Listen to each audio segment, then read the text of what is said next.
Borderless Delusion. A Disenchantment of Hannah Arendt's We Refugees. By Ljubica Kozel. The basic right to asylum is tied to an individual who must credibly demonstrate their history of persecution. Since 2015, the examination of individual cases has become completely obsolete, a trend that has long been expressed in the invention of safe countries of origin. Now, everything that ethnology and tribal studies have to offer is being collected and collectivized. Chancellor Merkel's decision to open the borders has created a situation in which individuals fleeing for individual reasons of persecution have to compete with an abstract collective that has been created solely on the basis of a definition by the state, but also by so-called civil society. This collective, called the refugees or the displaced, is demanded, regardless of the reasons for their flight and their life goals, respect and recognition, whether it is an Islamist murderer or a homosexual who fled because his lover was executed and who himself fears for his life. In fact, the homosexual has to fear for his life in Germany and Austria because of the Islamist with whom he is housed in the same accommodation. The state's tolerance of parallel social structures is at the expense of those individuals who are actually entitled to the basic right of asylum, and only them. The Geneva Refugee Convention, which is also intended to guarantee collective admission and care, is a different matter. Working with people at the, sometimes temporary, end of their flight is always a challenge when it comes to psychosocial issues. Often, defense mechanisms that have served their purpose up to now fail. The deceptive security of the exceptional state of being a refugee and the simultaneous challenge of finding one's way in the new social situation often lead to existential crises, even to suicide. The challenge lies in a painful process of individuation, the ability to perceive oneself as separate from others and from one's ethnicity or culture, and to recognize one's own needs, desires, interests and, above all, one's own traumatization. The fact that therapeutic services are almost exclusively used by those refugees who can prove individual reasons for fleeing and are therefore exposed to new threats in refugee facilities proves the need to focus on the plight of the individual. Since the German government seemed to fulfill all the anti-nationalists' no borders, no nation's dreams for a short time in the summer of 2015, declaring the borders open and then, after the resulting state of emergency, immediately appointing a propagandist of the Islamization of Europe as the EU's migration policy doorman. Anti-Germans who seemed called upon to criticize these conditions no longer understand the world. Ideology critics in the tradition of Marx, Freud, and Adorno trivialize collective demonstrations of power by the Muslim patriarchy, such as the New Year's Eve events in Cologne, as Oktoberfest, call on each other to reflect on their own internalized stereotypes of femininity, compare refugee camps with concentration camps and frock petry with Adolf Hitler.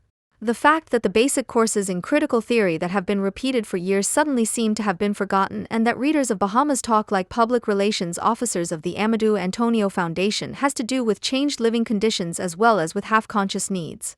The more obvious the immediate danger becomes that the small Islamic states in Western European cities pose to the everyday lives of all people, the more fearfully one has to acknowledge how little one's own criticism has been able to achieve.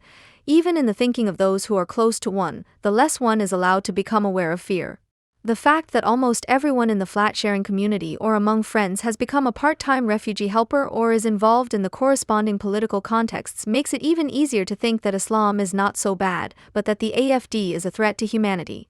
In addition, by finally being able to provide concrete help to real people, you can feel active, young, and fresh, as you did at the beginning of your studies, and delude yourself about the rapid decline in your ability to experience. The lecture will explain why, with all this, we are not helping the refugees, but on the contrary stabbing the most helpless among them in the back, and why the return to thinking and self-reflection that is needed before the present cannot be compensated for by a return to theory formation. Since its rediscovery during the refugee crisis, the text We Refugees by Hannah Arendt has remained popular, which is mainly due to the very creative interpretations of the text, which are fueled, among other things, by the afterword of the Reklam reissue. Rosa Yassin Hassan, for example, uses the essay's current popularity for her own purposes in Die Zeit. When I read the essay We Refugees by Hannah Arendt, I was truly shocked. Although I am very impressed by many of her writings on revolution, democracy, and totalitarian regimes, I was not interested in this text before. But now I read it as if it were a letter addressed to me personally, and it makes it clear to me how current the experiences of refugees in the past are. End of quote. The fact that Hassan's remarks turn into an open letter decades later, which begins with Dear Hannah, reveals a lot about the conditions of his popularity. The leap into the immediate is not only an essential moment of reception, this attitude characterizes the essay itself and is not only imputed to it. A frequently quoted sentence from Arendt's essay states that contemporary history has created a new species of human being, people who are put in concentration camps by their enemies and in internment camps by their friends. Rosa Yassin Hassan was delighted to take up this idea. We are this new species of human being that you wrote about, people who are put in prison by the enemy and in prison-like camps by their friends. That is what is happening to us. End of quote. Arendt did not explicitly write about prison, but apart from that, her sentence is doubly questionable. It fails to mention that all states are in a state of nature against each other, which in the 2 decades after the First World War in France, based on the experience with Germany, was never far from a state of war. From September 1939 onwards, German exiles were therefore classified primarily as enemy foreigners, because nationality, rather than Judaism or a political stance, was accepted as the decisive category. In the sentence, we were driven out of Germany because we are Jews. But as soon as we crossed the border into France, we were turned into Boches. The fact that the Second World War had turned them into enemies/Boches is lost, and that they were expelled as Jews and soon taken in as stateless Jewish Germans. A few lines later, Arendt writes, but when the war broke out, we were still interned as Boches. The "but we had hardly crossed the border" is also changed a little later to a period of 7 years, which outlines the period from their flight from Germany to their internment in 1940.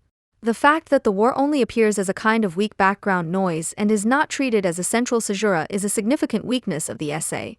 The silence about the Hitler-Stalin Pact, whose decisive importance for the internment is programmatically neglected or denied to this day, is also a weakness. Arendt's, especially early, texts were rarely free of a certain moralizing. The text We Refugees is extremely subjective in its style and at the same time alienated by sarcasm, which apparently helps many readers to get past the poor and contradictory argumentation. Since We Refugees argues far more than any other of Arendt's texts through associations, it is received at precisely that level. The positive reception is so widespread because, in view of the recent refugee movements, the essay is a wonderful way to avoid talking about Islam and Islamism. It is therefore no coincidence that the text was only discovered when the largest Islamic refugee movement to Europe occurred, and not in the refugee crisis of the 1990s, a few years after its first German-language publication, when there would have been sufficient need for argumentation aids in the context of the asylum debate. Arendt's essay contains the accusation that the Allies did not sufficiently deal with German antisemitism and instead only perceived the refugees as a potential danger, and this makes it open to completely different intentions. The essay unmistakably serves a certain masochism through the accusatory victim perspective, which seems unquestionable and also arbitrarily transferable. To the extent that today's refugees are becoming the new Jews, an extension that the Süddeutsche Zeitung made in February 2016, which is certainly representative of the overall reception, the accused allies are also becoming the supposedly semi-fascist Western host states of today, without the horror from which they fled or are fleeing being given its due. The other problem, which is directly related to this and which may contribute to its popularity, is the narrative already quoted at the beginning, which claims that the camps and other measures were formally identical. This identitarian tendency is not peripheral to Arendt's text, but one of its central motifs. The following sentence makes her questionable approach clear. After the Germans marched in, the French government only had to change the name of the company. We had been imprisoned because we were Germans, now we were not being released because we were Jews. End of quote.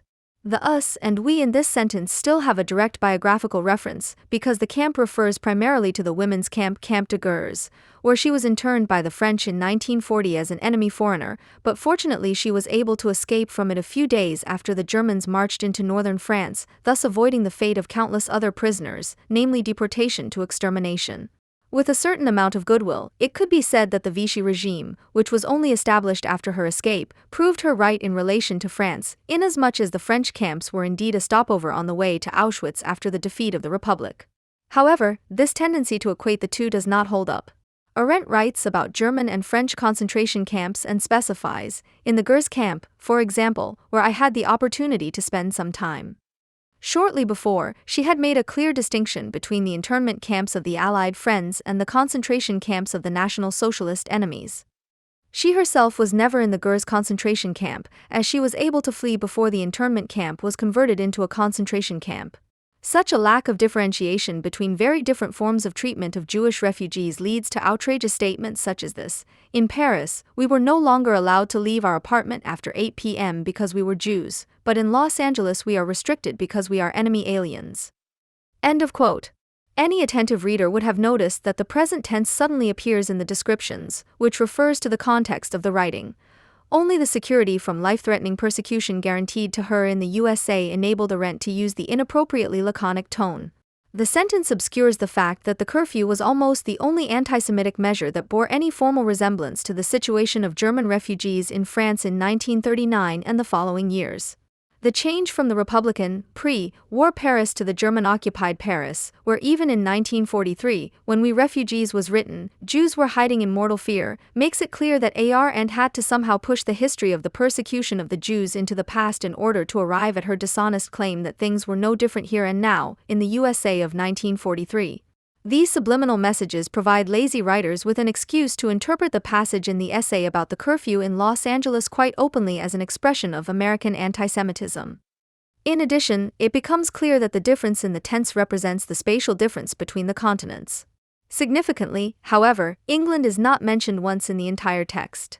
In another publication, the author is quite consequent in her reference to Arendt when she explains that the term botches and the internment in France are, of all things, representative of the everyday anti-Semitism that the refugees experienced in the host countries.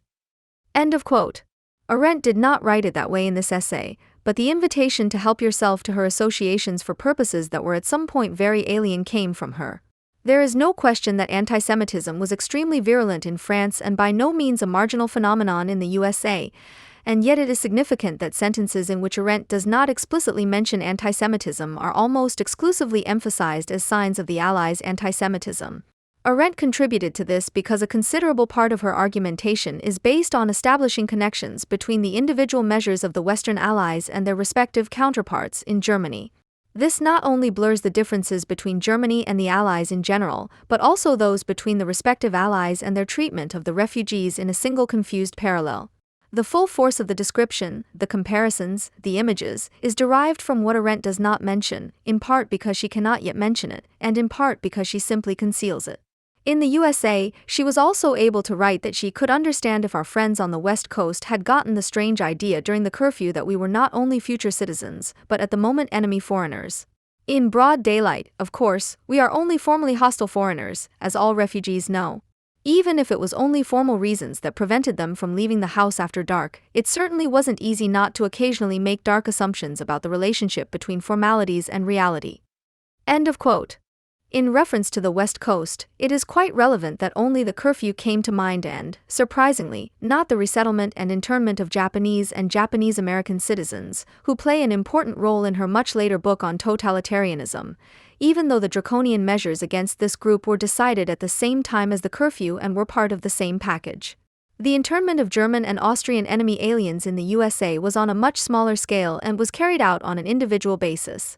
If Arendt, as Thomas Meyer and Company, claim, had already been interested in criticizing the nation-state or citizenship in general in We Refugees, there could hardly have been a better example than the US Japanese, 60% of whom had American citizenship. For Arendt, however, they were irrelevant here because they were refugees and therefore not our friends, which is related to Arendt's conception of the modern refugee as a bearer of absolute innocence. This definition is certainly appropriate in Arendt's focus on the reasons for flight, but it invites us to understand refugees per se as innocent.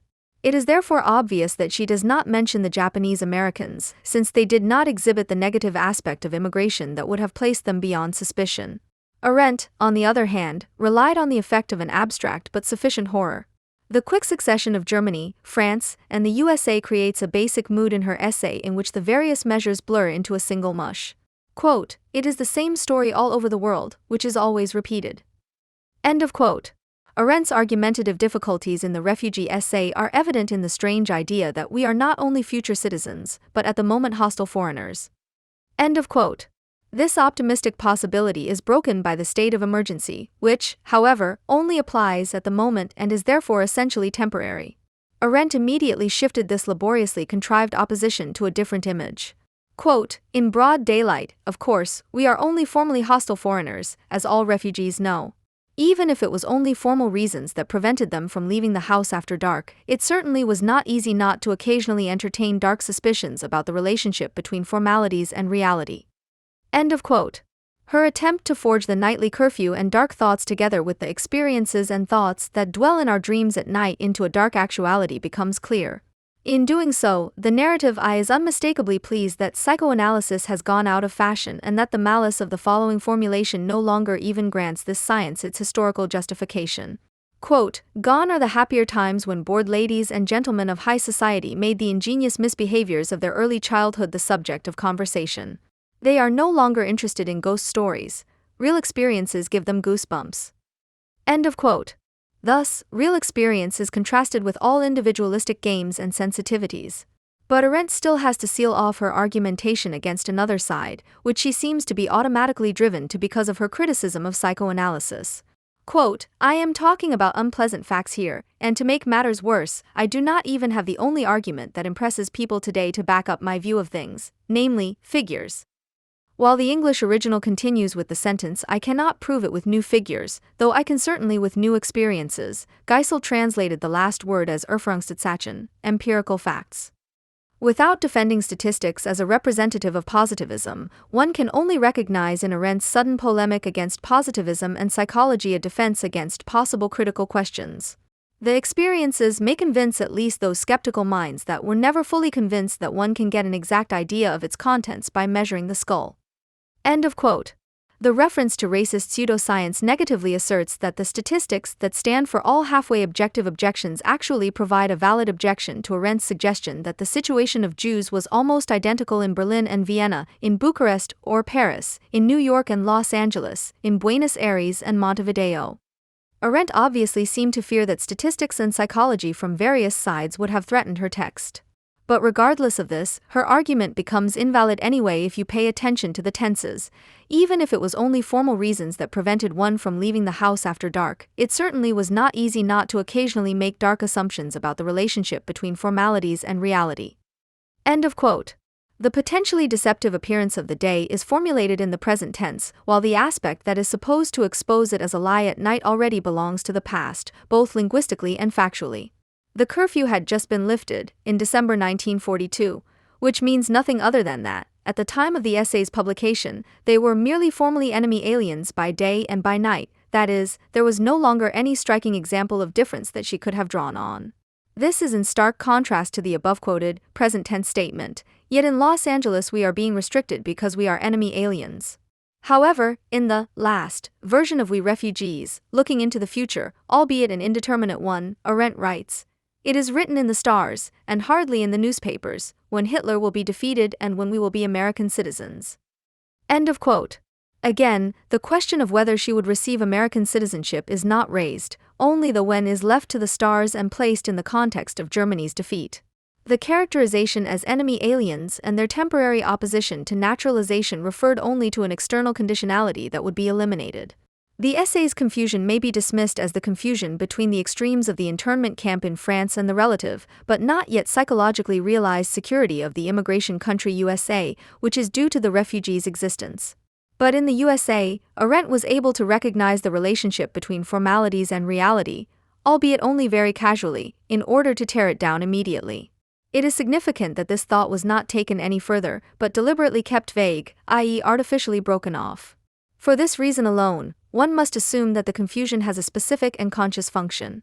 Hardly anyone seems to be bothered by the fact that Auschwitz does not really appear in the essay, except for the sentence "Our best friends were murdered in the concentration camps" that is thrown in almost as an aside at the very beginning, or only in the emphasis on ignorance. Although we receive only scant reports from Poland, we are at least quite well informed about German and French concentration camps. End of quote.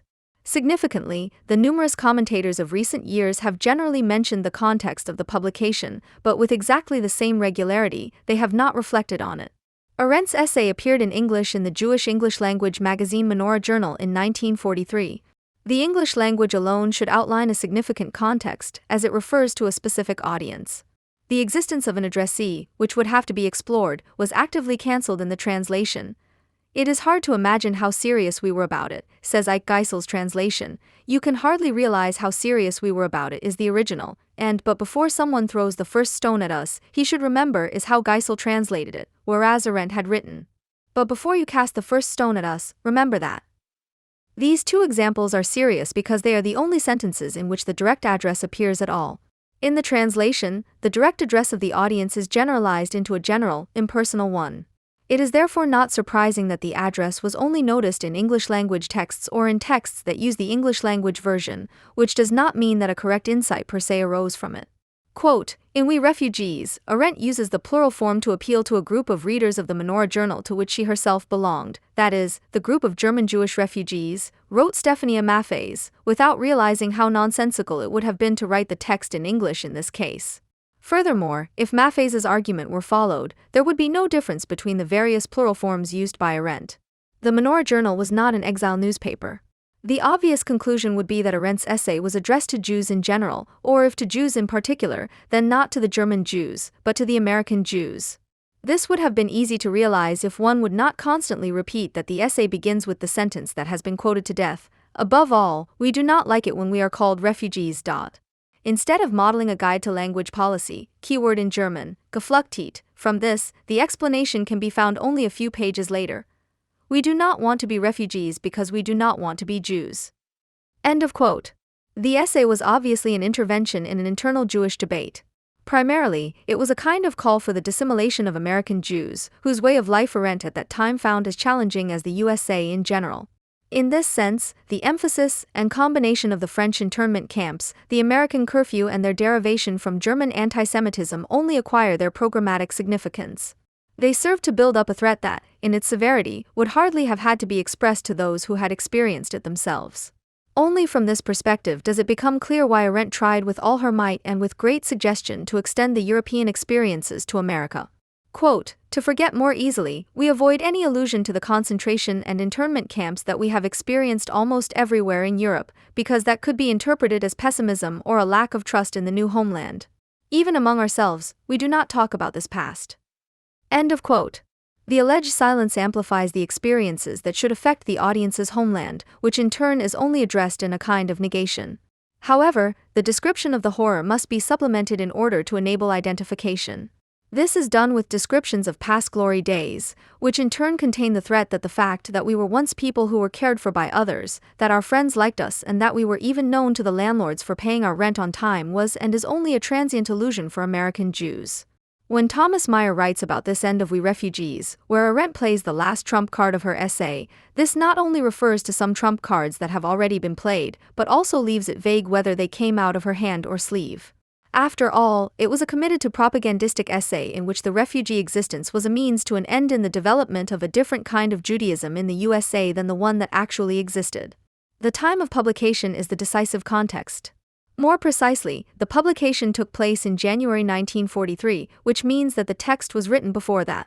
As if the author of the afterword for the new Reclam edition, Thomas Meyer, had an inkling of the significance that could arise from this, he characterizes the text, at least in terms of possibility, as having been spat out. Quote, it is possible that the prolific and constantly working We Refugees wrote it off the cuff in a few hours. End of quote. Of course, Auschwitz was not completely absent from We Refugees or other texts of that time. The structure of the text Keinen Kaddish Wordman Sagen, No One Will Say Kaddish, from June 1942, for example, is evidence of this. A critical reading of it reveals that she was still primarily dealing with premonitions, fears, and the question of the relationship between the threats of the Nazi leadership and their actions. She saw the mass murder as a kind of perfidious response to the liquidation of Heydrich and the Allied declarations of war against Germany, which meant that she still attributed a certain, albeit disgusting, rationality to it. The difference between those articles and texts from 1944 onwards, such as Organized Guilt, where speechlessness, incomprehensibility, and pure horror finally make an explicit appearance, is extremely clear. In a conversation with Günter Gauss in 1964, Arendt described what happened between the two articles, that is, between 1942 and 1944, the time when the text on refugees was published. Arendt says, "You know, the decisive thing is not the year 33, at least not for me. The decisive moment was the day we learned about Auschwitz." Gauss says, "When was that?"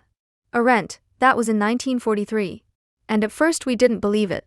Although my husband and I always said we would believe anything of the Nazis, we didn't believe this, partly because it was against all military necessities and needs.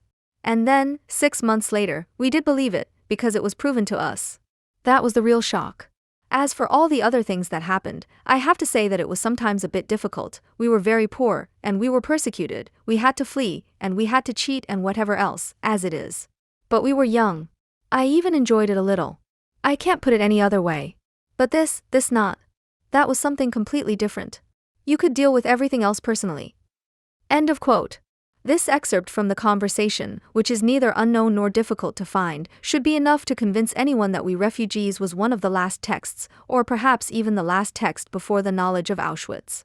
The change is particularly evident, for example, in the article Guests from No Man's Land, which appeared in the German-language Aufbau at the end of June 1944.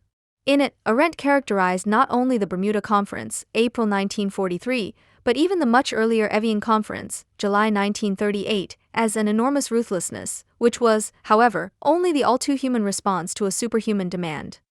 The change in perspective is unmistakable, from a refugee policy that was still branded as deliberate ruthlessness, as quasi-fascism, in the refugee essay, to a kind of objectivity that is also expressed in the linguistic distance in the form of the third person.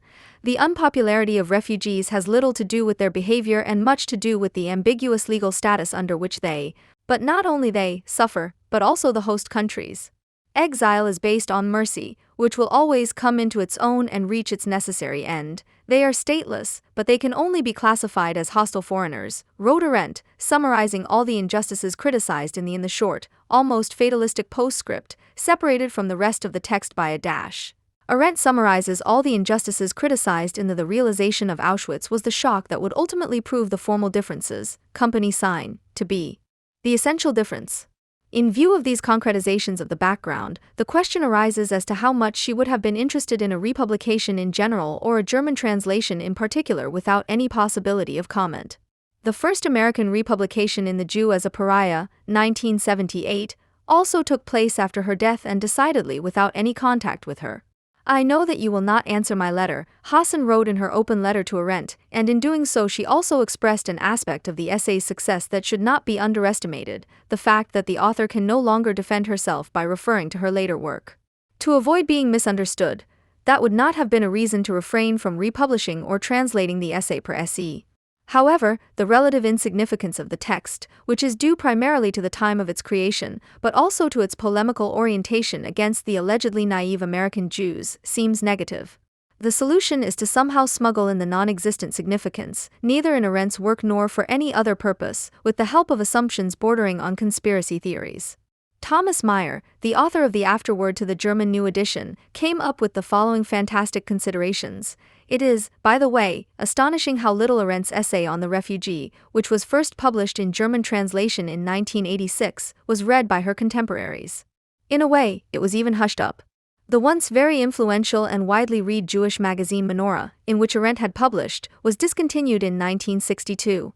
2 years later, the best articles from Menorah were republished in an anthology of almost 1,000 pages, but Arendt's essays were missing. Obviously, the publisher, the Jewish Publication Society, had no interest in republishing the author's earlier texts from Eichmann in Jerusalem. End of quote. It is quite possible that Meyer is right with his assumption. However, the use of the word obviously merely indicates that Meyer simply does not know anything about the background. Above all, such musings say nothing about the quality of the text itself, and it remains completely unclear what significance the text had for Arendt herself. The philosopher Werner Dannhauser, for example, acknowledged Arendt's lively style and ability to present complex interrelationships in an understandable way. But he classified We Refugees as no more than an autobiographical trifle, wrote Meyer, referring to a review of the American reprint in 1978.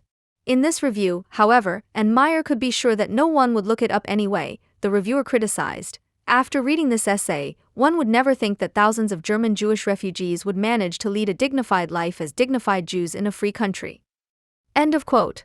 This quote, which very aptly captures the central weakness of the text as well as its intention, had to be suppressed in order to avoid the doubts that would otherwise arise in the minds of readers regarding the quality of the essay that was so loudly touted to them.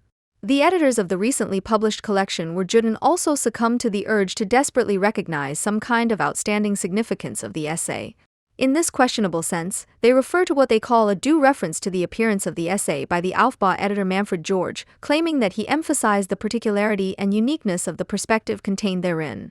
He concluded, the almost quietly uttered sentence at the end of Arendt's article, which crowns the secretly shimmering mockery of her situation sketch with political insight, taps like a magic wand on the door of what is to come. End of quote. However, the Aufbau article does not mention secretly but Heine's shimmering mockery. What was secret was rather the revaluation of the essay through a proper concealment of what Manfred George went on to write. In fact, the quoted sentence is part of a four-part essay by George, in which the essay is only touched on in the first part and which, fully understanding the addressee of Arendt's essay, is entitled America's Judaism at the Crossroads. The occasion for George's essay was the American Jewish Conference, which met for the first time in January 1943 and was to hold its first conference in August of the same year, which might even be the concrete occasion for Arendt's essay.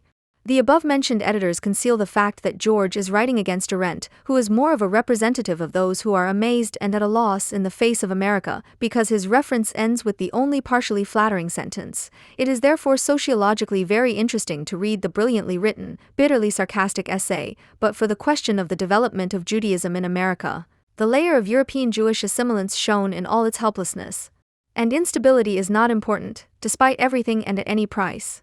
The futility of the disguise is driven from despair to the point of mocking characterlessness, to impractical mimicry in a country where there are no costumes for the newcomer to slip into. End of quote. The words, therefore, although, but are certainly not words that one would use in a frenetic praise, but they stand for George's rather apt judgment that Arendt's understanding of America was not yet particularly pronounced, that her intervention, which George apparently still understood as an intervention in American Judaism, was in vain. In this context, it is worth remembering that Arendt wrote about the assimilation of German refugees in France, personified in an overadapted Mr. Cohn, that he identified with our ancestor Vercingetorix. In doing so, she criticized the urge of some assimilants to follow the Europeans in their commitment to the Volk. The blood ideology, which was enriched by mythological elements, was expanded to include the soil ideology, in that Mr. Cohn embodies the ideal immigrant who, in every country to which he is driven, immediately discovers and loves the native mountains. But a similar reference was not transferable to the USA, which Arendt will remark on very euphorically in her later work, especially from the 1960s onwards. In 1943, however, she wrote at the beginning of We Refugees, and after 4 weeks in France or 6 weeks in America, we pretended to be French or American, and in this sense at least suggested at the beginning that the situation in France could be transferred to the USA, while she closed that passage with a darkly threatening silence. I prefer not to talk about the further adventures of Mr. Cohn. That is, a deeper analysis of the situation in the USA. The publication of We Refugees as a monograph not only serves to reinforce the anti-racist beliefs that are constantly being repeated in the current refugee crisis, but has also definitely done the work of Arendt a disservice. It is not so much a matter of a rather misguided essay, but rather that its canonization as a key work on refugee issues also leads to the cryptically recommended reading of the rest of the work being channeled and pre-shaped in a tendentious way, as happened in the afterword of the Reclam edition. Arendt did not actually abandon her interest in the subject of refugees or the issue of the camps after 1943. However, her texts concerning minorities, 1944, and the stateless people, 1945, and her 2 essays The Concentration Camps, July 1948, and Social Science Techniques and the Study of Concentration Camps, 1950, mark the beginning of a process of continuously revising the theses of the refugee essay, which ultimately led to the book on totalitarianism. What is meant here is the suspension in the classical Hegelian sense, in which the negation of preservation and elevation precedes. It was precisely this that Meyer took on. Historians rejected Arendt's main work, Elements, and Origins of Totalitarianism, but she consciously accepted this, because her concern is to work out the figure of the refugee as precisely as possible. The refugee, a mere subchapter in the book, and no longer totalitarianism, is therefore the real subject of the work. Although Arendt no longer commented on the subject from the mid-1950s onwards, Meyer claims, until her death in 1975, Arendt had a continuous and systematic interest in the refugee problem. His only evidence is, significantly, not a text from the 1970s, but a conversation in Cologne in 1963, in which Arendt only touches on the issue of refugees and statelessness because it essentially dealt with the issue of democracy, which in turn refers to the last phases in Arendt's thinking, which could best be characterized as a turning towards the USA. Arendt's essay only invites abuse for anti-nationalist welcoming purposes in the present if its genesis is simply ignored, falsified, or lied about. The fact that we refugees is at all suitable for anti-racist propaganda, in which the terms are deliberately jumbled until no one can see through it, is not least due to the fact that the text itself, with its meandering and incoherence, invites misuse. Despite this, the publishing house Reclam, which published the book, followed up with a considerable degree of perfidy. The blurb on the 2016 edition was still quite factual, albeit untruthful. Hannah Arendt's essay, published in 1943, is only now revealing its true explosive power. Arendt denies that states are still able to cope with refugee problems, since the National Socialists have made the idea of the protective nation-state impossible. End of quote. In the meantime, the text has been updated by adding another sentence, which makes up for the fact that a weighty sales argument had been forgotten, namely anti-Zionism as a seemingly necessary narrowing of anti-nationalism. Similar to Eichmann in Jerusalem, this thesis brought her difficulties with Zionist currents that wanted to see Israel as a safe haven in precisely this sense. End of quote. We Refugees is not only not an anti- or a-Zionist text, but also one of Arendt's last Zionist texts. Arendt herself emphasized in 1972, "The only group I belonged to was the Zionists." But that was of course only because of Hitler. And it lasted from 1933 to 1943. End of quote. On this basis, however, the avant-garde concept in the statement, "The refugees are the avant-garde of the peoples, but only if they preserve their identity," can only be understood, which is not without reason one of the most peculiar identitarian eulogies. The final sentence of her essay on refugees, according to which the community of European peoples broke up when and because it allowed the exclusion and persecution of its weakest member, reads in A Means of Reconciliation, whose publication coincided with the writing of We Refugees reads, "The European nations have looked on indifferently as the weakest link in their family, the eternal stepchild, was first cheated in its national claims in Palestine and then threatened in its psychological existence in the diaspora." End of quote. In this sense, Arendt continued, as terrible as the sacrifices are that the Jewish people have suffered at the hands of the Germans, as great are the chances for a national reorientation of its politics. For the first time in our recent history, we can appeal directly to the peoples for our just claims to national emancipation, to Palestine. End of quote. The avant-garde concept is unmistakably primarily a committed one, which was based on questionable or even false premises, but was decidedly motivated by Zionism, however much she may have also cherished the idea of a European federation. But this would hardly have been of any interest to an American Jewish audience. Instead, she emphasized in Ceterum Censeo, 1941 for the Jews of America, Palestine can become that European motherland that only they, of all the peoples of America, have had to do without so far. End of quote. The term avant-garde of their peoples served in particular to suggest that the Jews were only the first to experience persecution, but that ultimately it would befall all peoples. What some critics, with some justification, accuse her of misjudging anti-Semitism, she expressed as the hope that at least every European country will realize for its own sake that national problems cannot be solved without national soil, and that the Jewish question cannot be solved without Palestine. On December 11, 2015, the German Language Society, Gesellschaft für Deutsche Sprache, GFDS, named the term Flüchtling, refugees, as the word of the year 2015, ahead of Je suis Charlie, I am Charlie, and Grexit. The selection was not based on quantity, but rather on the word's ability to characterize the year that is coming to an end particularly well. It would be rather futile to debate the sense and nonsense of this choice in general. What is exciting, however, is that not only left-wing language mongers would have preferred to see this formulation as the unwort de jars, but also numerous feuilleton writers of the bourgeois papers. The responsible society seemed to have been aware of these concerns and stated in a promotional manner that the word was also linguistically interesting. Formed from the verb to flee and the suffix ling, a person characterized by a particular quality or feature, the word refugee tends to sound disparaging to linguistically sensitive ears.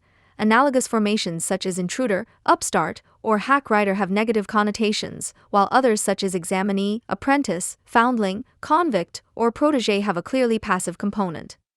In fact, the criticism was already anticipated. What was missing, however, for those who now once again intend to use linguistics and semantics to fight against the real powerlessness, was the demand for renaming to Geflüchtet. They could have learned over 20 years ago that not using the word assailant, for example, which, with its ending ant, can be associated with such terrible terms as malingerer, dilettante, or troublemaker, did not change the asylum compromise in the slightest. The native speaker psychologist Steven Pinker coined the apt term euphemism treadmill to describe this mechanism. It refers to the process whereby all the negative connotations associated with a particular term are adopted and incorporated into any artificial linguistic change, as long as the defining, real or material circumstances remain the same. The linguistic sleight of hand now consists of not only attributing a specific derivation to the suffix itself, but also to the suffix used for it, that it is per se pejorative, ironic, diminutive, i.e. in some sense hostile, as the GFDS's comments in a weakened form suggest. The person largely responsible for this obvious nonsense is Susan Arendt, who is now a professor of English studies and has been arguing for years that, on the basis of this argument, we should no longer speak of the chief. The Sprachlog also says, the suffix ling was originally a diminutive, a so-called diminutive. Unfortunately, however, this is merely an assertion that is not supported by any etymological analysis. The classic diminutives in German are chin and, in particular, ling. Most of the comments refer at some point to Hannah Arendt and her text We Refugees, in which she wrote, above all, we do not like it when we are called refugees. We ourselves call ourselves new arrivals or immigrants. On the one hand, this shows that Arendt was definitely not a suffix fetishist, otherwise new arrivals would also have to be excluded.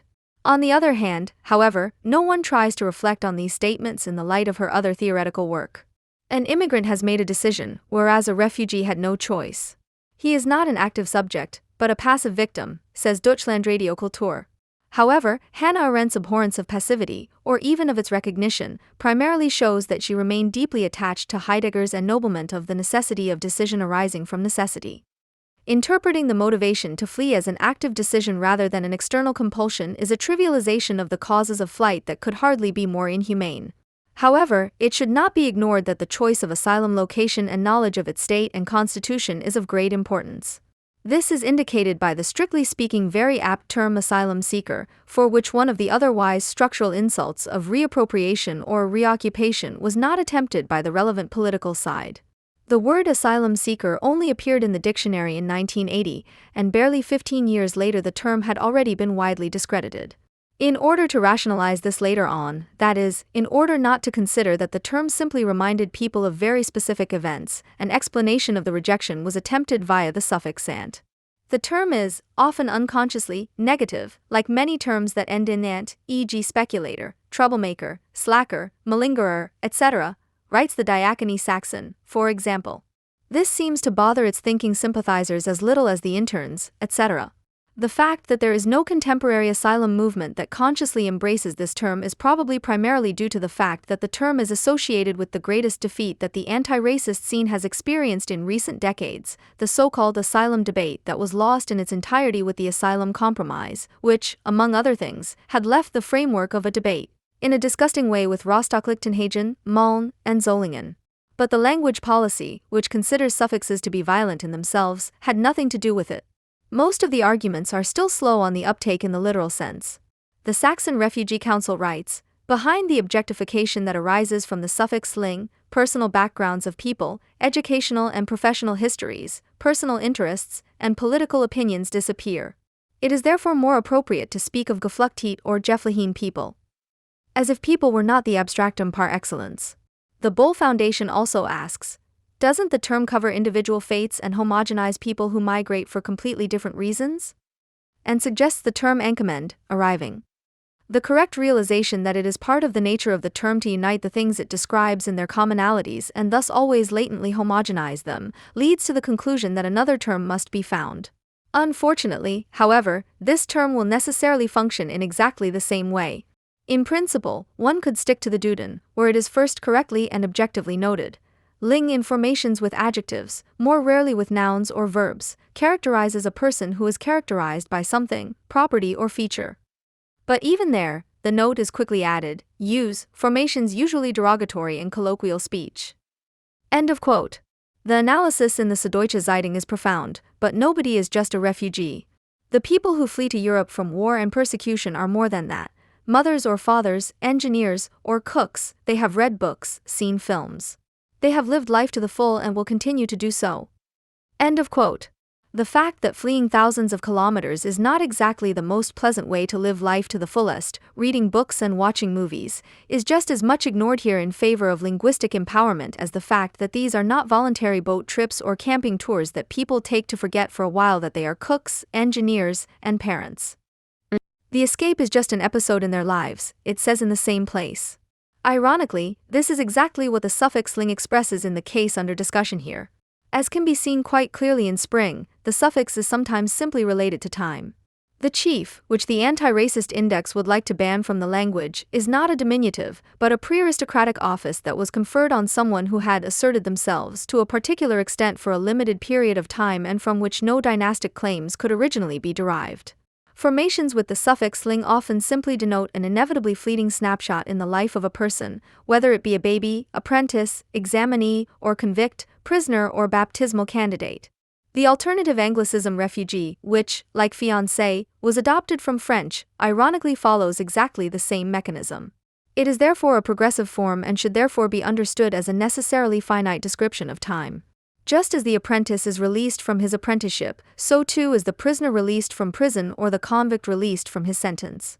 In contrast to the convicted, the previously convicted and sometimes the offender, as which one is quickly considered for life. Darling, on the other hand, refers to the same extent to the threatening transience of love. This means that the ontological meaning of the term refugee had to be literally beaten into the language, and that the language is thereby misjudged in its truth content. All of this can also be found in the "ee" ending of the English language. It seems a miracle that the language experts did not point out a truly pejorative use of the word refugee, as can be found in Goethe's Werther. People of some standing will always keep at an old distance from the common people, as if they believe they would lose by approaching them, and then there are refugees and evil jesters who seem to lower themselves in order to make their arrogance all the more painful for the poor people. Perhaps they would have realized on their own that the derivation here was from flüchtig, fleeting, rather than from flüchten, to flee.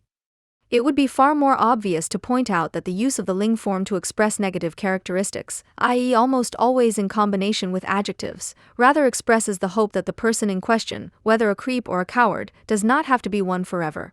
And this is exactly what applies to the use of the word refugee in this context. Proasel is also mistaken when it writes, unlike a refugee, a geflüchter has the advantage that the derivation from the past participle already integrates a potential end to the flight. Nobody wants to be a refugee forever. End of quote. At first glance, this may seem logical, but the word potentially is nonsense, because the perfect tense describes an action or event that is definitely over, but still has a connection to the present. The opposite of the proasal statement would be more likely to be recognized as true, because by placing an event in the past while it is still actually taking place, it becomes even more of a defining characteristic and is anchored in the biography. It is therefore no wonder that those who call for a reform of terminology are often precisely those for whom integration is the greatest crime against the cultural distinctiveness of the integrated, and in this sense one could say that certain parts of the refugee movement have quite rightly given themselves this name. An equivalent to the geflüchter would be the homeland, displaced person rather than the refugee. The Federation of Displaced Persons in particular has been trying for decades to establish the heritability of the displaced person status. Speaking of a geflüchten is exactly what has long become the norm in a certain other part of the world. The infamous United Nations Relief and Works Agency for Palestine Refugees in the Near East, UNRWA, now provides for around 4.6 million refugees, although originally only 914,000 had left the country after the lost war against Israel in 1948. Not only can refugee status be inherited into the present generation, but it is even possible to pass it on by adoption, regardless of any other factors. Furthermore, most of the inhabitants of the Palestinian autonomous territories continue to be considered refugees. They are all de facto stateless, primarily because they are actively and categorically refused citizenship in all states except Jordan and Israel. It is precisely this policy of displaced status that would justify the use of the term refugee, but at the same time it would also make it open to criticism. The refugee status, which is an individual legal status and not a collective determination of one's state of mind, ends the moment one becomes a citizen of a country again, be it the country of origin, a country that has emerged in its place, or simply the host country. Geflüchter, on the other hand, one remains forever or has to remain for ideological reasons. The term refugee implies the hope that the hardships and horrors of flight will eventually come to an end somewhere, through integration and citizenship or voluntary return, which would mean that the status would be lifted, whereas the term Geflüchter ontologizes the event of flight itself, regardless of whether it is real or continues to be claimed. Quote, "Politics can only maintain its own integrity and fulfill the promise inherent in it that people can change the world if it respects the limits that are drawn to this ability." Hannah Arendt, Truth and Politics. When Annegret Kramp-Karrenbauer used Carnival and political Ash Wednesday to distance herself from the milieu of Berlin Mitte and Prenzlauer Berg, with which she will presumably govern from 2021 at the latest, what was more striking than her provincial idea of social life, on which she remained silent on this occasion, was the fact that she was not able to distance herself from the globalist Prenzlauer Berg scene. A conservative party would have good reason to attack the globalist Prenzlauer Berg scene today, not because women and men use the same toilet there, but because it is precisely this milieu that is uninhibitedly driving the Islamization of everyday life in the West. However, a party that sees itself as Christian should defend everyday life, even in its aspects worthy of criticism. It should stand up for the protection of borders, maintain the bourgeois state and social order, demand assimilation from immigrants and strictly limit immigration from Africa and the Middle East to those who want to join a Western society and leave Islamic misery behind. The predictable outrage in the mainstream media and on the part of the political left, as well as the enthusiasm of the conservative base at the mere reflection of left-wing identity politics for a reactionary audience, which Kramp-Karrenbauer instead delivered, are symptomatic of the level of political debate in Germany. The fact that her transparent attempt to use excursions into the cultural sphere, which only appear conservative, to conceal the fact that nothing will change in the essential questions, sheds light on the state of political conservatism in this country, which can no longer understand what once prompted Marx Horkheimer to attest to its affinity with revolutionary thinking. The dividing line between respect and contempt for life, which according to Horkheimer is the decisive criterion for those who are serious about creating a better society, no longer runs between the CDU and a right-wing extremist milieu, however it is defined. The everyday scandal that is repeatedly ignored in political discussions is that synagogues can only exist as high-security units, that people who can be identified as Jews or homosexuals live in fear of being attacked on the street, that Hamd Abdel Samad cannot move freely and Ayaan Hirsi Ali has to leave Europe, while Islamic extremists remain unchallenged. A conservatism that does not oppose this political change loses its right to exist. However, with its mere simulation of conservatism, the CDU is in line with the will of the majority of Germans and the majority of its voters. A survey by the ZDF Politbarometer on February 22, 2019, not only showed that the majority of Germans, like CDU supporters, reject a more conservative profile of the Union parties. It also showed a clear majority of 61 to 32% in favor of bringing German IS fighters who were captured in Syria and Iraq back to Germany and putting them on trial here. The question of how a German criminal court judge should gather the necessary evidence in such cases and how the IS's gruesome crimes, including the genocidal mass murder of the Yazidi, can be adequately punished, until it was prevented from equating IS fighters with those in a hostile army in time, plays just as little a role as compliance with the established legal principle of punishing acts where they were committed. Efforts to establish an international tribunal for crimes committed in Iraq and Syria, with the involvement of Kurds and Yazidis, are not known to have been made to date, which is remarkable in a country that is as obsessed with the internationalization of law as Germany. One should wonder why the vast majority of Germans are so keen to bring IS terrorists back from Syria. This can be explained neither by the usual German weariness with life and self-abandonment nor by the notorious identification with the perpetrators instead of the victims, as it is performed every year in Dresden. One only has to remember the uproar in Germany when Osama bin Laden was killed and Barack Obama's comment on it, "Justice has been done."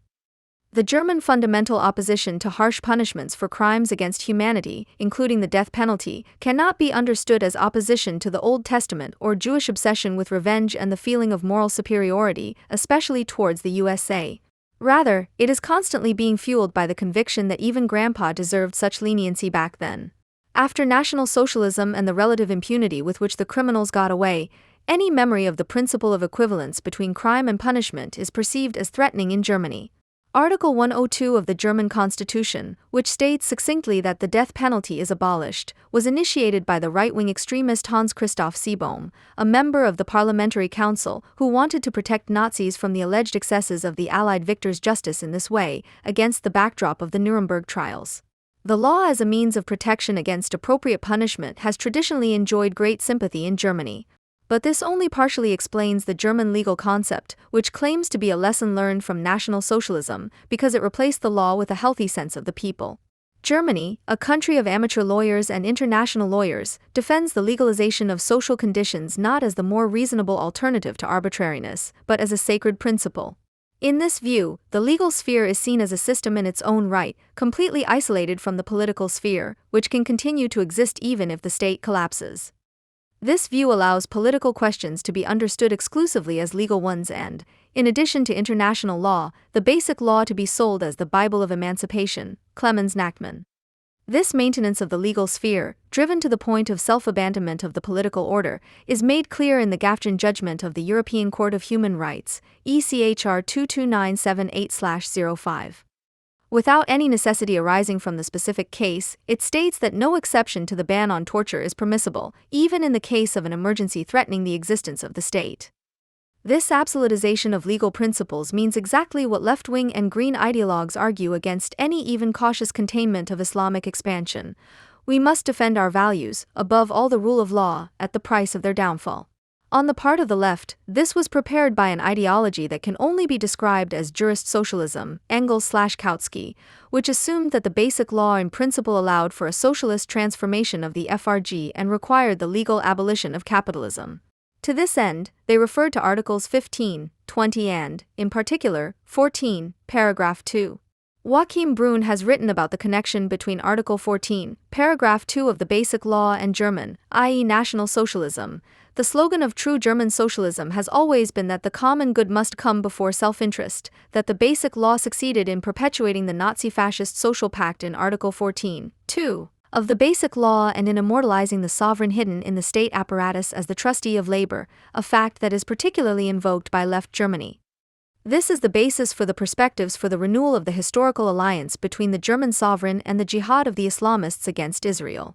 The left ignored from the outset that the state is not simply an overstructure, but that the state, law, and capital are inextricably intertwined spheres of the exploitation of man by man and the rule of man over man, that the abolition of the capital relationship, however one may feel about it and however realistic one may consider it, would require the abolition of the existing state system.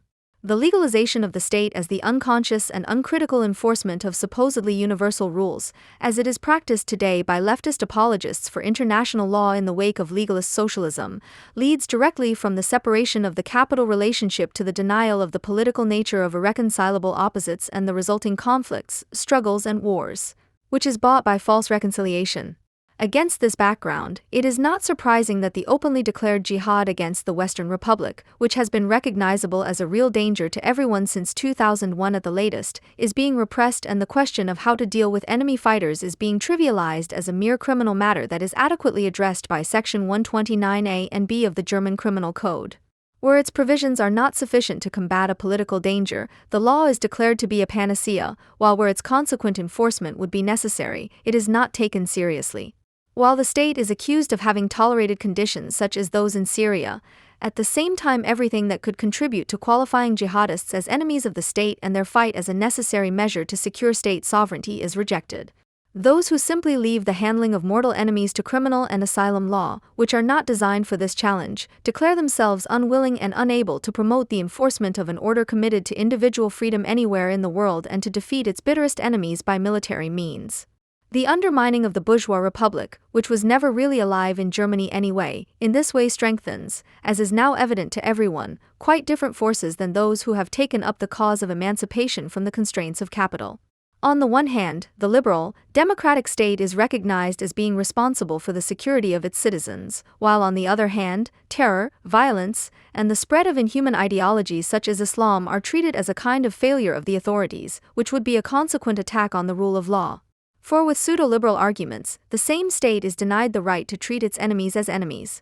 One of the greatest damages that the left has inflicted on the idea of a sensibly organized society is the pedagogization and moralization of all areas of life, as is also the case in the discussion about the IS fighters. People who are old enough to murder others should be treated as individuals who are responsible for their actions and who must answer for the consequences of their deeds. This basic principle of enlightened reason no longer seems to apply when the state acts as a friendly, understanding pedagogue whose responsibility knows no bounds and is supposed to take precedence over the individual. The fact that the rule of law no longer applies in many areas of Europe and that people who act contrary to the Islamic morals prevailing there are fair game requires completely different measures than those of an educational nature, which are being prevented by the undermining of existing state-sanctioned options in the name of moral, supposedly universal, and international legal principles. The political self-weakening of Western European states is expressed in the fact that individual rights, such as those of Hamd Abdul-Samad or of Muslim women striving for equal rights, on the one hand, and the supposed collective rights of the supporters of Sharia and jihad on the other, with the result that the protection of those who stand up for the rule of law and a republican polity is subordinated to the collective interests of their mortal enemies. An order that is committed to political freedom, the protection of life and a better society cannot be defended at the level of law alone, and certainly not by means of morality and pedagogy. Every human right loses its validity where such an order is no longer defended or, worse still, is not even established in the first place. The suppression of the question of political sovereignty is at the center of the ideology of legalization, and it is no coincidence that those who want to confront prospective mass murderers with morality and pedagogy are dealing with a pseudo-law that knows no sovereign enforcer, international law. The Global Compact for Safe, Orderly, and Regular Migration, which was adopted by 164 states on December 10, 2018, under the leadership of Germany and Morocco, states in its preamble at the beginning, "This global compact is based on the purposes and principles of the Charter of the United Nations. It is also based on the Universal Declaration of Human Rights, the International Covenant on Civil and Political Rights, the International Covenant on Economic, Social, and Cultural Rights, and the other fundamental international human rights treaties, which include the following: International Convention on the Elimination of All Forms of Racial Discrimination, Convention on the Elimination of All Forms of Discrimination Against Women, Convention Against Torture and Other Cruel, Inhuman or Degrading Treatment or Punishment, Convention on the Rights of the Child, International Convention on the Protection of the Rights of All Migrant Workers and Members of Their Families, International Convention for the Protection of All Persons from Enforced Disappearance and Convention on the Rights of Persons with Disabilities." End of quote. The first obvious question is therefore, how can it be that an agreement is concluded that is based on agreements and declarations that have not even been implemented in the most signatory states? This question refers to the history of the United Nations since the adoption of the UN Charter and, above all, the Universal Declaration of Human Rights, a legally non-binding resolution that was adopted by the UN General Assembly exactly 70 years ago, on December 10, 1948, and is now celebrated every year on Human Rights Day. Since 2006, the UN Human Rights Council has been responsible for upholding human rights, following on from the UN Human Rights Convention. The Council currently includes countries such as Saudi Arabia, China, Qatar, and Nigeria. As the pro-Israeli non-governmental organization UN Watch has tirelessly demonstrated, the Council sees its most important task as delegitimizing Israel, which receives more condemnations than the rest of the world combined. The human rights situation in Israel is the only item on the agenda, which was a major factor in the US finally withdrawing from the institution in June 2018. EU Foreign Policy Chief Federica Mogherini commented that such a move would endanger the US's role as a champion and supporter of democracy in the world. For example, a special session was scheduled for March 18 to condemn Israel for defending its border with the Gaza Strip. It is therefore not surprising that no one in Berlin and Brussels is bothered by the fact that the supporters of the Migration Pact include regimes that trample human rights underfoot, but that Israel and the USA made it clear at a relatively early stage that they would not sign the pact under any circumstances. Co-initiator Morocco can be considered in many respects a prime example of a state with which the German government wants to ensure orderly migration. The country is characterized by rapid population growth and a surplus of young, unemployed, increasingly Islamizing people, millions of whom have made their way to Europe in recent years. State repression and human rights violations are the norm in Morocco, which continues to occupy Western Sahara. The country is also a hub for organized illegal immigration from North Africa to Spain, so Morocco's interest in facilitating emigration to get rid of problems is obvious. The debate in Germany about the pact centered on its legal status.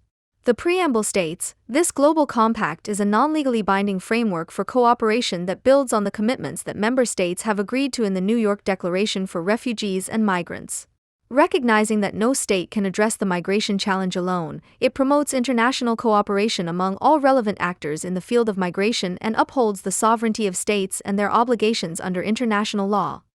End of quote.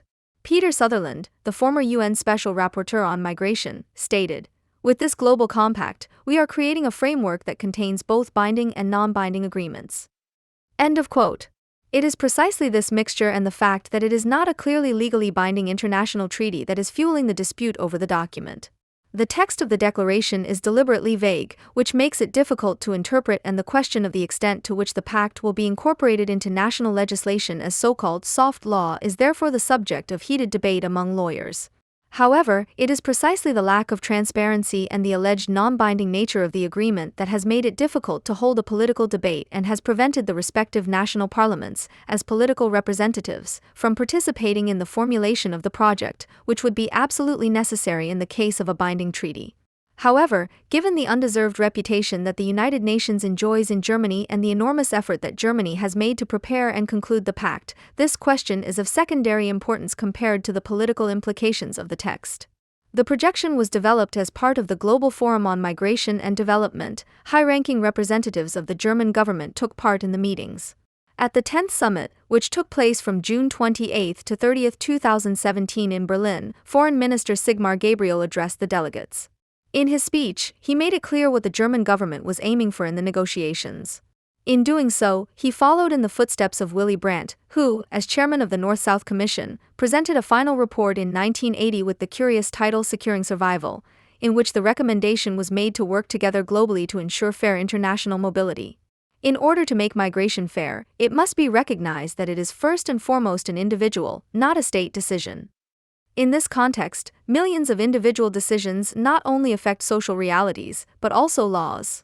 Mostly prohibitions. Gabriel also continued to denounce the fact that migration is subject to greater legal restrictions than global capital and trade, which is why migration policy in the future should be determined not by prohibitions, but rather by rules that enable us to use immigration as an opportunity. He cited 3 reasons for this in relation to Germany. Firstly, Germany, as a de facto immigration country, needs skilled workers. Secondly, a fair world is not one of fences and walls, and isolation is an illusion. And thirdly, fair standards would lead to a reduction in the activities of human traffickers. Because if you want to reduce illegal migration, you have to create legal immigration opportunities. At this point, one of the main thrusts of the Migration Pact becomes clear, which is also reflected in the later text. The aim is to replace illegal immigration with legal immigration. This is already clear from the fact that the text does not speak of illegal but of irregular migration, and this is usually in connection with the facilitation of regular migration or the assurance of an individual examination that could lead to a regular status. However, as a patchwork of ideological NGO jargon and international law compromise, the pact contradicts itself on this issue. The principles at the beginning state, the Global Compact reaffirms the sovereign right of states to determine their national migration policies, as well as their prerogative to regulate migration within their jurisdiction in accordance with international law.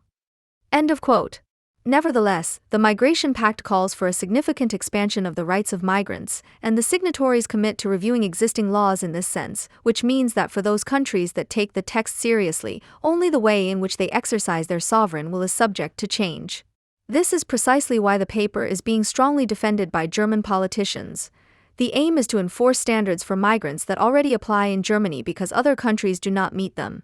This applies to the social system and in particular to health insurance, as well as to the permission to work. What the government under the leadership of Angela Merkel still called a humanitarian exception in 2015, namely the legalization of illegal migration, could be normalized and legalized on the basis of the obligations laid down in the Migration Pact. In 2018, a paper by 2 employees of the German Institute for International and Security Affairs, Stefan Angenent and Nadine Bieler, funded by the German Chancellery, stated that the preliminary draft was a good, but not yet sufficient step. This is because the number of refugees and migrants is increasing worldwide, and the 2 groups are increasingly mixing, and mixed migration is leading to a situation where many countries are neglecting their obligations to protect refugees. Isolation and national go-it-alones are on the rise, with the result that global refugee protection is eroding. The Migration Pact is intended to remedy this by blurring the distinction between refugees and migrants, although not eliminating it, which contradicts the idea of an individual examination that the pact purports to propagate. This is already clear from the term migrant, which, unlike refugee, does not denote a legal status. Terms that establish such a status and differ from that of a refugee, such as foreigner, are not to be found in the text. This is particularly significant given that entry into and Even more so, settlement in another country is normally only permitted within narrow limits, and the relevant laws are intended to ensure that foreigners do not represent a social or financial burden and, even more so, do not have any loyalties to hostile states and organizations, but that their right to reside in a particular country must be examined on a case-by-case basis. Consequently, the text of the pact is characterized by an idealization of the migration movement. The vision and guiding principles state succinctly, migration has always been part of human history, and we recognize that in our globalized world it is a source of prosperity, innovation, and sustainable development, and that these positive effects can be optimized through better managed migration policies. End of quote. This sound corresponds to the dubious mixture of economic experts, politicians, and non-governmental representatives among the authors and has triggered the greatest resistance on the political right. It is being done as if only migrants who, with the appropriate effort and the dismantling of discrimination, could easily integrate into society, although this is obviously not the case. This is implicitly suggested by the term diaspora, which exists in the destination countries. Anyone who does not completely lose sight of the reality in Europe can only read from this the admission that it will not be possible to integrate or even assimilate migrants from Africa and the Middle East, but rather that the emergence of parallel and counter-societies will be promoted. The danger that this poses for the existing order can only be suppressed if one calculates with an absurd demographic equation in which the number of migrants, regardless of their origin and ideological orientation, can be arbitrarily inserted. This impression is reinforced when one reads reports such as that of the UN Population Division from 2000, entitled Replacement Migration, a Solution for Declining and Aging Populations? The subtitle of this report reads, Germany would need 6,000 immigrants per million inhabitants per year to maintain the share of people of working age in the population. The UN Special Rapporteur on Migration, Peter Sutherland, who died in 2018 and was instrumental in preparing the Migration Pact, contributed to the confirmation of this assumption. The former Attorney General of Ireland, European Commissioner for Competition and Chairman of BP and Goldman Sachs said in 2012 in a hearing before the British House of Lords that an aging or declining native population in countries such as Germany or those of the southern EU was the key argument, and I hesitate to use the word because it has become the subject of attack, for the development of multicultural states. The EU should stop only bringing highly skilled migrants into the countries because individuals must have the freedom to choose whether they want to come to a foreign country to work or study. Migration as a whole is a crucial factor for economic growth, even if this is difficult to convey to European populations. Consequently, the European Union should do its best to undermine the ethnic homogeneity of EU member states and any sense of our sameness and difference from others. In this spirit, the Migration Pact states in point 17 that it is about eliminating all forms of discrimination. This includes, among other things, preventing and combating the statistical recording of migrant profiles according to race, ethnicity, or religion. The signatory states should also ensure that the media report objectively on migration and that media with negative reporting do not receive state funding. Skepticism is called for when it comes to the simplistic, often conspiracy theoretical explanations of what ideologues like Sutherland or the Merkel government actually want with the migration policy they advocate or pursue, or what supposedly rational interests guide their behavior. The delusion of world sovereignty, Gerhard Scheidt, which is no longer just German and which imagines the UN as a kind of modern state ideal by means of which a legally based world interior policy, Jürgen Habermas, could be pursued, is driven far more by the unconscious than by instrumental reason. This is especially true of the fetishism of international law, demography, or even ecology, as exemplified by the global climate conferences or the energy transition. Demographic arguments are particularly irrational when they take statistically and mathematically recorded or extrapolated trends as the immediate cause of empirical, real forces that are at work here and now. In fact, falling birth rates and the loss of importance of the family in favor of selfish self-determination are not only a sign of weariness, but also a consequence of civilization. While demography, as long as it was not geopolitical but national economic, not committed to humanity but to the respective national interest, may not have been sympathetic but was rational, the pseudo-arguments of the supporters of a borderless migration policy are committed to a world interior policy anti-demography. The ideology behind this no longer thinks in terms of populations determined by nation-states, but in terms of hordes and streams of people. It conceives of people living together in terms of ant colonies and not of society. This irrationalism is being implemented politically today by those who advocate population mixing and oppose isolation, and not by the Eastern Europeans, who are mocked as right-wing extremists and stuck in the past, and who also launch programs to increase the birth rate that are worthy of criticism, which ultimately amounts to the creation of a global Islamic open-air prison. In contrast, it should be noted that only the national state has made civil liberty possible at all. At a panel discussion in Vienna with Heinz Christian Strache and others, Henrik M. Broder put forward the thesis that the abolition of geographical borders has also led to the abolition of mental borders. Apart from the fact that Broder is confusing cause and effect here, the connection between a delusional lack of borders and a policy of open borders is obvious. In fact, it would be a reason to be happy if employers sometimes did not get what they wanted, or at least much less than they had hoped for. This is what happened recently to German employers with the Fachkräftezuwanderungsgesetz, Skilled Workers Immigration Act, which they had long been calling for. Although the government coalition voted in favor of such a law in June, it is unlikely that the current version will change much in terms of the negotiating position of engineers and skilled workers, especially in those areas of production where future production is being rationalized, in mechanical and plant engineering. Around 60% of local companies see a risk to their business development in the shortage of skilled workers, insisted Erich Schweitzer, president of the German Chamber of Industry and Commerce, for example, at the beginning of June 2019. Once again, that is, around 60% of German companies want more dumping immigration, especially in the higher wage segment. But the FDP and employers failed with their proposed bonus point system based on the Canadian model, which favors technically qualified immigrants. Even where the law appears at first glance to be particularly employer-friendly, it fundamentally undermines the capitalistic interests of immigration. A worker coming to Germany on a skilled worker visa is bound to that job for a full 4 years. If he loses his job or gives it up, the employee has to start the bureaucratized visa procedure all over again. Konstantin Kuhl, former chairman of the Young Liberals, is likely to be proved right when he criticizes that it is not clear how this law will help Germany in the competition with other states for qualified specialists. Although the DGB had criticized the new law, which is unlikely to have any significant effect, the capital defeat was by no means the result of the strength of the trade unions, but was largely brought about by the behavior of employers in 2015 and the following years. This was the conclusion reached by Oliver Zander, the managing director of Gesamtmetall, who in a remarkably open interview had predicted that the law on the immigration of skilled workers would be difficult to accept. Quote, "We should avoid giving the impression, as we did with the wave of refugees in 2015, that a large number of skilled workers are coming to us. The opposite was the case at the time. The hopes of that time have largely proved to be false. At the time, all the terms, asylum, flight, immigration, were thrown together. It later turned out that only a few skilled workers were among them.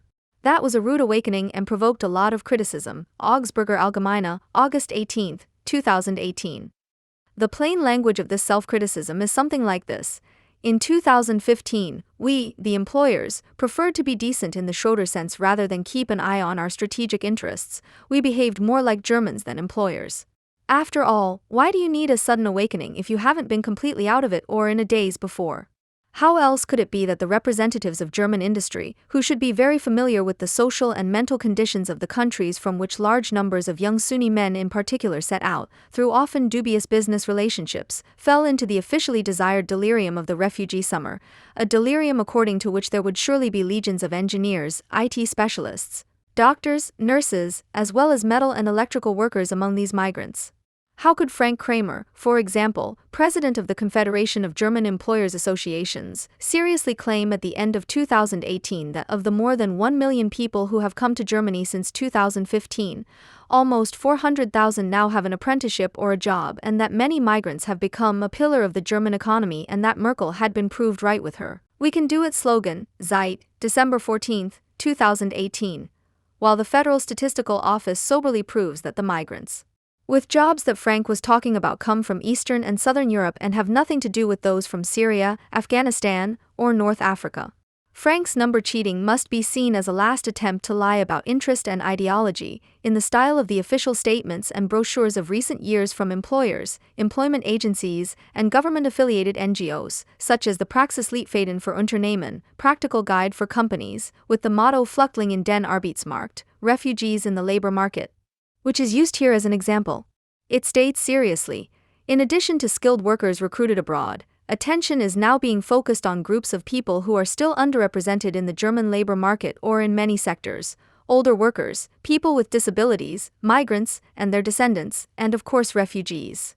Up to 4 million additional workers can be recruited simply by integrating these groups better into the labor market. End of quote. At this point, however, you can't help but smile at the foolish employers who, through their own political and ideological conformism, have deprived themselves of the relief they wanted by pushing down the wages of technically qualified workers. The farce surrounding refugees and skilled workers is a clear pointer to the particularly high degree of irrationality that characterizes the capitalistic absolute drive for enrichment, Marx, in the German case, so much so that the capitalistic striving for immigration, which at least in its narrowness is still rationally targeted, with the capital advantages resulting from immigration, especially from backward regions, such as class division, wage pressure, and low-cost family reproduction, including a higher birth rate, at least for the first generation of newcomers, is muddled with all kinds of special historical legacies of German mentality. These constants are what make other Europeans realize that Germany has apparently lost its mind, as the British political scientist Anthony Glees aptly remarked in an interview on Deutschlandfunk Radio on September 8, 2015. It is by no means the first time, and unfortunately certainly not the last, that a bourgeois pragmatic view of things has to despair of what is German. What irritates Glees and the majority of Britons who voted for their country to leave the EU at almost any cost after the summer of 2015, so that the future of Great Britain could be as far removed from that of Germany as possible, can be described as follows: unlike in other developed countries, where delusional political maneuvers always have something staged about them and the question of cui bono always brings something at least debatable to light, the question of any hidden interests of a material nature in Germany leads directly into the heart of darkness. Here, the delusion is clearly no longer modified by external constraints and limitations, but is virtually unavoidable due to internal circumstances. It defies any forward-looking, pragmatic calculation. In other words, the delusion is not fanned or at least encouraged in order to profit from it, but is first unquestioningly executed. And only then is the attempt made to somehow turn the results of the madness into a cheap or profitable way of furthering one's own interests. So instead of, for example, hiring immediately usable helpers from Ukraine for the ailing care system, which would have been easy and cheap, many local authorities, welfare organizations and, of course, the Greens are planning to train and deploy young Muslim men to care for old infidels, most of whom are women, which in many cases could mean euthanasia in installments for those affected. And exactly 70 years after the collapse of the Third Reich, only in Germany and nowhere else in the developed world, not even in Austria, was it possible to see a mass hysteria that enthusiastically surrounded trains full of refugees, most of whom had a very dubious legal status, as they once did the Führer, throwing teddy bears at them without giving a moment's thought to who they were, where it could lead and who it would benefit. Glees' conclusion: Germany is behaving like a hippie state, guided only by feelings, may sound strange if you try to imagine Merkel as a flower child, but the comparison has some validity. Not only because the Manson family was also part of the hippie movement, but because Glees' comparison rightly recalls the beginnings of the recent betrayal of reason after the Second World War, and thus to what connects the alternative ideology most deeply with German identity: the fascination with folkish rejuvenation fantasies, psychozoological ideas of society, boyish anti-bourgeois attitudes, narcissistic craving for recognition, unbridled sentimentality, and last but not least, projective identification with supposed nature children and declared enemies of civilization. At the same time, however, the same hippie state produces merciless export surpluses and takes action against its so-called partners with rare economic aggressiveness. This results in a strange amalgam of mentalities that any British commentator would be proud to be unable to understand. A politically and socio-psychologically completely unpredictable hubris that begrudges Greek pensioners the dirt under their fingernails, but uninhibitedly cheers the virile Mediterranean crossers, probably because of their envied and admired vitality. A hubris in which German ingredients, hysteria, the disposal of history, national education, and a longing for decline are indistinguishably mixed with something general, the intellectual fallout of postmodern production conditions, without ever producing a stable connection. This attitude appears to the observer in constantly changing consistencies, depending on which of the elements is currently dominant. However, when sifting through the almost unmanageable amount of journalistic and academic output in Germany on the subject of migration, it is still possible to distinguish between two main forms of migration fetishism. One could also speak of a veritable migrationism, one whose argumentation patterns are international and which merely finds a particularly large number of advocates and converts in Germany, and a second that is exclusively German. For decades, the concept of migration has been changing in a kind of pedagogical journalistic retracing of actual global lean production. Migration first migrated from biology to the humanities, where it replaced older and more precisely defined terms such as flight, emigration, exile, and asylum, and, more importantly, turned a descriptive term into a moral one. Migration gradually became a post-bourgeois quality criterion, the invocation of which allows the authentic and adventurous individual to distinguish himself from the kind of postmodern Neanderthal who still values public services and economic regulation. Today, the standard stock phrases of the feuilleton are what were once reserved for the bold and risky prose of a Giorgio Agamben. Quote, "In the inevitable process in which nation-states and traditional legislations are losing influence, the refugee is perhaps the only conceivable form of existence. In any case, until the nation-states and their sovereignty have expired, existence as a refugee is the only conceivable category in which forms and bodies of new, future political communities can be imagined," wrote Agamben in 1993 in his essay We Refugees. The many Agambens in the seminar rooms, whether they are called Nika Farutin, Sayla Ben Habib, Nicolas de Genova or Andreas Cassi, have since not only ensured that migration ethics and critical migration research have become academic disciplines, but also, with the help of countless parrots, that migration criticism, a term that is as absurd as climate denial per se, is considered a synonym for fascism at the very least. Above all, however, they have established migration as the most important human right and as a morally sacrosanct state of nature. Migration is something that happens quite naturally again and again, Merkel remarked in all seriousness about the UN Migration Pact, without anyone mentioning the material background of this anthropology of postmodernism. Gone are the days when Ulrich Beck still quite casually justified his plea for a human right to migration on the grounds of capital necessity, flexibility, and low wages. In our mobile world, we now have the global mobility of capital. Accordingly, capitalists naturally act across borders, and information has long since become borderless. But when people want to cross borders, there are enormous tensions and conflicts. Nevertheless, there is illegal immigration, and we know that without it we would not be able to maintain many social services. Zeit Online, April 27, 2007. However, Beck is still up to date in one respect, namely in his promotion of people who want to build a better life for themselves with entrepreneurial energy. This is where the idea is hinted at that non-European migrants in particular should become better people and Africa the continent of the future. The young man, who is preferably Muslim and who has set off from the south by boat, has taken his fate into his own hands, has shown daring and creativity, assertiveness, and at the same time modesty. Because isn't he striving for what the pampered indigenous people always complain about as being too little and too bad? In any case, the refugee has practically demonstrated with the dangerous route that he is serious about the maxims of the entrepreneurial self, the individual management of risks and the resource creativity, more serious at least than the spoiled ex-employee, who is a millstone around the neck of progress as a legacy of the industrial age, or the Polish immigrant nurse who bothers her employers with trade union engagement. More seriously, however, than the effeminate brothers who, as gays or Christians, expect more from the bourgeois state than the execution of the survival of the fittest, and more seriously than the Muslim women who flee from Islam rather than with it and mistakenly hope to find traces of republicanism in the Federal Republic. And is not the male Islamic migrant an exemplary fulfillment of what Roman Herzog demanded 20 years ago for the education of the future? We need a new culture of independence and responsibility, Zeit 46/1999. In this perspective, migrationism amounts to an anti-racist form of popular education that is supposed to show the unmotivated potato, even if it may have a Croatian, Greek, or Turkish background, the way forward by referring to its racially pure model. In this context, Berlin awarded the Vielfalt Unternehmt Prize for the first time in April to honor migrant businesses on behalf of the thousands of people with a migration background who contribute to the country's prosperity through their startups and their long-standing existence in the market and who are good examples of the migrant economy. Press release of the Senate Department for Economics, Energy, and Public Enterprises, April 5, 2019.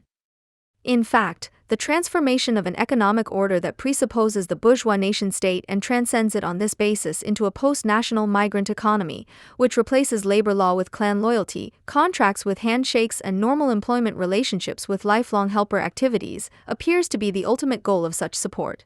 Furthermore, migration is presented as the necessary consequence of domestic decadence, which has ignored all warnings about the consequences of its own carelessness for decades. Didn't Der Spiegel already ask accusingly in a headline in spring 1975, "Are the Germans dying out?" And in the subline already provide the blame: more sex, fewer babies? It had already come to that at that time. Female self-determination over their own bodies was endangering the national body. And no further warning of the democalypse, which was often talked about in the 1990s, could change anything about that. On the contrary, the last so-called baby boomer generation in particular was not reached by Kohl's spiritual and moral turnaround and in turn proved to be, as the first age cohort to be confronted with large-scale unemployment again after the war, not very future-oriented and thus also statistically noticeably low in fertility. It seemed clear that things could not continue like this, and in spring 2015, for example, the TV channel NTV prepared its viewers for what was to happen in the following months with the slogan "Migration Against Overaging. Immigrants Slow Down Population Decline." The Bertelsmann Foundation finally calculated it exactly. Quote, "According to this, the German economy will need millions of additional workers from abroad in the coming 4 decades. By 2060, an average of at least 260,000 more people would have to move to Germany from abroad than move away from Germany every year. Only in this way can the demographic decline in the labor force be limited to a level that is tolerable for the economy," the current study Immigration and Digitization states. This figure includes not only the required labor force, but also dependents and children. Welt, December 2, 2019. Migrants, at least those who are not spoiled, hardened by sacrifice and honor, and brutalized by the ruling class from the South, are young, dynamic, resilient, optimistic and up to the challenges of the future. If it is true that advertising provides ideal images of what society wants, then there is no better proof of this than the change in companies that advertise products other than hearing aids or cruises. Black skin, headscarves, and oriental touches in clothing and hairstyles are the trump cards when EasyJet, Coca-Cola, Adidas or Drivey advertise themselves today. The ratio of young, dynamic people whose migration background is strikingly displayed to those who phenotypically resemble the majority of the population is probably even more grotesque than the completely useless number games of the Bertelsmann Foundation, or even those of the Institute for Employment Research of the Federal Employment Agency, which in 2015 seriously predicted 600,000 new workers from asylum immigration, according to a DPA report dated November 19, 2015.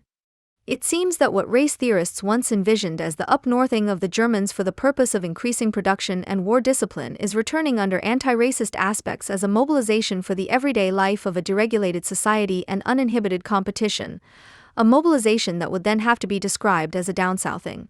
As has already become clear, in migrationism immigrants are not seen as what and who they actually are, but according to the role they play in the production of desire, which in Germany, more than anywhere else, also determines practical political decisions.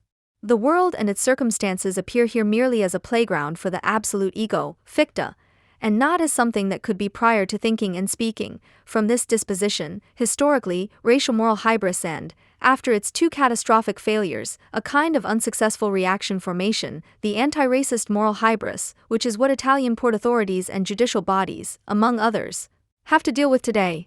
This continental forced happiness, which is noticeable not least in the strikingly extreme overrepresentation of Germans among the so-called sea rescue workers and in the Green faction in the European Parliament, Green slogan in the European election campaign, "If you want to save the world, start with this continent." This form of aggressive self-aggrandizement cannot be explained by neoliberalism.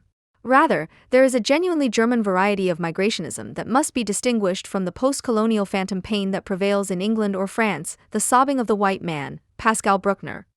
For Germany does not have to practice being ashamed of civilization, but rather, on the contrary, to repeatedly conceal the definitive failure of its own civilization. The postmodern cult of migration fits into what is called in Germany Vergangenheitsbewältigung, a highly ambivalent exercise that retains Nazi motifs and thought patterns precisely by pretending to have learned from Nazism. There is nothing to learn from it, at least nothing that one could not have known and internalized beforehand as a minimum of reason and morality.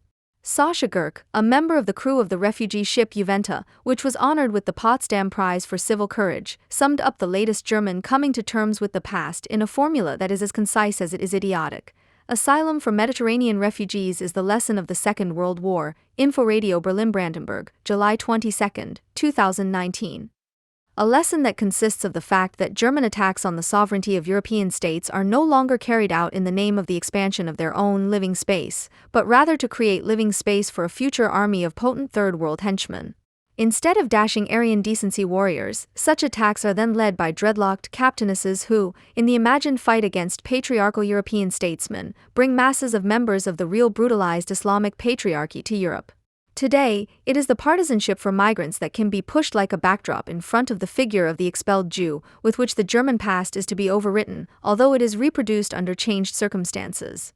For the imported, at least the majority of Sunni Islamic young men thank the noble souls, Saddam Hussein, of their German importers, along with their noble motives, Thomas von der Osten-Sachsen, by shamelessly and vicariously breaking the taboos once imposed by the victorious powers and only partially internalized by the Germans, by indulging in a paranoid, sexualized antisemitism. Along with cowardly gang violence, which need not shy away from comparison with the violence of marauding SA men when Jews are publicly attacked and humiliated or homeless people are set on fire, thereby giving their moral emergency helpers a double satisfaction. On the one hand, one can take pleasure in being outraged by all the details, and on the other hand, one can claim that the insistence on minimum standards of civilization, which one finds difficult to comply with oneself, is an anti-fascist feat and proof of true purification, when it should be a matter of course. This is linked to another aspect, which automatically reveals migrationism as the German reinterpretation of what its own population has done. The constant attacks by Germans on the sovereignty of both Malta and Italy, but also the toppling of an Austrian government, which proved to be less willing to join than it once was and preferred to ally itself with the Eastern European states against Germany rather than the other way around, which was largely orchestrated by the German media using tasteless tricks, all these pieces of a smear, whose barely concealed mendacity is reminiscent of the pre-Nazi defamation campaigns of the late Weimar Republic, in turn follow on from the pro-European attacks by young Germans on French barriers in the post-war period, most spectacularly on August 6, 1950 in Wissembourg. At the time, thousands of demonstrators gathered in front of the Council of Europe to march with torches in order to abolish the borders in Europe and to save European culture from the great danger, no, not of right-wing populism, but of communism, in other words, precisely what the fathers and big brothers had failed at and what the radio had apparently successfully hammered into them as slogans for saving Europe through Germany. It is not only the form that is similar, but also the motive. Germany wants to merge with Europe, to get rid of the unbearably embarrassing burden of its history by hallucinating a common European responsibility and at the same time decreeing it as reality. But Germany wants to merge with a Europe that is like it, that can no longer defend itself against the economic and historical political appropriation by German boundlessness through any real or symbolic border. The decision to draw borders and, if necessary, to close them, in other words to refuse to exterritorialize Nazism, stamps Great Britain or Denmark, as well as the Visegrad states and, increasingly, Austria, as the true fascists, ergo nationalists, in Germany's eyes, no matter how sympathetic or unsympathetic the motivations and representatives of these states may be. In this Europe of the legal successors of the German Reich, the Federal Republic of Germany, which in its media, which are almost completely synchronized by voluntary self-censorship, presents itself as the last humanist surrounded by nothing but potential fascist states, determines who is a Nazi. Such an absurd claim can only be maintained by frantic post-nationalism and permanent morally tinged border crossings, preferably with migrants on board. There is no doubt. Migrationism is a clear symptom of the fact that the political and media class in many European countries, but especially in Germany, is extremely dissatisfied with the population at its disposal. They have become too accustomed to the comforts of traditional class compromises and, at least in Germany, are even willing to work more and earn less for a modicum of social and public security, without much grumbling. What they are apparently not prepared to do, however, is to accept total flexibility, total assimilation to postmodern conditions, and to see this imposition as a passionately desired adventure in life. Or, to put it more prosaically, to risk life and limb for the basic security of life. This, in turn, characterizes the migrants from the south, especially the Islamic refugees, in the eyes of the ideology producers, whether publicly or privately appointed. And there can be little doubt about this either. Migration is used to put economic pressure on the population and to stir up moral issues. Despite their precarious situation, migrants, especially Muslim ones, are supposed to improve the birth rate because the locals on Hearts 4 simply don't want to get involved and the others hardly have time for it because of their career wars.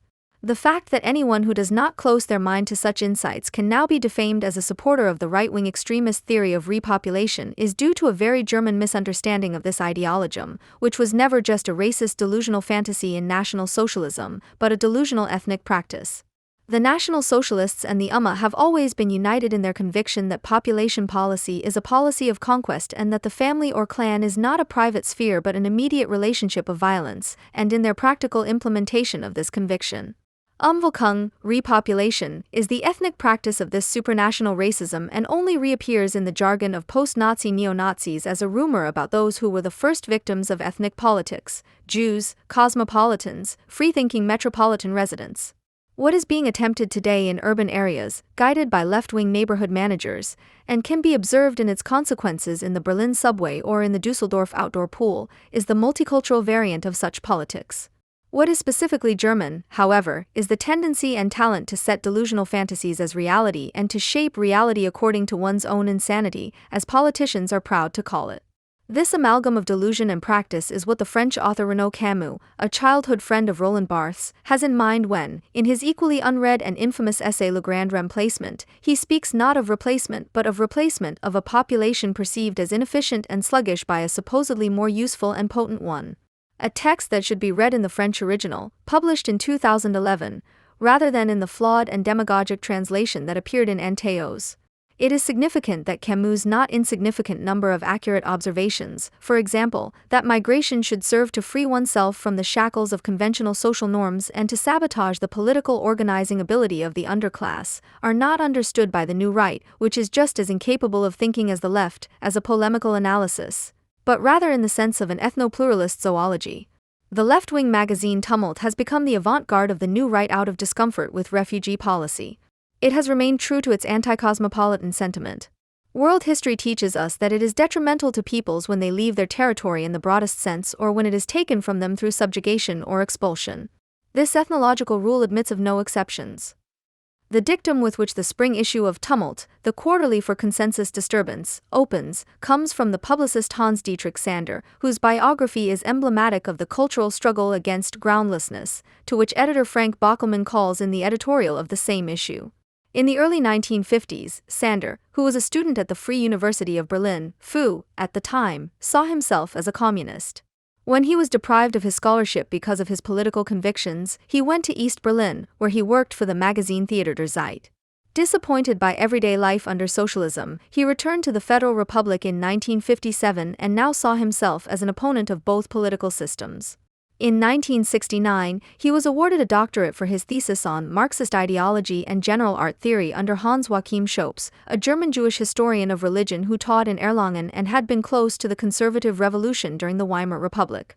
Sander also had contact with Jacob Taubes, who was appointed to a chair of Jewish studies at the FU in 1966 and contributed to the popularization of post-structuralism in the Federal Republic in the 1970s.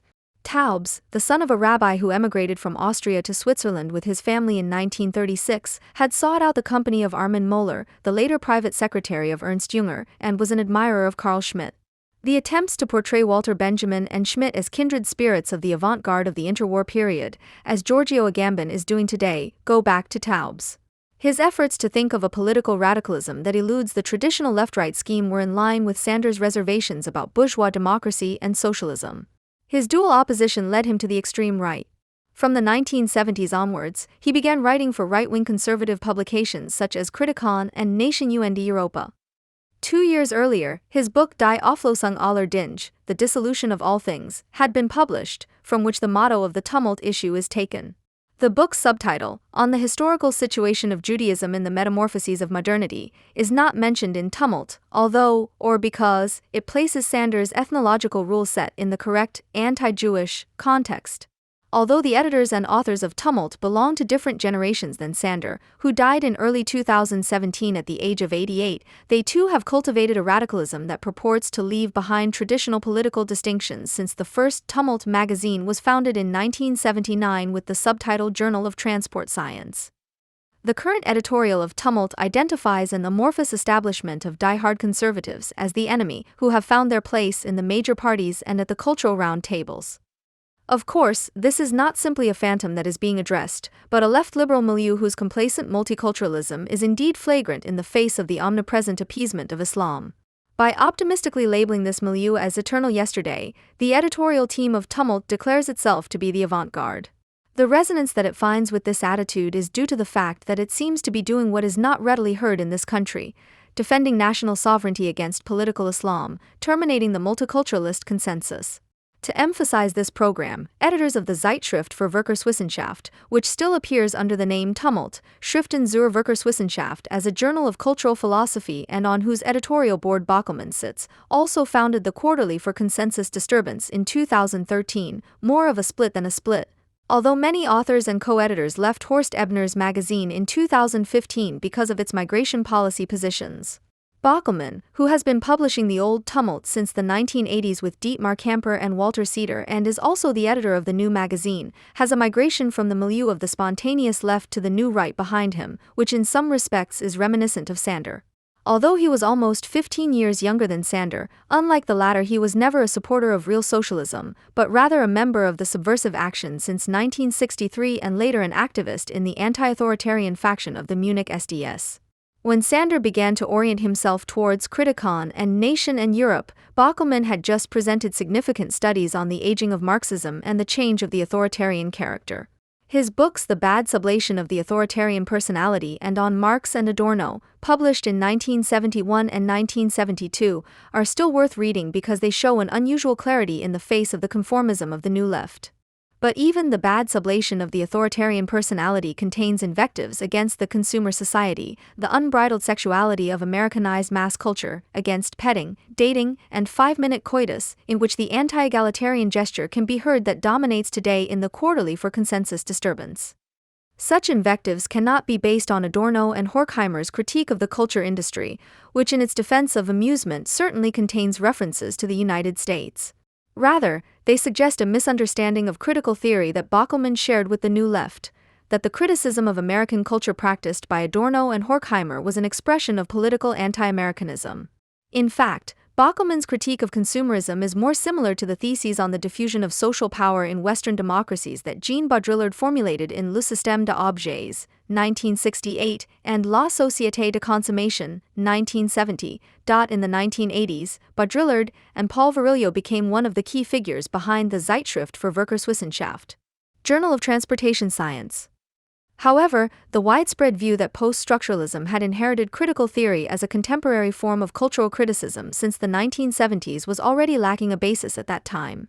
Rather, simulation in Baudrillard and dramology, the science of acceleration, in Virilio are cover terms for a rejection of circulation and cultural mixing, which has no equivalent in Horkheimer and Adorno. In the Zeitschrift für Völkerwissenschaft and in the Merv Verlag associated with it, important texts by Baudrillard and Virilio were made available for the first time in German translations. In the 1980s, the publishing house Mathis and Seitz followed in Merv's footsteps with complete and better translations, whereby the differences that existed between the post-structuralists and their German disciples were blurred in favor of an avant-garde neoconservatism. In 1986, Baudrillard's critique of the French socialists' claim to sole representation, La Gauche Divine, was published by Mathis and Seitz under the title Die Göttliche Linke, mit einem Nachwort von Hans Dietrich Sander, The Divine Left, with an epilogue by Hans Dietrich Sander. Although the consumer society, which the Zeitschrift für Völkerwissenschaft criticized, was replaced in the Viertelgerschrift für Konsenstoring by political correctness and, since the summer of 2015, by refugee policy, resentment is still sparked by the same subject. In the current issue, journalist Eberhard Sens blames the unlimited financial circulation and the world market for the consequences of the refugee crisis and the growing influence of Islam in Western countries, as if it were not precisely part of the apocalyptic promise of Islamism to put an end to the sphere of circulation and to destroy its alleged territorial equivalent, the artificial Jewish state. But the journalist Siegfried Gerlich, in his reflections on migration policy, is not concerned with the rise of Islamic banking, but with the triumph of neoliberalism, which has social mobility written on its banners. The West's powerlessness in the face of the Islamist threat cannot be overcome by abolishing social mobility, but at best by reflecting on the fact that Islamism is not rootless, but is firmly rooted in the sacrifice of the individual to the global ummah. However, such considerations do not penetrate the quarterly for consensus disturbance, which shares the same anti-American and anti-cosmopolitan sentiment that characterize the Journal of Transport Science. In truth, Camus is not compiling symptoms of damage to cultural associations worthy of protection by a corrosive civilization, but rather evidence of a concerted social offensive against the old things, old traditions and antiquities, against regional collective agreements, general health insurance, social media muffs and country bumpkins, in other words, against everything and anything that appears to be useless and unsuitable for the great mobilization.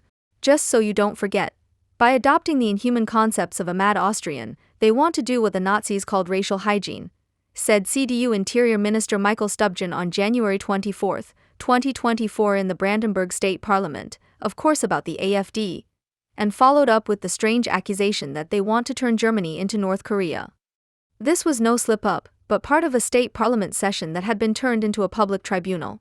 The members of the Left Party parliamentary group rose and donned red vests with the inscription "Never Again is Now," while their chairman, Sebastian Walter, ranted against AfD Member of Parliament Lena Coder. They want to write lists again and transport people away. They want to be the ones standing at the ramp in the end, deciding who is allowed to live and who is allowed to die, and referred to another AfD member as Göring 2.0. The dreadful spectacle was not only staged to point out the common enemy across party lines, who, by his very existence, documents that the Federal Republic has fallen into a deep migration crisis. It also accompanied the implementation of drastic changes in German citizenship law, which will lead to the expansion of special awareness zones in which German right-wing populists have no say. At the same state parliament session, the AfD faction had submitted a motion for a vote entitled Remigration Offensive Now. This motion had nothing to do with the alleged planned deportation or expulsion of millions of foreigners and Germans with a migration background, but it called on the state government to participate in the implementation of the deportation offensive for rejected asylum seekers agreed by the traffic light government in the coalition agreement, with reference to the sharp drop in the number of deportations. In 1994, the Federal Republic of Germany deported 53,043 people. In 2016, the figure was 25,375 and in 2022 it fell to 12,945. In Brandenburg, the number of deportations fell from 795 to 172 per year between 2016 and 2022. One may regret or approve of this, but under current legislation, deportations are legal, for example, after an asylum application has been rejected, just as it is legal to revoke naturalizations that have already taken place in certain cases, and this is exactly what the AfD parliamentary group in the Brandenburg State Parliament had also demanded. The application of Section 35 of the Nationality Act, STAG, opens up the possibility of withdrawing a naturalization that has already taken place if it was obtained through fraudulent misrepresentation, bribery, threats, or intentionally incorrect or incomplete information. A party that demands more deportations of rejected asylum seekers or the revocation of citizenship for people who have deliberately manipulated the conditions for their naturalization and thus brought about an administrative act that was void from the outset can be fought politically. This could be done, for example, by pointing out that deportations are generally considered inhumane and that the existing legal situation is therefore no longer up to date and must be changed quickly. But anyone who, instead, angrily shouts at the members of the same party, "You want a total state of injustice that deported and expatriated millions," as the same Minister of the Interior, Stubjen, did in a German parliament on January 24, 2024, without being reprimanded, will eventually wage a total war against the rule of law. The AfD has therefore called its motion Remigration Offensive Now. In order to counter the witch hunt against it after the corrective publication on the Potsdam secret meeting, a witch hunt whose initiators have cynically appropriated Israel and the Jews' slogan "Never Again" against Hamas. The provocation of those who have been counted out, who have just been accused of wanting to carry out selection at the ramp, seems almost tame in comparison. The AfD's reference in the same motion to the online encyclopedia of the Federal Agency for Civic Education, which explains that remigration refers to the return process of migrants to their countries of origin, was apt. The Federal Agency for Civic Education must have been so embarrassed that it added a note to its online entry on January 17, 2024, stating that right-wing populist and right-wing extremist actors misuse this term to underline their demand for the mass expulsion of people with a migration background. The Left Party is running a candidate in second place on its list for the European elections who advocates bringing large numbers of people from Muslim countries into the country and granting them the right to remain immediately, something that even her own comrades in the Brandenburg State Parliament would probably not support. But the very goals of Captain Carola Rackete have been shared by all parties committed to defending our democracy since the AfD was accused of wanting to introduce the deportation and selection of Muslims, and not just in Brandenburg. It is believed that the Basic Law fundamentally excludes the state-decreed loss of German citizenship. Anyone who enters the keywords deprivation of German citizenship into Google will find out that Article 16 of the Basic Law expressly states, German citizenship may not be withdrawn. This prohibition covers any state withdrawal of citizenship against the will of the citizen. This guarantee is a reaction to the Nazis' policy of expatriation towards Jews and opponents. Google presents this assertion about German citizenship law as the quintessence of the individual results of the search query, and it is wrong.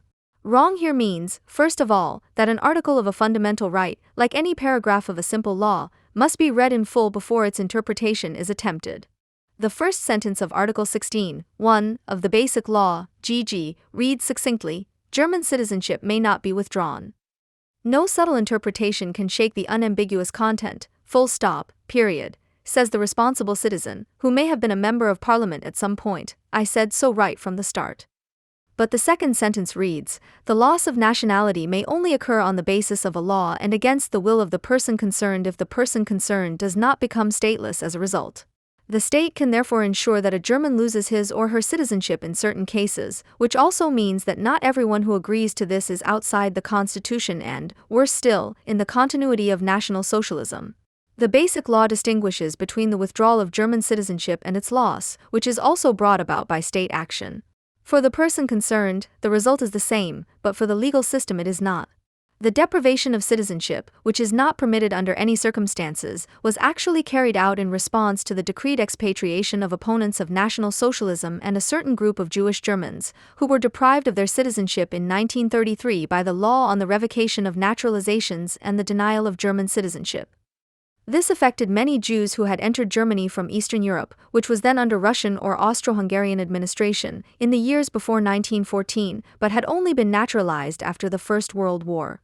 The German Jews who were annihilated in the Holocaust were, insofar as they had remained in Germany until the end, German citizens. The loss of German citizenship recognized in the Basic Law means that something is taken away from someone to whom it was never due in the first place, which means that the de facto citizenship was actually void from the outset. The deprivation of citizenship, which is expressly not possible under Article 16(1) of the Basic Law, is legally a subcase of the loss of citizenship. According to a standard commentary on the Basic Law, it is the loss of nationality that impairs the nationality as a reliable basis of equal membership. It therefore consists primarily in the loss of nationality that the person concerned cannot influence in a reasonable manner. As with the underlying article of the Basic Law, the definition in the commentary continues. On the other hand, no deprivation is the loss of nationality due to circumstances that the person concerned fulfills voluntarily or avoidably and the loss was foreseeable for him. End of quote. The German Nationality Act, StAG, which regulates both the acquisition and the loss of German nationality, recognizes the following reasons in its version valid until June 25, 2024, which can lead to the loss of German nationality against the will of the person concerned and do not constitute an unconstitutional deprivation of citizenship. 1. The acquisition of a foreign nationality upon application without authorization to retain German citizenship in accordance with Section 25 of the German Nationality Act. 2. In the case of a minor living abroad, by adoption as a child by a foreigner in accordance with Section 27 StAG. 3. On joining the armed forces or a comparable armed organization of a foreign state or by concrete participation in combat operations of a terrorist organization abroad in accordance with Section 28 StAG.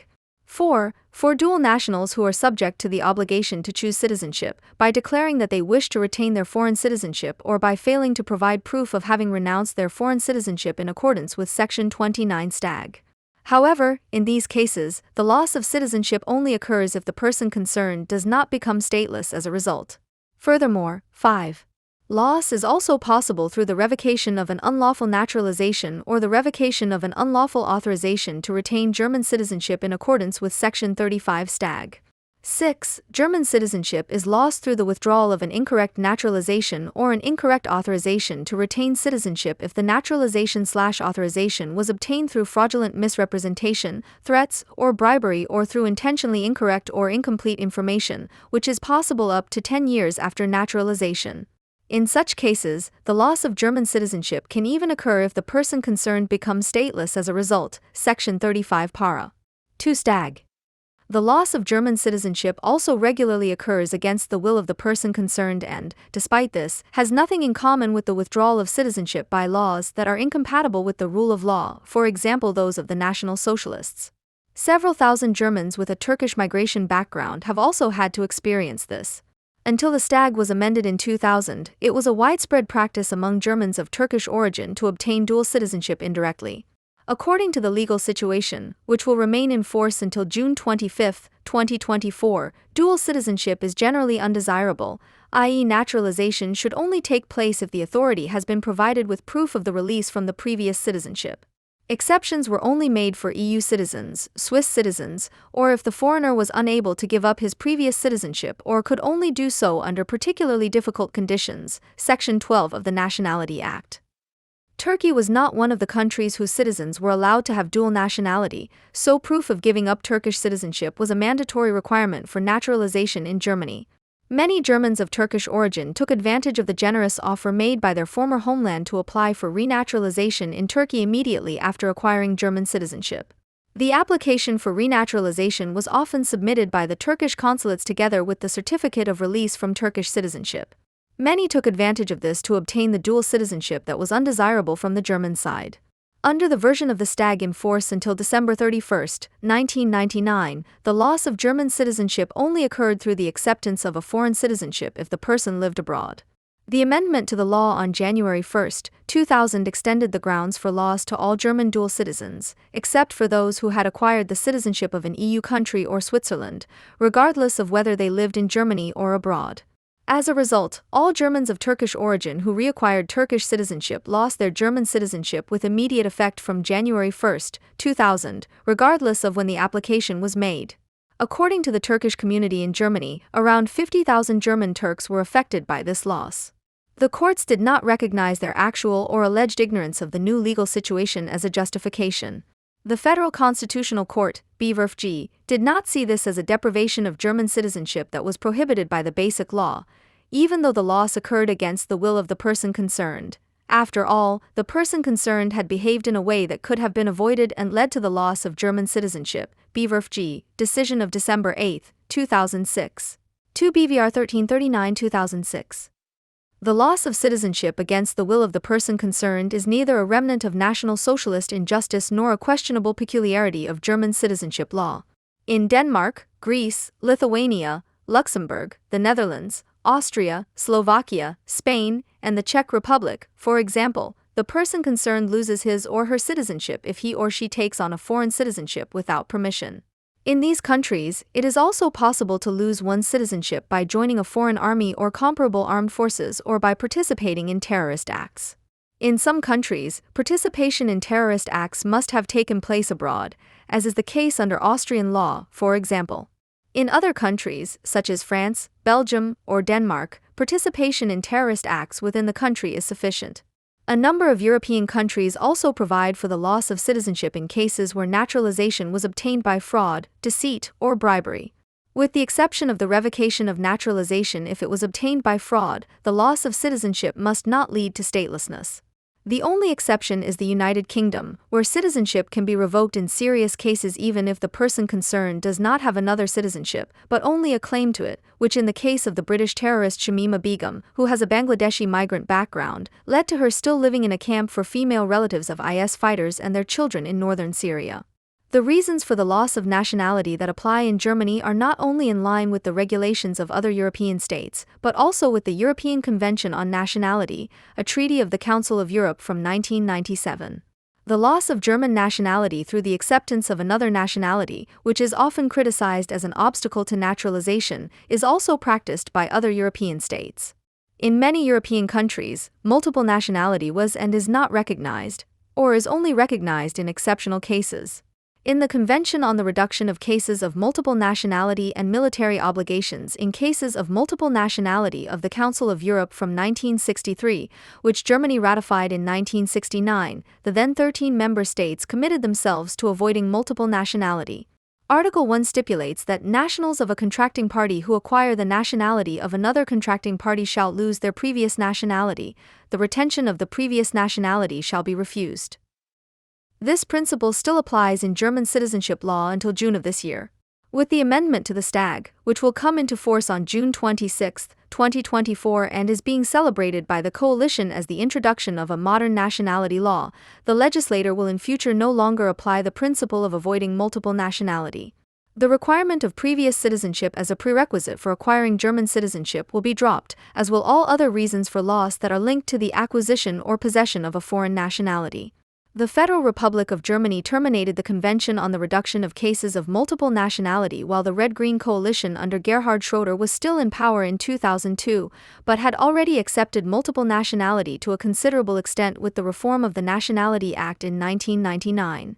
Since then, it has been possible for both EU citizens and foreigners who cannot give up their previous citizenship or can only do so under particularly difficult conditions to be naturalized while retaining their previous citizenship. In fact, although the Stag provides for dual citizenship as an exception, it has almost become the norm. Of the 168,775 naturalizations that took place in 2022, 125,120, or 74.1%, were granted while retaining the previous citizenship. Thus, 99% of the 31,995 naturalized EU citizens retained their previous citizenship, while all 4,205 Afghans and 4,790 Iranians were naturalized with dual citizenship, since it is not possible to lose citizenship in either Afghanistan or Iran. The rate of dual citizenship among Syrians, 48,385 naturalizations, was similarly high at 99.9%, as it was among Iraqis, 6,480 naturalizations, at 95.1%. The federal government thus bowed to the constraints dictated by ugly regimes, instead of exerting the appropriate political and economic pressure on them to join the international community. The decision to abolish the obligation to choose citizenship for children born in Germany to foreign parents in 2014 also led to a significant increase in multiple citizenship. With the amendment to the Stag in 2000, children of foreign parents received German citizenship in accordance with Section 4(3) Stag if one parent had been legally resident in Germany for 8 years. If the child also acquired the nationality of the parents through birth, dual citizenship was initially accepted on a temporary basis. However, the dual citizen had to choose one nationality by the age of 21. The 2014 amendment to the law abolished this obligation for those who had at least partially grown up in Germany, i.e. who had usually lived in Germany for 8 years before their 21st birthday, had attended school for 6 years or had a school-leaving certificate and vocational training completed in Germany. This regulation made dual citizenship the norm for children of foreign parents. With the introduction of the new nationality law in June 2024, the number of dual and multiple citizens will increase significantly, and not just because naturalization now takes place after 5 years, or after 3 years in the case of special integration performance, instead of the previous 8 years. The requirement to renounce previous citizenship, which has been in place until now, should and will also increase the willingness to naturalize. This is particularly true for Turkish citizens, who will no longer have to give up their sacred Turkish citizenship for a piece of German paper, i.e. citizenship. The fact that the generation cutoff for holders of foreign citizenships will be abolished will also lead to a steady increase in dual citizenships. While a generational cutoff has been implemented for Germans living abroad and the principle of descent has been largely abolished, and children born abroad after 1999 to Germans who also live there will only if they would otherwise become stateless or if the German citizenship is applied for by the parents within 1 year after the birth, Section 4 abs. 3 Stag, a foreign citizenship law is recognized without restriction and over generations. Initial considerations to introduce a generational cut here as well, so that foreign citizenship is not inherited over generations, were not pursued further, although, for example, a compulsory option for subsequent dual citizens would be permissible under international and constitutional law. The much-maligned ethnic and racist former German citizenship law is becoming the blueprint for retaining foreign citizenship and thus for migrant identity politics. From June 2024, dual citizenship will be the norm for all migrants and their descendants. The federal government justifies the reform of the STAG by saying that Germany, as an immigration country, needs a modern citizenship law. The aim of this law is to create a modern nationality law that takes into account the needs of an immigration country. Access to German nationality should be simplified and accelerated for foreigners who have been living legally in Germany for a long time, in order to enable them to participate on an equal footing. Only by acquiring German nationality will full equal participation be possible. This includes, in particular, political participation, which is one of the central areas of social life, through the right to vote and to stand for election at federal, state, and local level. Despite the reform in 2000, German nationality law is still not sufficiently geared towards responding appropriately to the needs of foreigners whose personal identities have more than one cultural and national background. The current citizenship law therefore needs to be modernized in order to adequately meet the needs of many people with an immigration history. The principle of avoiding multiple nationality, which is enshrined in German citizenship law, is an obstacle for many people seeking naturalization. Many foreigners feel a sense of belonging to Germany, but do not want to completely sever their ties to their country of origin, which they see as being linked primarily to their previous citizenship. Federal Government Bill, German Bundestag, printed paper 20/1944. With its modern citizenship law, the federal government is pursuing a post-migrant concept in which citizenship is equated with membership of a fitness studio. The same applies when it says, however, the avoidance of multiple nationality often does not do justice to the reality of many people's lives, as they have a connection to more than one state and also have a legitimate interest in having more than one nationality. Critics argue that accepting multiple nationality leads to alleged conflicts of loyalty. This is essentially based on a view of subordination law and the idea, often expressed in the past, that a person cannot be the servant of two masters. However, one wonders what the alleged conflicts of loyalty are based on if not on this idea. End of quote. Finally, citizenship represents membership in a political community and not the relationship of subordination to a sovereign. Quote, rather, the following must be emphasized from the perspective of the liberal constitutional state. Nationals, regardless of the possession of other nationalities, have no loyalty obligation beyond normal obedience to the law. Former Federal Constitutional Court Judge Ernst Wolfgang Böckenförde succinctly formulated, the principle of freedom under the rule of law means that a citizen who behaves within the law, that is, legally, is a loyal citizen. Patrick R. Hoffman, on the planned liberalization of the nationality law, Verfassungsblog January 20, 2023. In fact, the former judge at the Federal Constitutional Court Böckenförde is only very conditionally suitable as a key witness for dual nationality. The problem of loyalty lies in the fact that many new citizens do not behave legally within the spirit of the law, but merely bow to a compulsion that they want to undermine.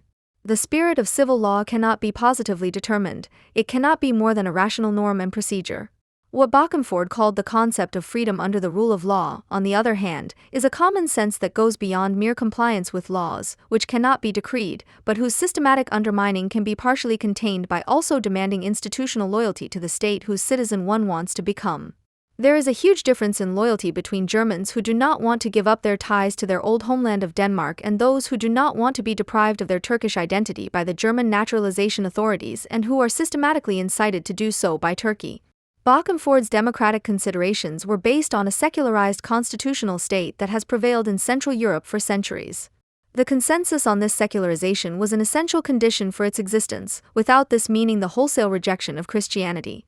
Böckenförde was an incorrigible optimist when he expressed the hope in an interview with the TASS in 2009 that Muslims will accept the offer of the secular state and that, over time, they will overcome any reservations they may still have. At the latest, with the refugee crisis and the mass influx of Muslims from the Arab world and Afghanistan, the hope of an Islamic religion that is compatible with the secular state was finally buried, even if this idea was already more wishful thinking than a well-founded hope. Even Bassam Tibi, who coined the term Reformed Euro-Islam, admitted in 2016 that he had failed with this hope and declared his capitulation. Quote, "Het Islam has defeated Euro-Islam. I would say that 5 to 10%, but no more than 10% of the Muslims I know, whom I observe, live European lives, even as citizens, German citizens at heart. But unfortunately the majority do not." End of quote. But unfortunately the majority do not. End of quote. While Bassam Tibi still recognized a danger in the development of Islamic parallel societies, the acceptance of these closed milieus, which have now developed into counter-societies, is demanded by the representatives of the post-migrant society as proof of the majority society's willingness to integrate. This is the meaning of the talk about using migration issues to discuss general social issues and the hybridity of identities that is taken for granted in the post-migration society, which is expressed in the fact that migrants do not have to sever their other nationality-related ties in order to take on German citizenship, but can combine and live both parts of their identity. Tarek Tabura. On the way to a nationality law for the post-migration society. The secularization of the state, which is recognized as the basis of society here, and its hitherto self-evident recognition by the vast majority of citizens, is to be replaced by citizens with hybrid identities, according to the vision of the representatives of a post-migrant society, who are to live out their ideas of community, and not society, imported from their countries of origin here as well. With its unconditional acceptance of multiple nationality and the recognition of the heritability of foreign nationality, the traffic light government is following the concept of the post-migrant society. It wants to force even the descendants of immigrants into the identitarian community of origin and empowers them at all levels to profess their otherness, which, if accepted, is reliably expressed in Yalla shouts. The hatred of the AfD for its demands to deport refugees without a prospect of staying or to examine asylum grounds outside of German borders or to revoke naturalizations obtained by fraud is increasingly affecting all those who do not see the integration of migrants primarily as a task of the majority society, but as a debt to be paid by the immigrants. This is one of the reasons why Brandenburg's Minister of the Interior, Michael Stubjan, who actually shares such demands, was carried away by the outrageous comparisons of the AfD with Adolf Hitler and racial hygiene in the state parliament on January 24, 2024. The fear of the right-wing competitor was joined by the naked panic of soon being considered a right-winger yourself, one of those who wanted to select and deport Muslims at the ramp. After all, Stubjan had still joined the demand of party colleagues to put an end to the individual right to asylum in September 2023. The German government must admit that it cannot accept all the people who want to come here via smuggling organizations, the CDU politician said on Deutschlandfunk radio. He called for quota solutions in cooperation with the UNHCR, the United Nations Refugee Agency. Stubjan also reiterated his call for strict border controls. Similar to the Bavarian-Austrian border, there should be controls at the crossings to Poland and the Czech Republic. This would allow people who have committed crimes to be sent back immediately. The minister emphasized that something urgently needed to be done about human trafficking via Moscow and Minsk, which had increased dramatically since May. Deutschlandfunk, September 19, 2023. This text is based on an interview with the responsible Deutschlandfunk editor Sarah Zerbach, who tried to throw Stubjan off track with demagogic questions like this. There is a lot to discuss, but now I have to ask again if I understood that correctly. Do you question the individual right to asylum or not? End of quote. That's how quickly you can be assigned your place at the ramp. However, it should be clear from our previous comments that the development of a multicultural immigration society in a relatively homogeneous nation-state is problematic and actually irresponsible. True democracy, the German behavioral scientist agrees with Wolfgang Schäuble and the National Socialists, needs trust. Trust is the moral surrogate for rationality, which has always remained a foreign word and a foreign body in Germany. Where rationally justified consent to political decisions is not to be expected, but the shop is still to be kept together, trust is therefore being sought, which Germans like to appeal to when reason advises mistrust. In this respect, the title of Abel Eibsfeldt's 1994 bestseller is a pleonasm. Any society that deserves to be called so gives room to mistrust and promotes its public articulation, because reasonable dispute lives from doubt expressed in words. Those who would exorcise it are destroying society in the name of community, whose unity is created not by the power of judgment but by trust, by violence converted into a sense of security. When Abel Eibsfeldt criticizes the attempt to turn the homogeneous nation-state into a multicultural immigration society, he proves that he is as incapable of thinking in terms of the nation-state as he is of thinking in terms of society. A bourgeois nation-state is only homogeneous in the crucial respect that it suspends the principle of ethnic homogeneity, which is a principle of particularity, in favor of the equality of all citizens before the law. That is why classic immigration countries such as the United States are immigration societies, while Abel Eibsfeldt's multicultural immigration society, as a juxtaposition of cultural communities, would literally be a social. A multicultural community draped as a society, however, actually contradicts the principle of equality of all citizens, which is why Abel Eibsfeldt inadvertently speaks a truth. Nationhood, which sees itself as an organizational form of cultural communities, undermines its own conditions. The contemporary descendants of Abel Ibsfeld are not the right-wing ethnopluralists that the usual extremism experts only refer to because, together with them, all defenders of civil sovereignty can be denounced under the catchword of right-wing populism. Instead, it is the diversity-drunk refugee friends who act as if they wanted to refute Abel Ibsfeld's behavioral research. It is not part of the evolutionary biological heritage of Homo sapiens to seek out those who are similar to him. Rather, lived humanity consists precisely in opening oneself to those cultures that only tolerate openness as subjugation, a rigorism that the Germans understand so well because they know it from themselves. Contrary to the invocation of tolerance and diversity, the goal of such policies is also to achieve blanket homogeneity by eliminating all mediation, distinctions, and nuances that civilization has produced on the path of transcending the ethnos and the demos. Because the politics of diversity is in agreement with the ethnic homogeneity propaganda in its hatred of any traces of such mediation and differentiation, it is now falling back to the level of core European large-scale politics in demography, ethnography, and ultimately zoology. The Volksgemeinschaft is emerging again as a multicultural biotope in which the most robust species survive. In Germany, the legal instrument for implementing the primacy of the ethnic group over the demos as part of a supposedly enlightened state policy has always been dual citizenship. This is not an invention of the Greens, but was part of the legal concepts of National Socialism and experienced its revival in the 1980s, initially as an ideal counter-concept to the ius sanguinis, which was already only partially valid in the Federal Republic of Germany at the time, and then in practice from January 1, 2000. At that time, the birthplace principle was introduced for children born in Germany to foreign parents, provided that one parent had been legally resident in Germany for at least 8 years at the time of the birth. In 2014, the Grand Coalition also abolished the previously applicable obligation to choose citizenship for such children, i.e., the need to choose one of the two citizenships by the age of 22.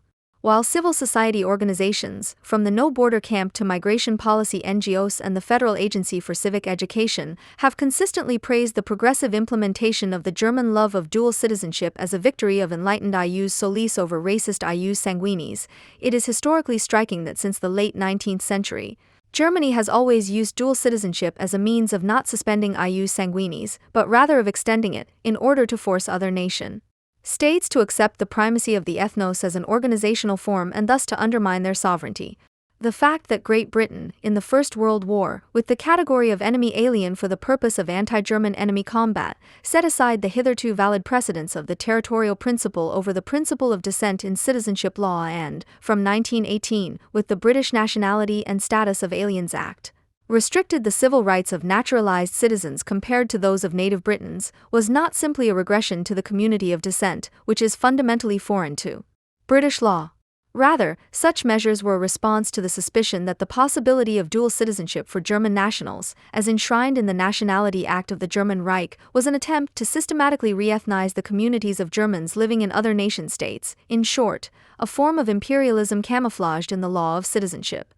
For the same reason, France had already issued regulations in 1915 that made it possible to withdraw French citizenship from citizens with dual citizenship under certain conditions, for example if they supported an enemy power. Although the category of enemy alien had already proved to be an ineffective means of combating German expansionism, and had in fact created additional difficulties, for example, it led to pro-British Germans being the victims of anti-German riots, its partial revival during the Nazi era, when it affected countless German Jews and thus starkly highlighted the aphoretic and compelling connection between citizenship and human rights, was not without a certain consistency. Complementary to the expatriation of Jewish German citizens, who, as declared representatives of the counter-race, were to be considered as outlaws not only in the territory of the Reich, but also worldwide as stateless persons, the Third Reich's policy, which was not nationalistic but expansively anti-national, deliberately used dual citizenship as a means of integrating a greater Germanic Europe. In the racial war, it was no longer nationality but racial affiliation that was decisive for the recruitment of the European armies of the German Reich. The integration that was thus achieved was, of course, at the same time disintegration. In the following years, the principle of citizenship was transformed into an instrument of racial voluntarism by creating a thicket of special titles: protected persons, foreigners, Germans on probation, Germans to be re-Germanized, whose only reliable purpose was to set the members of the counter-race as potential non-citizens worldwide, as defenseless people exposed to annihilation. the temporary reinstallation of the principle of descent over the principle of territory by the Western nations, which were progressive in terms of civil rights, especially Great Britain and the USA, was a reaction to the expansion of the principle of ethnicity, which was no longer contained within the nation-state, through the German policy of conquest, which was always a policy of expatriation. The expatriation of German citizens who identified as Jewish preceded the German War of Annihilation. The anti-nationalism that is now the subject of consensus, which declares the mere fact that non-citizens in bourgeois nation-states do not enjoy the same rights as citizens to be pro-Nazi and, in contrast, praises dual citizenship as the sign of a liberal citizenship policy, is thus falsifying history. Dual citizenship, especially in Germany, was never committed to the universalization of civil rights, but rather, as long as the principle of ethnicity is not transcended in a free world society, i.e., until further notice, it always implies the danger of a re-ethnicization of citizenship and an undermining of its progressive meaning, which it only has as long as it is not doubled, and that means divided. Since the introduction of dual citizenship was discussed in the Federal Republic of Germany in the 1960s, when the first mass influx of labor migrants from Turkey occurred, its proponents have monotonously and unwaveringly argued that dual citizenship is progressive because it also doubles the rights associated with citizenship. The right to vote in both the country of origin and the country of destination, equal rights in terms of employment, marriage, and inheritance law, the right to purchase property, easier entry and exit, etc. It is tacitly assumed that the nation-states that grant dual citizenship in each case feel committed to the primacy of the demos over the ethnos and do not use the respective citizenship of their citizens to extort culturally based loyalty. As soon as one of the states involved undermines this prerequisite, the dual passport can literally become a means of cultural hostage-taking, revealing that this possibility was inherent in it from the outset and only concealed by its supposed usefulness in a post-national world community. It is no coincidence that this problem has become particularly acute in the Federal Republic of Germany in recent years with regard to so-called German Turks. Their dual citizenship not only makes it easier for the Turkish state, as in the case of Deniz Yücel, to declare them to be internal enemies of the state and to sanction them accordingly for insubordinate behavior. It also encourages German citizens of Turkish origin to see themselves as members of their cultural group rather than as citizens, to assert their ethnic loyalty to their country of origin over their loyalty to the German state, and to give absolute priority to their culture in all other forms of interaction with the society in which they live. Serap Silili, for example, has shown that dual citizenship, especially when its holders are of Islamic origin, promotes the re-ethnicization of citizenship and the erosion of the bourgeois nation-state. She came to Germany from Turkey with her family as a guest worker's child in the late 1960s, was forced into an engagement there in 1978 at the age of 12, lived in a women's shelter for a time after a suicide attempt and further forced engagements, and has since published on the Islamic system of forced marriage, repudiation, honor killings, and daughter loyalty. Silili has pointed out how dual citizenship promotes the voluntary or forced subjugation of individuals to the primacy of culture and ethnicity, which is actually supposed to be neutralized by the principle of citizenship. According to Silili, the reasons for dual citizenship are all rooted in a perceived obligation to one's own origins, which in itself strengthens the principle of ethnicity over that of demos. The most common reason for doubting the decision to take on German citizenship alone is emotional. This is about the connection with the country of origin based on one's parents' roots. The quality of the education system, the rule of law, economic performance, and better career prospects are important arguments in favor of German citizenship. In Silili's 2006 book Wir sind Ihre Tochter, nicht Ihre Ehre, We Are Your Daughters, Not Your Honor, the title itself suggests that the difference between demos and ethnos is not merely a cultural difference, but a difference of principle. The insistence on the supposed progressiveness of dual citizenship thus represents a commitment to the primacy of the community of origin over the host society. According to Silili, there are basically no rational motives for dual citizenship, only rationally camouflaged ones. In terms of social progress, it does not enable anything that could not be achieved in other ways. Dual citizenship has no significant advantages or disadvantages. Bilateral agreements and national programs such as the Blue Card compensate for disadvantages that could arise from a single nationality. End of quote. The political and social deficits that the popularity of dual citizenship points to could be remedied by reforms of the respective citizenship laws, without the need to introduce dual citizenship. In 2013, Silili explained the popularity of dual citizenship in Germany in the context of the discussion about the obligation to choose citizenship, with a population policy based on ethnic and demographic principles. With around 3 million people, Turks form the largest migrant group, including around 700,000 voters. If you consider that the last state elections in Lower Saxony, for example, were decided by only about 12,000 votes, then the Turks are a large pool of voters. With about 1.1 million Muslims eligible to vote in Germany, the SPD benefits the most, because according to a study, 35% of all Muslims would vote for them. Votes that the SPD urgently needs, because its membership has recently fallen to a record low. The Greens are the second most popular party for Muslims, with 18%. The CDU/CSU only has 4%. However, by declaring the discussion about the double pass to be symbolic politics for this reason, it avoids the fact that German Turks represent an important mobilization and incitement potential for the Turkish state, as has become evident in recent years in the face of Erdogan's pro-Islamic propaganda and his clique of helpers on German territory. The more important Muslim voters become for German parties, the greater the danger that the self-denationalization of the nation-state will be advanced under the guise of naturalization, which, as a mode of cultural recognition, in reality promotes the ethnicization of citizenship. In contrast to the term used in the United States to describe the interweaving of ethnos and demos, in which origin becomes an appendage, a mere cultural adornment of the applicable nationality, Afro-American, etc., the common term used in this country, German Turks, indicates that these people are substantially Turks and only incidentally Germans. Despite the increasing self-ethnicization of Islamic communities in particular worldwide, this still reflects a difference in the concepts of citizenship in the USA and in the Federal Republic of Germany. While in the first case, the acquisition of citizenship is inextricably linked to the promise of breaking free from the pull of one's origins, in this country, naturalization, which is seen as cultural enrichment, is accompanied by the desire to make that pull inevitable, whether or not the members of the respective culture promote this process. That is why the German lament of recognition and diversity, which is immediately heard from Muslim immigrants of all people, is the exact opposite of the ideal of the melting pot. Cultural and ethnic differences are not to be absorbed and transcended in a successful society, but to be fixed as an unchangeable and absolutely recognizable feature to be respected. Socialization as desocialization.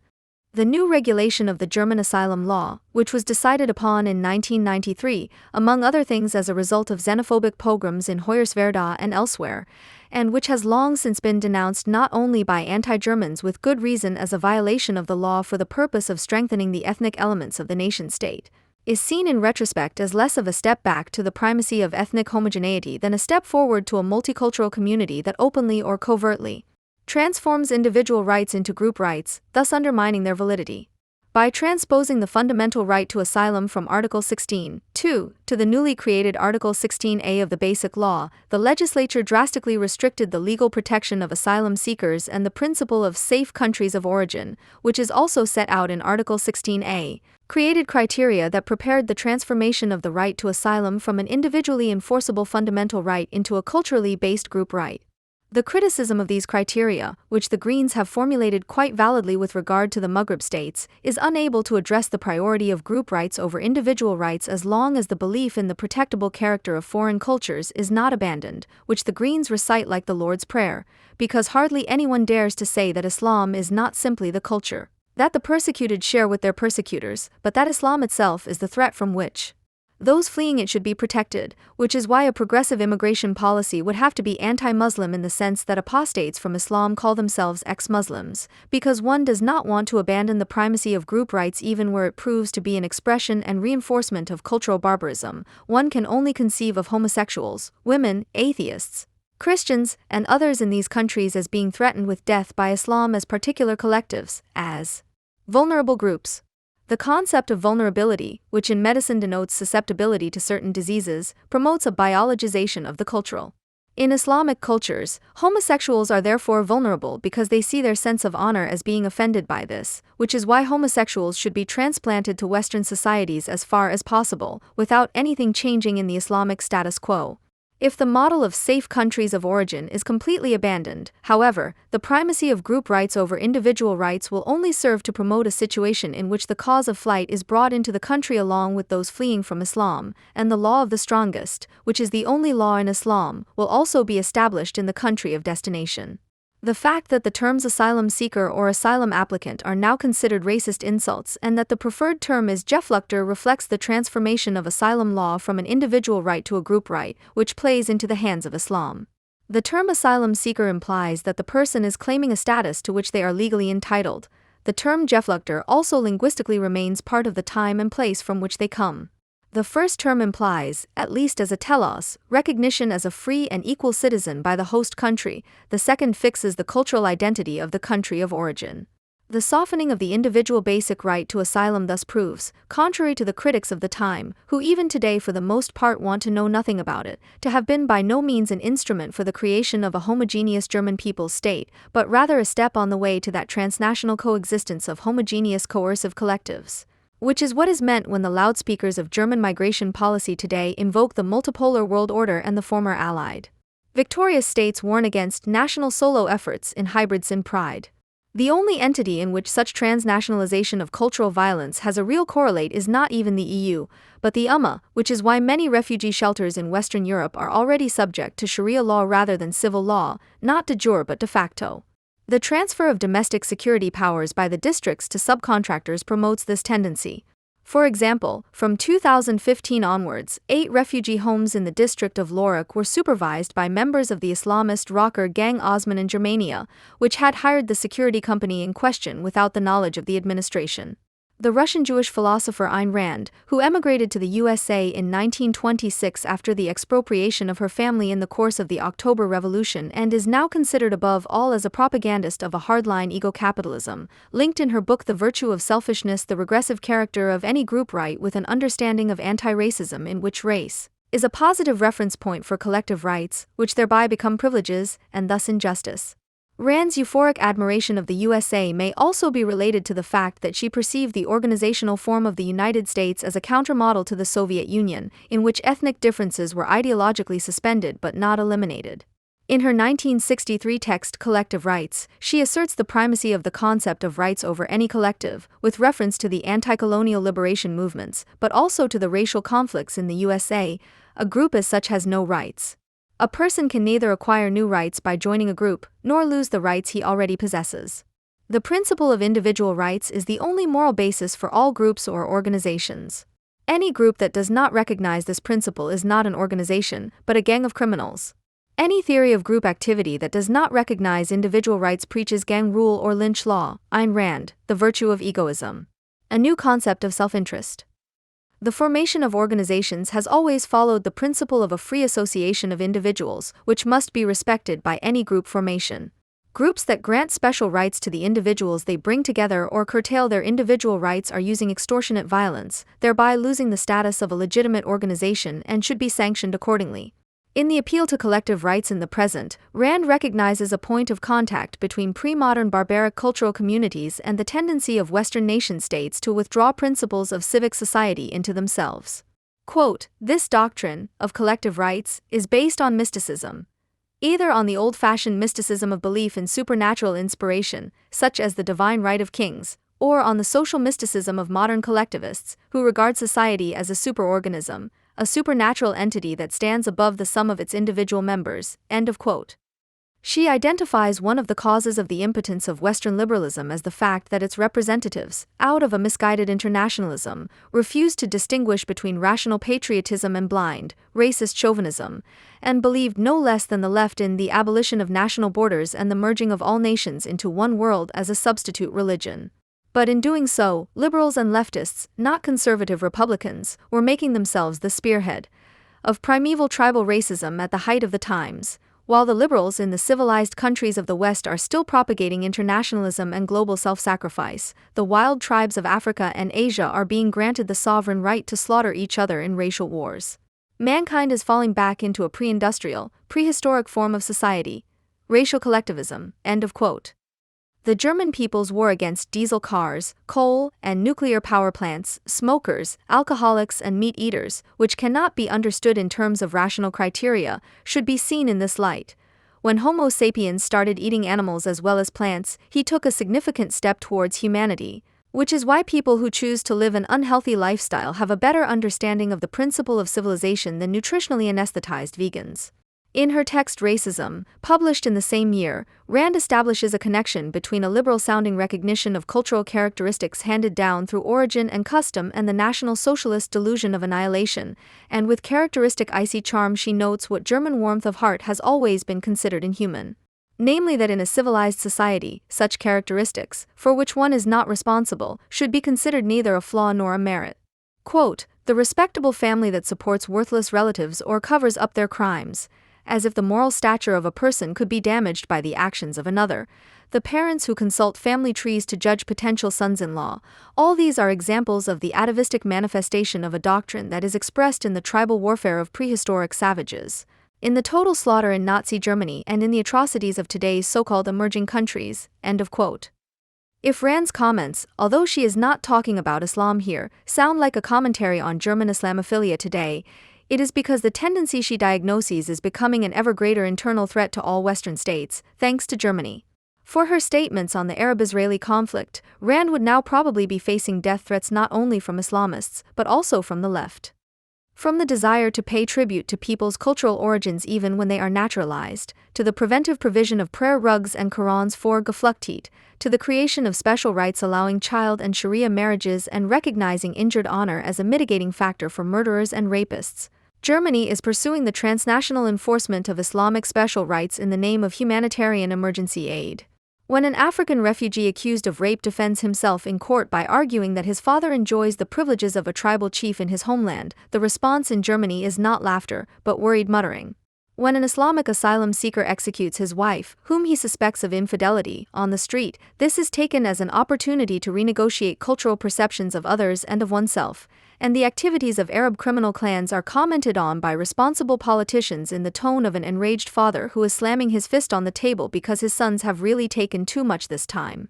While autochthonous, westernized children in this country are increasingly being treated like a particularly promising species of pet, whose specimens are to be trimmed for creativity and cheerfulness by specialists who are constantly available to the parents, adult Islamic violent criminals, especially if they have fled, are considered to be minors who, despite their deeds, demonstrate colorful human kindness simply by their cute haircuts.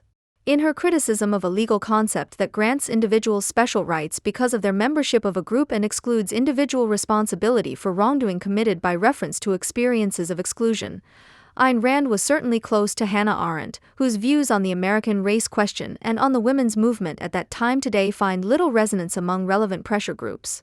In her writings on the aporia of human rights in the age of nation-states, Arendt addressed the conflict between individual rights and citizenship rights, which Rand fails to grasp with her polarization of repressive group rights and progressive individual rights. Rand also refers to the connection between citizenship law and individual law. A nation, like any other group, is only a number of individuals and cannot have any rights other than the rights of its individual citizens. A free nation has a right to its territorial integrity, its form of society and its system of government. End of quote. But as cogent as this argument against an anti-nationalism without borders may sound, it actually presupposes a functioning system of nation-states, which is to be derived from the primacy of individual rights over group rights. This reveals the weakness of any anarchism, of which Rand's libertarian variant is an example. The individual, from which it starts, is in fact not the first, but something late, the result of those forms of mediation that make it possible and threaten it. Rand cannot answer the question of how citizenship law can protect individuals against states that act as executors of group rights. Arendt, on the other hand, highlights the contradiction that, since human rights only have validity as individual rights, in the age of nation-states they only have reality as citizenship rights, and are thus founded in the principle of popular sovereignty, although they are supposed to be a priori in their meaning. Since human rights were proclaimed as inalienable and non-negotiable, so that their validity could not be based on any other law or right, it seemed that no authority was needed to establish them. Man as such was their source and their ultimate goal. Just as the people had become the only recognized sovereign in all matters of public action, so man was the only authority in all matters of right and wrong. It seemed almost self-evident that these two things, popular sovereignty and human rights, were mutually dependent and guaranteed each other. End of quote.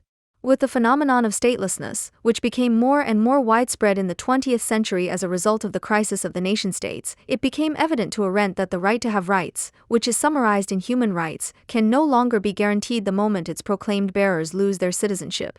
It is precisely the particularity of the bourgeois nation-state, and only it, That is the precarious guarantor of the universal. Since Arendt understands the phenomenon of statelessness in very general terms and sees the history of Jewish emigration more as a crystallization point of a transnational crisis of citizenship in general, it is easy for her disciples, from Giorgio Agamben to Thomas von der Osten-Sacken, to use her arguments for an anti-national apologetic of the refugee as an anthropological basic figure of the 20th century. Such instrumentalization not only ignores the fact that Arendt developed her ideas on the basis of the historical constellation of the transition between the disintegration of the old imperial structures and the emergence of modern nation-states, but also that the situation of the Jews was crucial for her because the Nazi threat of annihilation brutally brought to the fore what had distinguished anti-Semitism in Germany since the 19th century from hatred of racially or culturally defined minorities. At the latest with Heinrich von Treitschke, an anti-Semitism emerged that not only cut off the Jews' path to assimilation for the purpose of recognition as free and equal citizens, but also the possibility of defending themselves against the threat to Leib and life by invoking collective minority rights. The problem of group rights discussed by Rand was as much a problem for them as they were deprived of individual rights qua civil rights. The Constitution as an ethnic collective held together by state discrimination, which has turned the history of the anti-colonial liberation movements into a history of the self-racialization of the oppressed, and thus into a matter that tends to be hostile to civilization, was inconceivable for the Jews. Not only because they were not to be oppressed as a race, but rather as a counter-race to be annihilated, but also because such a homogeneous collectivity was always alien to Judaism. The common faith, based on the portable fatherland, Heinrich Heine, of the book and the endless interpretation of the Holy Scriptures, was based on the trust in the possibility of an association of the unconnected, which also held the primacy of the individual over the religious community. The attempts of the early 20th century to establish a community-building Jewish culture in the course of a renewal movement were a modern phenomenon and were already a reaction to the realization of the threat. With the collective subject of the Geflüchteten, which is unspoken but obviously imagined as Islamic and not, for example, as justified Islamophobic, a potential subject of collective rights has been created in the course of German migration policy that appears like a malevolent revenant of the stateless people described by Arendt, who, since they were not the bearers of rights guaranteed by the state, were not a collective but a non-group of outlaws. The collective subject of those who have fled, on the other hand, figures as a possible bearer of group rights, which, if they cannot be derived from the citizenship law of the nation-states, must be imposed on them by a transnational agreement, by a migration pact.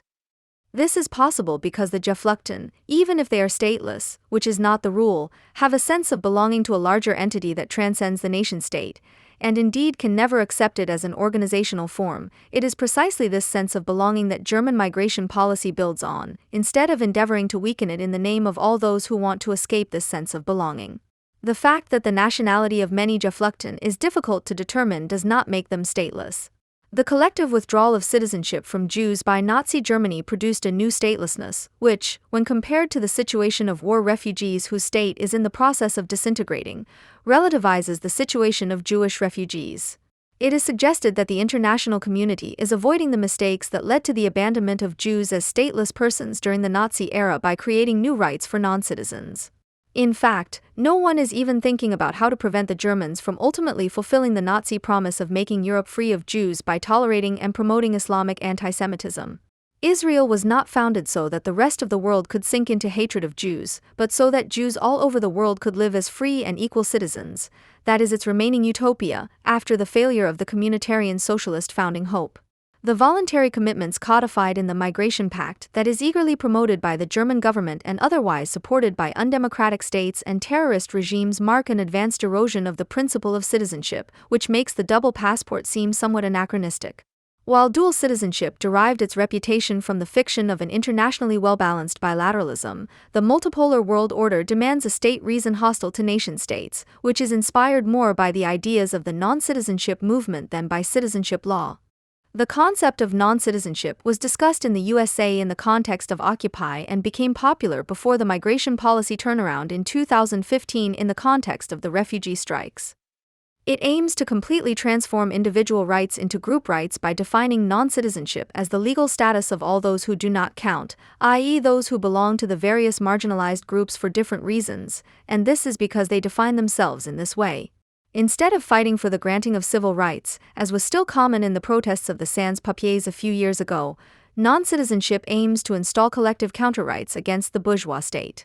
We are ignored, we don't count. A non-citizenship activist in Jungle World describes the unifying element in the self-image of the groups that define themselves as non-citizens. We can't choose the way we live, we don't count, we are not important. That is what we have in common, and that is why we have to unite. Apart from the fact that no citizen can choose the way they live their lives and that it is the very principle of civil society to offend individuals in their belief in their importance, such as self-understanding turns the negative, the incapacitation of individuals by virtue of belonging to a discriminated group that the civil rights movements set out to overcome, into the sole constituent of cohesion. Being disadvantaged and identifying with that becomes the only legal basis on which one can invoke to abolish existing law. It is obvious that such ideas of a negative sublation of the rule of law do not have the goal of preventing European Jews from having to flee their nation-states, but rather that they already tacitly presuppose a Europe without Jews as a condition for the renewal of migration policy, since the principle of citizenship, which Arendt did not reject but rather developed in its contradictions, is intended to cancel everything that Jews outside Israel can invoke in nation-states. Non-citizens can only be people who claim this by belonging to what Ayn Rand calls a gang of criminals. Where the legal system is only considered as a mediator between group rights, it is clear from the outset that it is not the party that is in the right that prevails, but the one that suspends the law qua law of the strongest. A taste of this transformation of the rule of law was given last year by the Munich startup initiative Social B, which spoke out in favor of migration in a way that the humanitarian jargon of civil society is currently keeping quiet. Under the slogan "Soft skills can come the hard way," it posted a series of photos of refugees as applicants for a place in the post-national cultural biotope, with corresponding self-descriptions. Zeri from Eritrea, for example, says, "I am a team player. I survived with 85 people in a small dinghy." Bengali from Sierra Leone says, "I am goal-oriented. I was on the run for 3 months on foot." The accusation that traumatized people are being mocked here by speculating on their suffering was not long in coming. But it does not apply to the campaign. In truth, it has shown what drives the Germans in their enthusiasm for enriching cultures. Those who have made it this far, so the idea goes, are useful for anything, an uncut diamond, raw material in human form, so to speak. The fact that crudeness is human, but tends to turn against other people rather than helping to make life more humane for everyone, is kept quiet for as long as possible. The left has never been able to come to terms with the inevitable farewell to the proletariat, as André Gorza's catchy phrase from 1980 went. Even then, it was unable to provide even a remotely coherent answer to the post-proletarian reality of life in Europe, and today it is further away than ever from even addressing its own dilemma in this context. A dilemma that Gorz already anticipated when he spoke of the emerging non-society, without being aware of the threat of second-hand archaization, of retribalization, not only on the fringes of the cities. This idea, of the proletariat, is as obsolete today as the proletariat itself, since instead of the productive worker a non-class of non-workers is emerging, which in the womb of contemporary society heralds a non-society. The non-class of non-workers encompasses the totality of the supernumeraries of social production. Those who are currently and virtually, permanently, and temporarily, totally and partially unemployed. End of quote. The desired political reference to this totality has always been illusory, however. The seemingly possible unification stems solely from the non, and can only be conceived at all through the negative reference to industrially characterized work. This is why the counter-idea of the non-class also disintegrated shortly after the idea of the proletariat. The self-organization of the supernumeraries today actually proves to be self-organization for immediate survival or advancement, depending on whether it is rackets in Nukoln or at the university. The actions and thoughts of their members are calibrated to total immanence and close to the idea that with productive labor, domination over it could also be abolished. Transcendence, which Gorz, as a heretical Marxist, had still hoped for, has become unthinkable. Ultimately, the world no longer appears as a product, thereby endowed with the possibility of a memorable history and an open future, but as a continuous now, as a pure here and now, or, to put it simply, as prey. The quasi-animalistic struggle that breaks out over it is today, a good 30 years after Gorza's manifesto, glorified by the author collective Invisible Committee as the coming insurrection, which finds its justification solely a la Nietzsche as a warlike self-healing perspective for a world that has become soft.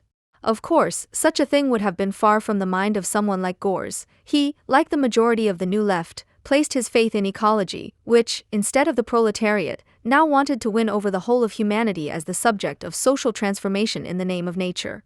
However, eco-socialism soon turned out to be a playful, as if re-edition of the ethnic awakening, which discovered and celebrated not only the earth but also earthiness, homeland, cleanliness, and narrow-mindedness. And, like their historical predecessors, the green ideologues developed a downright anti-proletarian effect, which today is openly and shamelessly expressed in the form of a deposit on cans and the eco-electricity levy, which subsidizes homeowners with solar roofs and wine cellars. The autonomists also took their leave of the proletariat in the 1980s, albeit in a radicalized form. They finally filled the revolutionary void with those whom the Bolsheviks had once sought to compensate for the absence of revolution in the West, at least in part, namely, the oppressed peoples of the world, whom the Comintern had placed on an equal footing with its original addressees, the proletarians of all countries, from 1920 onwards. The late Stalinism of Fanon or Sartre ultimately called on the wretched of the earth en masse, who from then on were to serve as the increasingly sole legitimation of left-wing radicalism. In the idea of a tricontinental directed against the world hegemon USA, it was hoped that these wretched people could be brought under one roof.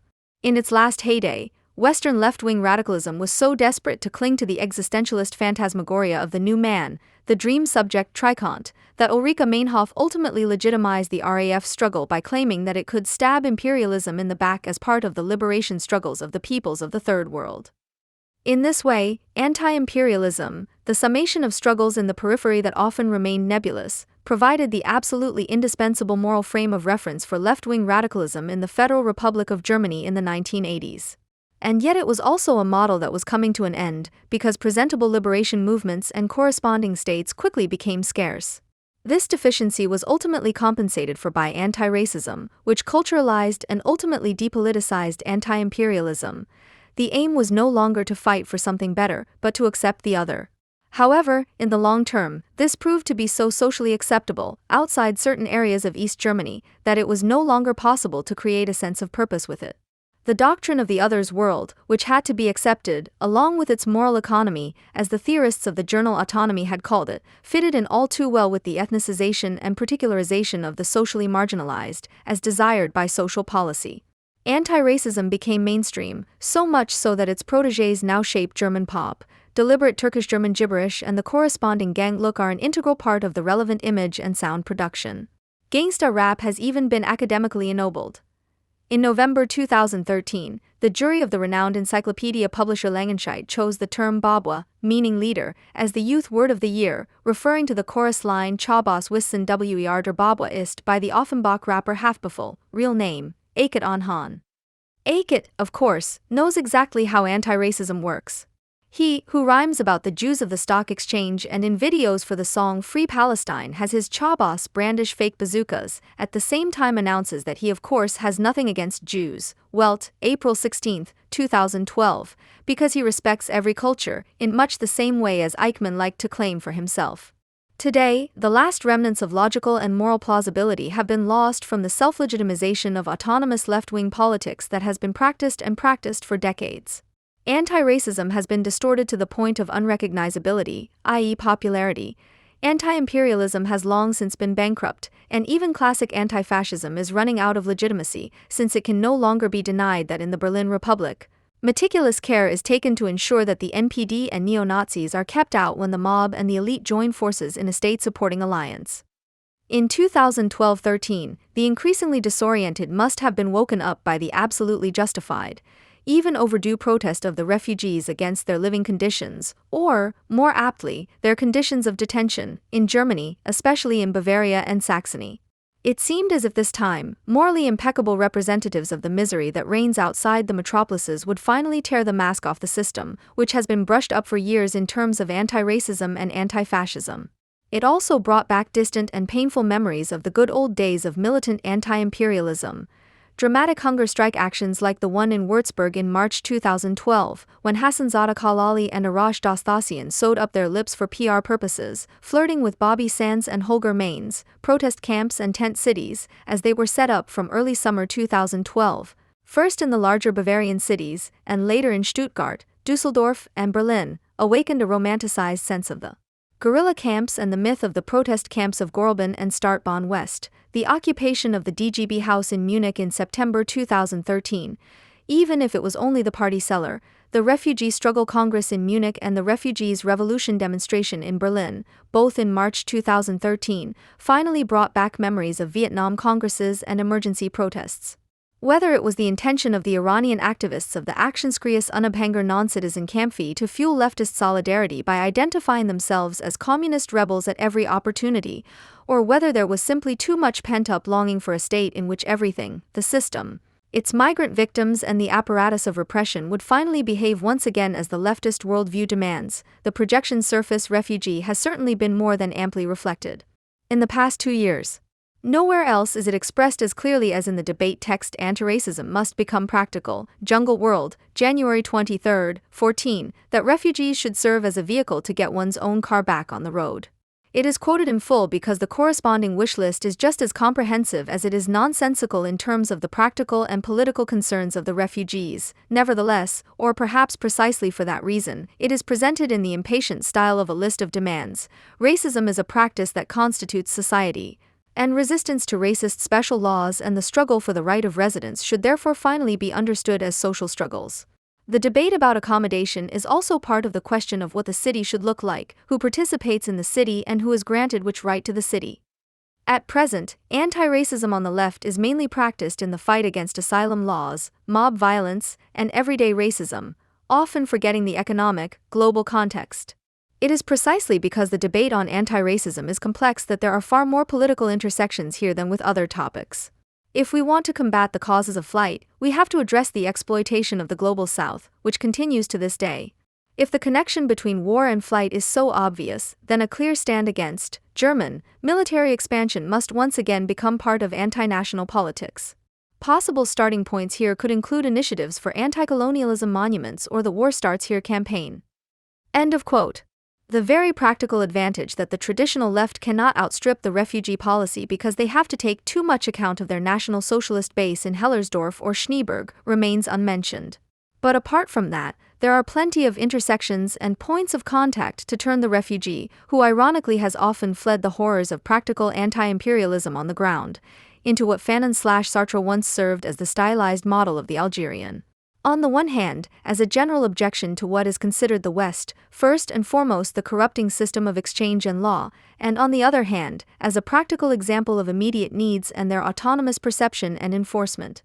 In short, those who, in a purely negative sense, stand outside the capitalistic mediations of law, market, and ideology, but remain trapped in clan, tribe, and gang.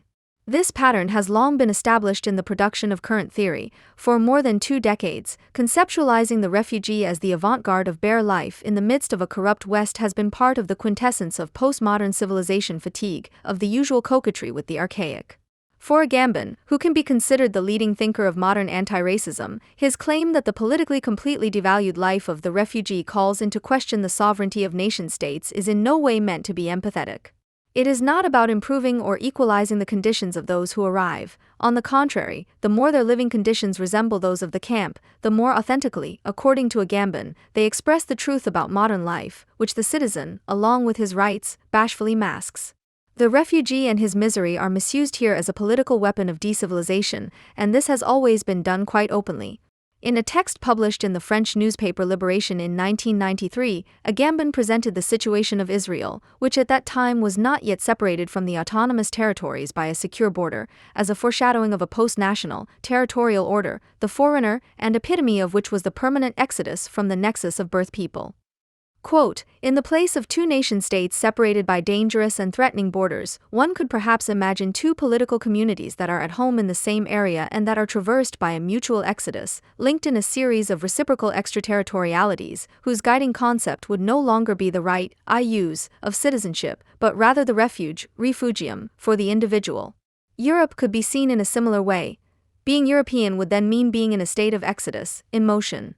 In such a new space, European cities could become what their ancient predecessors were said to be, cities for the whole world, by establishing relationships of mutual extraterritoriality with each other.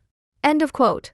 The forced exodus, the refugee, appears here, precisely because he has been reduced to bare life, to his nature, not only as a cheap, political substitute object, but also as the ideal of a thoroughly mobilized society. In a sense, the refugee has already seemingly left behind what those who are still more or less settled fear and long for, namely to emancipate themselves from needs and to master a lack of ties, thus being both an ambivalent moral victim and a heroic adventurer.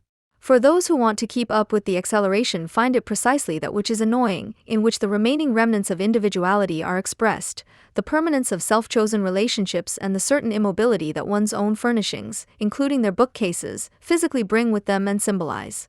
The glorification of the bare life, the apparent partisanship for the refugee, is actually the partisanship against everything that the refugee normally wants to achieve, namely to adapt to the sedentary as quickly and extensively as possible and thus to not to do what Michael Hart and Antonio Negri explicitly expect of him, namely to constantly prove the productivity of being Negri. A productivity that actually remains a function of the same as compensation for the lack. The author's duo covertly turns the endured misery of each individual and the desire for its end into a quasi-deliberate act of the multitude, indeed the basis for a counter-empire that is in a constant state of political constitution in nomadism, desertion, and exodus as spontaneous modes of being against. Those who, like Negri and Hart, present such a brutalized philosophy of history are precisely the type of new barbarians that the two authors actually want to characterize as their involuntary heroes. In recent weeks, however, refugees have also had to serve as a scapegoat in the media, which has always had an open account with the Jewish state. The usual suspects could not resist stylizing the Eritreans and Sudanese who fled to Israel and demonstrated in front of the Knesset at the turn of the year against their miserable situation between illegal tolerance and the ever-present threat of deportation as morally impeccable surrogate Palestinians and victims of the Jews. The Junge Welt, December 30, 13, ran a headline reading, "Refugees demonstrate in Israel against detention in camps," while the Süddeutsche Zeitung, December 18, 13, saw a march of the wretched taking to the streets of Israel. But although the topic offers almost inexhaustible potential for further verbal gaffes that move Israel closer to the Nazis, and although the delegitimization of Israel as a constitutionally Jewish state could be wonderfully combined with the 5 million Arabs who, as born refugees, insist on a right of return to a place where they have never been, the topic cannot be kept on the front pages for long. The 50,000 or so refugees in question are mostly African Christians who had to flee from their Islamic tormentors, a topic that none of the anti-imperialist papers likes to talk about. And what weighs even more heavily, people who flee to Israel of all places, thereby demonstrating in a very practical and unbiased way that this state is the only one in this part of the world that is worth living in, however miserable the conditions may be, are not really suitable for anti-Israeli reporting. But the same ultimately applies to the refugees who make it to Germany.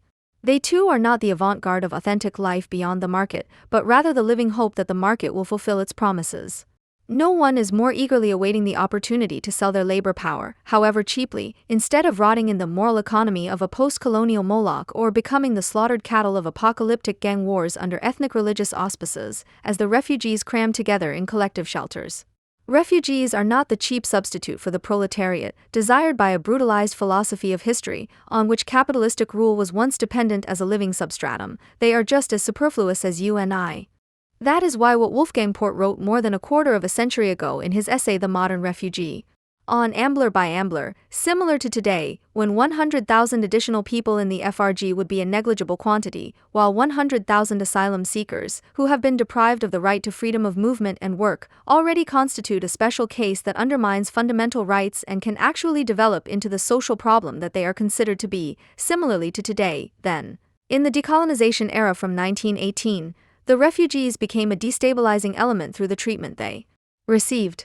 Held in a state of lawlessness, which includes a state of lawlessness, they were the most vivid example of the shrinking scope of laws, of disintegration in the area of state control over the population and, in general, of the growing inability of the traditional social structure to keep people's lives on track. End of quote. Abolishing the refugee regiment is indeed the appropriate slogan, but precisely in the sense that the refugees as such would no longer be recognizable by their special legal status, food vouchers, prohibition of work, residence requirement, and collective accommodation, but would in any case be granted complete equality before the law. And that without any ifs and buts, without a racist penalty, but also without a migrant bonus, including the quixotic hope that somehow, with their bare lives, they can continue to pursue left-wing politics. Equality therefore naturally also means no culturally inspired indulgence for the traces that the autochthonous milieu from which many refugees come may have left behind, and definitely no mitigating circumstances for classically patriarchal behavior and life forms. It seems incomprehensible. What was it that drove the anti-racists in Durban, South Africa, to sit down at the same table with Mahmoud Ahmadinejad and other eliminatory anti-Semites at the UN Anti-Racism Conference? What prompted an Irish Nobel Prize winner and a Swedish best-selling author to join a flotilla that was not only loaded with wheelchairs but also with Turkish Islamists? How is it that the well-meaning always join forces with the obviously malevolent? The more journalists and experts try to emphasize the fundamentally justified concerns of the good, the more outrageous the answers they give to these questions become. Iran and other rogue states may have used the UN conference for their own propaganda purposes, but that does not change the moral integrity of anti-racist NGOs and individual activists, say those who are not yet quite sure and who feel somewhat uncomfortable about making common cause with the angry, bearded men. The more hard-boiled among them claim that Ahmadinejad never said he wanted to destroy Israel, but only used some questionable language to express his protest against racist oppression. And while some say that the activists on the Mavi Marmara simply did not know that there were activists from the Hamas partner organization IHH on board, others are already saying that Israel simply invented the presence of radical Muslims on the ship in order to deceive the world and continue its cruel policies. However, both the good and the angry agree that Israel is the greatest enemy of world peace and that Zionism is nothing more than a form of racism. Anti-Zionism based on anti-racism is not very old.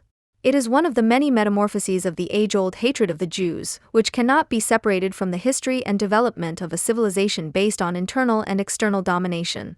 As much as the hatred of the Jews belongs to this seemingly eternally failed civilization, it is also a historically changing phenomenon that, as a gauge of progressive barbarization, indicates that the return of the same thing coincides with an increasing entanglement of society in the disaster it has produced.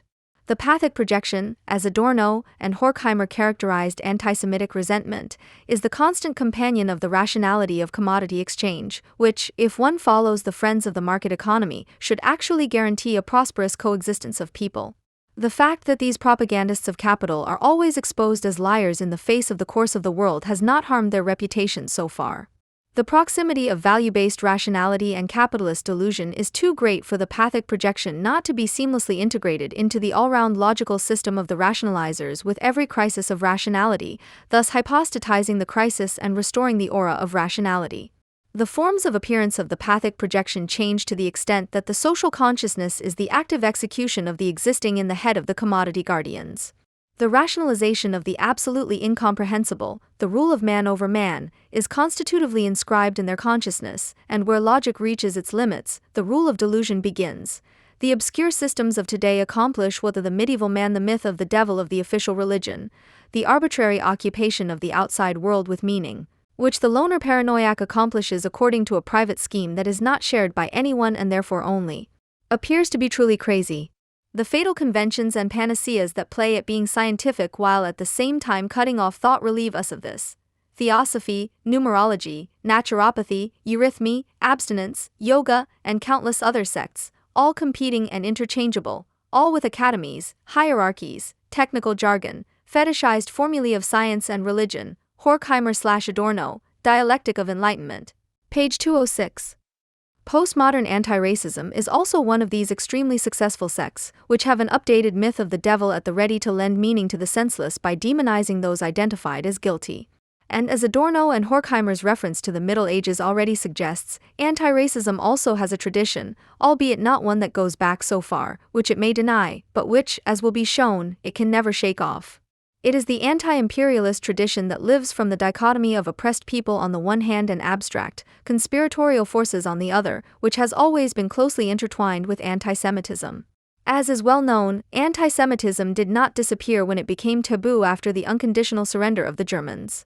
Neither in the West, where it could appear under a new label in anti-communism, nor in the East, where anti-Zionism became an integral part of the anti-imperialism of the Soviet Union and its satellite states, including their supporters in the West.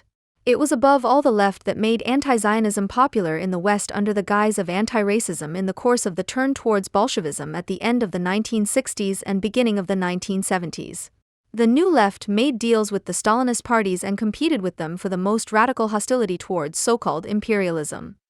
While the Comintern can be forgiven to some extent for having pursued a pro-Arab and anti-Israeli policy in a rather pragmatic manner in the context of the Cold War, the New Left, which accused the Soviet Union of this sometimes indecisive and cautious pragmatism in supporting anti-Israeli terror, the New Left became ever more deeply entangled in its anti-Western delusion, which had little to do with the goal of a free association of individuals as Marx had envisioned it. The cultivation of their myth of the devil had become more important than liberation from self-inflicted immaturity, which was soon being lied about as pure manipulation by the so-called rulers. And so it was precisely this that was new about the New Left, that it finally betrayed the emancipatory promise that had once characterized the best parts of the left. The left became a synonym for an anti-Western avant-garde. When the Maoist K-groups formed in Germany, a very different form of anti-Western ideology emerged in France. So-called post-structuralism set about deconstructing the foundations of bourgeois society.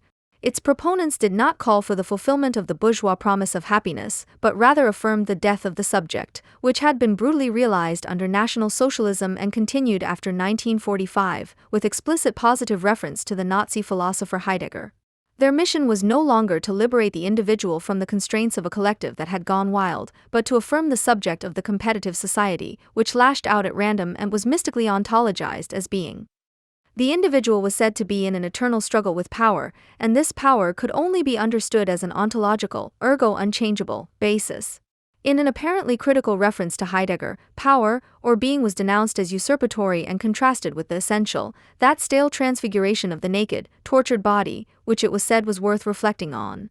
In this way, ontological nonconformism settled wonderfully into Heidegger's cage of servitude, albeit with the propagandistic surplus value of rebellion. In an uncritical overtrumping of Claude Lévi-Strauss' structuralist ethnology, post-structuralism initially affirmed the so-called cultures, that is, above all the barbaric customs and traditions of various peoples and tribes that had successfully fought and stripped off the bourgeois society of the West.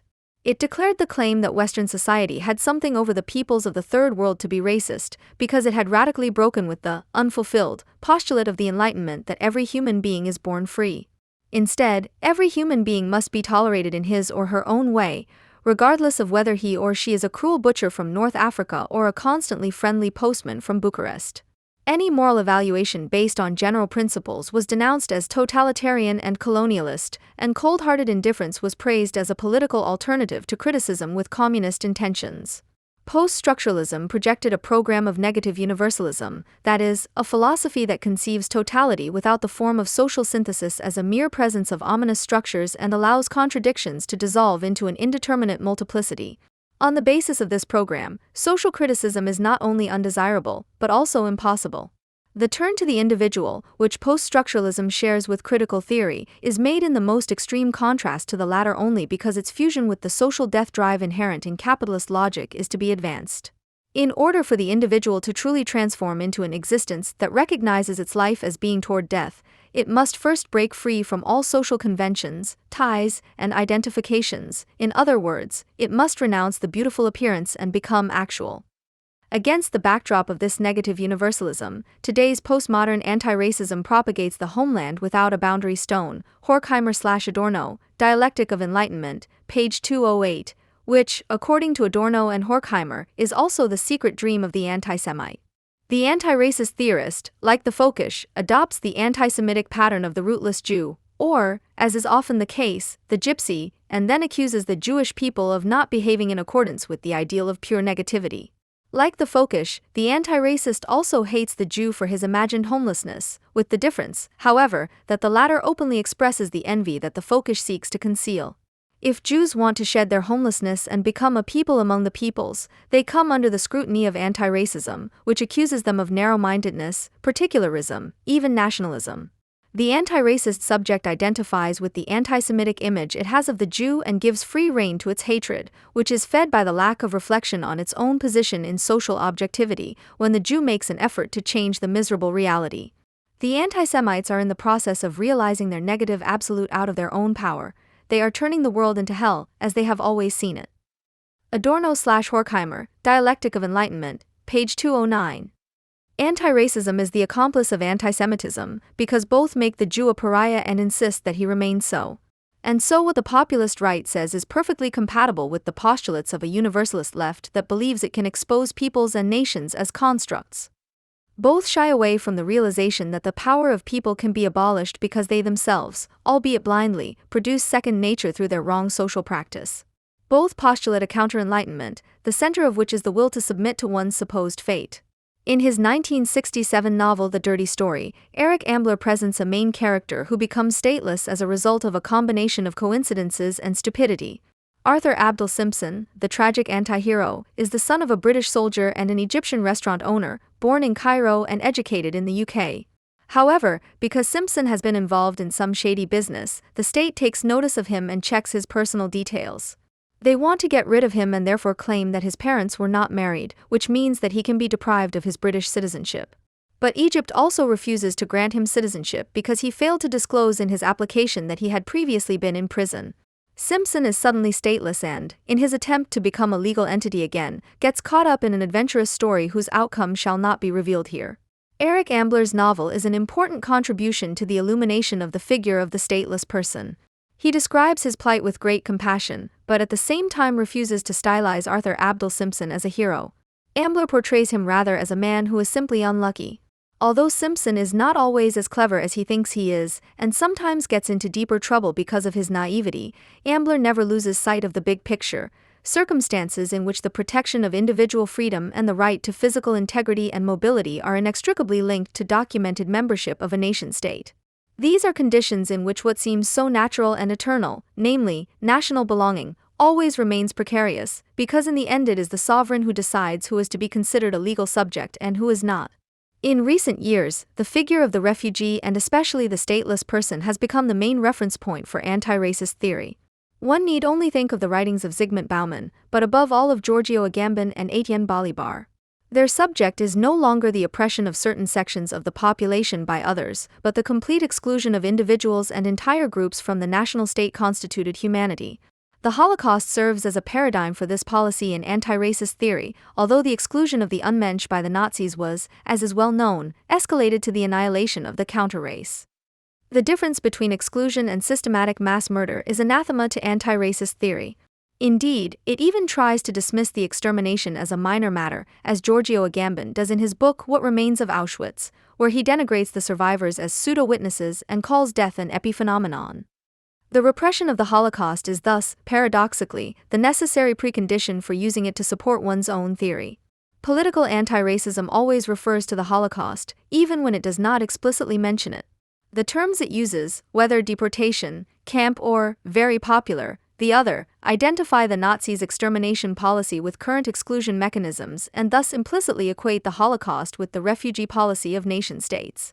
Anti-racist theory today is thus an anti-fascist form of Holocaust relativization.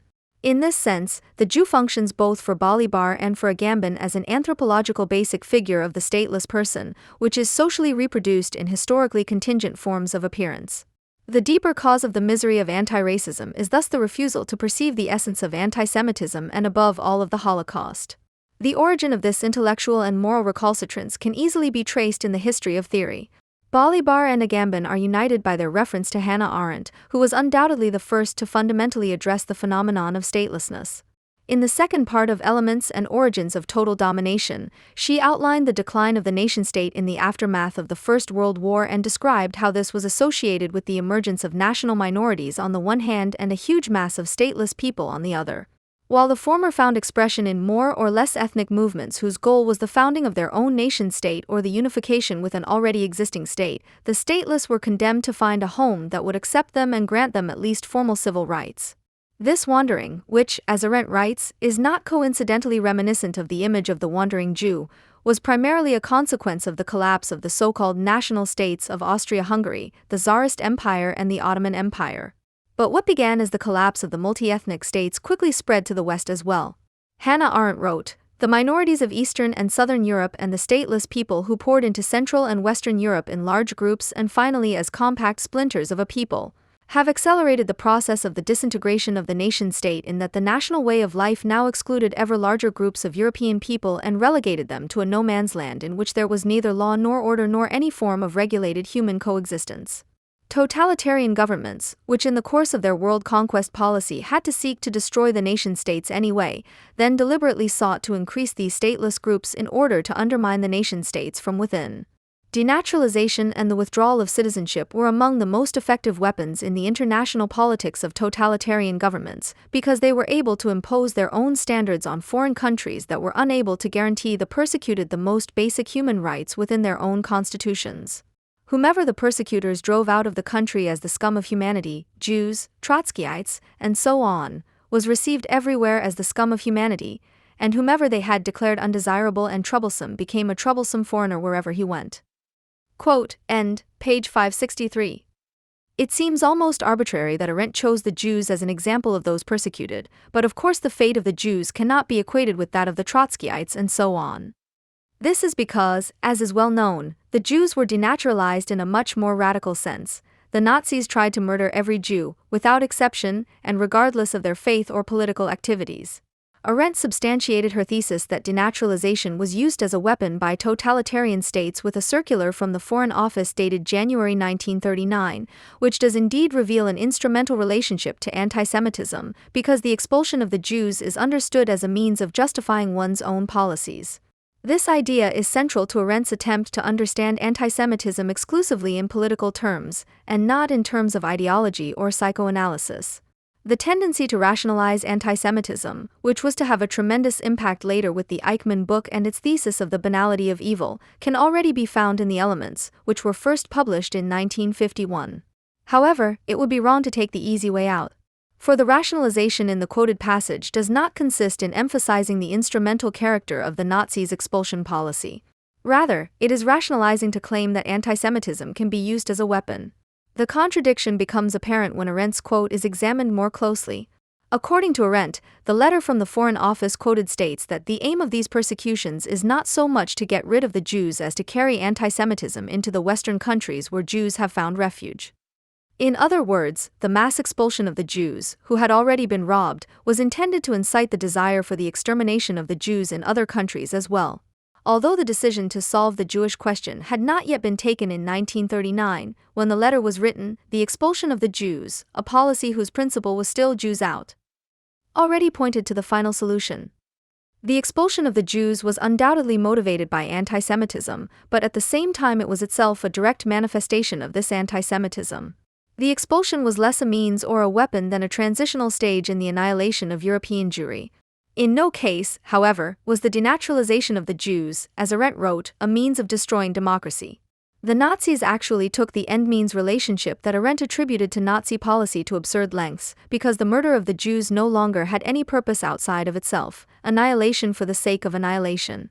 Arendt loses sight of the indissoluble connection between this form of rationality and the pathic projection, that is, between calculation and delusion. It seems logical to attribute the Holocaust essentially to the web of command and obedience. The perpetrators would then appear only as functional cogs, their individual decisions would be declared as insignificant as their personal, albeit socially mediated, delusion. It is hardly surprising that such an explanation of the Holocaust suits post-structuralist theorists well. For Arendt, the tendency is to deal with an independent structure of modernity, in which people appear primarily as cogs in the machine. However, it should be noted that, unlike her postmodern exegetes, Arendt made a distinction between political and moral judgment, or, as she put it, political and personal responsibility. In 1964, she wrote, "There is no such thing as collective guilt or collective innocence. The concept of guilt only makes sense when applied to individuals." These comparatively simple things have become somewhat more complicated through the theory of the cogs in the machine, as I would like to call it. When describing a political system, how it works, what the relationships are between the various state organs, how the huge bureaucratic apparatuses work and what command channels there are, then one must necessarily speak of all the people that the system uses as functionaries, that is, of cogs of all kinds, without which the administration cannot function and cannot be kept going. In court, however, it is quite right that the trial is not of a system, not of history, not of a historical tendency, not of an ism, such as antisemitism, but of a person. Quote, end. This separation between political analysis and moral blame may limit the structuralist exoneration of the perpetrators, but it must nevertheless be understood as an expression of a fundamental flaw in political analysis. The gulf that has opened up between the hierarchical system, which has become unquestionable, and individual decision-making, in other words the gulf between structuralism and existentialism, suggests that Arendt was unable to conceive of the relationship between totality and the individual as a dialectical one. One of the most serious consequences of this shortcoming is the desperate emphasis on Jewish subjectivity when it comes to anti-Semitism.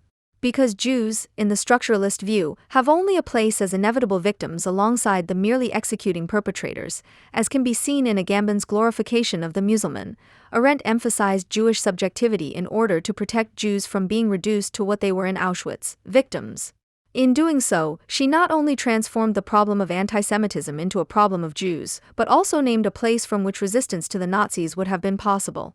It was no coincidence that Arendt broke with Zionism in 1942 precisely because the Zionist conference in Biltmore refused to give central importance to the establishment of a Jewish army within the Allied forces.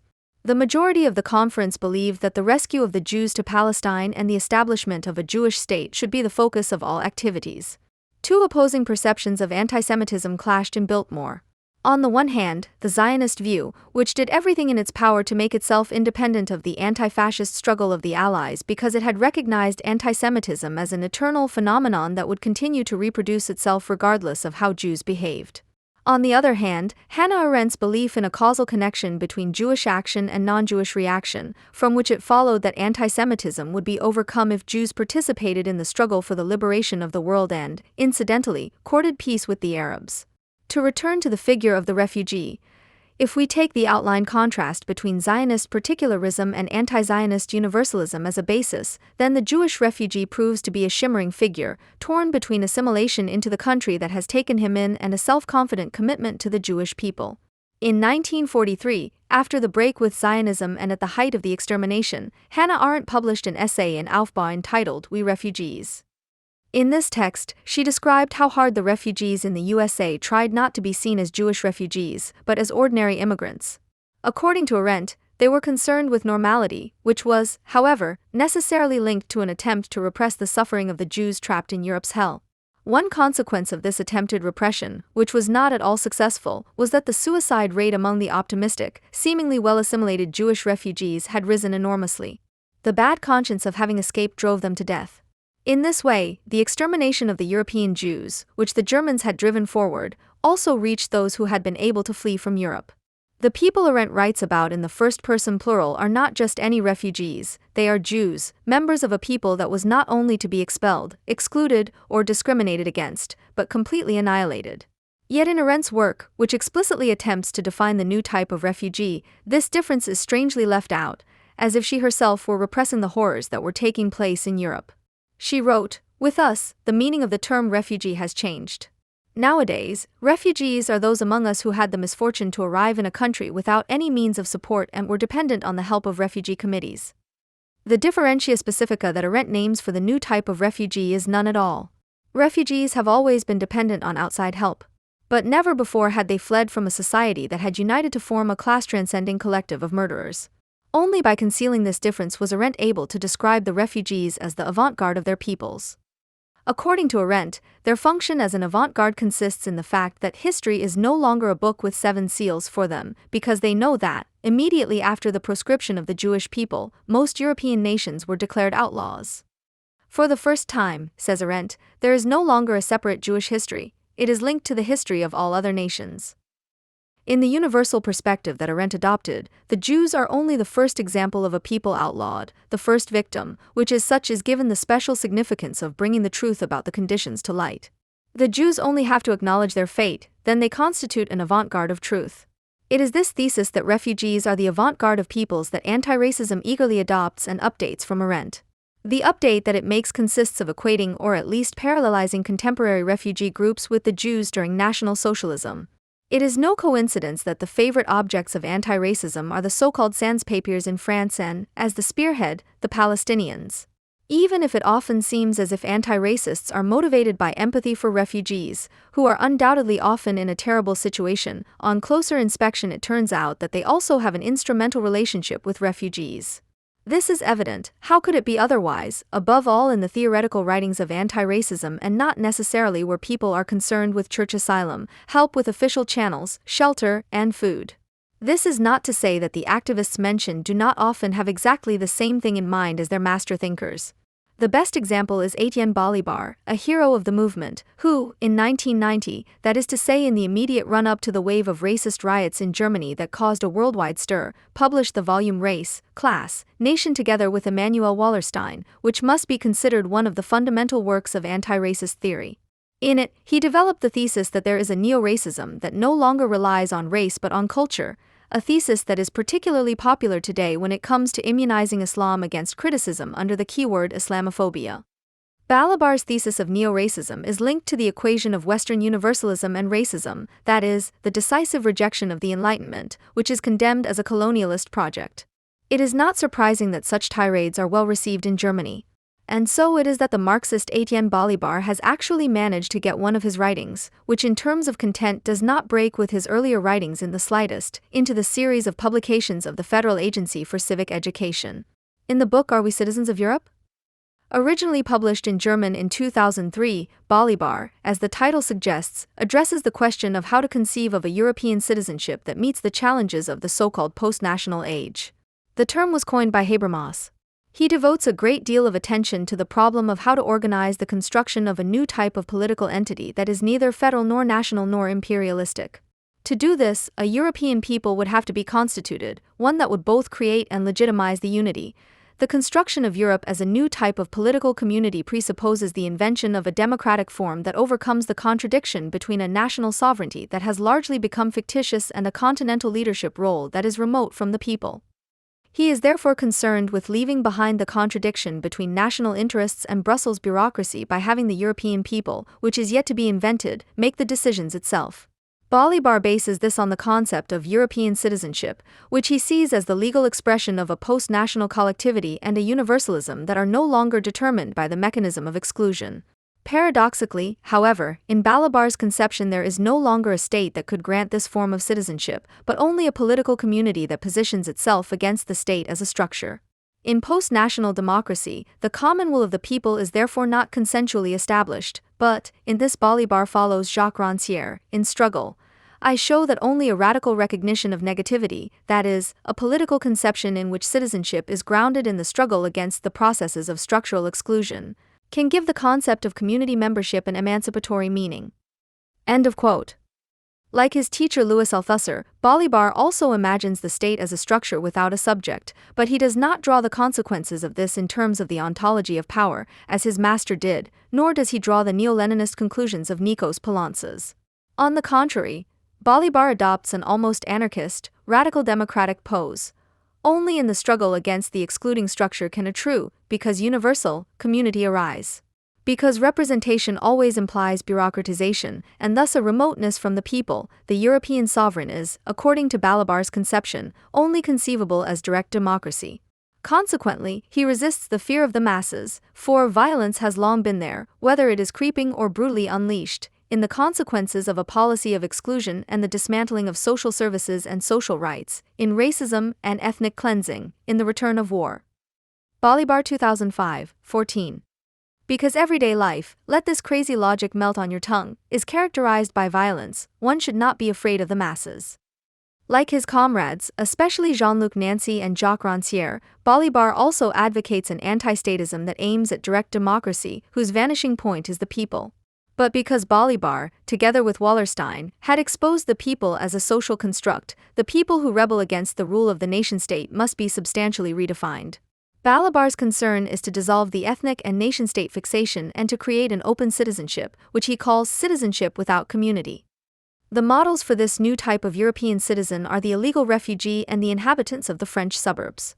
They are united in gangs, which Balibar euphemistically calls popular components of the social and political, and it is they who are trying to achieve the necessary representativeness and generality by intensifying the struggle against the quasi-colonial forms of modern exploitation.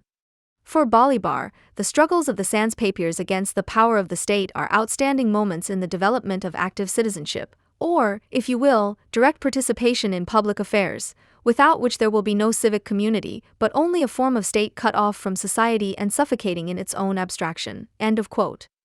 The vitalism is unmistakable. Here, struggle and community, there, abstraction and suffocation. The warriors of this defensive community are, according to Balibar, the modern proletarians. In view of the fact that Bolivar was a member of the Communist Party for decades, it is not surprising that he chooses a substitute object for his desires in a time when not much remains of the revolutionary class struggle. And Bolivar can apparently even base himself on Marx, who famously proclaimed that workers have no fatherland. However, Marx was demonstrably wrong with this assertion. National Socialism, at the latest, showed that workers not only have a fatherland, but also want to belong to a master race that imagines itself to be in an apocalyptic struggle against an abstraction that is suffocating the community. In other words, one has to repress National Socialism in order to continue to demand the establishment of a direct democracy. Supporters of direct democracy must do everything in their power to dispel any suspicion that the people they want to lead to power are potentially or manifestly anti-Semitic. To this end, anti-racism uses three methods. 1. Relativization of the Holocaust, i.e. the claim that the extermination of European Jews was only one aspect of National Socialism and that the oppression of the working class, gypsies, women, disabled people, etc. 2. The reversal of the roles of perpetrator and victim, i.e. the supposed proof that the Jews today, especially the Israelis, are the new Nazis and therefore have no reason to complain. 3. The glorification of the subject of direct democracy. Its struggle is good, progressive and, of course, anti-fascist. Even when these subjects, such as the Islamists from the banlieues, are out-and-out anti-Semites and supporters of a repressive society. It is evident that these patterns of justification already contain numerous anti-Semitic components. However, this anti-Semitism of the repentant judges is only openly expressed in their admiration for the Palestinians. The Palestinians as a foreshadowing of the coming community. Bolivar makes no secret of this admiration. He regularly denounces the alleged Israeli apartheid, calls for a boycott of Israeli universities and signs anti-Israeli petitions. For example, on the occasion of the Gaza War in 2008, he signed this petition: "The massacres in Gaza are the last phase of a war that Israel has been waging against the people of Palestine for more than 60 years. The goal of this war has never changed: to use overwhelming military power to eradicate the Palestinians as a political force, a force capable of opposing the permanent appropriation of their land and resources. Israel's war against the Palestinians has turned Gaza and the West Bank into two gigantic political prisons. There is no symmetry in this war in terms of principles, tactics, and effects. Israel is responsible for having started and intensified it, and for ending the latest ceasefire. Israel must lose. It is not enough to call for another ceasefire or more humanitarian aid. It is not enough to urge the resumption of dialogue and to acknowledge the concerns and suffering on both sides. If we believe in the principles of democracy and self-determination, if we accept the right to resist military aggression and colonial occupation, then it is our duty to take sides against Israel and for the people of Gaza and the West Bank. We must do what we can to prevent Israel from winning its war." End of quote. On the one hand, Bolivar sees people, on the other an overwhelming military power. Here too, he discovers the opposition between a concrete people and an abstract power, which he also thought he had observed in the banlieues. For him, Hamas automatically becomes what its propagandistic name suggests, a resistance organization. The struggle is actually only a defense, and the destruction of the opponent is thus justified. It would be too easy to dismiss this call for a suicide attack, which has been signed by over 100 British scientists, as Bolivar's private fantasy. Rather, the indissoluble connection with his writings on racism and the construction of a post-national community is unmistakable. On the one hand, the resistant people, most of whose members are stateless, and on the other, the apartheid state of Israel, which thinks of nothing but exclusion. Thus, the Palestinian struggle for national identity appears as the epitome of democracy and self-determination, and the Palestinians as the avant-garde of the peoples who are trying to assert the universalistic principle. It is they who are leading the fight against the quasi-colonial forms of modern exploitation, as Bolivar had already formulated it in relation to the Sans-Papiers. The connection between anti-racism and anti-Zionism is almost palpable here. It is somewhat more subtle with another anti-racist founding theorist, the aforementioned Giorgio Agamben. For him, the extermination of the Jews is an epiphenomenon, and he hallucinates Guantanamo as a new concentration camp. However, the reversal of the roles of perpetrator and victim, as found in Bolivar, disappears in Agamben's vehement anti-Americanism. Unlike Bolivar, Agamben refrains from publicly taking sides with Hamas. In his main work, Homo Se Sur, Israel hardly features at all, and when it does, it is without explicit reference to the current situation. And yet, for him too, it is the figure of the stateless person that leads him with somnambulistic certainty to the Palestinians. In Homo Caesar, Agamben presents the stateless person, in the spirit of Hannah Arendt, as a figure who radically questions the nexus of nativity-nationality. If refugees represent such a disturbing element in the order of the modern nation-state, it is above all because they break the continuity between man and citizen, between nativity and nationality, birth and people, and thus plunge the original function of modern sovereignty into crisis. The refugee, who displays the distance between birth and nation, brings to the political stage for a moment that naked life that is its secret prerequisite. End of quote. The admiration for the refugee, who, in Heidegger's words, illuminates the truth of being, is unmistakable. In stark contrast to the moral behavior of anti-racist activists, Agamben's words reveal that the supposed compassion is nothing but hypocrisy. The real motivation is the glorification of the refugee, the new proletarian, who is to build a new community in which all particularism, especially Jewish particularism, is eradicated.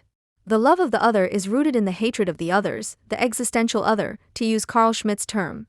As with Etienne Balibar, the refugee is also the bearer of a new universalism of the excluded, which is initially directed implicitly, then explicitly against the nationalistic atavism of the Jews. This is best seen in the notes on politics. First, the refugee is described there as the only conceivable figure of the people in our time, who today grants us insights into the forms and boundaries of a future political community. For Agamben, the refugee par excellence is the gypsy, because the gypsies are not even a people, but the last descendants of a class of outlaws from another age. They are pre-national state relics that, in a world in which nation-states are losing their importance, suddenly become the harbingers of a cosmopolitan future. According to Agamben, the gypsies make it clear that the people is only a collective imaginary that would lack any substantiality without the state. For those who have understood how to take a firm look at them, the perverted and tenacious mechanisms that control our political imaginary lose their power in one fell swoop. That it is an imaginary, moreover, should be clear to everyone today, since the concept of the people has long since lost any substantial reality. Assuming that this concept ever had any real content, it was emptied of any meaning by the very state that presented itself as its guardian and expression. End of quote. The status of the gypsy as a stateless person indicates that a people is only the empty support of state identity, that peoples without a state can be oppressed and exterminated with impunity, so that it is clear that the destiny of a people can only be state identity and that the concept of a people only makes sense when it is legally codified in that of nationality. End of quote. The fact that many of the so-called gypsies are of course not stateless and fortunately have a passport is of no interest to Agamben, because he is only interested in a theoretical figure, not in the concrete fate of individuals. But because, according to Agamben, the gypsies are not a people, the question arises as to whom he means by the peoples without a state who are supposedly exterminated. They are, how could it be otherwise, the Palestinians. In a certain sense, Agamben even takes a Zionist perspective here, superficially considered. After all, the experience of the anti-Jewish pogroms in Russia in the 1880s was the initial spark for the emergence of the Zionist movement. The Zionists realized that only the founding of a state could protect the Jews from one day being suppressed and exterminated with impunity. If Agamben now emphasizes that the persecuted can only find a precarious security through state protection, then this could be read as a historical justification of Zionism. However, this interpretation would not only have to overlook the relativizations that consist in equating the fate of the Jews in the diaspora with that of the Palestinians and the Basques, but also take into account that he does not have the legitimacy of nation-states in mind. After all, the driving force behind his criticism is the construction of a post-national community. Those who find this as emancipatory as Agamben himself should be aware that this project coincides with the end of Israel. His demand for the future cannot be understood any differently. Before the extermination camps open again in Europe, which is already beginning, the nation-states must find the courage to question the principle of birth and the trinity of state-nation territory based on it. It is not easy to show from here in what way this can happen in concrete terms. It may suffice to indicate a possible direction. And what direction does Agamben suggest? As is well known, one of the options considered for solving the Jerusalem problem is that the city should become the capital of two different states at the same time and without dividing the territory. The paradoxical situation of mutual extraterritoriality, or rather aterritoriality, that this would necessarily entail could be generalized as a model for new international relations. End of quote. It must be clear to everyone that such a two-state solution would mean in practice that Israel would no longer be able to protect its citizens from anti-Semitic terror. And accordingly, Agamben also clearly names who today is to be considered the pioneer of a post-national future. Quote, In a kind of no man's land between Lebanon and Israel, 450 Palestinians deported from the State of Israel are currently living. These people most certainly form, as Hannah Arendt suggests, the avant-garde of their people. But not necessarily, or not only in the sense that they form the seed of a future nation-state, which would probably solve the Palestinian problem just as inadequately as Israel has solved the Jewish question.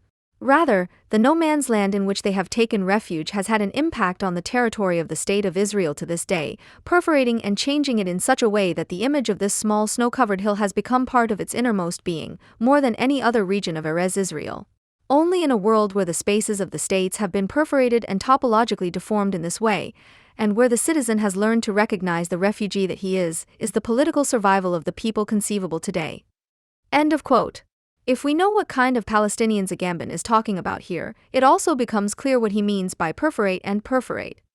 The vanguard of the peoples that Agamben is referring to is made up of members of Hamas and Islamic Jihad who were deported by Israel to the no man's land in 1992. It was in the Marj al-Zur camp that the first close contacts were made with Hezbollah, which initiated the Palestinians into the tactics of suicide attacks. Among the Palestinians who were trained by Hezbollah at the time were later members of the Hamas leadership, such as Rantizi and Hanai, people who were responsible for numerous suicide attacks that perforated Erez Israel and its inhabitants in the bitterest sense of the word. Agamben formulates his partisanship for radical Islam somewhat more subtly than Balibar, but in terms of content there is no difference between the two. Because anti-racism glorifies statelessness and celebrates it as a concept for the future, it is fundamentally anti-Zionist. It represses the misery associated with statelessness because it believes in great ideals whose realization would make reality even more terrible than it already is. One could have learned from Brecht that under capitalist conditions the passport is the noblest part of a human being. A person can come into being anywhere, in the most careless way and without any good reason, but a passport never can. For that, it is also recognized if it is good, while a person can be as good as he wants and still not be recognized. Brecht, Flüchtlingsgespräch.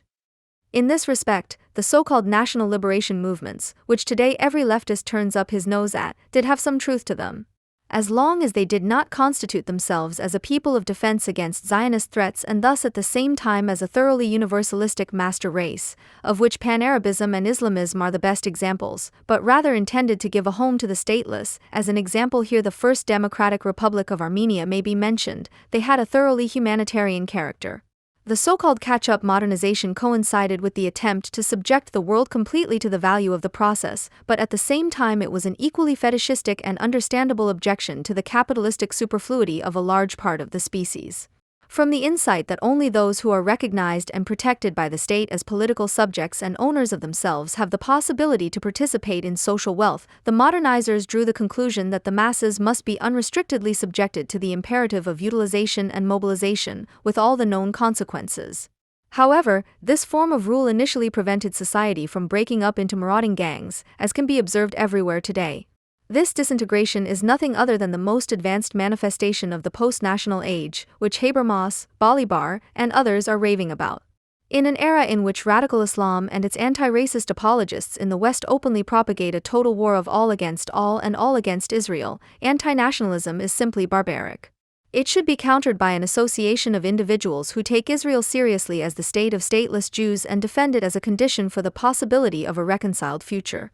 In his 1882 work Auto-Emancipation, written in the immediate aftermath of the wave of anti-Semitic pogroms in Russia, the pragmatically minded Zionist Leon Pinsker demanded, "The day of the Messiah, when the international will disappear and the nations will merge into humanity, is still in the distant future.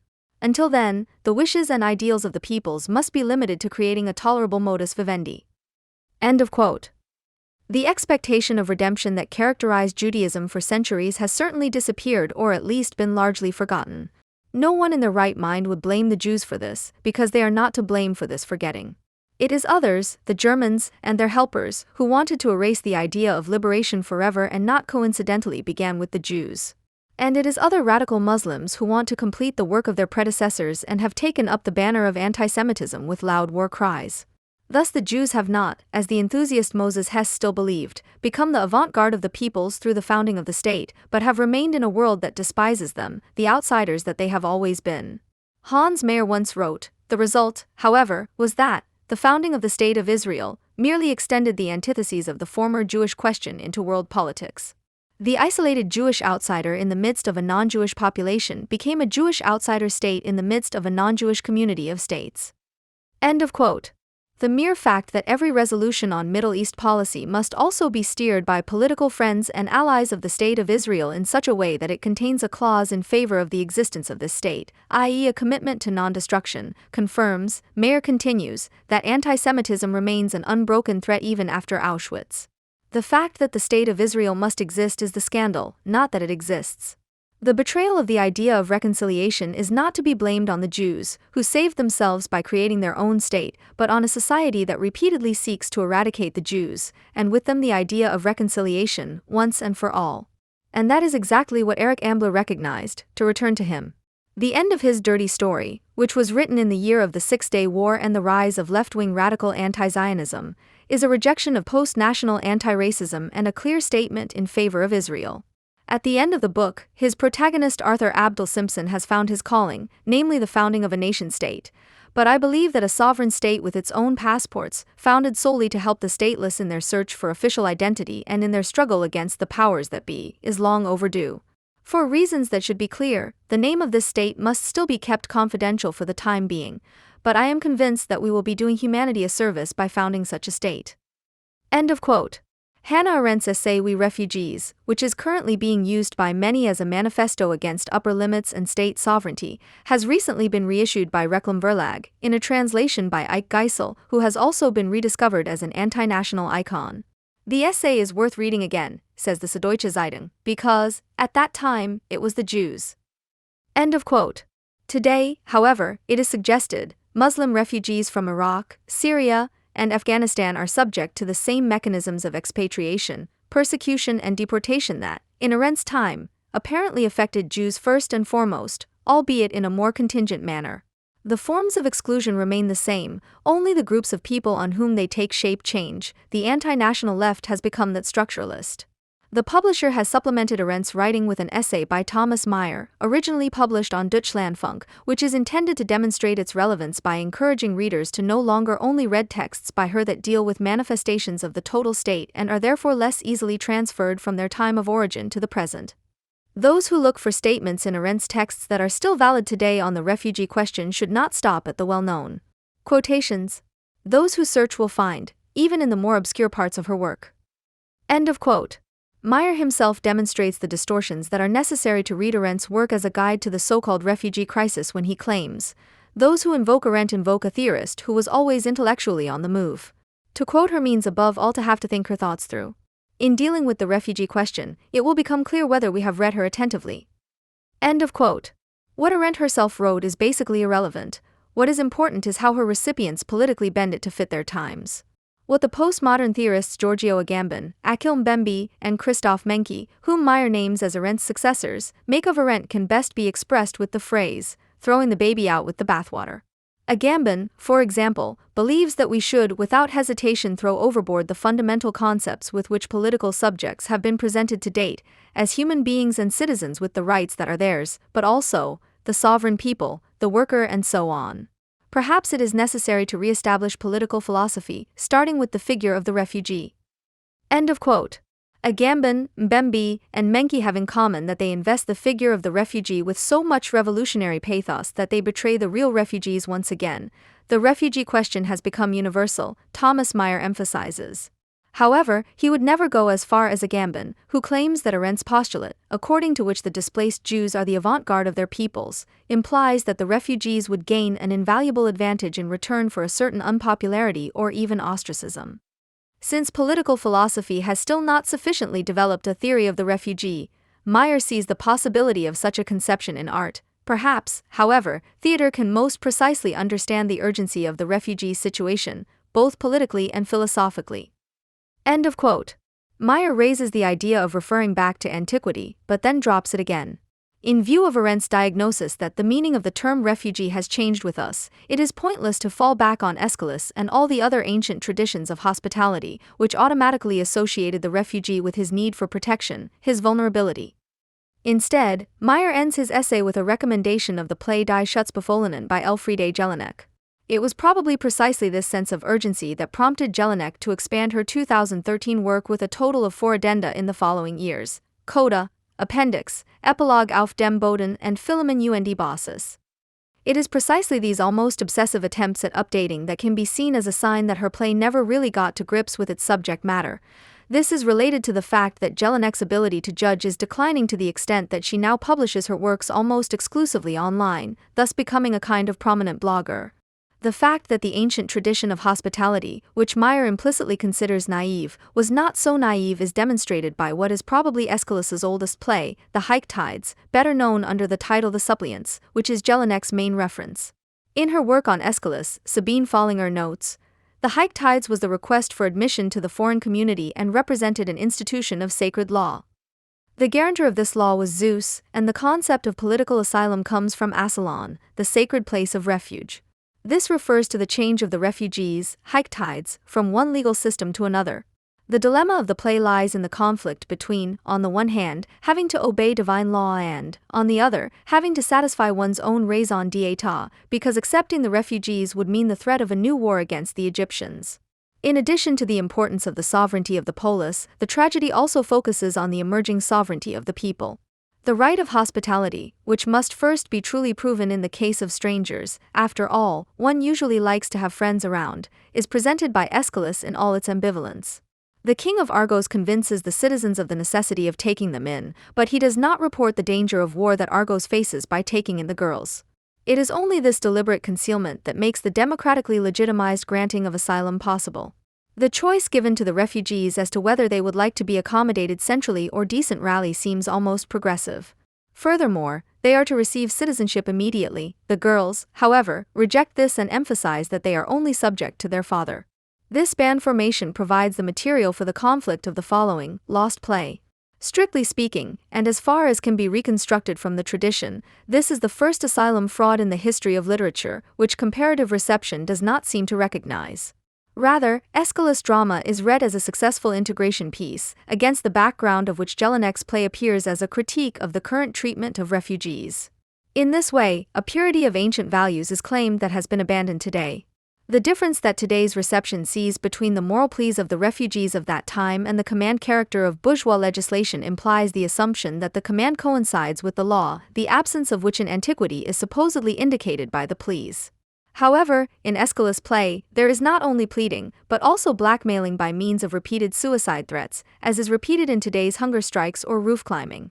In Aeschylus' play, there is no law in the modern, codified sense, but there is very much a law as a mixture of cult religion and custom, which is embodied in the chorus. The chorus's central role, which is unusual even for Greek tragedies, offered itself as a reference for Jelinek. A central component of her works had previously been an insistent oscillation between the first person and the collective, which also characterizes Arendt's essay. Arendt's thought patterns have been important to Jelinek for a long time. With the play Totnaberg, 1991, the person of Hannah Arendt even entered her work as a literary figure. For Gerhard Scheidt, the particular merit of Jelinek's plays is the representation of a collective unconscious that has become total and seems to lack any capacity for judgment. According to Scheidt, many of her works are a single stream of consciousness, or rather, a stream of identity that does not emanate from an I, but from a we. This is a secondary, collective unconscious, which must be understood as an aesthetic category that can only indirectly refer to Freud's psychoanalytical concept of the individual unconscious. It is therefore more the creation of a fictitious unconscious. In a roundabout way, Lacan's postulate of the linguistic nature of the unconscious is thus affirmed. Scheidt does not ask whether the technique of the stream of consciousness, which is a genuinely modern technique, was concerned with defending the ability of the self to reflect and synthesize as an agent of bourgeois individuality in the representation of the dissociation of the self, can be applied at all to the collective delusional speech presented in Jelinek's plays. Scheidt and Jelinek meet in their unwillingness to differentiate the concept of we, which Scheidt equates with Heidegger's man. After identifying the death drive with the value, Scheidt once again underlines his rejection of Freudian psychoanalysis by equating the collective unconscious with man. What Scheidt and Jelinek have in common is the central role that Heidegger plays in their works. With reference to Jelinek, Scheidt remarks, the distinction between past events and present actions has been abolished. National Socialism and the society that follows it coincide. Whatever the subject does, even if it tries to distance itself from the past, National Socialism lives on in it. End of quote. The program is thus a deliberate equation rather than a comparison, taking into account the potential for a change of course. The figure of the old man in Tottenberg, meanwhile, is not associable with Heidegger, as Skytte claims, but is named directly as Heidegger. The references to Heidegger in Jelinek's works are almost always compulsive, arbitrary, and explicit. The final note of the protégé, which states, "the pinch of Heidegger, that has to be there, because I can't do it alone," ironically conceals the automatism of the Heidegger recourses. The invocation of Heidegger in Skytte's texts, which is of course also always polemical, is similarly compulsive and explicit. To the extent that Jelinek has become a politically engaged artist, Skytte has found his role as an honest philosopher who has renounced polemical one-sidedness and yet still has something to add to the daily political debate from time to time. In both cases, the critique of political engagement has been replaced by a murky mixture of aesthetic or philosophical critique and political interventionism. While Skytte rehabilitates Sartre as an existential philosopher cleansed of the evils of German ideology, he chooses to omit from his analysis of Jelinek a consideration of the protégé, the play that most clearly takes leave of Kraussian language criticism. To depict Jelinek as a politically uncommitted artist is a mere maneuver intended to benefit Sartre and the Circle of Sans phrase. Skytte's declared motive is to rescue engagement from the political.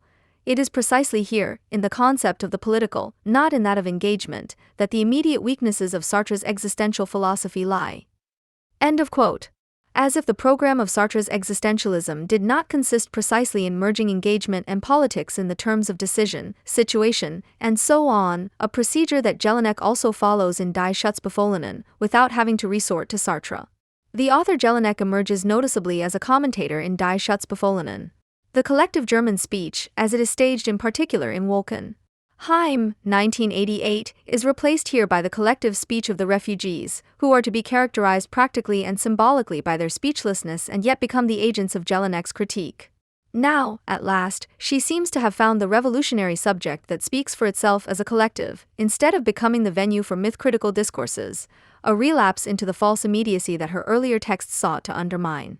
The hypostatization of the refugee collective as a pseudo-subject of speech obscures from the outset the extent to which this subject is perhaps itself possessed by resentments and ideologies that speak through it.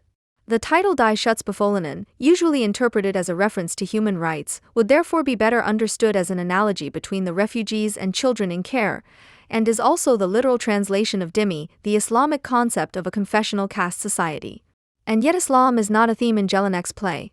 To demonstrate the regression in Jelinek's attitude towards Islam, we need only recall her article published in the Taz after September 11, 2001, in which she spoke out in favor of the U.S. invasion of Afghanistan.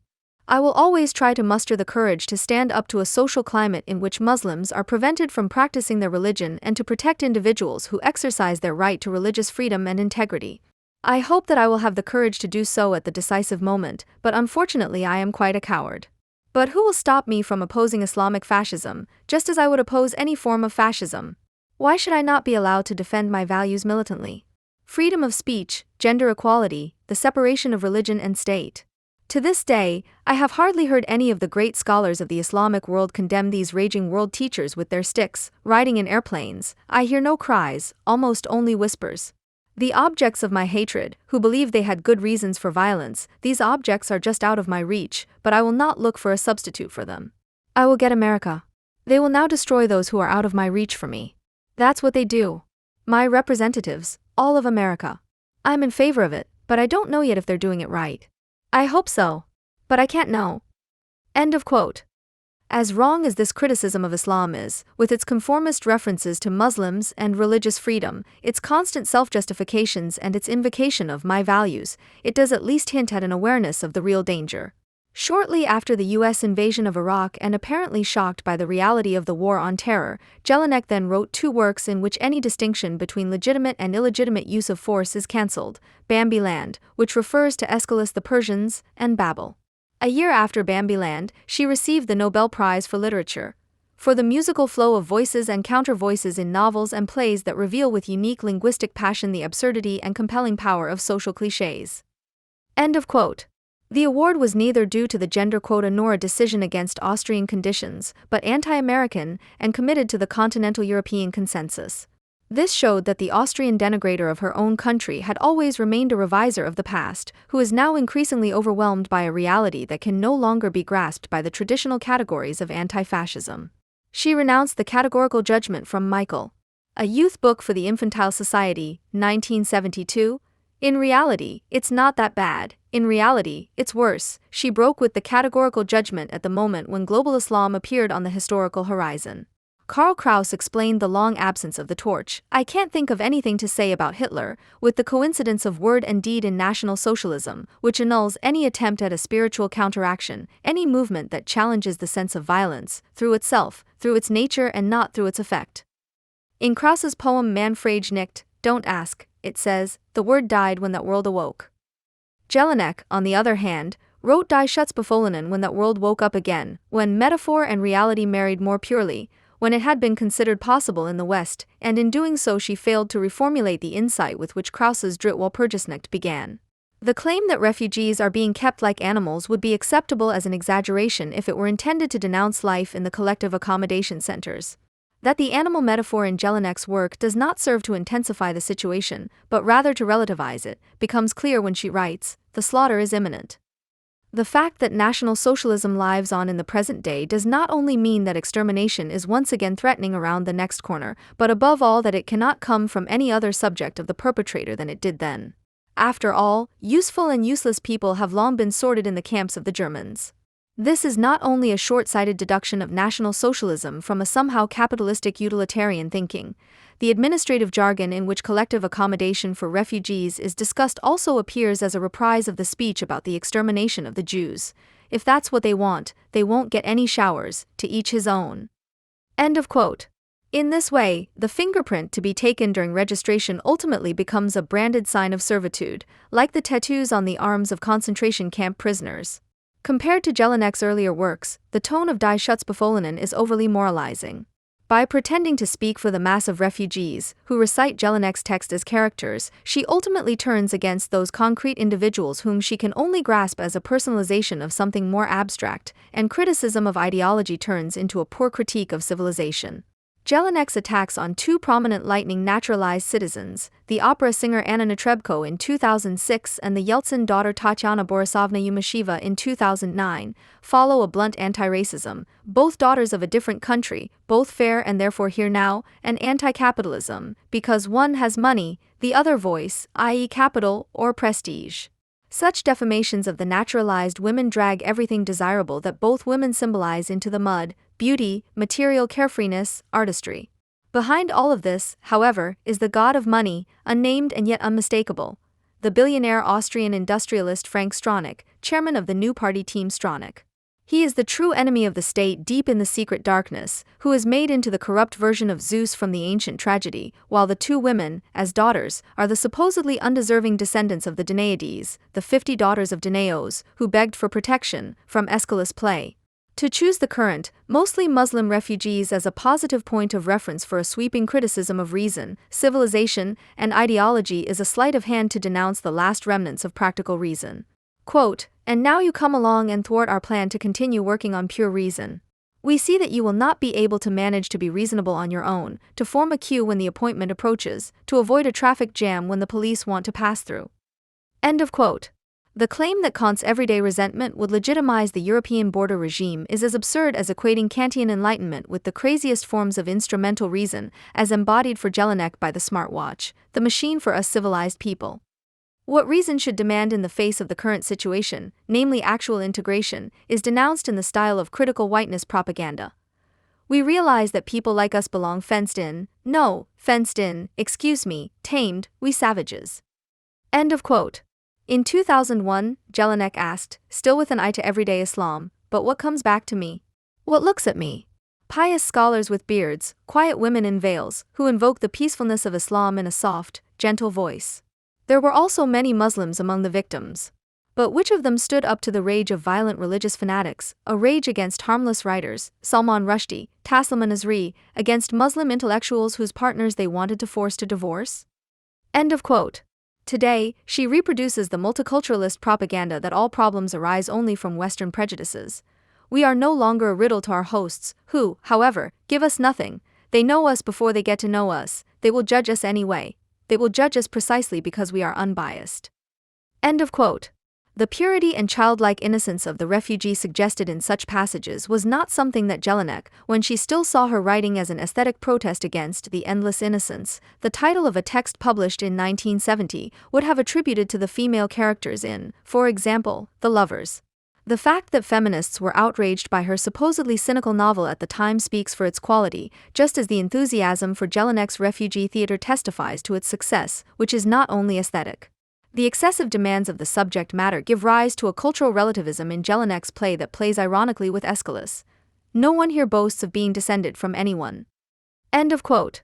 The intertextual reference plays on a common fallacy that seeks to recognize racism in ancient Greece, which does not do justice to Aeschylus, who developed the dialectic of the polis and the stranger in his works. The allusion here is to the descent of Io, which the supplicants invoke, but which appears to be something other than mere blood relationship.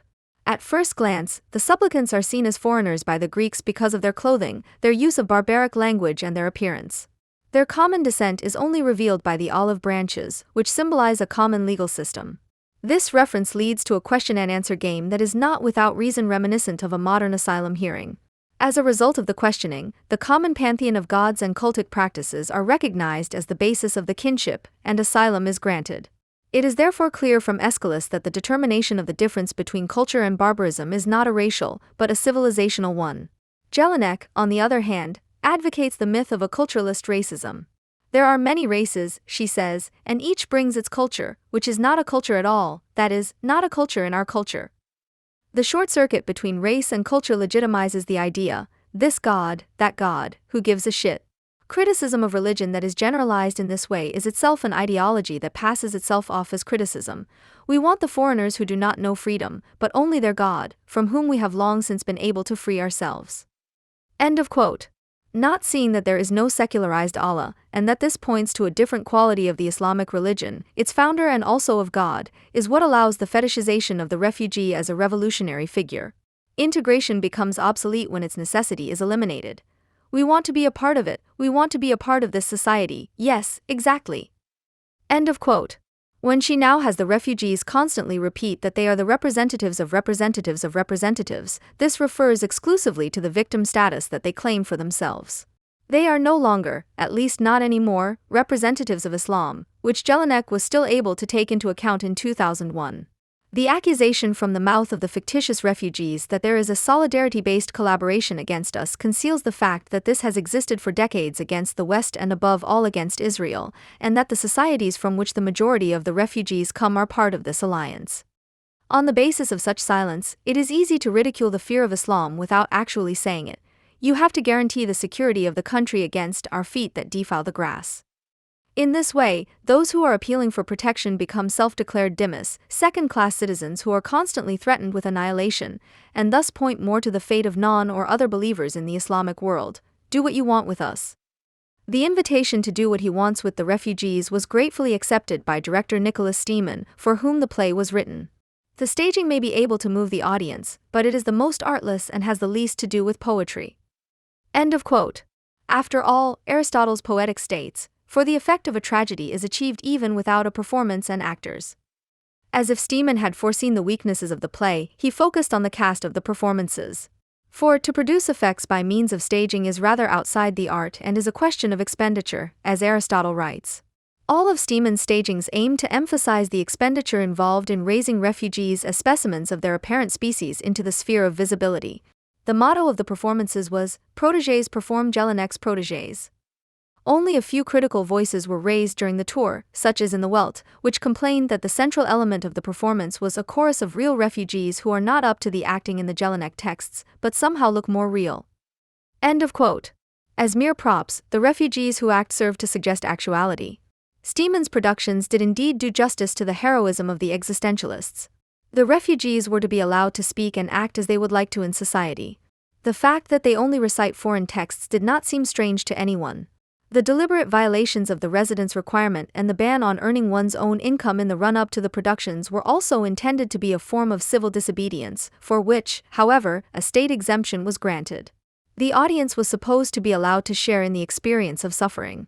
In Bremen, the spectators were subjected to an ED treatment and, after being driven onto the stage, driven off it again by refugees, sadistic ideology of subjectification, for which you also have to pay an entrance fee.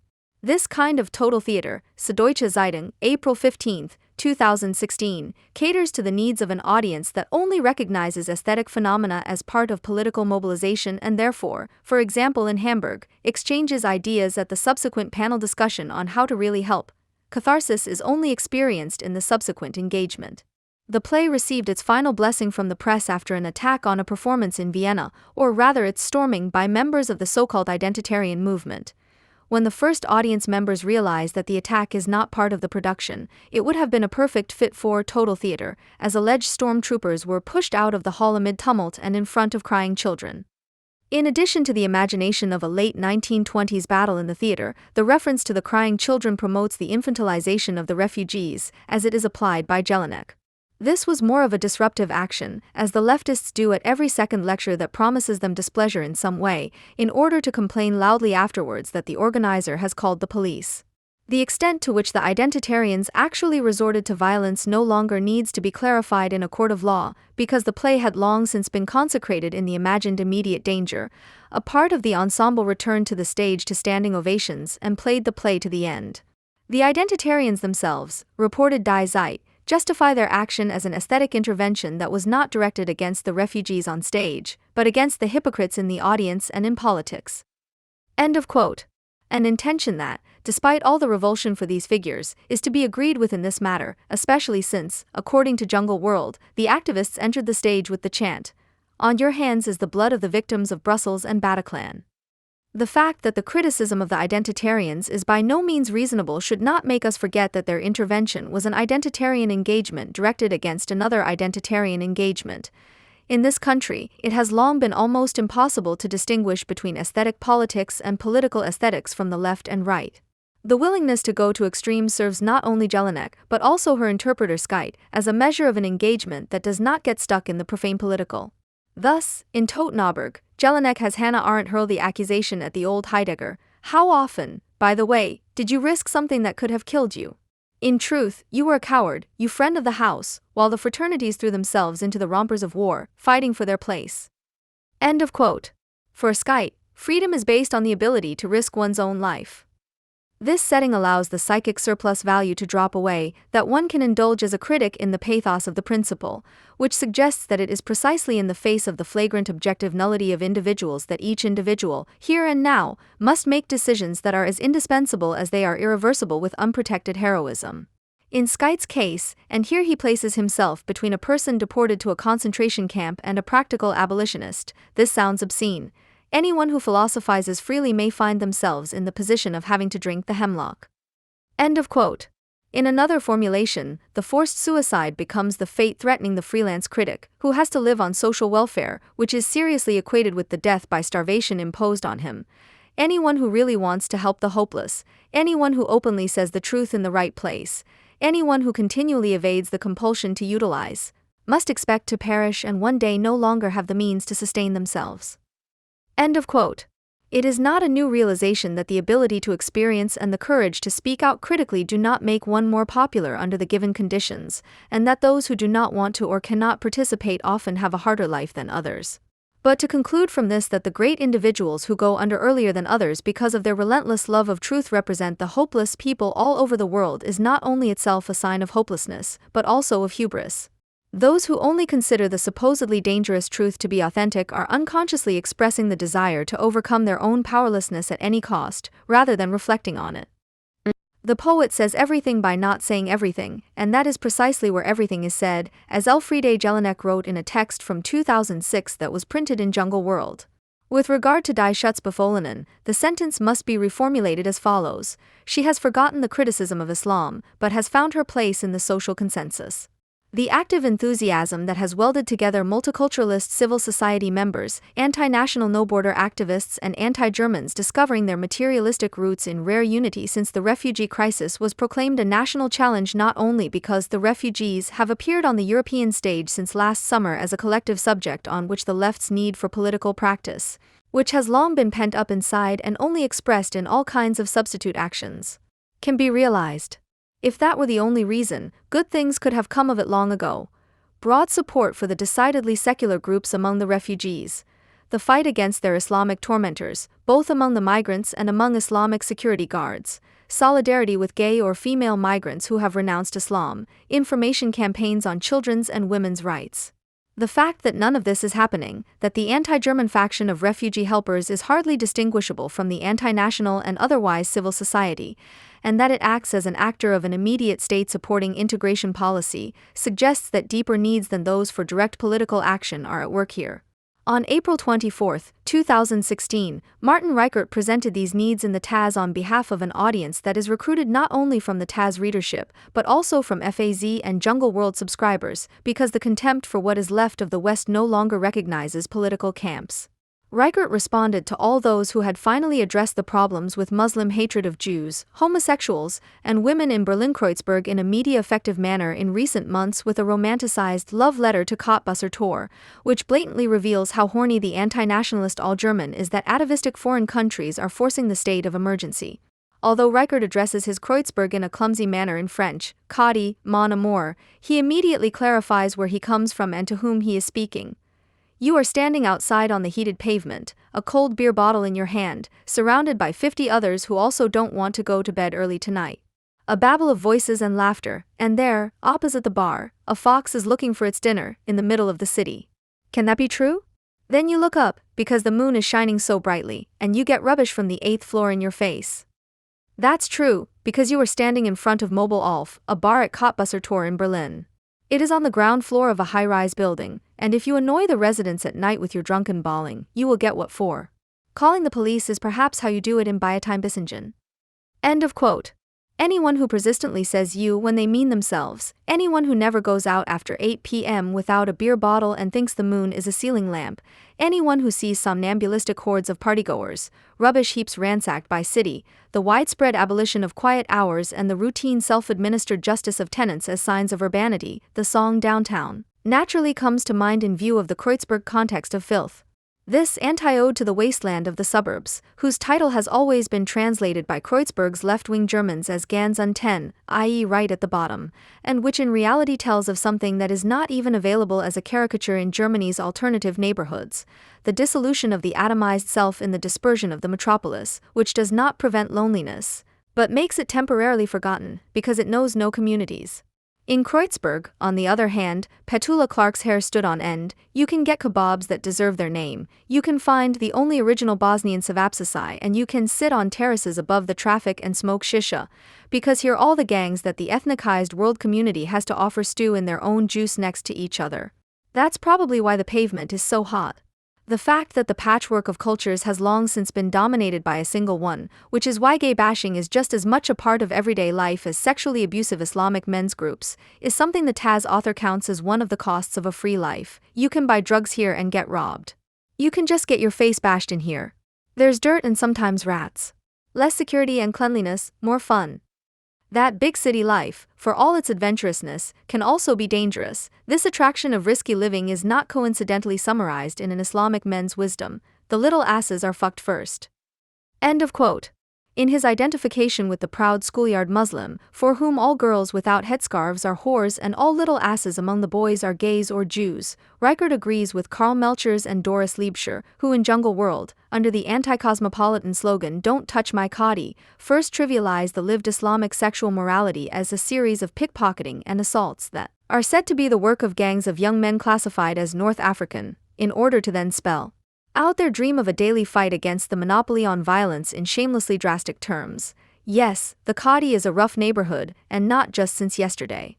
Junkies, dealers, tourists, Kurds, grey wolves, queers, homophobic youths, tradespeople and activists from the cleared refugee camp at Oranienplatz share this special place. End of quote. The sharing is supposed to consist of the fact that some are always the humiliated and others are always the humiliators, but everyone is proud that no one calls the police. That the inhabitants of this special place, who have been branded as permanent victims and left to their own devices by the local authorities, are now resorting to self-defense measures. So that Arab-born bouncers, who know what to expect from gangs of men classified as North African, not only protect the shops of their fellow countrymen, but also autochthonous German cafes and clubs. These facts belong to a reality from which people who want freedom at the risk of their lives have long since said goodbye. In such utopias of neglect, effects are expressed that are by no means typical only of left-wing German enemies of the state, who always see the true, emancipatory state of emergency wherever the gangs into which society has disintegrated prefer to resolve conflicts among themselves, that is, through anarchically acted-out group violence, rather than by calling in the executive. They also articulate the desires of frustrated citizens. They take the wasteland into which they have transformed their own existence as proof that dealers, grey wolves, migrant gay bashers and North African tent dwellers are closer to real, dirty life than the population of Western Europe, which is already emaciated by civilization and abstraction and is in any case on the verge of extinction in the long term due to an aging population and a declining birth rate. That is why those who see sexualized violence in every ambiguous look from a Western man glorify cultures in which the smallest asses are fucked first, a state that does not know the difference between sexuality and violence, as it is at least assumed in that speech, and in which violence does not have to be sexualized at all, because all violence is immediately sexual. Sexuality is unthinkable without violence.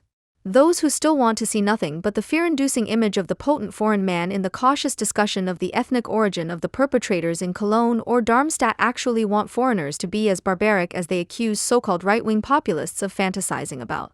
In this way, the last vestiges of tenderness and civilization that have emerged in this country, despite the massive resistance of ethnic Germans, as a result of re-education and Americanization, are being destroyed. The asociality of those who want to see refugee assistance as the dismantling of Western institutions and codes of conduct is betrayed by their language.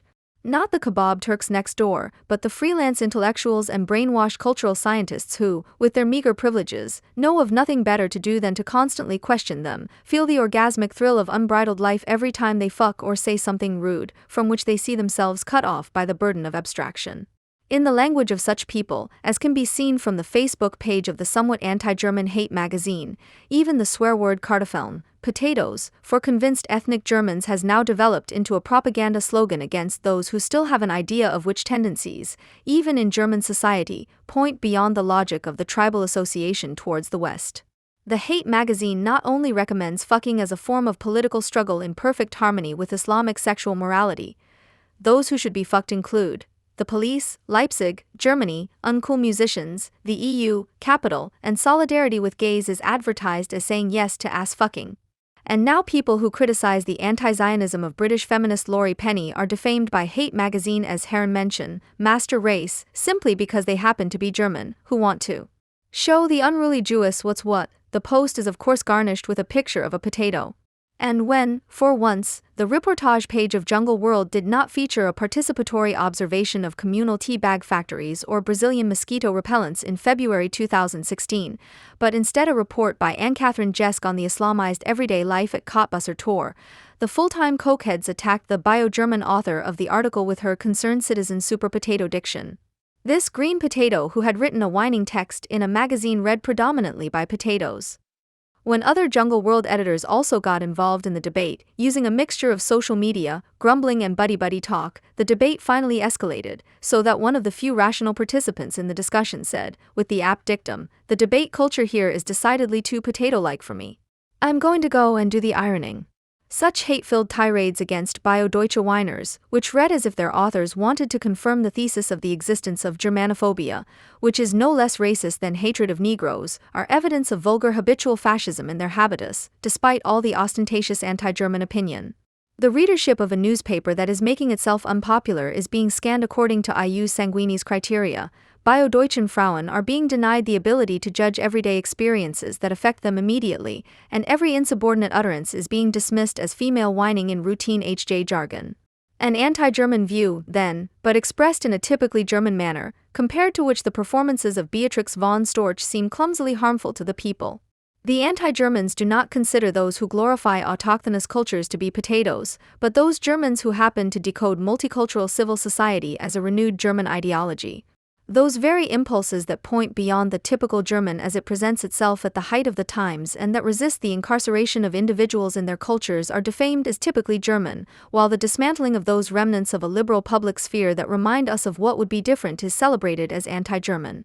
The flip side of the ban on speaking about Bio-Deutsche potatoes is the tendency to join the German potato community in rebellious humility, because after all one was also born here, and to remain silent about the social behavior of gangs of men classified as North African. In this way, the promotion of immediate violent relationships is given a high-sounding anti-national legitimization. The social character that is expressed in such rebellious humility can be seen in an article by the blogger Bernhard Torsch, who writes under the name Der Lindwurm on the attacks in Brussels.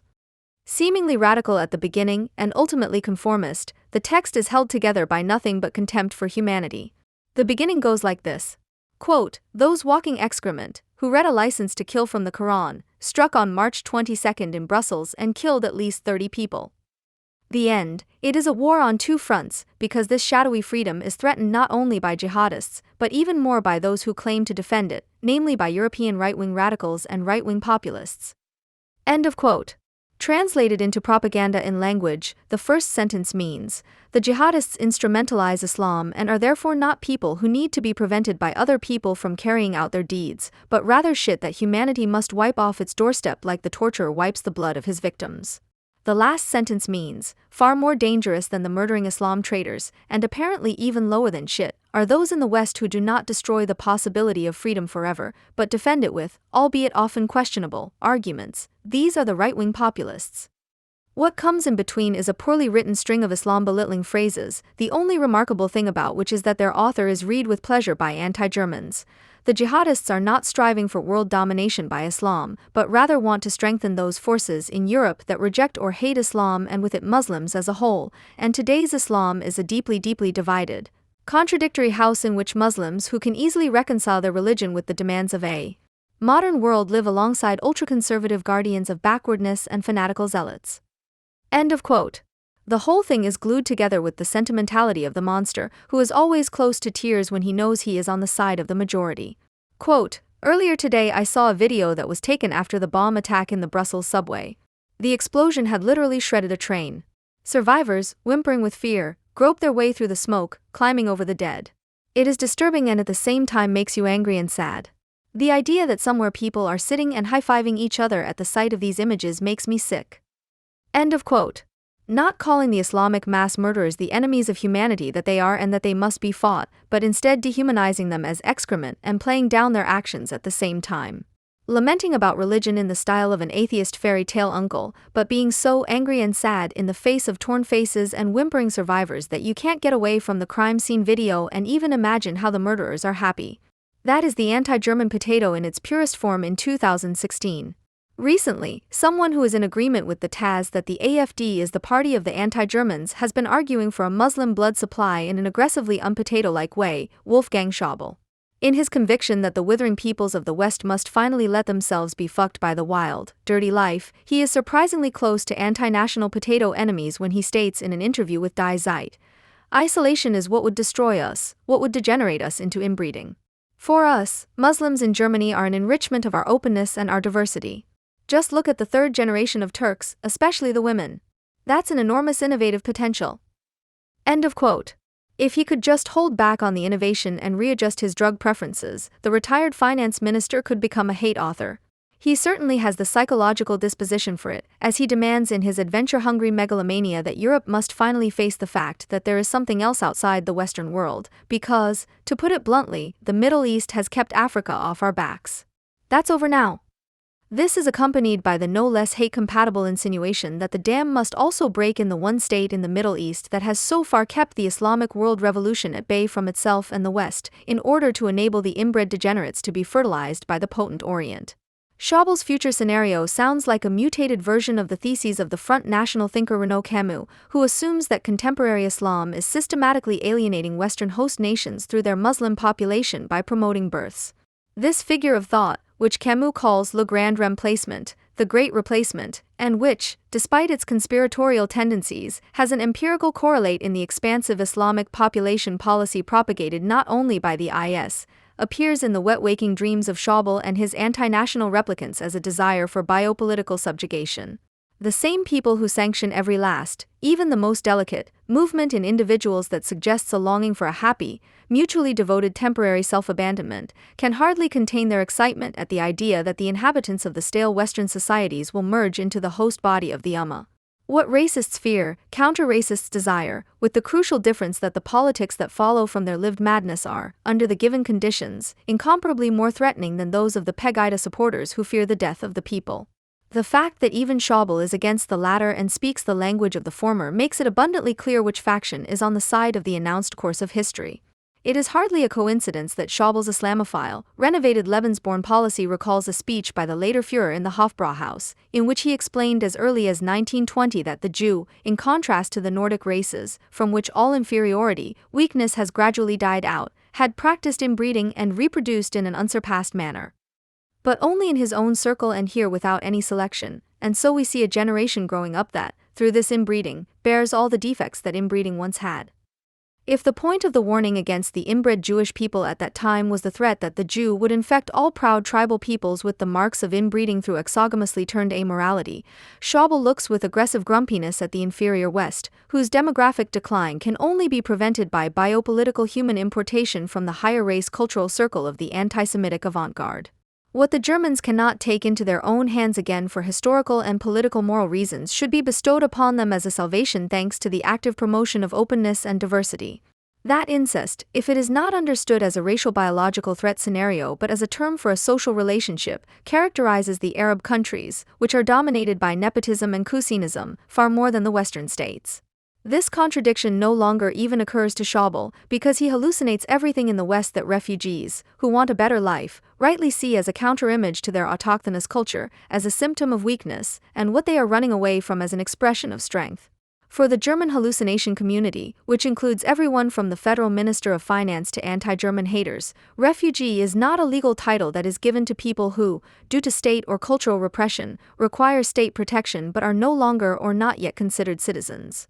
For the Germans, it is not a legal category at all, but a metaphor of life philosophy that also functions as an immediate instruction for action, a cover image for their own self-Nordification, which the Auschwitz survivors of today, who are skeptical of everything Nordic, would like to imagine as self-orientalization. The fact that the Germans, in the area of refugee policy as everywhere else, allow themselves to be guided by the apocalyptic maxim of not forming their thoughts and actions on the basis of reflected experience, but rather, conversely, of making the world into the very image of the idea they have of it, is demonstrated by the way in which almost everyone in this country has agreed, without contradiction and at the same time without speaking out, that is, without even having to say it, that the refugees are the Jews of the 21st century and those who grant them asylum are contemporary Jewish rescuers, regardless of how many of the rescuers are working to delegitimize Israel and how many of the rescued wish the Jews dead.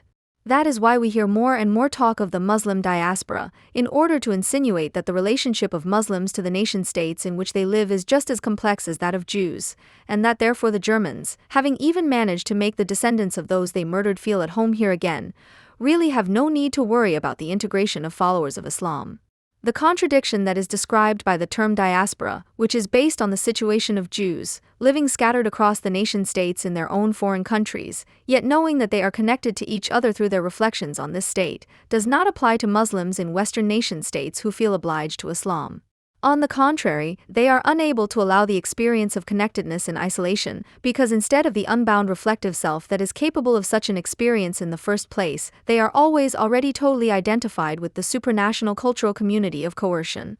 The societies in which they live do not appear to them as familiar foreignness, but as a potential territory of domination, where they and their cliques should be able to behave as they please, but which is occupied by hostile agents of civilization and must therefore be subdued sooner or later.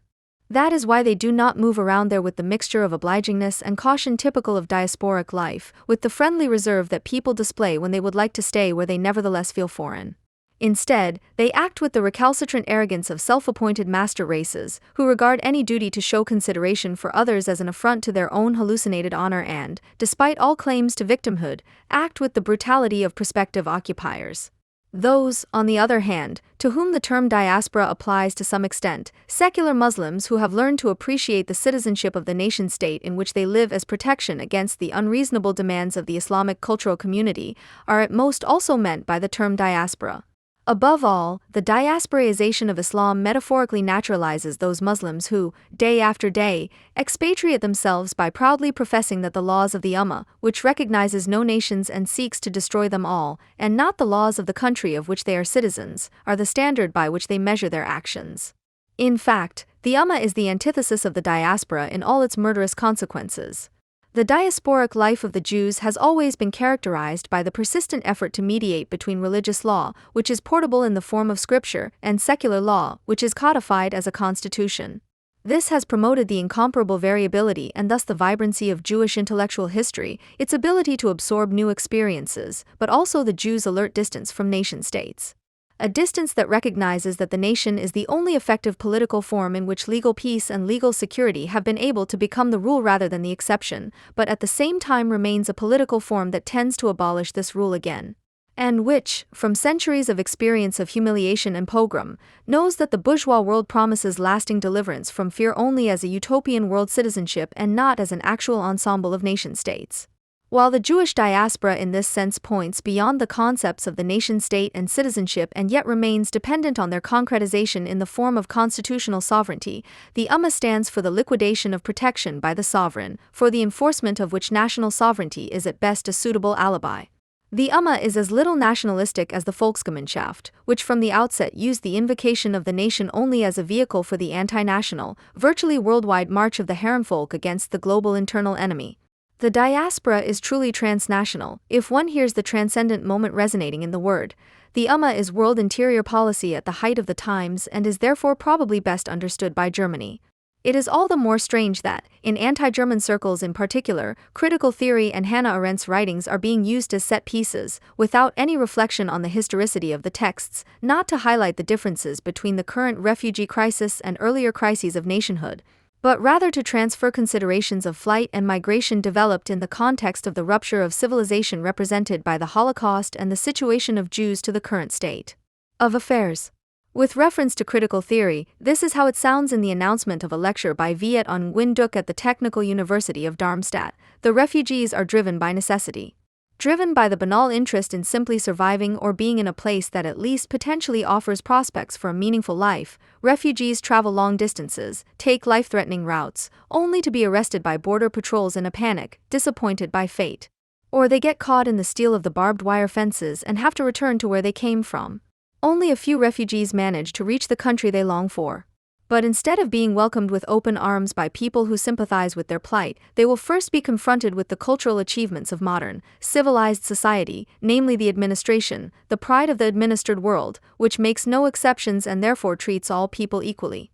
The fact that people are still forced to fight for their bare survival in the 21st century, a brutal struggle for self-preservation as if people had been transported back to the state of nature, should create the impression more than ever that the project of enlightenment, to create free and rational subjects who can organize the world in such a way that rational people can live in it, has failed.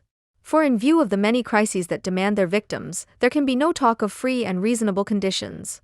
Yet the objective possibilities for abolishing such inhuman conditions have recently been given. Repressive rule, war, and violence should no longer exist, and yet it seems like a law of nature or a natural compulsion that these human crises keep occurring. End of quote. It seems clear that the living conditions of refugees are evidence of the failure of the Enlightenment project, and it is therefore essential, if the appeal to critical theory is to be more than just rhetoric, to recognize that its universal refutation has already taken place and that the current crisis, in particular the role of Germany in its creation, intensification, and Islamophobic pacification, can only be reflected on the basis of the experience of this failure. Instead, however, critical theory is reduced to a philosophy of life that is to be criticized as a current manifestation of internationalized German madness. That is why the refugees are described as specimens of an animal species that, following the instinct for survival, get caught on barbed wire fences or are administered by an uncaring bureaucracy. The polemical talk of a flood of refugees, which an anti-fascist critique of language believes it can dismiss as a biologization of society, is true to the extent that it gets to the heart of what is happening under the German aegis, and often enough with the active participation of the refugees themselves, the transformation of Islamic mass migration into a force of nature, by which the civilization that has outlived itself is to be literally overwhelmed. The fact that, despite the criticism of the administered world, the administrative jargon of perspectives for a meaningful life creeps into the text indicates that such anthropologization is itself committed to the primacy of civil society. Like the false society that he supposedly criticizes, the text only knows survival and a meaningful life, but not the individual life without further determination, which should be the first and last concern, just as he only knows rule, war, and violence, need and fate instead of power relations, which would have to be determined in relation to the development of reason and unreason. It is therefore not surprising that, in the context of German refugee policy, the administered world, which treats all people equally, is seen as the embodiment of the transition from civilization to barbarism. As if the problem of German refugee policy did not lie precisely in the lack of a functioning administration that takes its own premises seriously, that treats all people equally, that is, rejects any claim to cultural privileges by enforcing equality before the law against the lived culturalism. And as if the German delusion were not breaking through precisely in the fact that administration and bureaucracy have long since been made superfluous by spontaneously lived direct democracy. For critical theory, in which the talk of the administered world is aimed at the failure of administration, at rationalization turning into irrationality, bureaucracy was never just an opponent, but always also a prerequisite for successful humanization, in that the impenetrable second nature of itself would become inherent and thus controllable. As an agent of such control, Horkheimer defended the advance of administration into supposedly untouched spheres of the human. Romanticism is an element of disaster from which it seeks to flee. The aim is to make the uncontrolled social nature, the social hyperorganism, subservient to man, to permeate not only the earth but now also society. End of quote. Playing off the refugees washed up on the European mainland by misery, need and violence as the representatives of bare life against the heartlessness of the administered world is not only an apologia for the uncontrolled social nature against every attempt to control it, but also works towards a state in which the revolutionaries who have been let loose can even defame the utilization of the earth by human society as a colonialist seizure of land by hybrid Western master races. If the aim of critical theory were to protect the administered world as a sphere of controllable instrumental rationality against the anthropologization of politics, then Hannah Arendt's reflections on the subject, as found, for example, in her essay We Refugees from 1943 and in the chapter on Aporias of Human Rights in her study Elements and Origins of Total Power, the differences between the crisis of the nation-state today and that of the past can be developed. Arendt's essay, which was originally published in the Jewish Menorah Journal under the title We Refugees and only appeared in German translation in 1986, deals with the problem of Jewish statelessness in the wake of the collapse of the empires and the constitution of the modern nation-states. From the fact that in the course of the outlawry of the Jewish people unleashed by Nazi Germany, the citizens of most other European nations were also declared outlaws, Arendt derives the thesis that the refugees driven from one country to another were the avant-garde of their peoples and the Jews, as outlaws in the worst sense of the word, were the negative avant-garde of a world citizenship that had never existed in this form. From this diagnosis, she develops her postulate of the right to have rights and her observation that human rights, although they point beyond the sphere of citizenship rights in terms of their content, can only be guaranteed as citizenship rights and therefore within the framework of a system of nation-states, but are in danger of being annulled if that system begins to erode. Which makes the annihilation of the European Jews against the backdrop of the destruction of the territoriality and legitimacy of nation-states immediately evident. Instead of getting excited about the timeliness of Arendt's thoughts in the face of the current refugee crisis, the question should rather be asked why her text, which was published in German more than 10 years after her death, has only been receiving mass attention in recent years, which ranges from FAZ editor Mark Siemens to Thomas von der Ostensacken. Ostensacken draws the following bridge from the time to which Arendt refers to the present. It seems as if the history to which Hannah Arendt referred in Elements and Origins of Totalitarianism is repeating itself.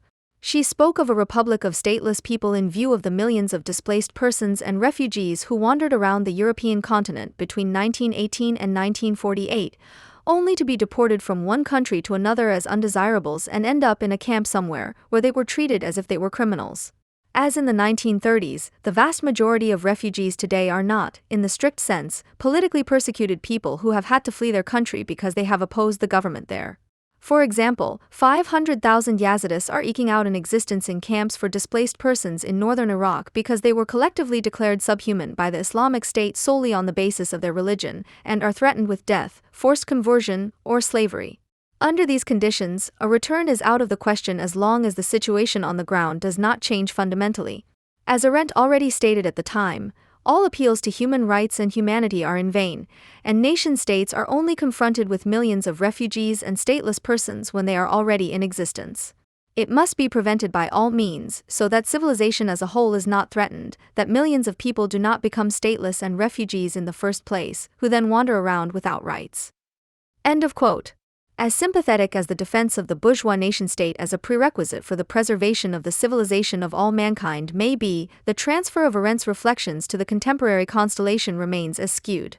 The masses of stateless people that Arendt discusses and whose status she sees as being similar to the outlaw status of the Jews were the result of the transformation of pre-national states and ruling bodies into modern nation-states, which took place in very different and always contradictory ways. The current refugee crisis, on the other hand, is a consequence of the dissolution of existing nation-states into questionable supranational entities, such as Europe, or the impossibility of forming stable nation-states, as in the Arab world. And while in Germany a nation-state developed under particularly problematic conditions transformed itself into a non-state out of its own dynamic, in order to immediately drag the world, which had been declared a total theater of operations, along with it, in the Arab world no nation-states at all have to dissolve in order to release the non-state from within themselves. Rather, the non-state is already there in the form of the Ummah, which can use the nation-states at most as dummies. For the same reason, the IS does not need any territory resembling a state, because such a territory would sooner or later disturb its anti-national furor and would soon dissolve again. Its own form is statelessness, but one that is the most murderous counter-project to the diaspora imaginable. In Austin Sackens' transposition of Arendt's refugee theses to the refugee crisis, what Arendt clearly distinguishes becomes blurred. The difference between deportation as a permanent state of statelessness in a political situation of national instability and deportation as a path to certain murder, between the status of displaced persons as undesirables, and the outlaw status of Jews as those to be wiped from the face of the earth, between the camp as a collection point for the unwanted, and the camp as a total extermination machine. There are historical connections between the two, but they can only be described if the dividing difference is kept in mind. Otherwise, the treatment that the refugees from the IS receive from the Western nation-states appears to be a continuation of the persecution, while in reality it is repeated in the persecution by Islamic migrants, to whom the state sovereign delivers the people under its protection with a culturally sensitive gesture. Above all, the analogy obscures the fact that in the Germany of the era to which Arendt refers, the nation-state, by virtue of its own sovereignty, pursued its own annihilation in dehierarchized violence, whereas Islam does not strive for state sovereignty at all. The nation-state's self-annihilation in the unstate does not have to take place here, because the state of non-monopolized power relations has never been abandoned. The frequently stated affinity of IS to the social techniques of globalization is also based on the fact that modern Islam has not negatively sublated the monopolization, institutionalization, and mediation of state violence, but has skipped it, as it were. While Arendt's concepts of the refugee and the displaced person refer to a place that is to be guaranteed by the nation-state and by law, the German refugee cult, by contrast, glorifies the dynamics of movement in order to deprive the sovereign nation-states of their function as residues and to transform them into spaces of flight, into deterritorialized spaces of permanent mobilization. What can be retained from Arendt's remarks as a valid insight is her reference to the status of the Jews as an index for the threat to civilization as a sphere of residuality that sets limits to total mobilization. From this perspective, it is more uncanny than reassuring that Arendt's text is being cited today as a point of reference for a debate in which the situation of Jews, whether in Europe or in the Arab world, plays no role, and certainly not as a guide for judging the humanity or inhumanity of migration policy measures. The fact that Muslim immigration is now accompanied by Jewish emigration from Europe, not only in France, that skeptical voices of Jewish representatives in the migration debate are defamed as symptoms of racism by those who preach openness and diversity towards Islam. That not a few of those who are now believed to be in the situation of the Jews of that time, despite their persecution in Islamic states, are fanatical haters of Israel and Jews, all this should actually be enough of an argument not to subsume the stateless people of that time and today under the collective identity of refugees, but to develop the distinction between the concept of refugees, the legal title of those seeking protection, and that of refugees, who in Germany are never just, and basically not even primarily, regarded as those without rights, but always also as those who have been uprooted, whose fate cannot be done justice with any legal status. It is only against this background that the status of those refugees who, thanks to German biopolitics, are even more persecuted in their destination country, can be brought into focus. attempts to understand the refugee crisis as a new edition of the crisis of nationhood, the consequences of which Arendt reacted to in 1943, instead promote a postmodernization of Arendt's concept of the nation-state, in which the displaced persons to whom Arendt refers become homines sacri alla Giorgio Agamben. A good example of this is the essay by Mark Siemens, which appeared in the FAZ on March 22, 2016 under the title Der nackte Mensch, The Naked Human, and which, although it argues from a completely different political background, comes to similar conclusions as Austin Sacken in its application of Arendtian categories to the current constellation.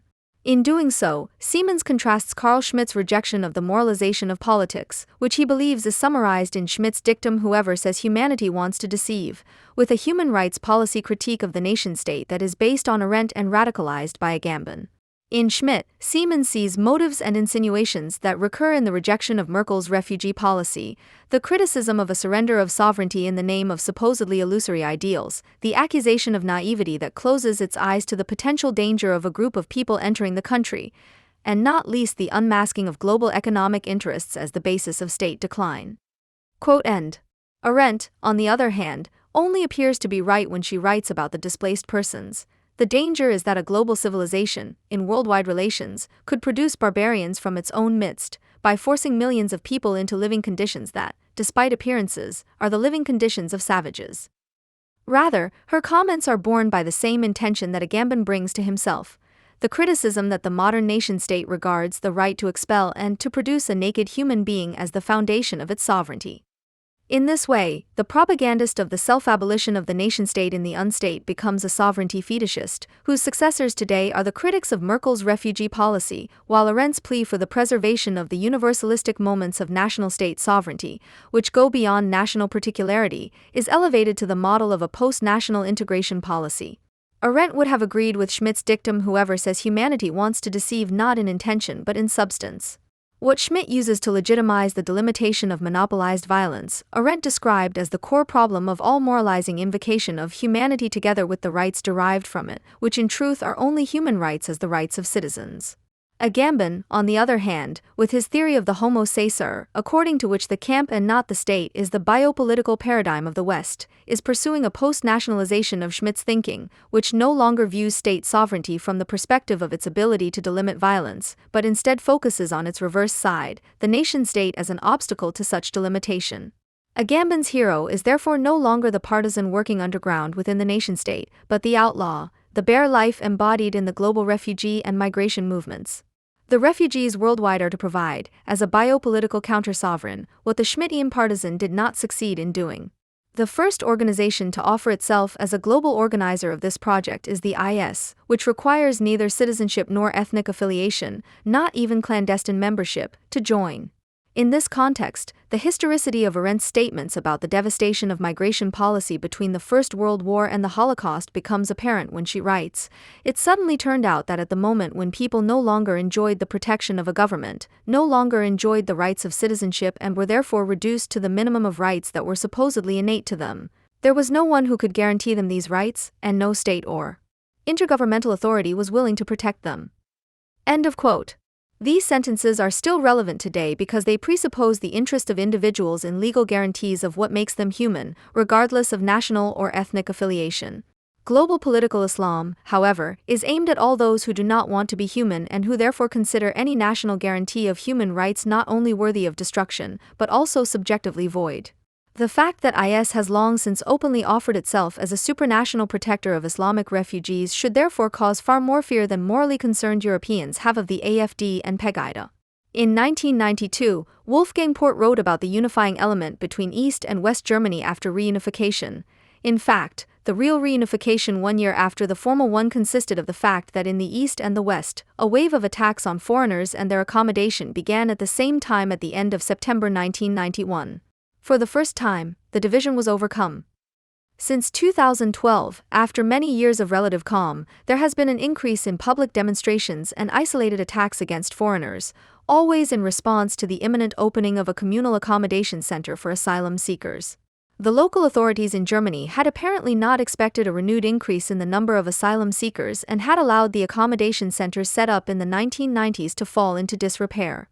Even for homes that have existed for years, communities are looking for alternative properties, as they do not meet the minimum standards prescribed by the legislator, so that unacceptable conditions prevail in them. However, compared to the pogrom atmosphere that Port wrote about, the current upheavals are harmless. Not only is the number of attacks much lower than it was over 20 years ago, but public support for regional activists by politicians and journalists has also ceased. The current expressions of displeasure are reminiscent of the excitement of the early 1990s, because for the first time in more than 15 years, the old danger that seemed to have disappeared completely in the 2000s can be conjured up again with numbers. While the number of applications for asylum had fallen from almost 167,000 in 1995 to just 30,100 in 2006, it has been rising again since 2008, reaching 127,023 last year, an increase of 63.6% compared to the previous year. Even though the number of protests against asylum seeker homes rose last year and, as is to be expected, will continue to rise in the coming years, they do not reach the dimensions of the uprisings at the beginning of the 90s. In 1991, there were 2,074 xenophobic and anti-foreigner crimes from January to the beginning of December. For the same period last year, the federal government recorded a total of 43 violent attacks on asylum seekers and their accommodation. In addition to the discrepancy in the figures, two other differences are striking. Reporting in the German media is hostile to the protests, and the protests simply lack the masses. The media are no longer the loudspeakers for xenophobia that they were over 20 years ago. Journalists do sometimes signal their understanding for the doubts and fears that citizens associate with an asylum seeker center. However, this concession to the protesters is immediately followed by a demand to politicians to dispel the reservations. While Der Spiegel ran a cover story in 1991 entitled "The Boat is Full," a Spiegel TV presenter announced a report on the protests in Schneeberg as being about the dull xenophobia in the Ur Mountains and the stupid assumption that the arriving refugees could take something away from the Saxon residents. The protesters are not only not supported by the media, as was the case in the early 1990s, they are also presented as the villains. Some of the reporting makes demands that could have been written by an anti-racist initiative. For example, on October 29, 2013, the Stuttgarter Zeitung newspaper reported on objections from authorities, associations, and private individuals to the accommodation of refugees in the village of Hohenhaslach near Ludwigsburg. 530 objections were raised against the home for the 36 asylum seekers. The article not only deals with the sometimes hair-raising arguments of the opponents, but also criticizes the city administration, which has been discussing a new home for months without involving the refugees in the process. It should actually be the most obvious step to talk to those directly affected in order to get an idea of what is sensible and necessary in such accommodation. The city administration has failed to do this. End of quote. The fact that protests against refugees occur more often in some federal states than in others is partly due to the admission quotas for refugees, which vary quite considerably, as they are calculated according to tax revenues and population size. This explains why many protests have recently taken place in the most populous federal states of North Rhine-Westphalia, Bavaria, and Baden-Württemberg, two of which, Bavaria and Baden-Württemberg, also have the highest per capita income. In other federal states, the municipalities are so far behind in setting up refugee accommodation that there has been no cause for public protest there so far. Different levels of prosperity and, associated with this, different levels of education, as well as a public that is suspicious of or opposed to protests against asylum seeker accommodation, have caused the United Front of Xenophobes to break up and a new protest culture to emerge. The nature of the resentment towards asylum seeker accommodation, which can be divided into traditional and civil society protest, differs in form, and to some extent in content, and in the relationship that the protesters have with right-wing groups. Traditional protest is reminiscent of the riots at the beginning of the 1990s, while civil society protest is a product of the New Germany, in which people know who they can make deals with and which arguments are socially acceptable.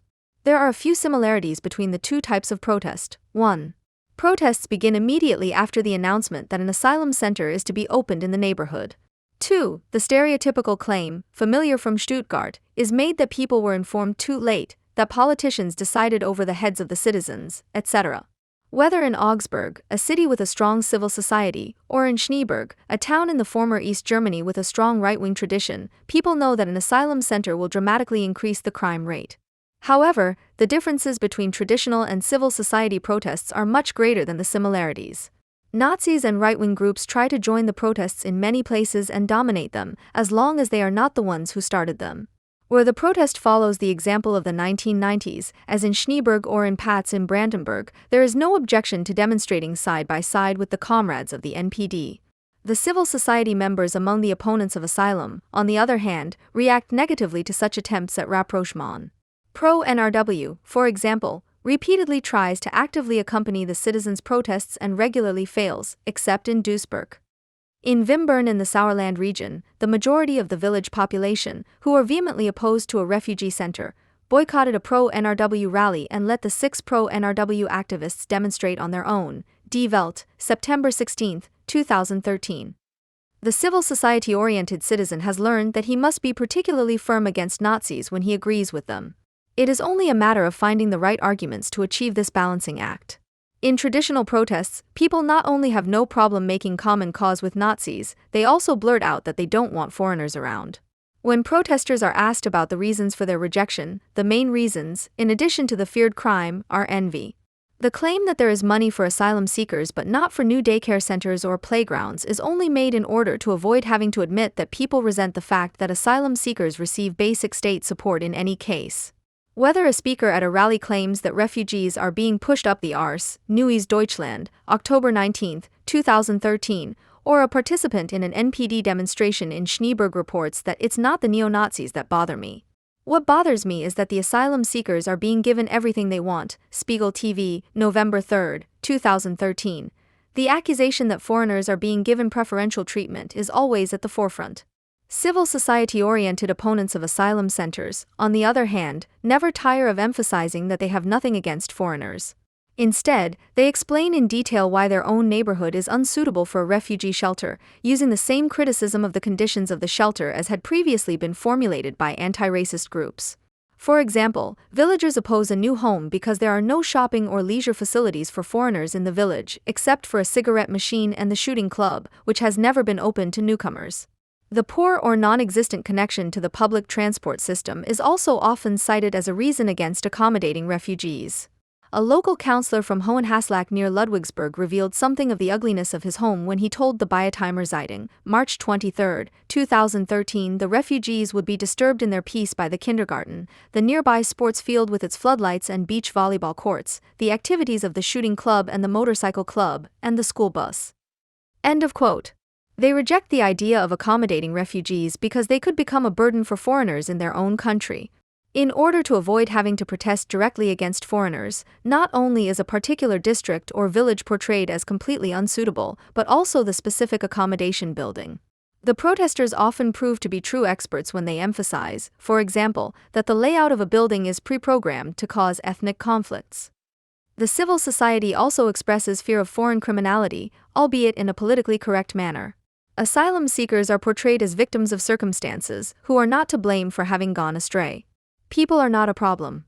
But they are quartered in barracks and not allowed to do anything. This makes them a problem, said a woman at a citizens' meeting in Augsburg, Augsburger Allgemeine, July 31, 2013. Traditional protest relies on rallies, demonstrations and, increasingly, the establishment of citizens' initiatives. Civil society protest also uses all forms of participation that the state makes available. People not only set up a citizens' initiative and collect signatures, but also submit citizens' initiatives and petitions. They want to assert their interests by trying to influence political representatives in a similar way to other lobby groups.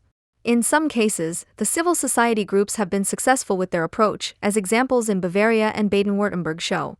For example, the mayor of the Bavarian town of Siebnach supports the petitions of the village community against a refugee center, Augsburger Allgemeine, January 4, 2014. It is certainly no coincidence that the people of Schneeberg in the Erzgebirge have formed a coalition with the NPD and do not mince their words when they rail against foreigners, while the people of Dettingen in the Black Forest or Putzbrunn near Munich are taking a civil society stand against the unpopular asylum seekers. The choice of protest depends on the level of prosperity, which the Federal Statistical Office determines annually on the basis of indicators such as tax capacity, income, gross domestic product, and unemployment rate. Even almost 25 years after reunification, the economic divide between East and West is clearly reflected in these statistics. The new federal states occupy the bottom places in the prosperity ranking for 2012, with Mecklenburg-Western Pomerania bringing up the rear with 7.4 points. In the economically disadvantaged areas of the East, residents often protest against refugees directly and openly. By comparison, Hamburg leads the prosperity ranking with 21.5 points. Hesse, Bavaria, and Baden-Württemberg, where the civil society approach to protest is chosen, are also well ahead in the statistics. This geographical division of protest works to a large extent, but not always. Areas such as the Ruhrpott have developed into exclaves of the zone. In the former proletarian city of Duisburg, where the unemployment rate is higher than in the Erzgebirge, the protests against Roma and asylum seekers are similar to those in the east of the country. Duisburg residents regularly join pro-NRW rallies, swastikas are scrawled on the walls of refugee shelters, and people even try their hand at arson. Even though the traditional and civil society protests differ in appearance, the motives are similar. In his lecture at the Concrete Congress in June 1993, Christoph Turk pointed out the origins of alienation among people, which, as long as it is not understood, is a starting point for xenophobia. The world market does eliminate alienation among people by making them equal. Everyone is valued according to what they can bring to market. At the same time, the world market, which forces all participants into relentless competition, creates the seemingly overcome strangeness anew. It is not, of course, captured in its pure form as a market mechanism, but in those forms of strangeness that the world market drags along with it in triumph, as it were, and constantly rests on its own initiative, as a foreign skin color, language, form of behavior, religion. Every skin color, language, culture is acceptable as long as it is associated with growth and prosperity. And every one is dangerous and endangered as soon as it stands for crisis, stagnation, and collapse. End of quote. At the beginning of the 1990s, Turk described social benefits as the only thing that is experienced as community building. For this reason, xenophobia was directed against those who could threaten what makes Germany so attractive internationally, its social network. Today's traditional protest is docking here again. In economically disadvantaged areas, people are dependent on social benefits. Every recipient of unemployment benefit too knows that these have been cut back as a result of the Hartz IV reforms and that they can be reduced or temporarily withdrawn through the possibility of restrictions. Asylum seekers, who are also dependent on state support, are perceived as competitors who are not entitled to the support and who could threaten the support that they themselves receive. The indigenous welfare recipients are reminded that they are not only materially, but also legally, not so far removed from the recipients of asylum seeker benefits. If the latter can be deprived of their benefits by deportation, there is no reason for the former to confuse their Hartz IV benefits with an eternal vested right. The existential fear is vented at the very bottom in the hatred of people who cannot get over the fact that the partial abolition of food ration cards and the adjustment of the standard rate for asylum seekers to that of Hartz IV recipients is severely limiting their autochthonous sense of superiority. The protests in the East are driven more than ever by the need for distinction, which is quite sadistically aimed at humiliation. It would probably be possible to live with refugees who are completely quartered, cut off from money and presented in public works, but not with the knowledge that, apart from their passports, there is not much that distinguishes them from us. Turk also recognized the bunker mentality of those who have acquired property among the better off, for example among German civil servants who know that the social safety net will always catch them. Even the well-off opponents of asylum who are active in civil society fear for their prosperity, which they see threatened by refugees of all people. Their fear that their own property could lose value as soon as a refugee shelter is opened in their neighborhood is likely to have only a marginal mobilizing effect. However, it is much more important that asylum seekers do not benefit them and that this objective uselessness reminds them that they too must fear for their demand and could be condemned to unproductivity, just like the refugees, who have little else to do but wait for the asylum decision. Members of the established middle class often cannot stand this, and their own fear turns into cold hatred of those worthless people who are already unable to keep up. A woman from Bad Soden, an opponent of a planned refugee center, was asked on camera whether a large school that was being built at the same time as the asylum center would not cause noise pollution. Her response: "Great, they're the ones who pay my pension, they can't be loud enough." The journalist asks, "And the asylum seeker doesn't bring you anything?" The resident answers, "No."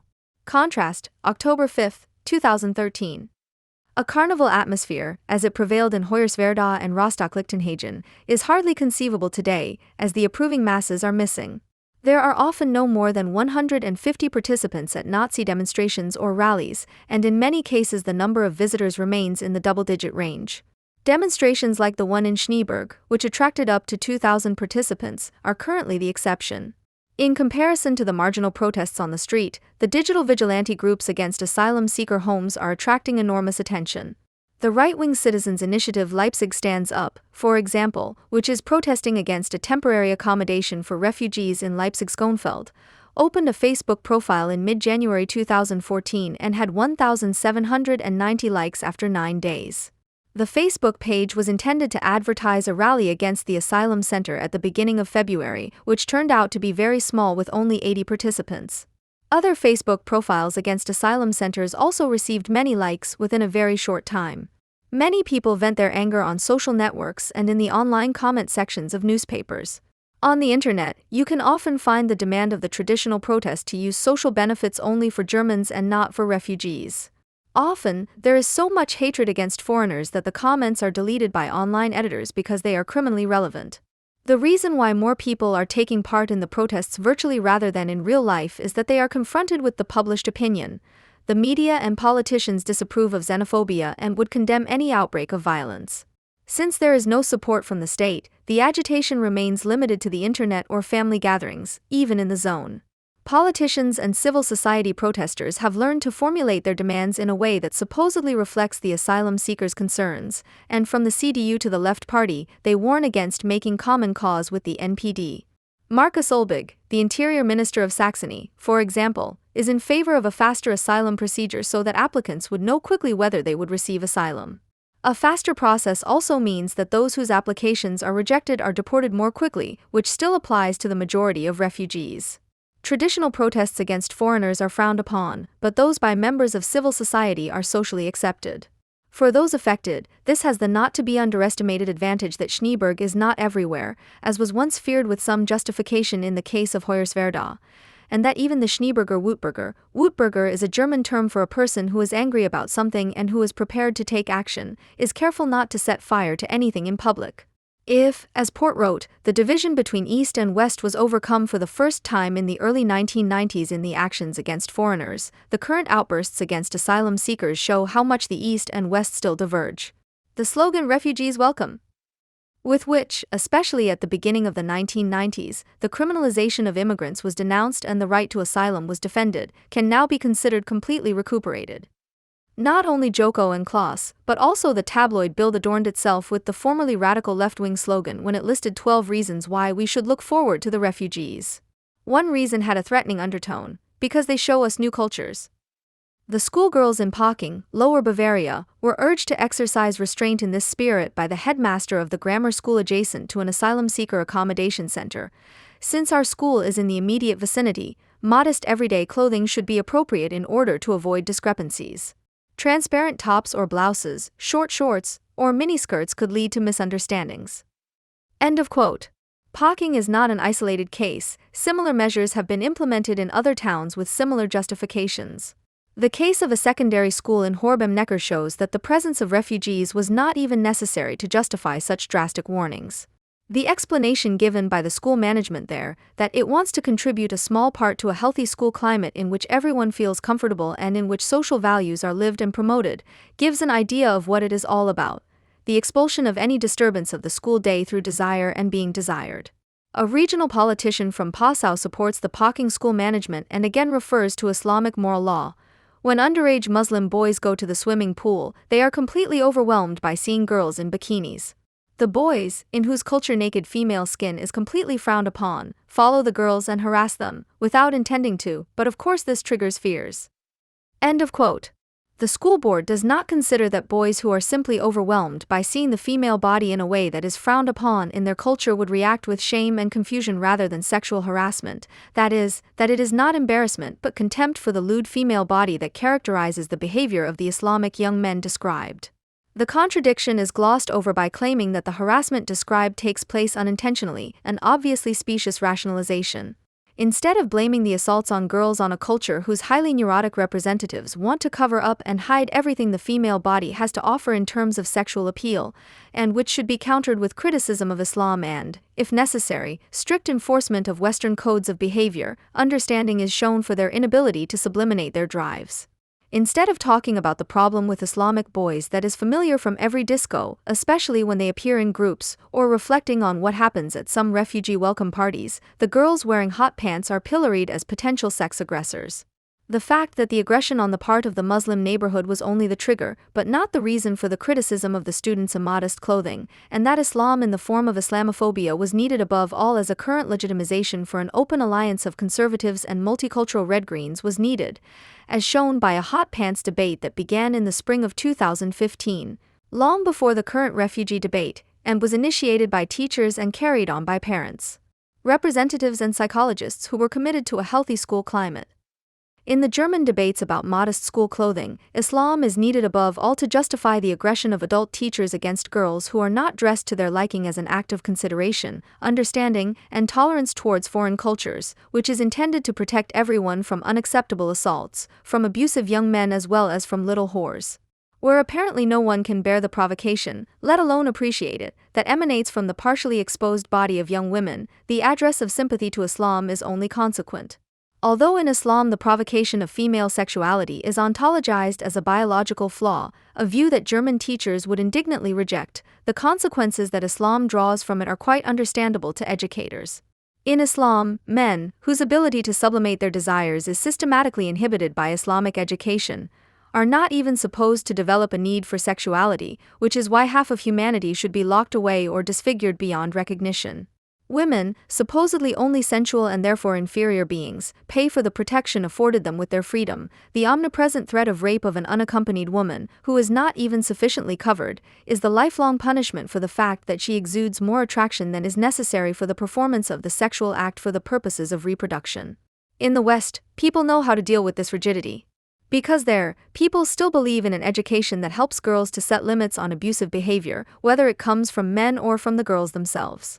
The presence of young men who have been socialized in an Islamic way, which will presumably become more common in Western everyday life, is the occasion for preferring to replace such mediation with a strict ban. The prerequisite for social protection from brutal men is the self-conditioning of women into creatures that do not provoke the senses. For the post-bourgeois subject, the world is divided into work, which is full of renunciation, and leisure, which is free of drives. Not only is the relationship between colleagues largely desexualized, but in circles of friends, too, people now find it difficult to signal their own desires to others. What could be perceived as a compliment by the desired person is perhaps as an attack on the integrity of their personality and their reduction to the mere body. Anyone who also perceives the other person as a potential sexual partner must be careful. The increasing inability of subjects with weak egos to react confidently to temptations outside of party miles is compensated for by the display of supposed strength of character. The desexualized sobriety of everyday life then turns manic as soon as social consent is given and one no longer needs to be ashamed of anything. Although in Western societies there is de facto no longer any religious or moral opposition to having as much sex as you want with whomever you want, the sexual act is relegated from the outset to the state of emergency to which late capitalist leisure is increasingly degenerating, without any sense of fulfillment. The extent to which people can drift away, who otherwise would probably avoid any hint of the possibility of having sex with a colleague at the office, is regularly demonstrated at the Munich Oktoberfest. Because everything there revolves around getting laid while drunk, whether at home afterwards or right at the so-called puke hill under the Bavaria statue, people go for the immediate full Monty, which often enough ends in real assaults and numerous rapes. If the sexual tension in everyday life is turned down to zero, then at the Oktoberfest and the many similar events, for example in the trendy clubs, sex is to be forced with all the power at one's disposal. Since this also usually comes to nothing, the bitterness of those who have once again not got their money's worth leads to a cynical and obscene hatred of sexuality in general, but more often in a tone of superiority. The fact that Islamic society apparently does not have these problems seems to be a cultural advantage. There are supposedly no difficulties with regulating desire in the tension between work and leisure, because either desire is so strongly inhibited and damaged, in the education of girls, before it can develop autonomously that it can hardly arise, or, in boys, it is systematically transformed into omnipotence and corresponding everyday behavior. What is taken for granted in the Islamic cultural sphere still costs effort in the West. Lust, or what is left of it, is relegated to where it cannot disturb. It is only allowed to be a certain, limited, and thus controlled lust, and is thus ultimately extinguished. The captured or with a smirking indulgence allowed lust is no longer. End of quote. The fact that in strictly Islamic Iran the temporary so-called marriage of pleasure exists, so that young men can go to the brothel in harmony with Allah without a care, indicates that it is not about the chaste reconciliation with sex, however chaste it may be, but about its rational and pragmatic control. The pioneers of this rather cramped attitude to sexuality in Western societies, despite all the effort, were the leftists. Their goal, in conjunction with gender theory, was always the desexualization of all areas of life. Gender theory, which aims to deconstruct nature, and left-wing radicalism, which derives from the mistaken belief that everything is socially mediated and therefore should be social, meet in the denial of human nature, which is always sexual. The instinctive nature is suppressed where one is only allowed to perceive oneself as a subject, because no one wants to be an object anymore. What human understanding, which has become ill through its health, resists most sensitively is the supremacy of an objective over individual people, in their living together as well as in their consciousness, which can be experienced blatantly every day. In terms of hostility towards pleasure, gender theory resembles the thinking of the influential part of the second women's movement, from which it otherwise distances itself. Among Alice Schwarzer's rigid, legalistic private opinions is the one that pornography should be banned. Explicit appreciations of Islamic sexual traditions are well known from gender feminism of the ilk of Bettina Mathis or Christina von Braun. In their desire to abolish nature and their delusion that everything must always be discussed, the supporters of a rational, calculating relationship with one's own gender paved the way for the now universally accepted desexualized relationships. Islamic sexual morality is both pornographic and prudish, in that the pathological concealment of female skin it demands is the result of a paranoid and phobic hypersexualization of the female body and thus, of course, an expression of immediate sexualized violence. The distance between the desirous observer and the desired person is only guaranteed at the cost of the annihilation of the object that provokes the sexual desire. This not only removes all tension between the sexes, but also the social condition of art. It is art that, as both ascetic and shameless, maintains the distance between subject and object, and yet it is also the cause of its own grief. The very thing that produces aesthetic subjectivity in the first place, the longing for sensual beauty, is only possible at the price of always also resisting it. That is why she is shameless. She aims at sensual physical beauty as something to be desired, and at herself as desiring, and ascetic. She knows about the necessity of distance as a condition of the possibility of recognizing subjectivity at all. The phenomenon familiar from the month of fasting, Ramadan, namely the extreme tension between the poles of total denial of desire and total discharge of desire, in which the person who is forced to fast by the collective usually moves between sunrise and sunset, appears to be typical of both the Islamic and the late capitalist subject. It should not be seen as an expression of an exotic culture, but rather, as Herbert Marcuse suggests, as a reflection of the organization of labor in capitalist society. The normal kind of work, socially useful professional activity, in the division of labor that is common today is such that the individual, by working, does not satisfy his own impulses, needs and abilities, but rather performs a previously determined function. In this respect, Islam is less the other of post-bourgeois society than an adequate response to its dilemma, but without any attempt at sublimation, that is, mediation, which is still institutionalized in many ways in Western societies despite all the possibilities of collective disinhibition. Where everything is viewed only from the perspective of purposeful progress, sexual activity is also pragmatically organized and thus essentially desexualized. Sexuality is incorporated into the working relationship and the advertising activity and thus made accessible for, controlled, satisfaction. In this context, the Islamic sexual organization appears to be less complicated than the codes of conduct of everyday life in the West.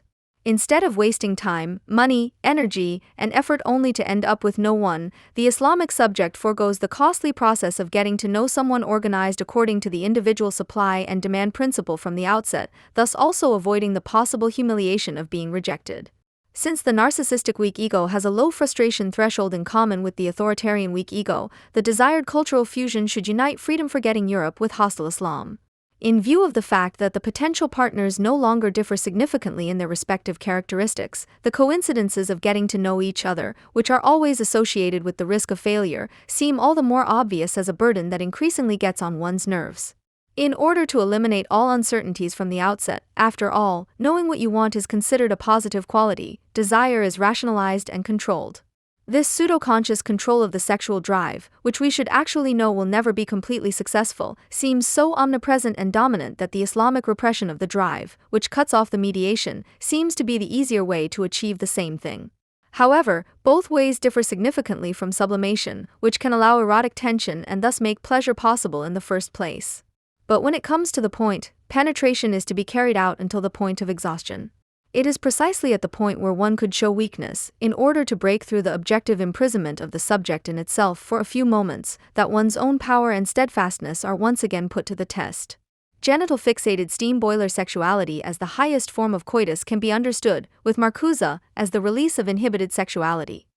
This releases suppressed sexuality explosively. The libido continues to bear the mark of repression and manifests itself in the hideous forms that are so well known in cultural history, in the sadistic and masochistic orgies of desperate masses, social elites, starving bands of mercenaries, the hordes of warders in prisons and concentration camps. Such a release of libido constitutes a periodically necessary discharge for unbearable denial. Instead of weakening the roots of drive inhibition, it strengthens them. Seen in this light, it seems plausible to assume that the idea of good sex among those constituted in this way tends to amount to violent pornography. The feminist Phyllis Chesler, for example, pointed out in an article in the New York Post that most jihadists, including the 9/11 attackers, Osama bin Laden and Ahmadi and Sharif Kwachi, were obsessive consumers of pornography. If you think about the often humiliating scenes that many porn films offer, and the sadistic and violent rape orgies of the Islamic State, for example, her thesis that violent pornography and Islamism belong together does not seem wrong at first. The problem, however, is that she abstracts from the subject who watches the films and identifies pornography itself as the evil. Because, as Chesler says, watching them desensitizes the viewer to sexual violence and reinforces existing views that justify violence against women. End of quote. On the other hand, it should be noted that violent pornography, as long as no one is forced to do anything and the whole thing is voluntary, possibly even with the participants gaining pleasure from it, is basically not a problem. Max Horkheimer stated in this sense, in the perverse pornography of Sade and Masoch, cruelty is able to be consciously lived out as a fantasy and to be enjoyed. The real outrage makes use of rationalization. In times of war, which provide such rationalization, as in totalitarian states, the perversion that is powerful enough to do so falls silent. Cruelty against the enemy, as against one's own person, can be acted out, even if it does not usually lead to satisfaction. Unaware of its sexual nature, it extends into infinity, as it were, becoming insatiable. Those who are enthusiastic about war and dictatorship do not experience pleasure. The more they get their way, the greedier they become. Education in the ability to enjoy is a decisive moment in the hopeless fight against the emerging totalitarian era of the world. End of quote. The difference between a pleasure-seeking porn consumer and an Islamist perpetrator of violence is that the former sees himself as a being who desires and is capable of giving in to even perverse temptations, instead of projecting the blame for his own weakness onto the object and rationalize it as an enemy, while Islamists, as those who repress their own enjoyment of the matter, are real sadists, permanently unsatisfied and full of disgust for their own naturalness, who at some point push for a massacre. Although, or perhaps precisely because, in times of state-sponsored sexual hygiene everyone knows that they are only natural beings and that sex is as much a part of life as eating, drinking, and sleeping, people still suffer from the fact that they cannot permanently control their own drive destiny. But this would be an appropriate approach to one's own sexuality and all the pleasure associated with it, to present sex as the other side of subjectivity, as something to which the mind should relate. In contrast to this is the neurotic desire, which can now be considered the dominant ideal of virtue, namely to maintain full control over every step and not to let anyone make you dependent. The result is the tense, rigid posture that can be observed everywhere in the emotional and sexual realm. The less one can objectively determine anything and the more one differs from others in this way, the more doggedly one clings to the dogma that one's own decision and attitude are what matters. The breakthrough of objectivity in subjective consciousness that sexual upheaval can mean is ruled out by making sex and desire into an event that can be rationally planned. But if we always know exactly what is going on in and around us in terms of sex, then Walter Benjamin's observation from 1928 has been fully realized today. All closer human relationships are affected by an almost unbearable penetrating clarity, in which they can hardly withstand. This is followed by his observation that in the moral sphere, more and more unreflected trust is disappearing, as the other person is first scrutinized according to adequacy criteria. The relationship to sexuality, which has become an expression of post-bourgeois society as a whole and thus of its imminent signs of decay, is in the Islamic world placed from the outset in the immediate hands of those who then execute its constraints. This refers to the family clan, which marries its members where it seems most appropriate according to the moral code. Islam thus relieves the individual of the constant effort to ward off external and internal sexual threats on their own, and regulates things by means of moral coercion, dress codes, and the separation of the sexes. Even if most people are not aware of the attractiveness that the Islamic cultural model holds for them, they are too convinced of their self-determined individuality. In consequence, their behavior and ideas amount to this very cultural model. Where sexuality only refers to itself, the subversive violence, its destructive content and its truth associated with it in the bourgeois era is lost. Horkheimer's words, which articulate the hidden essence of romantic longing, seem to come from a bygone era. The temptation that a woman exerts on a man and vice versa is always whether the world will not be transformed and the absolute realized in this embrace. You never know whether something completely new will not happen in this union. The generalized regressive need of post-bourgeois subjects to have sex constantly when they are not at work can be interpreted as an expression of circumstances in which sublimation has become meaningless. Pete Doherty's Fuck Forever thus appears as an authentic program of the erotomaniacal rump subject seeking its hysterical satisfaction. Always only partially satisfied, in consumption and in intimate relationships, it is compulsively stimulated to new consumption, which perpetuates the diffusion. The constantly stimulated need keeps the ego weak in the circle of addiction and frustration. The more obvious it is that real satisfaction is not possible in this way, the stronger the feeling of guilt that accompanies one's own, often enough, despite everything, non-existent, sex life. Since advertising, music videos, and the scantily clad women on the street constantly remind us of the fact that real participation in what is shown is extremely modest, frustration builds up. This, coupled with an aggressively defended narcissism, often turns into a veritable desire for revenge against beauty and the desire it triggers. It is not surprising that the ban on hot pants and the Islamic full veil are welcomed where what is not available is to be removed. The competitive nature of erotic relationships and their function of compensating for general powerlessness contribute to the imperative that only what can actually be got into bed should be seen, and thus, the withdrawal of the ability to love to one's own person, with the choice of object on a narcissistic basis. Just as the moral teachings of past times seem to be confirmed, since they have always warned against precisely these deplorable conditions, not a few people begin to wonder whether it would not be better to get the whole thing under control again with repressive methods. The Islamic sexual culture offers some relief in that it promises the abolition of a life driven by rivalry and performance. In the longed-for state of permanent satisfaction, the sexuality that is valued and seemingly fulfilled as a healthy and, above all, sustainable byproduct of renunciation and self-restraint turns into its opposite, the abolition of all sexual tension. The possibility of sublimation is sacrificed, and with it the awareness of the denials that repressive society imposes on the individual. In a culture of permanent pressure release, the pleasure principle coincides with the reality principle just as much as in one in which sexuality and everything associated with it are excluded from the outset. The mediation that enables the free erotic play of individuals and is inconceivable without sublimation is ignored here as well as there. Because human physicality is not equally desirable for everyone, in short, because there are ugly and beautiful individuals, the hatred of uncontrollable and highly unequally distributed physical attractiveness becomes boundless where everyone is supposed to have equal opportunities according to the post-democratic dogma that has been internalized. The utopian beautification of the physical by the mind, which seemed less problematic in bourgeois society because it relied on the abolition of nature and, according to Schiller's idealistic dictum, it is he who builds his body, falls flat in conditions in which all spirituality has been objectively exorcised. The more individuals are thrown back on their mere corporeality due to the long-since completed ruralization, Horkheimer, the stronger the narcissistic assertion that it is about more than just appearance. This may be true in principle. But even people who express their hatred of the body and its primarily immediate desire-triggering effect in almost every word and look are not led by this realization to the sex distribution that is actually adequate for late capitalist mass society. It would only be plausible if everyone were generously granted their quantum of sex, as in the Islamic alternative, which mercilessly ensures that everyone really gets married. The desire for the most rational and well-planned possible disposal of sexual partners or allocation of sexual partners is not without reason. Where everything is cynically seen through, the not fully illuminated connections of human relationships no longer stand a chance. However, this means the contempt of love as a fetish, because nobody can really believe in it anymore anyway, and thus its foreseeable end. What is still dismissed today as pessimism was already considered by Horkheimer in the early 1960s as a possibility for the future.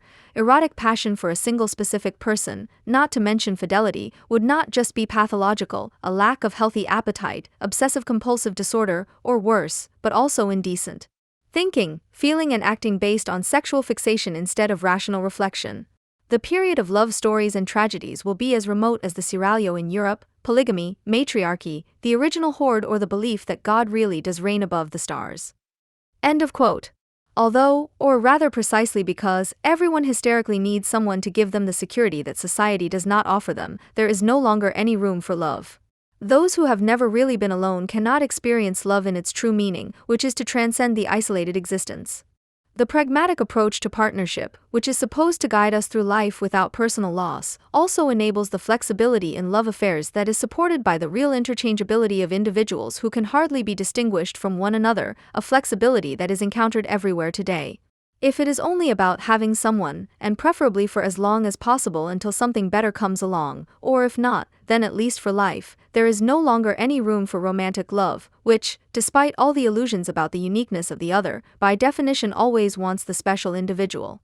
On the other hand, Islamic society, which treats members of the opposite sex as interchangeable specimens, seems to be the ideal for the frustrated, loveless people here. The submission to Islamic morals and social order, which Michel Houellebecq takes to extremes in his novel, is realistic in that it takes up the real sensitivities of 2015 and thinks them through to their consequent conclusion. What is desired in Islam is projected onto the refugees. They appear as foreigners incapable of controlling their urges, but who are at peace with their culturally conveyed, coercive sexual morality, which is why they cannot cope with the impressions and temptations that Western society presents to them. However, the people who warn against misunderstandings between cultures do not see Western civilization as a point of reference, but rather as the problem in the German-Islamic dialogue that causes mutual confusion. It is despicable enough to attest to the willingness of refugees from Islamic countries to rape, with hardly any restraint. However, the declaration of enmity against young girls who behave in an indecent manner, which is being pursued by German doubters with an intercultural intention, goes far beyond this attribution. The collective characteristic of the refugees is initially identified as an expression of a culture worthy of protection, which in their home country is actually considered to be an unwritten law, the moral and often actually executed condemnation of a raped woman as a whore because she was raped. Completely independently of the refugees, with whom one could of course talk personally about behavior that is not tolerated under any circumstances, something has happened in Peking and elsewhere that so far only the girls themselves have resolutely opposed by not participating. A autodafé of German and probably European proportions, performed by sullen fathers and teachers who feel they have been shortchanged. Mothers who cannot come to terms with the loss of their youth, and by fellow pupils who lack beauty and charm. Since refugee shelters have been set up everywhere, all those who cannot bear beauty, let alone admire it, have been able to shake off the suspicion that they are merely driven by hatred and resentment, and have since been covering up girls as a small contribution to a healthy school climate. The threatening message is that anyone who does not submit to this climate of violence is to be excluded as a sick person, quarantined and, at the same time, has no right to sympathy or solidarity if they are actually raped, regardless of who the rapist is. The déjà vu, the sudden experience of self-transcendence in the midst of profane existence, like Proust's involuntary memory, has become an integral part of the everyday life that it once interrupted. In the ever-changing but always the same life of freelancers and creative superfluous people, it seems that everyone you meet has already been met at some point, and every project, every conversation, every emotion is experienced as a copy of a pattern whose origin is forgotten. Once, the strange familiarity of the momentary experience in the déjà vu interrupted the monotony of everyday life, which had become second nature, by allowing the buried memory of the past, perhaps never having been, to light up as the new in it, which seems familiar and banal. Today, however, déjà vu has itself become a manifestation of the same old thing. Although it is impossible according to the rules of logic, everyone reminds everyone of everything, even of things that have nothing to do with it. Every circle of friends turns out sooner or later to be a clone of the mind-numbingly infamous society of colleagues, every colleague a reincarnation of long-since discarded friends who have become colleagues themselves. Not only the escapist dreams of trivial culture are stale casts of the world that they purport to overwrite, the world itself has become a cast of the very monotony that one once sought to escape by moving into it. The very evidence of this everyday experience makes it extremely likely that seduction or adventure, distraction, or happy coincidence will one day break through the dull resistance of what is. Those who want to make sense of the forms of communication in the new protest movements, which can only be understood as self-parody, must bear in mind this objective improbability of the new. The activists involved in these movements demonstrate their determination to be nothing other than abbreviations of themselves, even through their movement names, which are often abbreviations formed from the dates of their founding and the names of cities. The protests themselves, a glance at the cover stories of Jungle World makes this depressingly clear: arise, disappear, return, and arise again, a single pun on the metaphor of the frenzied standstill. But since it is a characteristic of the world in a state of suspended animation that something is always happening in it, the individual event, however manically it may be celebrated by the friends of emancipatory progress, is completely irrelevant to its promoters, because it is constantly being replaced by other events anyway. The Egyptian Spring is followed by the Spanish Spring, social protest in Madrid by social protest in Athens, Greece by Brazil, Brazil by Egypt, and the progressive. Cardboard cutouts are sometimes precarious freelancers, sometimes trade unionists, sometimes queers, sometimes anti-racists, and sometimes even Islamists. Nothing shows more clearly than the ever-recurring sequence of global protests that the world has become a world, not in a good sense, but at best in a bad sense. The obvious sameness and the resignation of all those involved to the inevitable should not, however, lead us to the mistake of thinking that the new protest movements are about nothing, as if they were an illustration of the postmodern simulation theory. Rather, they are frightening precisely because they are about something that, in turn, proves to be the enthusiastic execution of long-established social processes. What they are about can no longer be grasped as content in the traditional sense. However, the movements, as they themselves sometimes proudly point out, do not represent even a halfway consistent ideology, and their lists of demands, if they have any at all, are so general that they could have been put together by any number of NGOs. The actual content of their events is sedimented in their form, in the way of communication that is practiced in them, in the social behavior that is tested by them and recommended for imitation.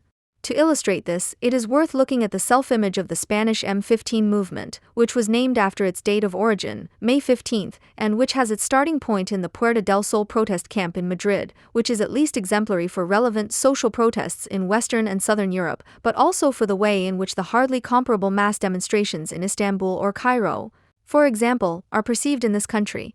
The blueprint for M15 is the Occupy movement, which was imported from the USA to Europe. The most important forms of protest, occupying central city squares with tents, setting up an improvised parallel infrastructure, involving as many different population groups as possible, and the methods of communication are adopted from it. The latter in particular promises to shed light on what these movements are actually fighting for and to what extent social changes that are already taking place are being executed in a particularly brutal and emphatic manner. The short guide produced by the M15 movement is instructive in this regard, Group Dynamics in Citizens' Assemblies, which is explicitly recommended as a model for other social movements. Although it should be perfected and further developed, the basic principle of all these protests is that nothing you do ever comes to an end, and therefore nothing you say should be arrogantly presented as irrevocable. The short manual, typical of the phenomenon of the new protest movements, does not contain a summary of theoretical insights and practical demands that have been won, but rather a manual on how to arrive at insights and demands in the first place, whereby the path is already the goal. The purpose of the guidance is, in this respect, M15 is far less like a traditional political group than a sect, not the reasoned formulation of purposes and means to achieve them, but the fixation of a group behavior that is assumed to be binding and to be collectively practiced by all members. The most obvious manifestation of this group behavior is the forms of communication, also predominantly adopted from Occupy, which the paper summarizes under the telling heading gestures to express the common state of the assembly. The question is not whether the assembled people are in agreement to a degree that could identify the assembly as an expression of common interest, but rather whether those few gestures that might be considered as a means of communication within the group are those of a common state of mind, in which the assembly experiences itself as a community qua collective state of mind, which in turn is reinforced by the repertoire of gestures. Since the communal experience is more important than any dispute that might possibly divide the community, words take a back seat to gestures. At Occupy events, for example, the words of the speaker, whose role can be taken on by any participant, are repeated row by all the other assembled people, including the speaker himself as long as he is not speaking, starting with those at the front and ending with those at the back. Those who understand the words repeat them so that the others can understand them and repeat them too. This principle of communication, known as the human microphone, was first practiced by the Occupy movement in New York out of necessity, as the use of microphones had been banned by the city. However, it was immediately adopted by subsequent movements, regardless of the specific situation on the ground, because it turns necessity into the very virtue that one wants to cultivate anyway. a form of communication in which the speaker does not just experience himself as a speaker, and the audience does not just experience itself as an addressee, but the speaker becomes the one who is spoken to, and the listeners become the ones who speak. The microphone, which allows the living speech of the individual to be transmitted to as many others as possible, becomes an end in itself and a total communication principle. Instead of a public exchange of arguments between individuals who may have gathered because of a common interest, the assembled community only ever experiences itself as speaker and listener at the same time, as a collective of post-speakers who, since the roles of speaker and listener have merged organically, only ever address themselves, occupy themselves with themselves, and thus become the living expression of the common state of themselves. Consequently, those who are temporarily not speaking but listening are literally made into limbs of the community body that expresses nothing but itself by the communication method practiced in the protest camps. The only means of response, whether in disagreement or agreement, that remains to them are the gestures codified in the M15 paper, the meaning of which the participants are to be reminded of at the beginning of each meeting. The repertoire of gestures is more undifferentiated than any system of traffic rules and, in its primitiveness and one-dimensionality, already anticipates the meaning of the entire event. 1. Applause/approval.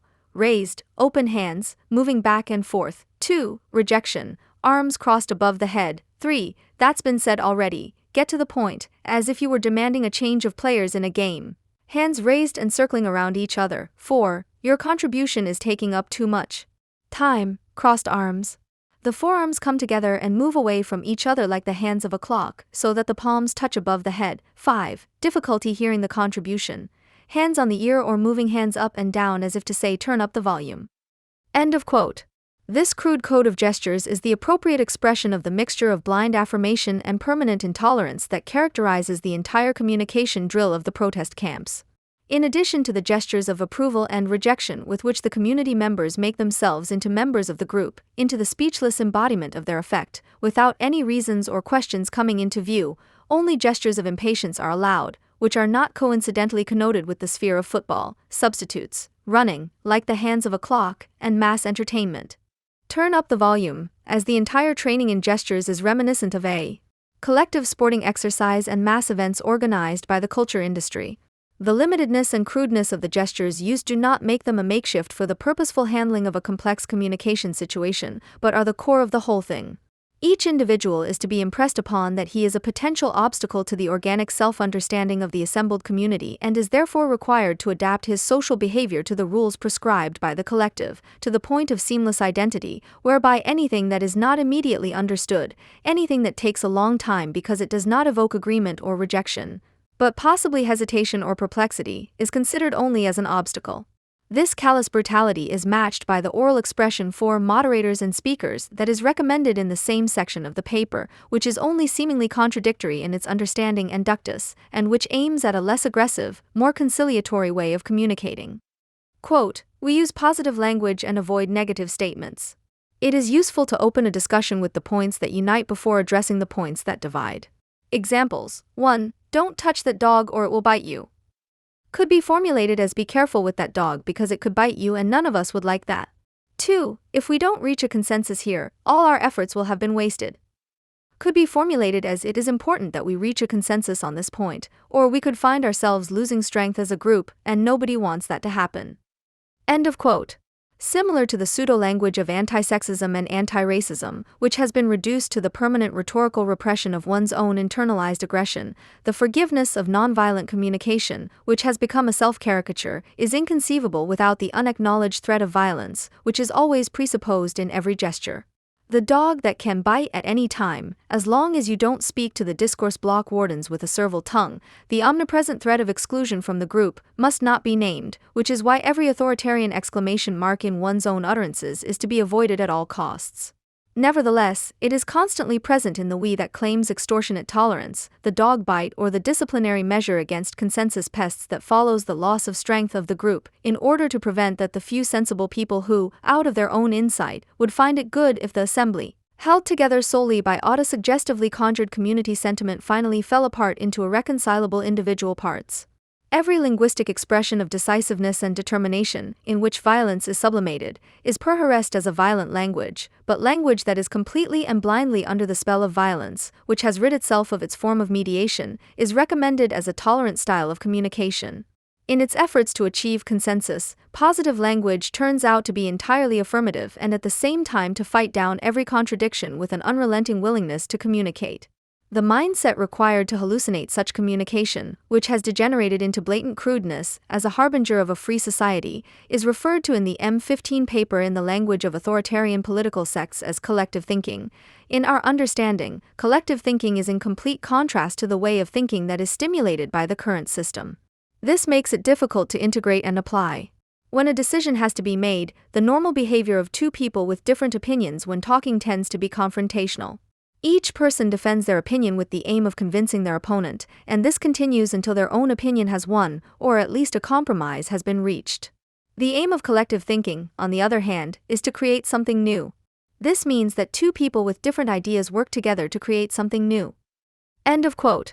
This holistic brainwashing, which is hostile to any kind of argumentative exchange of opinions and allows creation to take the place of judgment, is summarized with the words, "Collective thinking emerges when we understand that all opinions, whether our own or those of others, must be taken into account in order to create consensus, and that an idea, once created, can transform us." End of quote.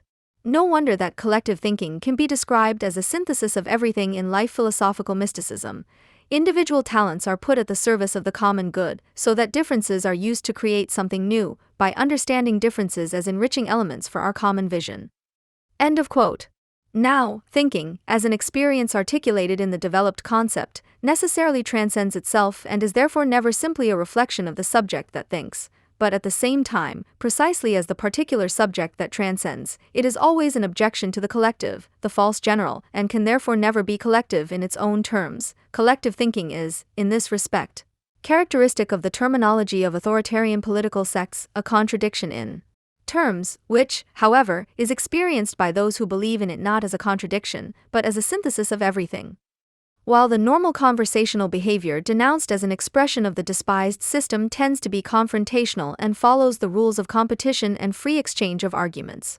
And in the compromise that may be necessary, it merely puts the remaining contradictions on ice instead of denying them, so it has not yet completely rid itself of the forms of instrumental reason. The consensus envisaged by collective thinking is not about the makeshift and always unsatisfactory mediation of conflicting interests. Rather, it is about the transformative and creative creation of new things, about the vision of a communal unity that leaves behind the provisional and unsatisfactory nature of all compromises and allows all individuals with their disparate, conflicting desires and interests to disappear into the one common good, in which they can finally feel safe and secure as those who have been swallowed up by consensus.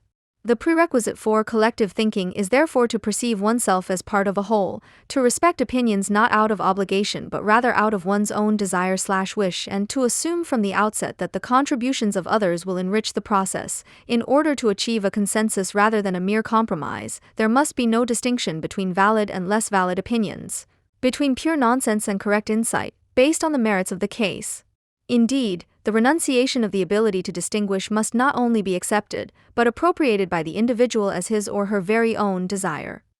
What is called consensus is the euphemistic description for the vote that is repeated ad nauseam, which reduces the principle of voting, to submit a proposal to public judgment, uncertain of the outcome, to absurdity by continuing it until every contradiction is silenced.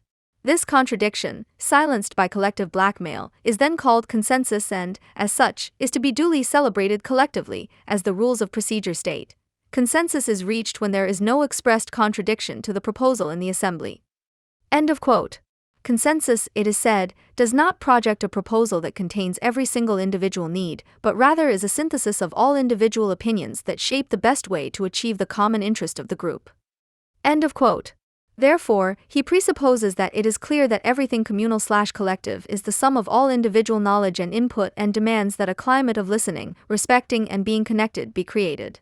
It is not surprising that the holistic phrase of synthesis is also encountered here as a cover term for the bad sublation of existing contradictions by means of collectively practiced brainwashing. as in the life reformist communal collective and in all the obscurantist small groups that emerged from it, which consider their own backwoods way of life to be the practical reconciliation of social antagonisms, the aim is to achieve authoritarian harmony, always implying the unspoken threat of violence against dissenters. The only difference is that the fusion of sentimentality and brutality, of empathetic respect and technocratic power of disposal, is more clearly evident today than in the faded jargon of the turn of the century before last.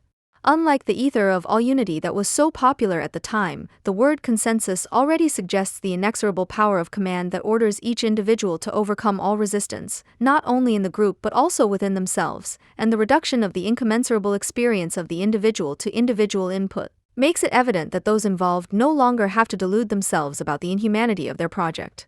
The more the communication in the group seals itself off against all forms of mediation, the more harmonious, involuntary, and organic the desired connectedness is supposed to feel, the more aggressively the forms of communication turn into immediate violence, at best restrained by the participants' laborious self-control. At the same time, because no one trusts that the individuals united in free association could ever change the world in such a way that they themselves would also be changed for the better, the desired change is shifted back to the individuals merged into a collective as a technique of self-manipulation. What passes itself off as a social movement is holistic self-therapy of the mutilated subjects in the service of the community. Accordingly, when a consensus has been reached, people do not simply part with a sense of relief and go about doing what they want for the rest of the day, but end the meeting with a motivational message and a reminder of the common goal. Now is the right time to say memorable words, which can be in the form of poetry, a few good news, or a touching quote, as in every community of grim and all the more dangerous hopeless people, a motivation that no longer believes in itself must be at the end. That the tedious and frustrating self-mortification demanded of individuals in the name of team spirit and future-oriented creativity is then concluded with motivations that offend the mind and senses, instead of simply letting people go home to what is presumably a much more comfortable environment. Yes, the fact that the camp itself, as a permanent provisional arrangement that cancels out the difference between public and private, makes escape impossible. These are experiences that the protest campers are by no means ahead of ordinary citizens. Rather, they show that the forms of communication practiced in the new protest movements are anything but marginal. The protest camps in the cities of Western and Southern Europe function as social laboratories in which those threatened by superfluity can test out what will befall them in the future. The fact that the camps would form seemingly sealed-off counterplaces in the middle of Western cities is only an illusion. Their early predecessors, the provisional camps of the life reformers, Wandervogel, and Friends of the Beautiful Leib, were not, and even in them, which seemed to be limited to the free time of individuals outside the world of work and leisure, relaxation and self-mobilization in the service of the whole were in fact fused. In today's camps, which self-confidently proclaim themselves to be political, this contrast is finally and negatively sublated.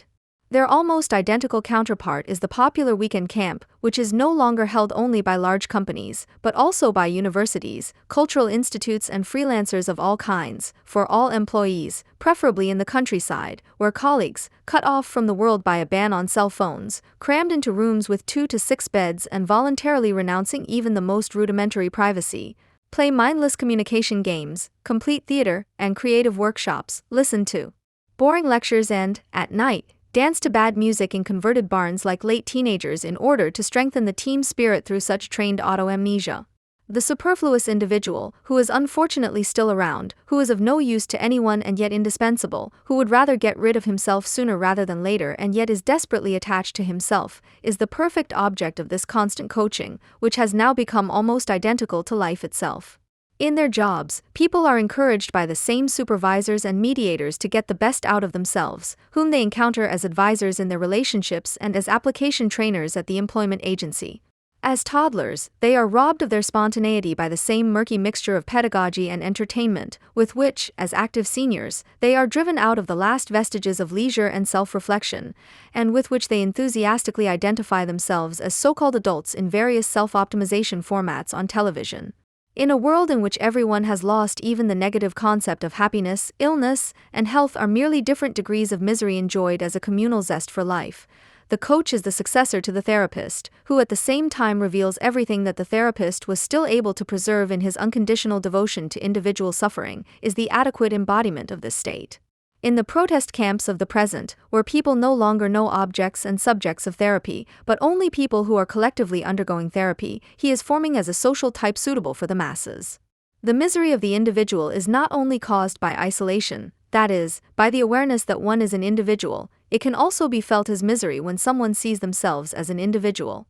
Only then is it felt as a highly individual suffering. This is denied to those who see themselves as part of a collective of some kind and their misery as a collective fate. Sometimes it turns out that there are individuals who suffer as individuals and yet at the same time are able to locate and accommodate certain aspects of their suffering in a collective. When individual suffering is made to disappear behind collective suffering or is played off against it, either by perceiving the individual exclusively as part of a collective or by declaring his or her individual suffering to be an expression of a cultural conflict, the individual perception of suffering is negated. This raises the question of how the partially overlapping layers of individual states of suffering can be separated from general misery and transformed into common misfortune. In his studies on hysteria, Freud writes, "I have repeatedly heard my patients object when I promise them help or relief through a cathartic cure. You yourself say that my suffering is probably connected with my circumstances and fate. You can't change that, so how do you want to help me?" To this I have been able to reply, "I have no doubt that it would be easier for fate to cure your suffering than it would be for me, but you will see that we have already gained a great deal if we succeed in transforming your hysterical misery into a common misfortune. You will be better able to defend yourself against the latter with a recovered mental life." End of quote. Freud soon abandoned the cathartic cure because it did not deliver what it promised. However, the demand to transform hysterical or other neurotic misery into common misfortune has remained with psychoanalysis. This is why it is often accused of individualizing people's problems, which are actually of a social nature and could be eliminated if society were to take on a different form. The question then arises as to why a society that creates and perpetuates such problems is maintained, why people do not change it, often not even where it would be possible for them to alleviate suffering or prevent it from arising in the first place, without overthrowing the state. As Freud says, patients are better able to withstand common misfortune when their mental health has been restored, which means that they are better able to deal with the adversities of life and social constraints. However, this recovery can only take place individually, and only if the individual is willing to see themselves and their situation as individual. Where the mentally ill are denied the opportunity to confront their misfortune, it becomes impossible to do something that would otherwise at least be conceivable, to improve their individual situations a little. This is nowhere more tragically evident than in the situation of refugees in Germany, Austria, and the northern European countries. On the one hand, the sheer number of refugees makes it seem inevitable that they are viewed as a collective, and on the other hand, there are different and sometimes conflicting interests within the mass or collective, whose members do not share much more with each other than the fact that they have fled. At least the xenophobes can use the foreigner to determine who they are, and the hostility that would otherwise be directed at their own hidden desires structures the neat separation of the self and the foreign. This structure alone is not stable, and the possibility of integration, both individually and socially, indicates that knowledge of the foreign reduces hostility. Racists and anti-racists, on the other hand, absolutize foreignness culturally or biologically. Whereas anti-racists need a subject to support in order to assuage their guilty conscience, racists need a subject to feel superior to, in order to control the extent of their own foreignness in an unchangeable other.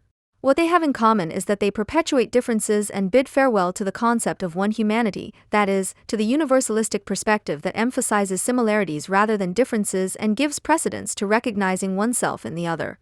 The state, finally, needs generalizable categories that enable it to establish equally general enforcement criteria. Critics of the state as sovereign often forget that legal comparison promises more than economic comparison. It is only by going beyond the latter that something like a sphere of freedom for the individual comes into being. The surrender of sovereignty, on the other hand, goes hand in hand with the disappearance of this space, which is currently only conceivable as a nation-state. These different definitions of refugees as a collective are therefore, in the broadest sense, interest-driven projections that have more to do with one's own requirements than with an actually identifiable collective. A few years ago, there were only refugees, not the refugees or the Geflüchteten. Someone fled from war or persecution or poverty or all of these things together and had to undergo an often humiliating procedure of recognition as an individual. Officially, this is no different today, but the procedures have become impersonal and follow the logic of safe countries of origin. So if a refugee from, for example, the Maghreb cannot really prove an individual reason for persecution, he would have to be deported. What may be acceptable for countries such as Algeria, Morocco, or Tunisia becomes a farce when applied to Afghanistan. Another criterion is the place where the application is made, which allows for deportation to the country where the first European soil was set foot on. Only when the formal criteria have been met does the individual examination of the asylum application begin, which almost always leads to rejection at the first instance, with one exception. Numerous refugees from Syria have been granted individual asylum status solely on the basis of their country of origin. There is nothing wrong with this in principle, but a collective solution could have been found here on the basis of the Geneva Convention, which allows for the admission of quota refugees whose claims are clarified on site in the refugee camps and who return once the reasons for their flight have ceased to exist. The problem with granting asylum status to members of a group per se is that it becomes much more difficult for individuals from other countries to be heard individually. This is the case, for example, for refugees from Iraq, who are increasingly being refused asylum. However, it is not only in the asylum procedure, where there are at least constitutional means of appeal, but even more so in the care of refugees before, during, and after the asylum procedure, that the forced collectivization of individuals is one of the greatest obstacles to their integration. Accommodation in large refugee centers favors the development of structures that could be described as parallel societies, if they were actually societies and not, as is the case in reality, ethnically and religiously based forced communities that want to maintain their structures at all costs, even in a foreign country. The widespread assumption that all refugees from the Middle East are Muslims also ensures that these forced structures are perceived as a cultural characteristic. An Iraqi refugee once said, "It's not even that bad at home." This refugee, who had been kidnapped and tortured by Islamist militias in Iraq as a member of a secular party and who only managed to escape by chance, was further pressured and threatened during his escape and in the shelter. His application for asylum was rejected at first instance because the official in charge of the case did not believe his statement that he was a member of a secular party, as he could not imagine that there could be a secular party in Iraq. It is these kinds of preconceptions that benefit those Islamists who make life even more difficult for other refugees in the shelters. They forbid others to listen to music or drink alcohol, they decide the menu and the gender segregation, all things that caseworkers and refugee helpers rightly assume belong to the culture of Islam. They do not want to imagine that many have fled precisely from this culture.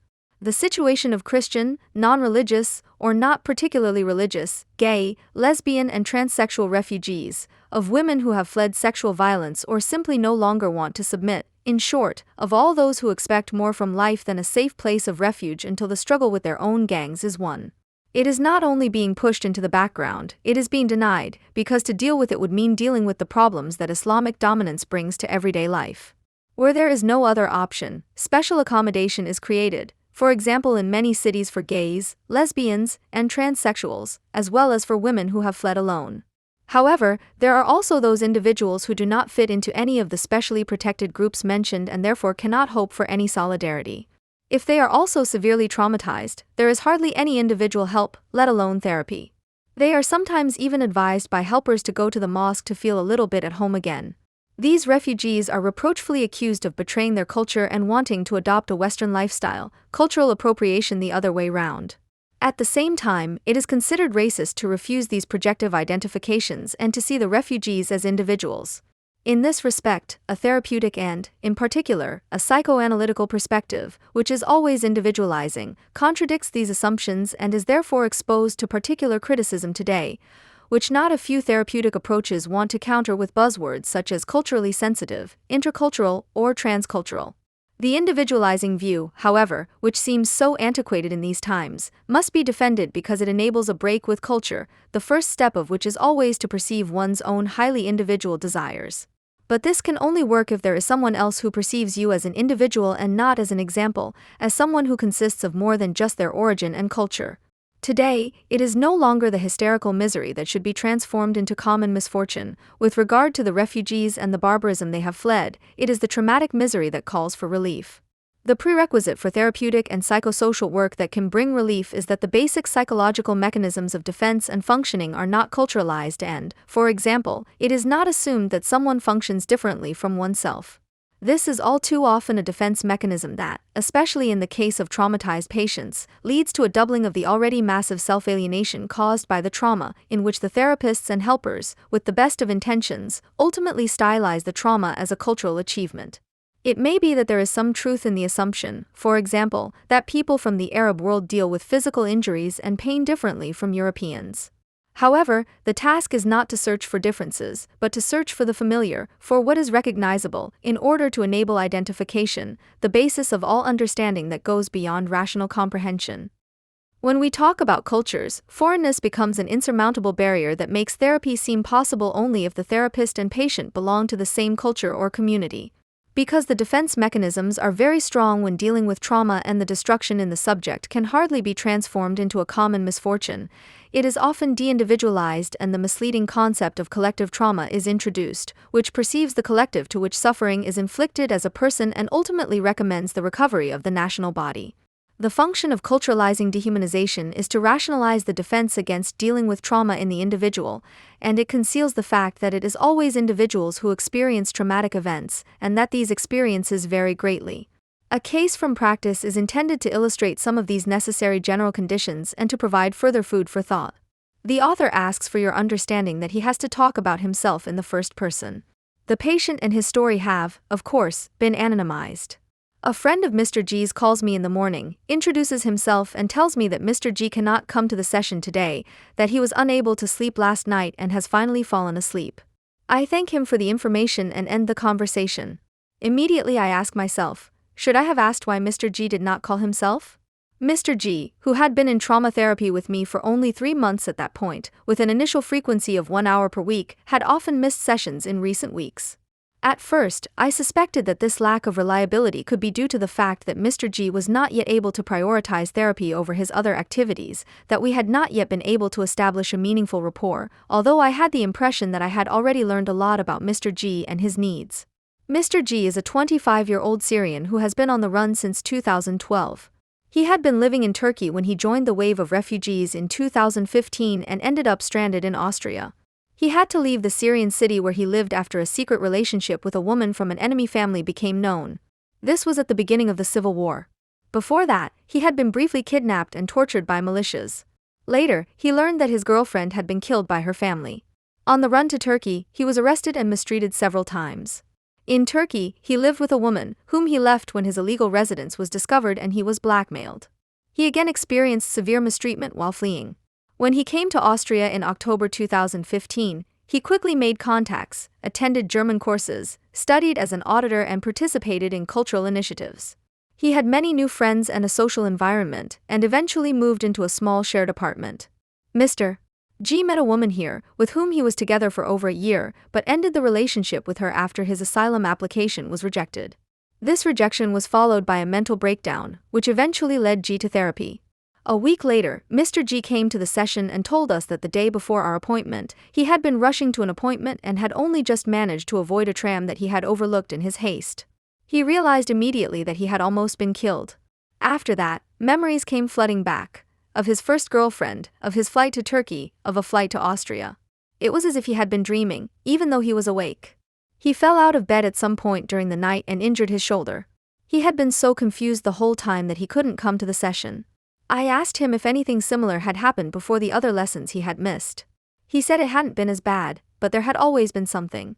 Mr. G told me in detail what had happened before each of the lessons he had missed. I had been wrong. It wasn't a lack of meaning or priority, but the opposite, an excess of it. Mr. G had been able to open up and realized what that would set in motion for him. A laboriously built-up balance threatened to collapse. At the same time, he couldn't tell me because he was afraid that I wouldn't be able to take it and would break off the therapy. I was not only mistaken. The assumption that Mr. G was simply not ready to engage in therapy was a rationalizing defense that prevented me from realizing the significance of the therapy and thus also of myself as a therapist for Mr. G from the very beginning. When I speak of significance, I mean transference. Freud explains this concept as follows. What are the transferents? They are new additions, reproductions of the impulses and fantasies that are awakened and made conscious during the advance of the analysis, with a substitution of the doctor's person for an earlier person that is characteristic of the species. To put it another way, a whole series of earlier psychological experiences is not reawakened as past, but as a current relationship to the doctor's person. There are such transference cases that differ from their model in nothing except the substitution. These are, to stay with the metaphor, simple reprints, unaltered new additions. Others are more artfully done. they have experienced a softening of their content, a sublimation, as I call it, and are able to become conscious of themselves by leaning on some cleverly utilized real peculiarity of the person or in the circumstances of the doctor. These are therefore reworkings, no longer reprints. It is not just about people, it is about previous psychological experiences that are not past, but rather come to life again as a current relationship with the doctor. I am not yet able to judge which transference has become alive in Mr. G's relationship with me, but I suspect that his fear that the therapy could destroy his laboriously built-up defense against the trauma and thus himself, and my defense against this fear, can already give an indication of the current transference process. Mr. G was afraid to tell me about his daydream-like flashbacks because he was afraid that I would not be able to bear it, but by doing so, he gave me the impression that he needed time to arrive at therapy. Mr. G himself then had the impression, due to my restraint, that I did not want to know how much he was suffering, and thus the hours with me also lost their meaning for him. It was only when he was able to tell me about his immediate fear of death after his near accident that Mr. G and I were able to understand in retrospect what had happened between us. Mr. G said in this hour that he had considered breaking off therapy because it wouldn't help anyway, it would only make him feel worse. The fact that he was able to think about it was probably the decisive reason why he was able to decide to tell me about this experience and its consequences. In confronting his fear of death, he had rediscovered the capacity to reflect within himself and found the strength to come back to the sessions, even though, or perhaps because, he was feeling worse. Mr. G was perhaps able to rediscover this ability because he perceived me as an object that neither knows everything nor makes promises to him, another aspect of my reserve in the early days, but can think about him. The flashbacks that Mr. G experiences refer to experiences that he can only describe in rudimentary terms. It is as if he were telling everything that happened around him without ever getting to the actual event.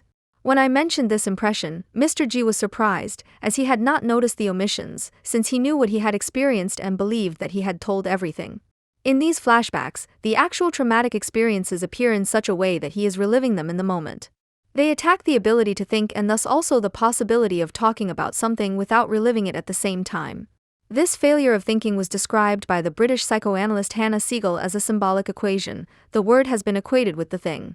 A true symbol and real thinking are characterized by the fact that they fairly stand for something or reflect on something. The difference between the thing and the symbol is conscious. Now the ability to think arises from the denial. When the primary object, usually the mother, is not present, the baby develops ideas of the absent object, as prototypes or preforms of thoughts. This process of early identification is often set in motion again in trauma. In the experience of complete helplessness and powerlessness, the earliest fears that the baby experienced in its dependence on its primary objects are reawakened. The British psychoanalyst Caroline Garland describes 3 possible ways of reacting to trauma, understood as the experience of extreme helplessness. 1. Identification with the aggressor or his behavior. This can happen symbolically, as in the case of the little boy with the spool of thread that Freud reports. Freud places this famous game of hide-and-seek in the context of the mother's absences, which are unfathomable for the boy. In playing with the spool of thread, which he makes disappear and reappear, he processes the events symbolically. If he had not been able to do this, the situations of the mother's unfathomable absences could have been traumatizing. In other cases, however, former victims become perpetrators, as is often the case with family trauma. Garland writes, if horrifying experiences cannot be avoided, one way to feel less helpless is to become a perpetrator yourself. The other is terrified, not you. 2. The replacement of fear of death and terror with excitement and sexualization. What is recognized as bad and cruel is now seen as desirable. The transformation of aversion into lust or of hate into love and vice versa is certainly very strange, but it is a perfectly normal defense mechanism, called reaction formation, that enables everyone to libidinalize unpleasant things, but above all to see pleasurable things as bad, with the superego playing a special role. In the case of trauma, however, this defense process is destroyed, because it is associated with the task of fighting against fear and terror in the face of impending death and its transformation into excitement. Garland writes, both times, the aim is to prevent the feared psychological and physical breakdown, which is associated with total and prolonged helplessness. The third possible reaction is to attack the apparatus of perception and thought, which leads to a retreat into psychosis. Mr. G uses a mixture of the first 2 possibilities. He identifies with the aggressors by convincing himself that he has received a deserved punishment. The unbearable guilt, the feeling of having abandoned his first girlfriend and left her to die, led him to seek out situations in which he was tormented and mistreated, and rightly so. At the same time, he relishes repeating the traumatic experience by entering into love relationships with women, which he then leaves when the relationship threatens to become too binding. In this case, it is external conditions that seem to correspond to his psychological, inner reality. After all, he does not deserve to be happy. There is no escape from this traumatic vicious circle, which Freud described as the compulsion to repeat unpleasurable experiences and interpreted as an expression of the death instinct, because for Mr. G his guilt of survival weighs more heavily than anything else. Thus his near accident became understandable as a demonstration of the destructive forces that have room in him and from which he wants to protect me. At the same time, however, he wants me to perceive it, perhaps with the vague hope that I might understand something. In my view, whether there is any prospect of changing this in therapy depends on whether we both succeed in working through the guilt, which is as monstrous as it is unconscious. This also involves addressing the negative aspects of the transference. In the hour after the near accident, Mr. G cried almost the whole time and said that he couldn't bear it and that I should do something. I replied that I had the feeling that he perceived the therapy as the abuse he had experienced and that he was making me the perpetrator, whom he was asking for mercy. Mr. G responded by stopping to cry and looking at me, which made me realize that he had never looked at me directly while he was talking. It was as if he was perceiving me for the first time. He then talked about his fear of being deported and asked me if I could write something for the court because I had understood what was going on. In another situation, I would have understood this as an evasion of what had just happened, an escape into external reality. However, in this situation, I had the impression that Mr. G wanted to convey to me that, precisely because I had understood something of his inner reality, he could now confront himself and me with external reality.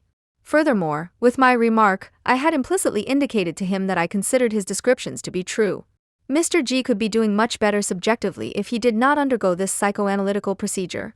His sources of resilience would be sought with him, which would be found in a return to his culture, that is, his home racket.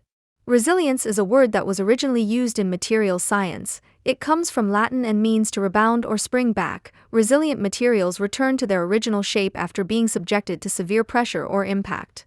Some of this is still reflected in the current psychological concept of resilience, even though it has been expanded here to include the dimension of change through crises. However, today's resilience researchers sound remarkably like people who consider values such as community, a sense of belonging or identity to be good foundations for building psychological resilience. The characteristics attributed to resilient children, for example, read like a fairy tale for middle-class parents, team players, open, realistic, approachable, open-minded, cheeky, curious, friendly, eager to meet the expectations of adults, easily guided. A few years ago, there was an advertising campaign on the subject of flight, with pictures of 3 men with the lines, "I am resilient, I am a team player, and I am goal-oriented." Very small, it said, "We couldn't get any further at the border to Turkey. We didn't have anything to eat for 3 days. I survived with 85 people in a small inflatable boat. I was on the run for 3 months on foot." The positive psychology of resilience transforms potentially traumatic experiences into learning steps. It is only a matter of perspective. What does not kill us makes us stronger, you could say. In the case of many traumatized people, such as Mr. G, it is striking that the struggle between the forces of death and those of life is conveyed in a very immediate and concrete way when we are in contact with them, so that any reasonably empathetic person feels the urge to rescue them. What is more, the first impulse is often to undo what has happened. Resilience-oriented positive psychology starts with this impulse, and it can of course also show that relatively stable conditions ensure resilient development. The concept of resources, which is part of this discourse, refers to the ability to fall back on family and other structures so as not to become a burden on the state and society. Such advice is also given to most traumatized refugees. They should turn to the ethnic group, the community organization, or a mosque that their compatriots also attend. However, it is precisely these refugees who are seeking psychosocial or psychotherapeutic services, and for very understandable reasons they want to avoid having anything to do with their compatriots. Those who feel comfortable in their ethnic or religious, mostly Muslim communities, are much less likely to seek external support. This is also explained by resilience research. Shared values in terms of religion, society, and politics in particular create a sense of belonging and thus reduce vulnerability. Freud explained this phenomenon in a slightly different way in The Future of an Illusion. Religion is a state that can only be compared to the individual obsessive-compulsive disorder of childhood. Religious people have no need to develop individual neuroses because the symptoms are collectivized, and vice versa. The individual sick person can experience healing in religion if he or she succeeds in overriding his or her symptoms. After the escape, the most painful process is to recognize that nothing will ever be the same again. In psychoanalytical terms, external circumstances have forced the previously functioning psychological apparatus to find new ways of defense where the old ones are no longer useful. In Mr. G's case, this process is conveyed in the manic defense after arriving in safety. He felt as if he were blossoming, as if all the burdens had been lifted from him, a new life could begin. However, the repressed returned, triggered by external events, and caused a resurgence of the trauma, leading into the dark world of extreme helplessness, in which identification with the aggressor reigns. This is painful and also almost unbearable for the helpers, which is why they hide behind rationalizations and an alleged solution-oriented approach. Not only to endure the extreme helplessness, but to absorb it without depriving oneself of the ability to think is a challenge that can only be met with the help of psychoanalytical tools. In Mr. G's projections, I initially became the perpetrator who would bring him to justice. At that moment, saying, "Mr. G, we are in the here and now, it's over, there is no one tormenting you," as some manuals suggest, might have brought relief for the moment, especially for myself, but it would not have allowed Mr. G or myself to bring it up and think about it, which would have enabled him to perceive me as a real, external, and helpful object. The dehumanization that people experience or that gives them reason to flee requires, in my view, that they be provided with a human counterpart who is able not only to endure this dehumanization, but also to work through the hatred and destruction in countertransference and thus to become an evil object. The plight of Mr. G, who sees his destructive repetitive behavior in love relationships but cannot stop it, is evidence of the very real struggle between life and death, between construction and destruction, when the ability to symbolize and thus to think has been affected or even destroyed by the intrusion of trauma. In this context, the fear of contributing to or triggering re-traumatization is almost irrelevant. If it is true that a whole series of earlier psychological experiences are not forgotten, but rather come to life again as a current relationship with the doctor, then a re-encounter with the traumatic experience is unavoidable and inescapable. It only depends on whether and how this re-encounter, which is something other than a mere re-traumatization, can be brought up and into thinking. Felix Nussbaum painted the famous picture The Fugitive in 1939 in Brussels, where he had fled from the Nazis. It was a time when tens of thousands of Jews were on the run, and yet he paints only a single fugitive. For him, there is no way out, even if it is not closed. Ravens fly over the bare tree in the landscape, the world is no more than a globe on a large empty table, there would be room for many, but not even the lonely figure can sit at it. She sits apart in a desperate posture and has placed a bundle of belongings on the floor. Nussbaum did not call this painting the Jewish refugee, even though the imagery comes from the Jewish world of ideas. He refers to the existential solitude of the refugee as the only commonality of the refugees, which is as negative as it is universal. However, Nussbaum does not philosophically exaggerate this existential solitude or inflate it into a pose, but rather presents it as what it is: hopeless, meaningless, desperate. In order to register the misery of individuals at all, it currently requires some effort that goes beyond mere empathy. Paradoxically, it is not only a matter of recognizing that these are individuals, but rather of abstracting from the political and social conditions that affect the individual. Simply excluding the circumstances blocks the view of the individuals, as does their mere reduction to origin, religion, gender, etc. In the individual case, the concrete task, which is also an anti-totalitarian mission, is to work towards the individuals beginning to perceive themselves as individuals, so that they become immune to Islamic conditioning, as French psychoanalysts have shown. This process is a painful one, as it is for every individual, and it is made even more difficult by the state, political business, and ideology. At the moment, the only way to achieve a return to radical individualization, alongside the necessary police and military confrontation, that is, the internal and external defense against the emerging totalitarian age, is to instill not resilience but resistance. This requires the ability to recognize oneself, not in the sense of identifying with the victim someone has been made into, but rather in the realization that, under different circumstances, I could have been that person. Recognizing the extent to which millions of people are traumatized by Islamic violence today cannot consist of declaring the trauma to be a characteristic of the culture that triggers it, that would make the niqab a real protective space for women, but rather of discovering behind the veil of culture the individuals who actually tick in the same way as oneself. The Symbol of Tragedy, Handelsblatt, The Downfall of Europe, El Periódico, A Photo to Silence the World, Il Manifesto. If this picture doesn't change the world, we have all failed. Anonymous internet user. The image of the body of 3-year-old Aylan Kurdi washed up on the Turkish coast near Bodrum at the beginning of September 2015 quickly became a symbol of Fortress Europe, of Schengen, Frontex, and the policy of sealing off borders. However, the bombastic tone of the self-accusations was unable to prevent the short-lived and intense celebration of world weariness from having no further consequences. Today, hardly anyone remembers this picture. It has been replaced by other images. In September, it was only a cartoon in Charlie Hebdo that pointed out the depravity of these confessions of guilt. The drawn version of the photo is supplemented by a McDonald's advertising sign that reads, "Special offer. 2 children's meals for the price of 1." The picture is captioned with the words, "So close to the goal." The tenor is that this caricature is in bad taste, which satire should not do of all things. Riss, the artist, a survivor of the attack in January 2015, had not only overstepped the boundaries of good satirical taste, he had also turned the dead boy into a laughingstock. The outrage over the drawing was proof that Riss was right to address the disparity between the outcry over the terrible end of this child and the suspicion of primarily economic flight interests. Even among those friends of the welcoming culture who regard anything that is not pure enthusiasm for foreign cultures as racist, there is a mood of discontent when the newcomers do not play the noble savage for the feel-good theater, but prefer to enjoy the advantages of the Western way of life as quickly as possible, for which the European autochthons have nothing but contempt. The concern shared by racists and anti-racists alike that the newcomers could lose their culture and assimilate, the father of Alan Kurdi, according to racists, allegedly wanted a trivial dental treatment, is expressed not only in respect for culture, namely Islamic culture, but also in the growing need for punishment, which is based on a sense of guilt, in an omnipotent overestimation of themselves. Europeans feel responsible for the suffering of the world and want to apologize. This overestimation of themselves is what remains of the former European colonial self-confidence and sense of mission. It denies the Iraqis and Syrians, as well as those Muslims from all over the world who are joining the war of the Islamic State and are willing to commit any atrocity, any drive of their own.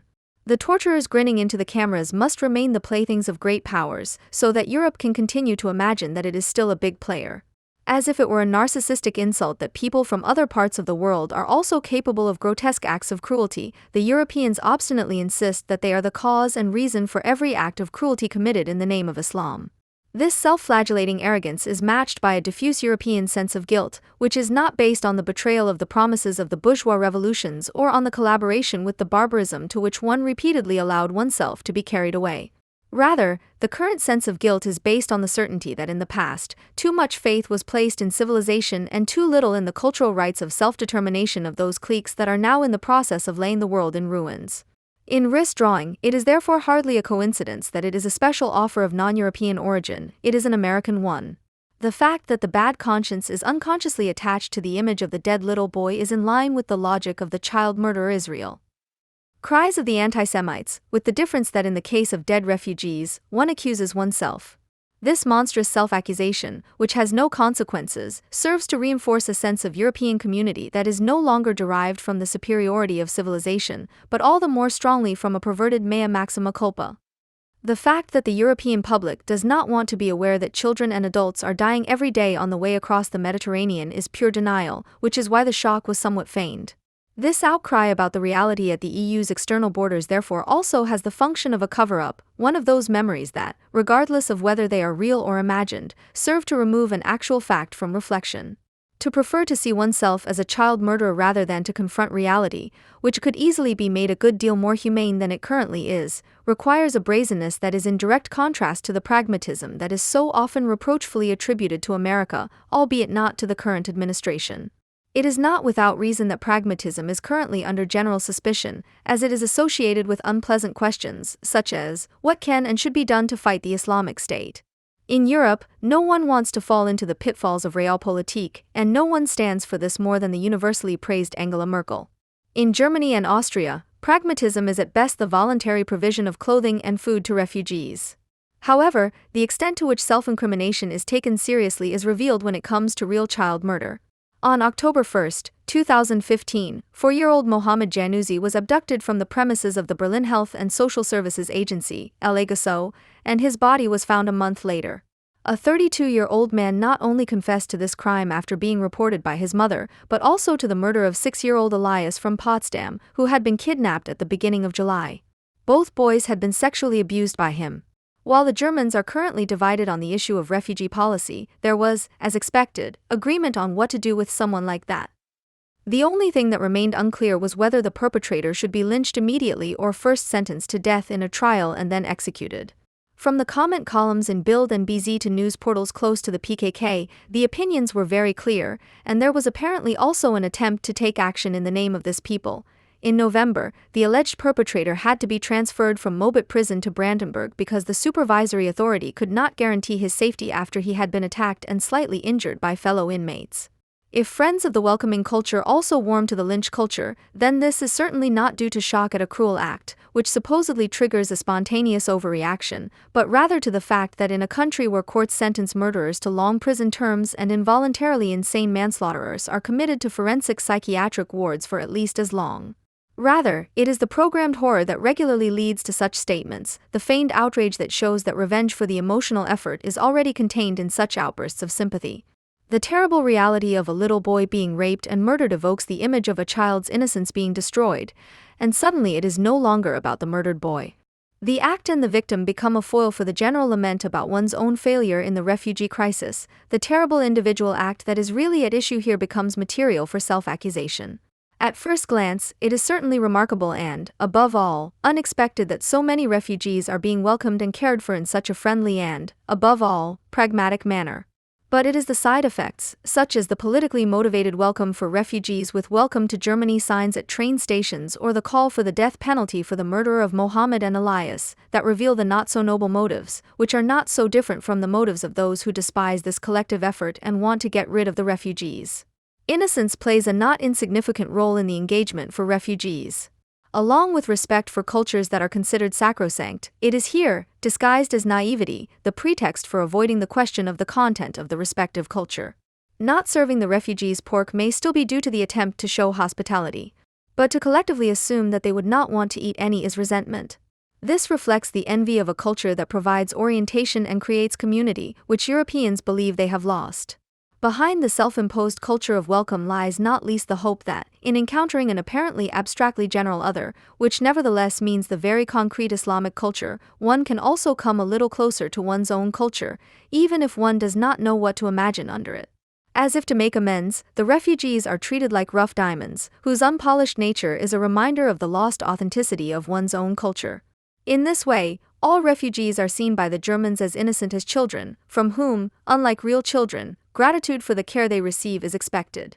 The assumed innocence of the newcomers, which is emphasized by their rescue from great hardship, is also associated with an idea of immediacy that one has lost oneself in the process of civilization and now wants to overcome through seemingly unselfish and above all spontaneous help. But here too, envy comes into play.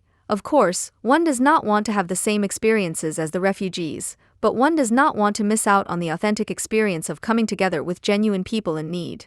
The good feeling of having a bad conscience is irreplaceable in the European consciousness, and it is the opposite of gratitude for having been lucky enough to be born into a certain country and to have a certain citizenship, and wanting to give something back.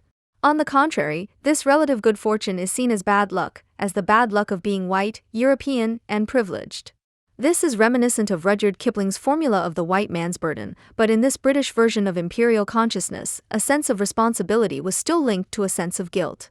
In the contemporary European post-colonial consciousness, being largely spared from war and hardship is now seen as complicity or even complicity in unheard-of crimes that can no longer really be distinguished from the rape and murder of a small boy. The projective identification, in which not only unwanted but also desirable but unbearable or worthy of protection parts of the self are projected into the other, with the consequence of an impoverishment of the self, since not only the contents but also parts of the self are projected at the same time, is inherent in this bad conscience. This manifests itself in self-sacrifice in the form of voluntary work for refugees, as if one could get closer to their experiences by sleeping little and eating hardly anything for a week or two, but also in the rejection of any political thought about the causes of the current refugee crisis, the fight against which remains taboo because one has to insist that one is to blame for it oneself. This is the only way to explain the grotesque disproportion between the crimes of the jihadists and the reaction of the Europeans to them. The reactions of neither the EU nor the USA, i.e. the states that were once perceived as the West, bear any rationally justifiable relation to the crimes of the Islamists. On the contrary, the more brutal the actions of these gangs are, the more indifferent the reactions become, and this applies not only to the Islamic State, but also to other jihadist rackets such as Boko Haram. From a psychoanalytical perspective, these crimes can be interpreted in two ways in terms of a need for punishment. on the one hand, as a desire for atonement for nonconforming behavior, and on the other hand as a desire for contact, i.e., a desire for a reaction. The idea of atonement contains the cultural ritual of purification, a symbolic act of reparation, but also the desire to appeal to a higher authority and receive a punishment in order to secure the authority's recognition once again. This corresponds to the feeling that someone should give these boys a good spanking in view of the images from Syria and Iraq, and it is not impossible that they commit their crimes for this unconscious motive. The desire for contact contains a longing for attention, for example when children misbehave in order to get their parents' attention, which is often the case in cases of neglect. This motive may also play a role, because both the individual life story of the jihadist murderers and the cultural tradition of the region are about nothing other than the attention of the father, who is absent. The fear of the father and the longing to please him was described by the psychoanalyst Ruth Stein in the essay Evil as Love and Liberation. On the psychological state of religiously motivated suicide bombers as identificatory love. Identificatory love is seen here as a developmental need whose satisfaction helps the son to acquire a sense of strength and to experience a good feeling of self-love. But if the father reacts with contempt to his son's open display of affection and neediness, the son will internalize the father's attitude towards him as part of his self and experience his needy, loving and love-seeking parts as contemptible and seek to extinguish them in order to rid himself of unbearable shame and weakness. The needy, unhappy part of the self, which is connected to the boy's love for his father, is further expanded by the fact that it is mixed with the censored love for his mother in a culture in which women are marginalized and devalued. Since the tender and needy feelings aroused by these parts cannot be accepted, these parts are instead experienced as a source of shame and humiliation and are furiously externalized in others, deepening the subjugation to the aggressor. End of quote. To take such an assessment seriously, however, would mean rejecting this externalization, if necessary, with military means or, in the corresponding banlieues, with police means. But in Europe, an irresolvable contradiction is constructed between the humane treatment of refugees and the Islamist threat, as if one could not treat refugees humanely and at the same time fight Islamic fascism, as if the latter were not in fact a basic condition for the former. But the unconscious desire for punishment on the part of the murderers of the Islamic State corresponds in a perverse way to the more conscious desire for punishment on the part of the West. Both are characterized by a compulsion to confess, as can be seen in the video messages and in the European public. On the one hand, the presentation of helpless victims who are killed in ever more gruesome ways, as if their murderers were unconsciously trying to convey, "Stop us at last." On the other hand, there is the seemingly endless understanding of large sections of the European and American public, which at the same time indicates indifference and seems to mean to the jihadists, "Slaughter us, we deserve it." This creates a vacuum of responsibility, because no one is willing to take it on, for better or for worse. The rhetoric of French President Hollande after the attacks of November 13, 2015, is intended to signal a capacity to act, but this is immediately rescinded. Va? That's not really what we mean. And don't say a word about Islam and just pretend that the refugee crisis has nothing to do with jihad. The need for punishment includes the compulsion to confess, and even if we have to concede that France is doing more than any other European state to fight jihadism in foreign policy terms, it is striking that the domestic commitment to cultural diversity now no longer only includes the cultivation of regional wine and cheese production, but also the preservation of largely lawless areas in the banlieues. The victims of November 13 were well chosen and by no means random. They were people of all backgrounds who had come to enjoy a pleasant evening of football, a group of Jewish and Muslim friends from the Maghreb who had come to celebrate the birthdays of two friends, and who had mistakenly assumed that Paris was less dangerous than Tunis, guests of various restaurants known for their tolerance and openness, including those celebrating gay and lesbian weddings, and, last but not least, the visitors to the Eagles of Death metal concert at the legendary Bataclan. Not only was the Bataclan a long-standing target of anti-Semites, the annual benefit concerts for the Israeli border troops take place there, and it is also Jewish-owned. All in all, people who considered themselves left-wing and anti-racist, who possibly even believed in and rejected Islamophobia, and not least of all had a bad conscience about being white, privileged, European middle-class members. The fact that this was not enough to save them from their murderers, because they dared to listen to diabolical music in a mixed-gender room, does not mean that they do not still feel guilty about the hell they have just escaped. The call by numerous prominent artists, including Charles Aznavour, to make noise, be loud, get drunk and dance a week after the attacks was therefore only hesitantly heeded. It was not only the shock that was still deeply felt. In contrast to the murders in January 2015, the predominant reaction was depressive rather than angry. The fact that the European victims of jihad received their just deserts because of who and what they were is one of the particularly despicable ingredients of the prevailing amorality, following the murder of the editors of Charlie Hebdo and the ignorance towards the people murdered as Jews in the Hypercacher. In this sense, refusing to respond to the jihadists with a decisive, and above all military, response is the best way to ensure that the horror not only lives on, but gets worse. Seen in this light, the jihadists' need for punishment is legitimate. The West's refusal to punish them reinforces their desire not to grow up. Because they cannot do so, the West willingly takes on the role of the absent father. The West's refusal to be a father in the symbolic sense, a father who can punish and whose punishments can also make sense, also prevents political emancipation, since neither Islamism nor its opponents find a counterpart. The West's need for punishment is, however, much closer to consciousness, so there is no symmetry between the two needs for punishment. The Western need is part of the problem. Recognizing the Islamic need would be part of the solution. The West refuses to recognize the unconscious of Islam out of narcissistic self-absorption. For it, the jihadists are not really the others, as cultural studies constantly claim, but rather a post-colonial inventory of its own inner world. The silence in the face of the mutual desire for punishment is likely to cost the lives of many innocent people. Even though it is still possible in Germany to compensate for Europe's guilty conscience by providing aid to refugees and to pretend that terrorism is none of our business, despite the numerous German victims of terrorism in Tunisia and Egypt, there has only been appeasement so far. This situation could change quickly. How quickly the welcome mob will succumb to the lynch culture depends on political responses. When Pegida and AfD carry gallows and the left-wing opponents of the TTIP carry a guillotine for the representatives of the political class, this promises less of a revolution than an alignment with the Islamic aggressor. These gestures, which are directed against mediation, justice, and politics, reveal an affinity with the Islamic State, whose arbitrariness in Europe triggers envy rather than horror in all political camps.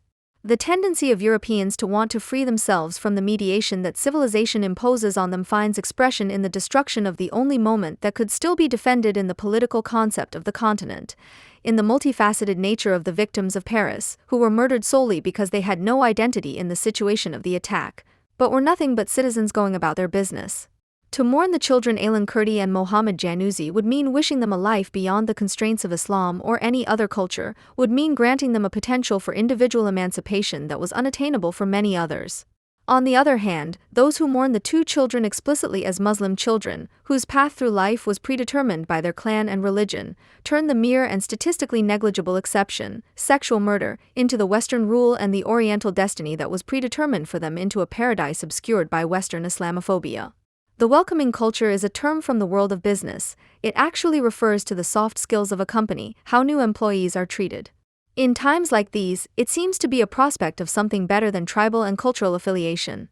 However, the need for punishment and the compulsion to confess are regressive elements of a psychological process that demands a collective that is merciless, and it is to be feared that Europeans long for this mercilessness. Anyone who still believes that the thousands of fellow citizens who, especially in spring 2022, provided Ukrainian refugees with free food, shelter, and advice, represent a purified German way of life will be disabused by the following quote from May 2022. Under the headline for a humane refugee policy without racism, an open call was made for hatred of Ukrainian refugees, while borders and doors are open for the ones, as should be the case for all people on the run. The others continue to feel the full force of the German and European deterrence and isolation policy. While the some are picked up at the border by bus and allowed to travel by train in Europe free of charge, the others have to continue to endure life-threatening situations or famine due to the lack of safe and legal escape routes, and risk their lives crossing the Mediterranean or in the vast forests of Belarus. While the some are mostly accommodated directly in private accommodation, the others have to endure months or even years of inhumane conditions in squalid camps at the EU's external borders or, in the best case, in collective centers in Germany, because they are subject to restrictive legal regulations or have little chance on the free housing market. While the some quickly get an appointment at the immigration authorities and have unrestricted access to the labor market and the health system as soon as they are issued the so-called Fictionsbescheinigung, certificate of fictitious residence, the others often have to wait months for an appointment, have to eke out their existence from one toleration to the next for years despite the lack of a return option, and have to struggle with work bans that prevent integration, econ.de. The signatories of this appeal include Kemal Gulser, chairman of the Working Group of the Advisory Boards for Migration and Integration in Rhineland-Palatinate, AGARP, Gabriele Schneiderwind, Managing Director of Arbeit and Leben GmbH, Gesellschaft für Beratung und Bildung RLP, Professor. Dr. Gerhard Trabert, Chairman of Armut und Gesundheit in Deutschland e.V., Andreas Lipp SCH, Intercultural Representative of the Protestant Church in Hesse and Nassau, Pierrette Onangelo.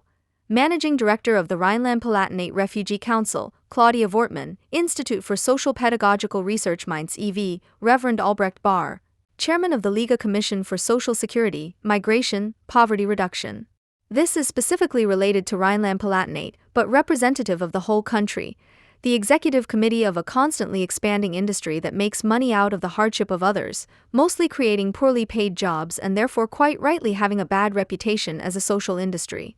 In this sector of the German economy, not only is the work done badly, but its members, right down to the last social assistant, quite naturally take it for granted that they can permanently and with impunity insult their financier, the public purse.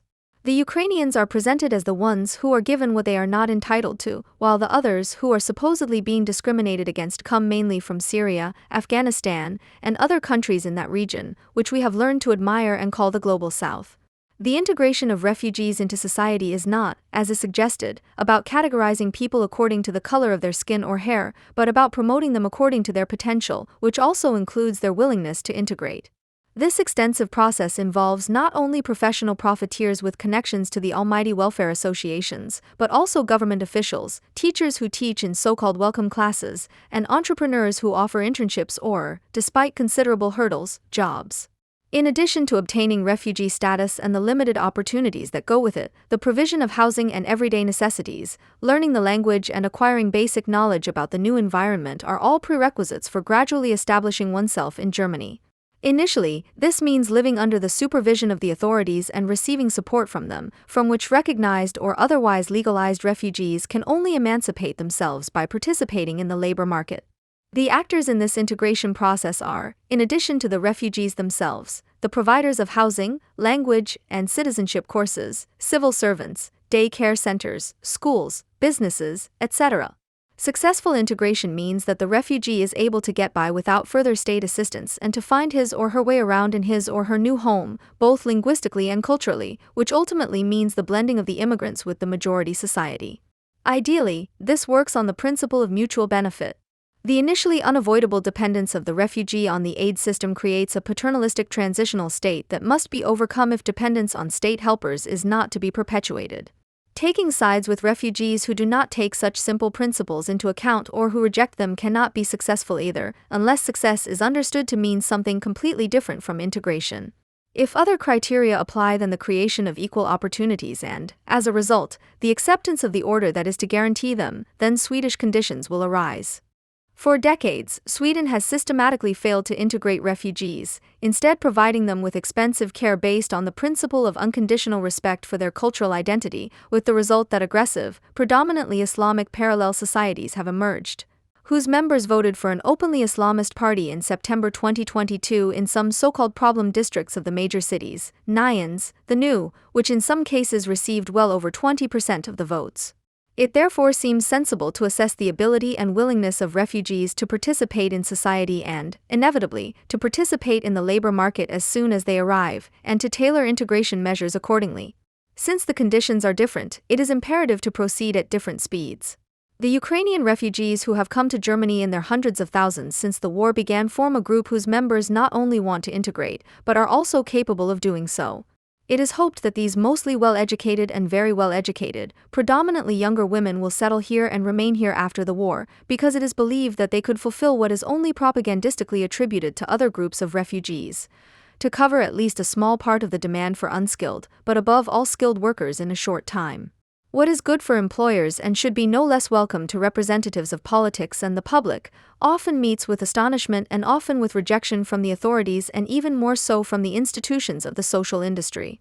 Self-employed people also act independently and are not willing to be patronized by professional paternalists in matters that they have long since solved. Ukrainian women were bold enough to point out disapprovingly that the technical standards they were accustomed to did not apply in Germany. It was reported from Berlin that the time-consuming and nerve-wracking visits to the authorities in Ukraine are much easier and more effective to manage thanks to digital services, and that many Ukrainian women see Germany as a developing country. Ukraine is well ahead of Germany in the integration of digital solutions in the education sector, the Handelsblatt newspaper stated. From the outdated procedures in the authorities, it is not a big step to the schools, whose deficits Ukrainian mothers tried to overcome in part according to the principle of helping people to help themselves. They began to take charge of their children's education, also with the help of digital learning opportunities from Ukraine, instead of leaving them to the German education system, which is not only in the so-called focus schools at a miserable level. This is not what is expected of war victims in Germany, especially not of women who have fled alone or with their children, who are almost routinely declared to be completely immature victims, as if they had all been genitally mutilated house slaves who had their fifth child at the age of 20 and had never seen the inside of a school. Since the opening of the border in 2015, which has been called the refugee crisis, female refugees have been so much in the minority that they and their characteristics had to be invented. At that time, not only pro-ASL, but also the German government and the media did everything they could to see everywhere what only existed in individual cases: women or male children who had not yet broken their voices, not to mention little girls. Years later, a study by the University of Mainz, published in the media, in particular the quasi-state channel ARD, found what nobody dared to say in 2015, that their reporting actually gave the impression that the immigrants were mainly women and children. At the time, people wanted to see in non-existent women what is now becoming a real possibility in the form of real Ukrainian women, that the Syrians could ultimately bring the potential for a next German economic miracle to the country, as the then head of Daimler put it. Ukrainian war refugees are, precisely because they are female and educated, open-minded and independent, a great disappointment for the ideological apparatus in Germany, from the social industry and the parties associated with it to the editorial. If this group were to be taken as a measure, the legend of the Syrian men who have arrived since 2015, whose constantly emphasized hard and heroic escape story supposedly also refers to no less masculine virtues on the labor market, would prove to be a calculated lie. In the free labor market, where Syrians very often do not succeed, the de facto state officials with their meager wages recognize a dangerous competitor who could poach their clientele and transfer the permanently cared for into a freedom from the state. That is why people who have fled by train or car and are also female, white, and educated are not recognized as the others, but as the ones who correspond to the constantly cultivated white privilege enemy image and ultimately place active integration into the labor market above integration into an identitarian community full of brothers, uncles, cousins, and mothers who are always watching. We can see that Ukrainians are already privileged as refugees, the enraged social administrators call. And indeed, for the first time in EU history, the Mass Influx Directive, which was adopted in 2001 in the aftermath of the Yugoslavian War and the associated waves of refugees, is being applied to them. Its activation was also discussed in 2015, but a majority in the EU could never have been found for it because of the national German solo run against the will of almost all European partners. At the beginning of March 2022, this directive was unanimously adopted by the EU member states, much to the displeasure of the German social industry. Similar to subsidiary protection, it guarantees Ukrainian refugees a temporary stay in the host country, irrespective of their individual eligibility requirements, which is associated with the usual residence requirement for asylum seekers. Unlike the Syrians with their subsidiary protection status, Ukrainian refugees are spared the initial need to draw benefits under the Asylum Seekers Benefits Act and the requirement to live in mass accommodation, and they are granted immediate access to the labor market, which is a prerequisite for drawing unemployment benefit too. Because of these special legal provisions, anti-racist circles are declaring Germany to be a kind of paradise for Ukrainians and painting a derogatory, resentful picture of the German asylum system, which is otherwise only known from the far right when they speak disparagingly of a social hammock that the Social Security Office is stretching out to give asylum seekers a life of leisure at our expense. Because it is not those on the far right, but those in the anti-racist center who begrudge the Ukrainians the special regulation as an undeserved privilege, they also show little appreciation for the greater independence that is expected of them. They are by no means faced with fewer bureaucratic and other hurdles than asylum benefit recipients. As Hartz IV recipients, they have problems that other groups of refugees do not even know about. As job center customers, they have to find their own accommodation and obtain the necessary papers, forms, etc. for ALG2 benefits without any guidance.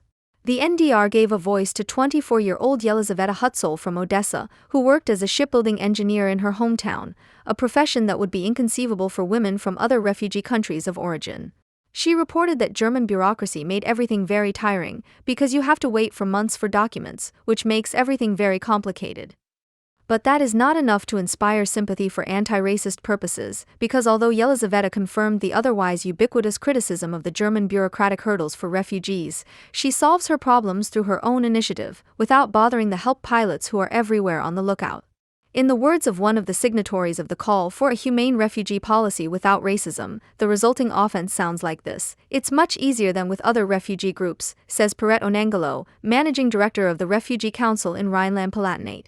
She reports that the staff of a migration advice center recently offered Ukrainian refugees their help in an integration course. But they replied, "Thank you, we don't need any help.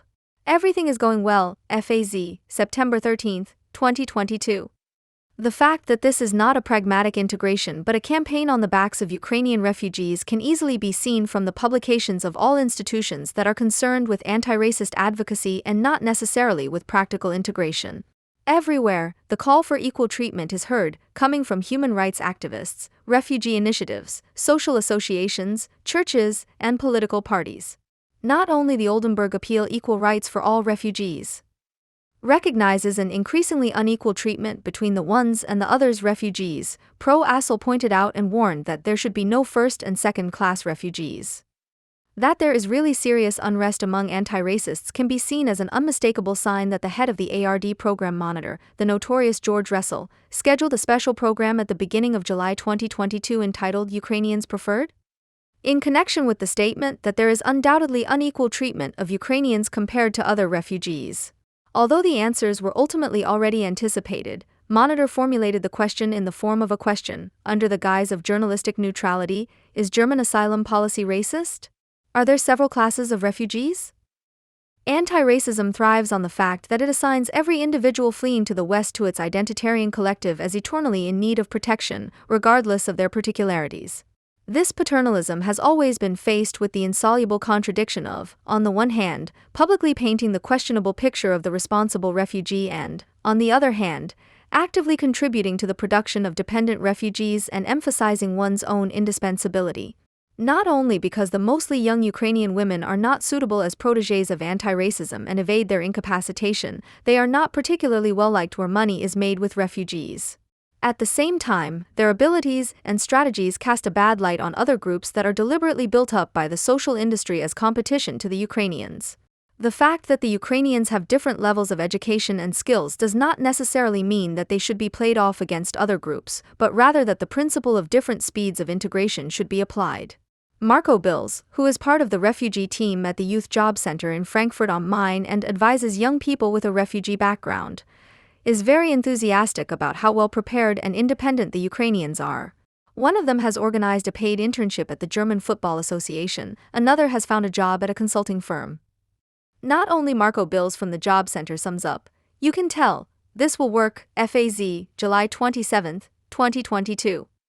Of course, the subtext of this is that the engagement of the Ukrainians is apparently not the rule among the young people with a refugee background who are being advised by Bills. According to figures from the Federal Ministry of the Interior, 84% of Ukrainian refugees are women, 58% of whom came to Germany with their children, almost all of whom were employed in Ukraine on the basis of qualifications and degrees acquired there. The Institute for Labor Market and Occupational Research, which is affiliated with the Federal Employment Agency, states, due to the high average level of education, the integration opportunities of refugees from Ukraine are certainly more favorable than for other refugees. IAB Research Report 02/22. The ideologically motivated refugee lobby must read such statements as a threat to their business and is in need of an explanation. The findings of recent years regarding the integration capacity, or rather the inability to integrate, of a majority of particularly Muslim refugees, discredit the entire business model of institutions that have perpetuated the problem with a mixture of lies, whitewashing, and poor integration work. Those who have been attributing exactly the soft and hard skills to Syrian, Afghan, etc. clientele with exactly the soft and hard skills that Ukrainians actually have, must go on the offensive, even if it means declaring Ukrainian women as non-colored women to be less welcome. A comparison of Ukrainian refugees with Syrians, who also came to the country as war refugees, is devastating. Although the level of education of the Syrians is considered to be significantly higher than the average level in Syria according to a study by the Federal Institute for Population Research, and they still brought above-average educational qualifications compared to other refugee groups with them in 2021, this is not noticeable in the labor market. The last reliable figures from the Federal Employment Agency, which date from July 2021 and were therefore collected 6 years after the large wave of Syrians came to Germany, speak for themselves. Among them, at 65%, the proportion of recipients of state support was significantly higher than among foreigners from other main countries of origin of asylum seekers. Only 27.4% of those of working age were in employment subject to Social Security contributions, which is not only miles behind the employment rate of German citizens of 63.1%, but also far behind that of all foreigners of 46.8%. The lack of pragmatism in the integration of Syrian refugees is also evident from the fact that, unlike other asylum seekers, Syrians have enjoyed the privileged status of subsidiary protection since 2015, which grants the individual the right of residence without considering the individual case. At the time, when the Syrians were granted this privilege, nobody criticized the better treatment compared to other asylum seekers as unfair discrimination or even racism. It is to be assumed that people in anti-racist circles cannot even bring themselves to agree with the judgment of Matthias Mittelberg, the domestic policy spokesman for the CDU/CSU parliamentary group, who, in a very diplomatically worded statement on the statistics of the Federal Employment Agency, only thought to say that the high proportion of Syrian benefit recipients is remarkable in view of the high protection rate and the comparatively good prospects of remaining in the country. Rather, the motto seems to be, the less fuss is made about the collective preferential treatment of Syrians as war refugees, the more the administrative privileges of Ukrainians are scandalized. When it comes to glossing over the failure of the majority of Syrian refugees, new racist or discriminatory reasons are constantly being found as to why they were unable to find a job or training, even though the labor market has not demanded either to such an extent for decades and hardly any employer can afford to reject suitable applicants. If anti-racism largely denies Syrians the responsibility for the necessary adaptation to the labor market and also offers excuses for personal inability, it also blocks its own access to reality, which is undoubtedly characterized by the fact that, unlike Ukrainians, it is not possible for the majority of Syrians to achieve approximate equality with Germans or a majority of other wage-earning migrants in the labor market. To deny this does a disservice to those who are seen as needing protection. It perpetuates the problem, and instead of seriously considering what would actually be necessary to get the majority of Syrians fit for the German labor market, it is suspected of racism. The social dynamics of postmodern capitalism, which cannot guarantee full employment beyond the constantly growing state and, above all, state-affiliated sector, to which the social industry in particular belongs, plays into the hands of paternalistic anti-racism. The task of ideologists working on behalf of the state is therefore to gradually deprive wage labor of the central function it still had in Fordism, with its largely fixed identity-forming milieus, for the formation of a social common sense, with the help of identitarian concepts such as diversity or empowerment. The need to turn refugees into wage earners who participate in society as quickly as possible decreases the more the concept of society is freed from the issue of wage labor, which is increasingly understood as a social cement and therefore no longer opposes the mostly Muslim counter-societies. There, reproduction takes place in personal dependence, not in return for wages, but with the help of alms-like donations. The welfare state contributes a considerable share to this. The disdain for wage labor goes hand in hand with the ideologization of working and living environments, which accompanies the post-Fordist abolition of the traditional boundaries between the spheres of production and reproduction. The German government's decision to renounce the welfare state principle of Fördern und Fordern, demanding and promoting, by redefining Hartz IV as a so-called citizen's income, is not even the clearest indication of a development away from wage labor as an instrument of integration. The development finds its most brutal and consequent expression in the increasingly popular idea of an unconditional basic income, which, as a counterpart to wage labor or as an alternative to it, is not a prerequisite for social participation, but rather a kind of compensation for becoming superfluous, whether wanted or not. If we consider the real opportunities on the primary labor market and in terms of integration that refugees have or do not have due to their socialization, qualifications, and attitudes towards secularism or gender equality, the classification of refugees as first or second class, which is quickly brought up in this country, is of little help. The prerequisite for all integration efforts would be the recognition that an assessment must necessarily be different, especially from the point of view of equal opportunities. Not only the refugee must actively participate in this, but society must also be accountable for the use of its resources, including a process of understanding about what it actually wants to achieve. However, since such an understanding and the resulting use of resources are currently not achievable, it is always a matter of refugee communities and the Afghans are separated from the Syrians, Iranians, or Ukrainians, instead of enabling individual decisions to be made to support those who are driven from their countries of origin by the, often Muslim, majority. Such considerations should also be made independently of asylum law, where the idea of integration is not the main focus compared to the right to protection. Mixing asylum law with human rights also leads to the argument that all those affected are equal and have the same conditions. The demands that have been successfully raised by the Lower Saxony Refugee Council, for example, are an indication that the lie of equality will not be abandoned in the future and that all differences will instead be subject to even greater standardization. The Lower Saxony Refugee Council was allowed to hire itself out as a whisperer for the Integration Commissioner of the federal government, Reem Alabalairadovan, who took up the Lower Saxony demand to apply the same standards of the Mass Influx Directive to all refugees in the future, disregarding any special features, as to the independent and well-prepared Ukrainians. What Alabalairadovan and others call the blueprint for future refugee policy, with which all the special features among the refugees are to be made to disappear behind a highly ideological concept of equality, and with it at the same time what would justify the name of a serious integration effort. It remains to be added that the Amadou Antonio Foundation can take credit for being the first to stir up sentiment against the Ukrainians. Just 3 weeks after the Russian invasion of Ukraine, the Foundation's online portal Belltower was already warning that the arrival of Ukrainian women should not be used to create first- and second-class refugees. Because one thing is clear, there are no good and bad refugees. It is to be assumed that Annetta Kahane and her ilk will not forgive the good Ukrainians for their success in the face of this entire dogma carved in stone. For the majority of children in a country like Chad, the future holds nothing good in store. Due to periodic famines, constant malnutrition, a lack of hygiene and medication, their chances of growing up are not too high anyway. Growing up healthy in body and mind will soon be the exception. This is because the state and culture add a few more plagues to those already mentioned.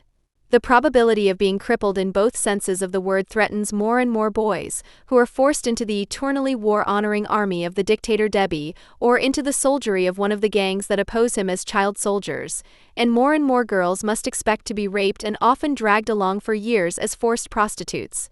The rest is done by a culture which, even in peace and by no means only under the pressure of poverty and violence, enforces a moral law in the 21st century under which no free man and certainly no free woman should ever grow up. So there is a lot to be said for saving at least 103 children from the future that threatens them by flying them out and handing them over for adoption, for example to French middle-class couples who have been denied their own offspring. Health, a decent education and a real option for prosperity would be included in the package, as would the love of people who see the little ones as neither a pension package nor a pound of flesh for the wedding market, and who don't want to buy cheap domestic help either. However, if child protection has already become a marginal social goal in relation to conditions in the Federal Republic of Germany, far behind a global offensive called climate protection, as the chairman of the German Child Protection Association remarked in a ZDF interview on June 12, 2007 on the occasion of the child murders in Platten and Derry, then the children of the Third World have nothing to expect from the ecological world champion, while those responsible for conditions that make their short lives a living hell can expect encouragement to carry on, presented with considerable intercultural competence, Steinmeier. After the commando operation of the French aid organization Archi de Zoy in Chad, which ended in disaster, Thomas Skeen reported in the FAZ of November 13, 2007, anyone who means well with the Frenchmen imprisoned in Chad, who are on trial because they tried to illegally take 103 alleged orphans out of the country, is accusing them of naive idealism. They only wanted to help. But the group's approach was anything but naive, because they were relying on the inability of the Chadian authorities to track down their activities. End quote. He will never have to explain how a Frankfurt editor comes up with the idea of describing an obviously amateurish undertaking, which was prevented without any effort by authorities that are indeed incapable in every respect except for maintaining order in a terrorist system, as anything but naive. It is enough that the readers, who the editor knows will not ask critical questions, know that the arrested Frenchmen are extremely unscrupulous contemporaries who must have acted with great criminal energy simply because they wanted to outwit the henchmen of a totalitarian regime. Solidarity with adventurers such as the activists of Archie de Zoe, as was publicly declared in France at the end of October immediately after the failed coup, is forbidden among supporters of a principle of legality that gives precedence to supposedly traditional legal concepts filtered from the primordial slime of the history of the various peoples presented as identitarian over bourgeois law and its guarantor, the bourgeois republic. There is no such thing as a non-civil republic. Skene then openly states that this is precisely why the Frankfurter Allgemeine Zeitung has resorted to imputing legality to Idris Déby's regime and thus to whichever of his laws, because we are not primarily dealing with murderers, but with Africans and their very own rights, which must be honored. His commentary continues, and on closer inspection the supposed idealism turns out to be racism, because the business basis of the French was the arrogant assumption that Africans were too stupid to look after their children. If the group had studied the culture of the people whose world they wanted to change, they would have found out that the term orphan does not exist in Chad. For example, the brother of a deceased father has a duty to marry the widow in order to give the children a new home. But what role do the sensitivities of Africans play when white people decide to help them? End quote. Any objection to this concentrated load of ideology from the country with a past that has been overcome is racist. This pre-declared result of taking a closer look, which is always due when someone is suspected of wanting to turn the world upside down by Africans in Africa or immigrants in Germany, has also been common practice in the FAZ for several years, revealing the deeper meaning of a layout reform from October of this year, which makes the appearance of the conservative paper from Frankfurt barely distinguishable from that of the Munich-based Central Organ for Climate Catastrophes and Criticism of Israel.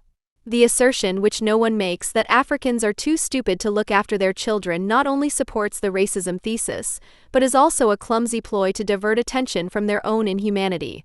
Not they, but unfortunately many Africans are too poor and often too weak to protect their children from hunger, disease, or abduction. Whatever Africans think about orphans, which by African definition, according to Thomas Skene, cannot exist in Chad, there are tens of thousands of orphan children in Chad, be they refugee children from Darfur or local children. The fact that, where there is barely enough to eat for one's own, every additional child represents a potentially existential burden for the relatives is just as little able to cover up ancient clan law as the very unsightly custom of forcing widows to marry one of the deceased husband's brothers. No one wanted to deny Africans or anyone else the not-so-praiseworthy, because morally imperative, care of orphans.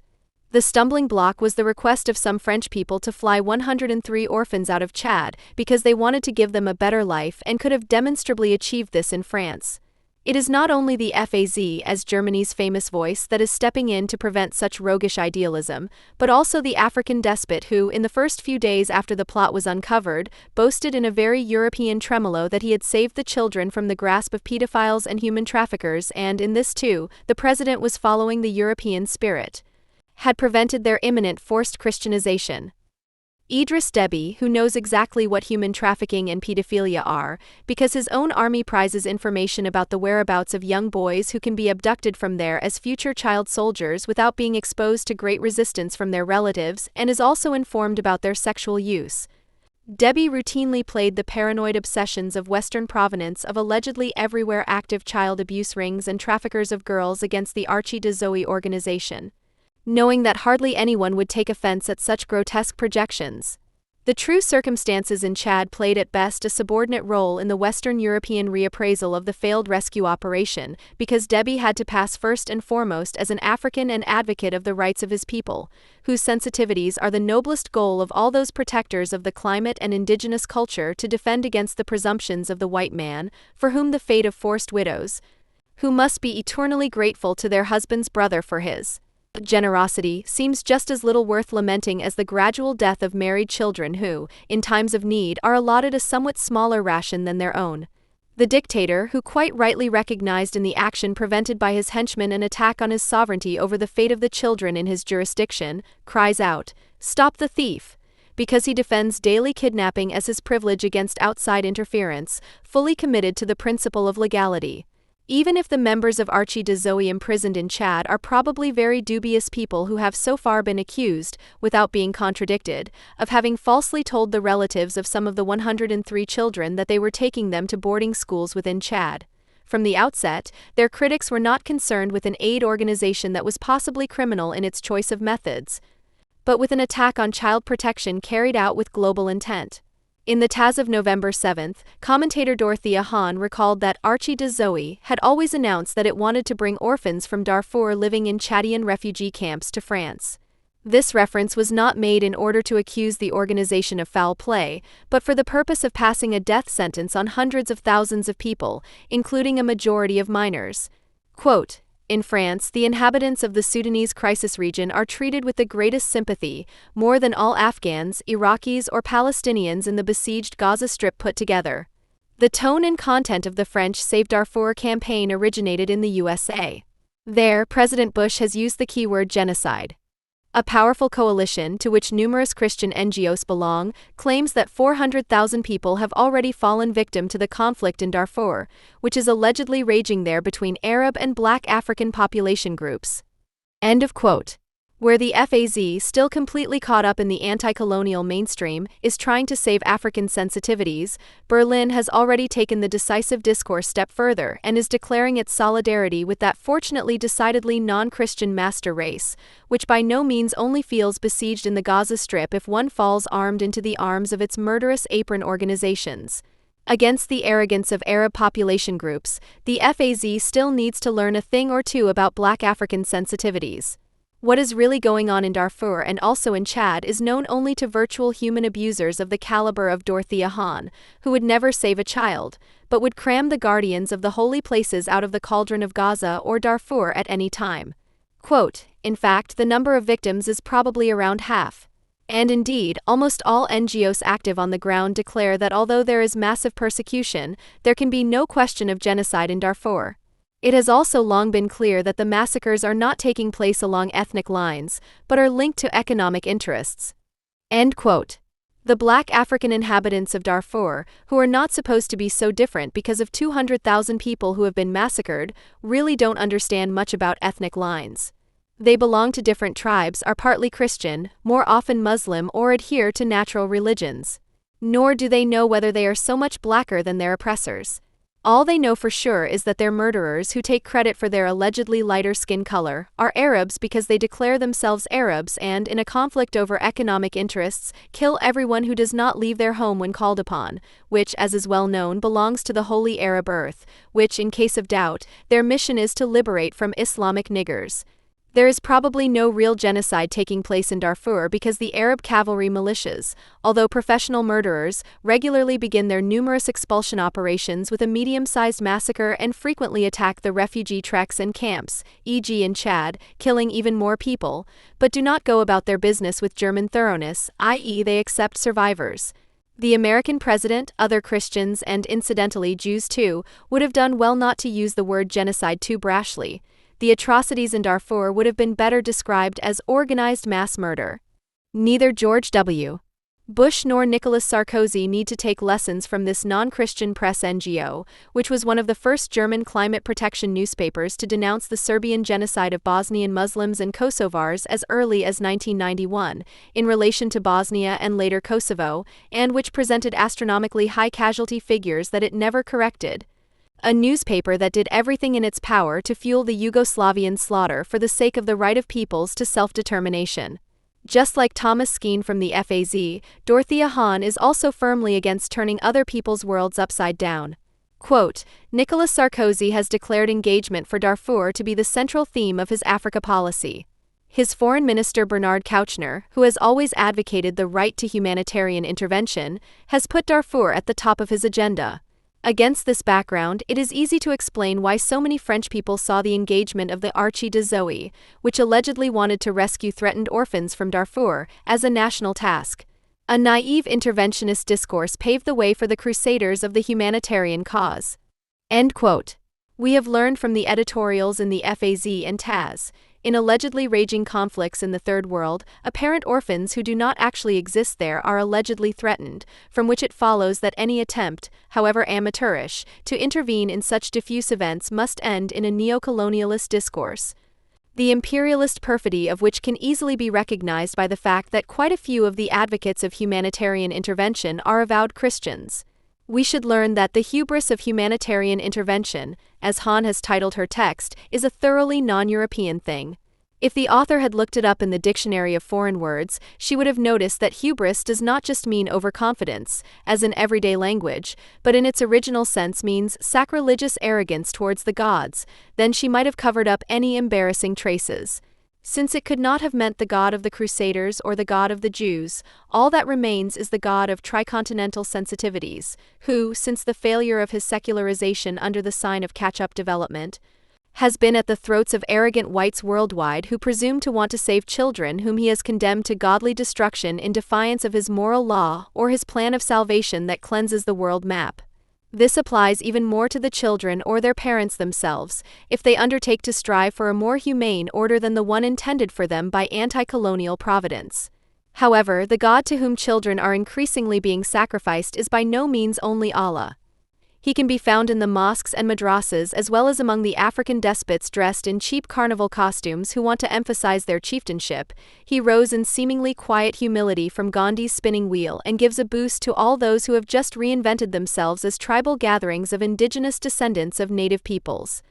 His true priests, the authors of his holy writings, the laymen who go all over the world to proclaim his word, come from the Californian campus, the European alternative movement, the ecologically and socially disguised administrators of Stalinism's estate, the internationals against crusaders, in other words, who are doing everything in their power not to turn the world upside down.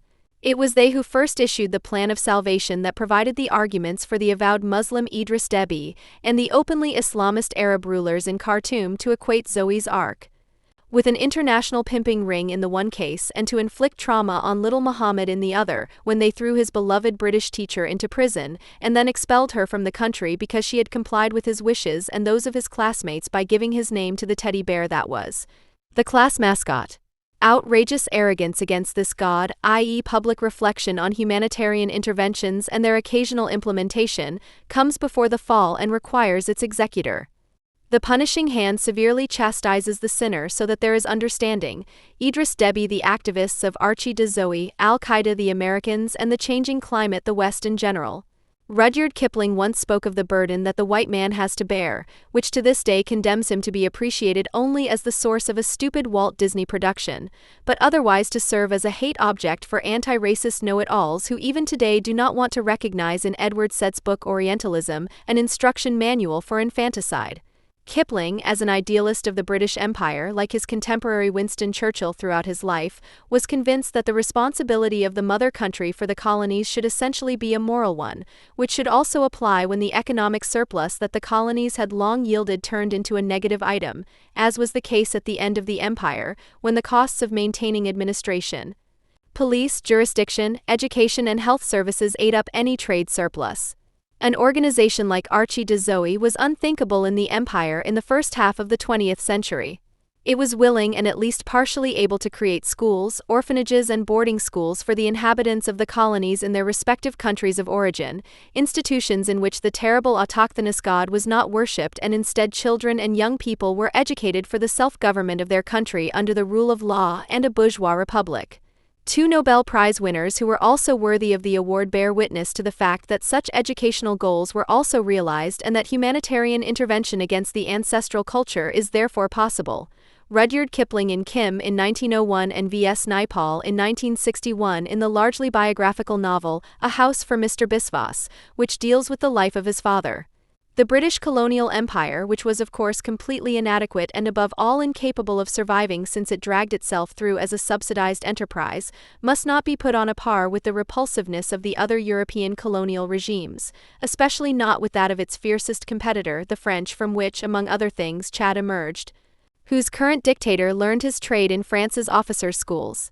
The legacy of the empire echoes a human mission that, for all its eccentricity, was long owed to the mother country of the first and second bourgeois revolutions, in which a scaffold and a king beheaded there in 1649 sufficed to establish the new raison d'etat and, in the event of a recurrence in 1688, a decree and thus the convenient escape of the monarch, while at the same time maintaining the now definitively constitutional monarchy. In terms of colonial history, the burden of the white man can only be read as the burden of the British, who, for all their self-aggrandizement, were British in the spirit of humanity. Their legacy would have to be taken up by white, black, and yellow people who are prepared to shoulder the burden of civilization wherever, instead of social care for needy half-orphans, there is only the forced marriage of their mothers or, for full orphans, only the precarious responsibility of the clan. The seemingly philanthropic objections raised against adoptions from slum regions always turn out to be lies or, worse still, collaboration with those who are responsible for the misery or who perpetuate it, if the thesis that all inhabitants of Chad or Darfur must be helped in their homeland is not combined with a minimum program to create humane conditions.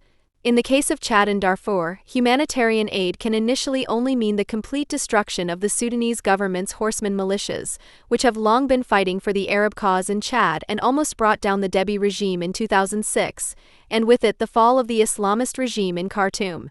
The next step would be to establish conditions in which children have enough to eat and are taught something better than autochthonous anti-colonial propaganda theses in schools, i.e. also the overthrow of Idris Deby's regime. Conditions, therefore, that are capable of turning an entire cultural world upside down out of bias and resentment. However, as long as the seemingly moderate Islamic African and non-Arab word of Idris Deby and the entirely Islamic word of the rulers in Sudan continue to democratically decide on the type and extent of humanitarian aid worldwide in the name of traditional regional law and the historical school of law of the German romantic and jurist Friedrich Karl von Savigny prevails over universal criteria of reason and humanity, not only will the African continent remain dark, but what is left of the Western world will also become increasingly darker.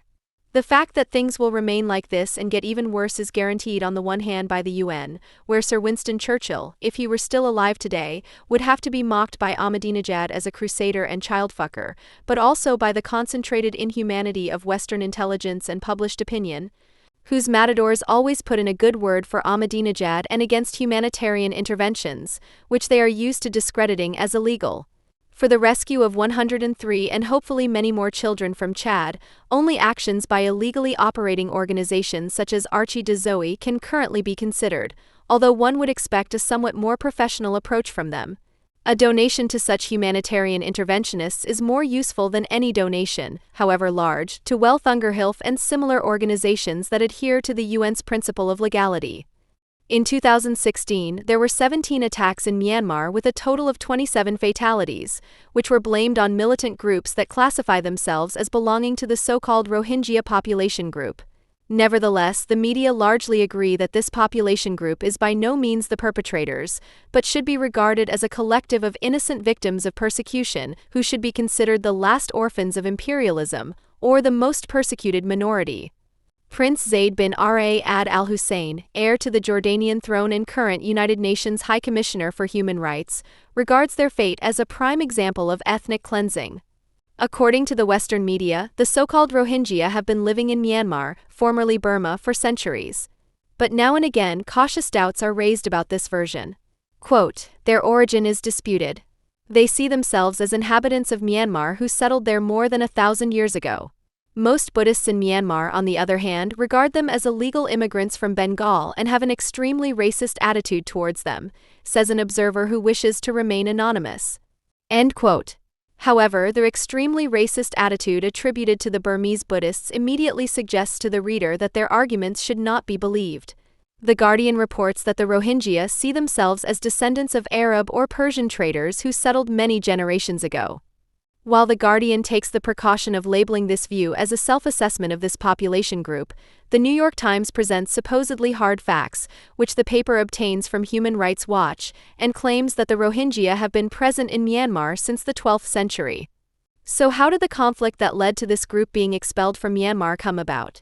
Quote, the latest wave of violence began on August 25 in the far west, when insurgent fighters attacked around 30 police posts. The Arakan Rohingya Salvation Army (ARSA) claimed responsibility for the attacks.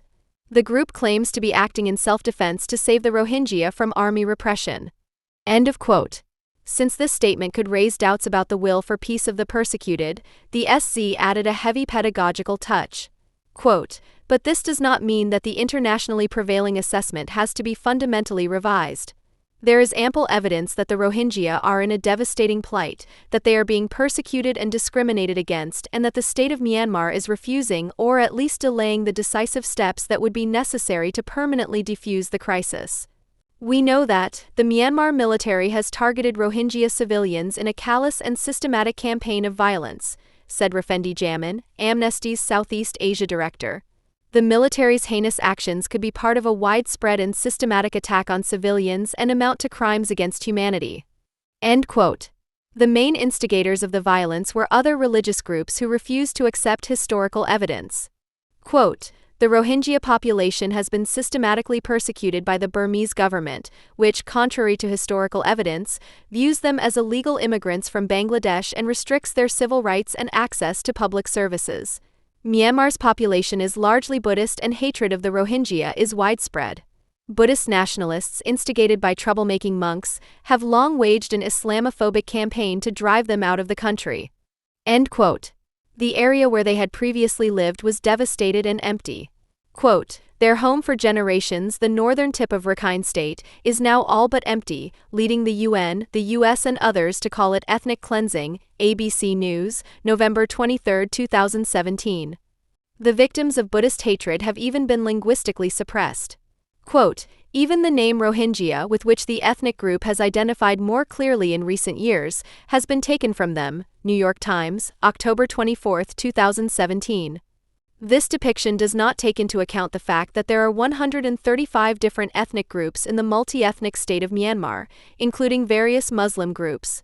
Persian Shiites are considered to be the first Muslim settlers. However, several campaigns by Muslim troops in the 13th century had no long-term effect on Burma. There seem to have been trading settlements until the end of the 17th century, but these disappeared very quickly when the British Empire took over, apparently also due to massacres by the Buddhist population, who did not coexist peacefully with the trading Muslims. These trading settlements were all located on the coast of Myanmar, never on the northern tip of Rakhine. Local Muslims in the 19th century were so adapted to Burmese customs that they did not differ from the Buddhist population in terms of language, eating habits or dress codes for their women, to the sheer horror of the Muslim Sunni travel companions of Captain Henry Mule, who recorded and quoted in the source text. In northern Arakan, today Rakhine, there were trade relations with Bengal, and Muslim slaves sold to Burma by Muslim traders were settled there. Muslim gangs had tried to seize power there several times. Survivors of the last suppressed coup later served as elite units until they were exiled to the Ramri Peninsula in the mid-18th century. These African Muslims are referred to as Kaman or Kamian and belong to one of the recognized Burmese peoples whose members have Burmese citizenship. A large wave of immigration half-Muslim from India began after the First Anglo-Burmese War in 1824, during which the British brought administrative and other skilled workers and farmers to Burma. The latter jealously guarded their privileged position and displaced the locals in the wealthier classes.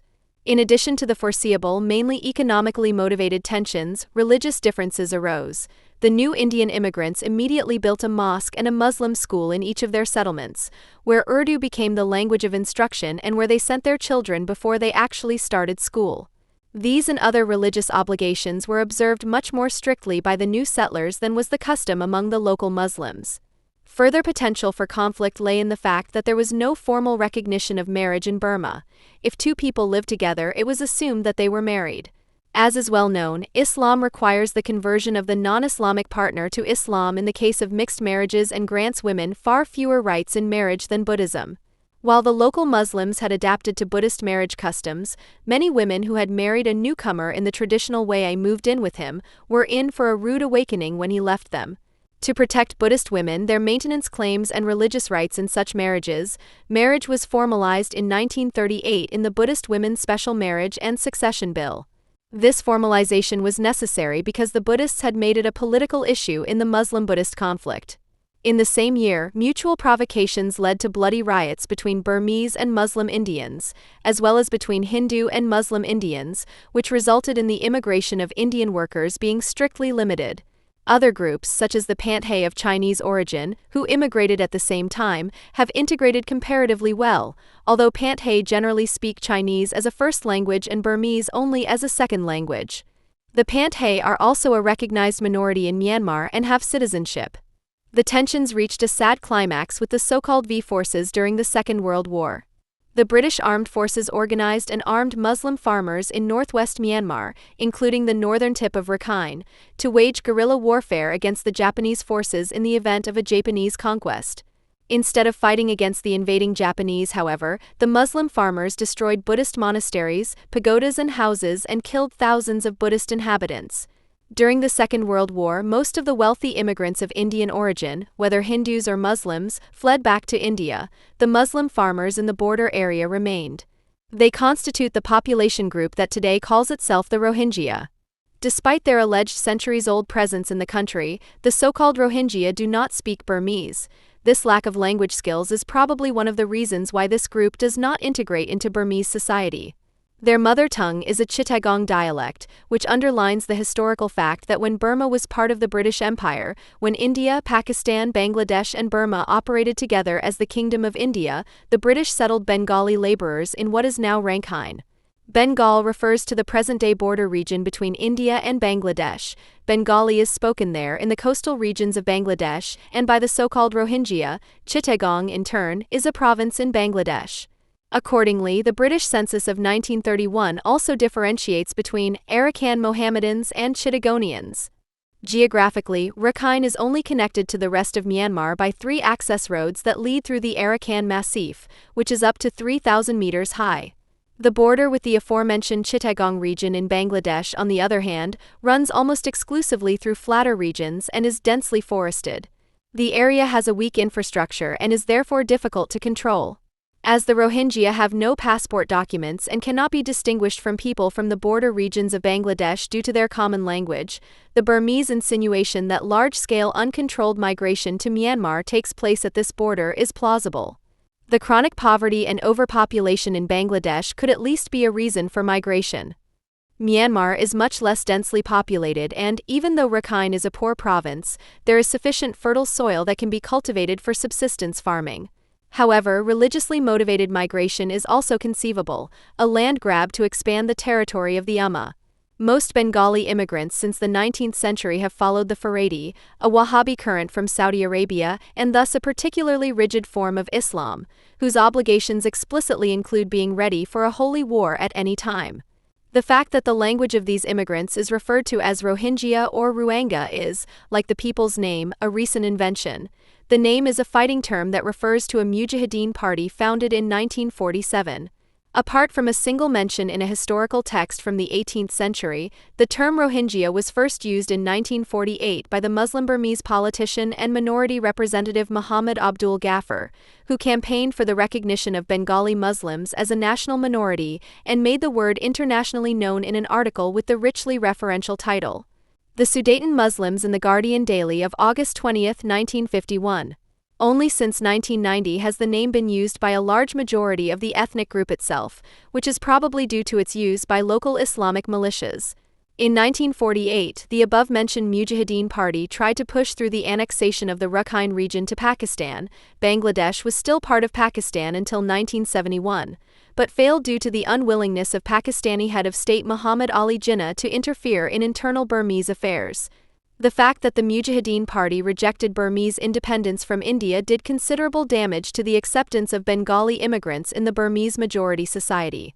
What else the immigrants have to offer is hardly likely to generate sympathy. Separatism, an ultra-conservative interpretation of Islam, and constant tensions with the Buddhist civilian population, although acts of violence are certainly committed by both sides.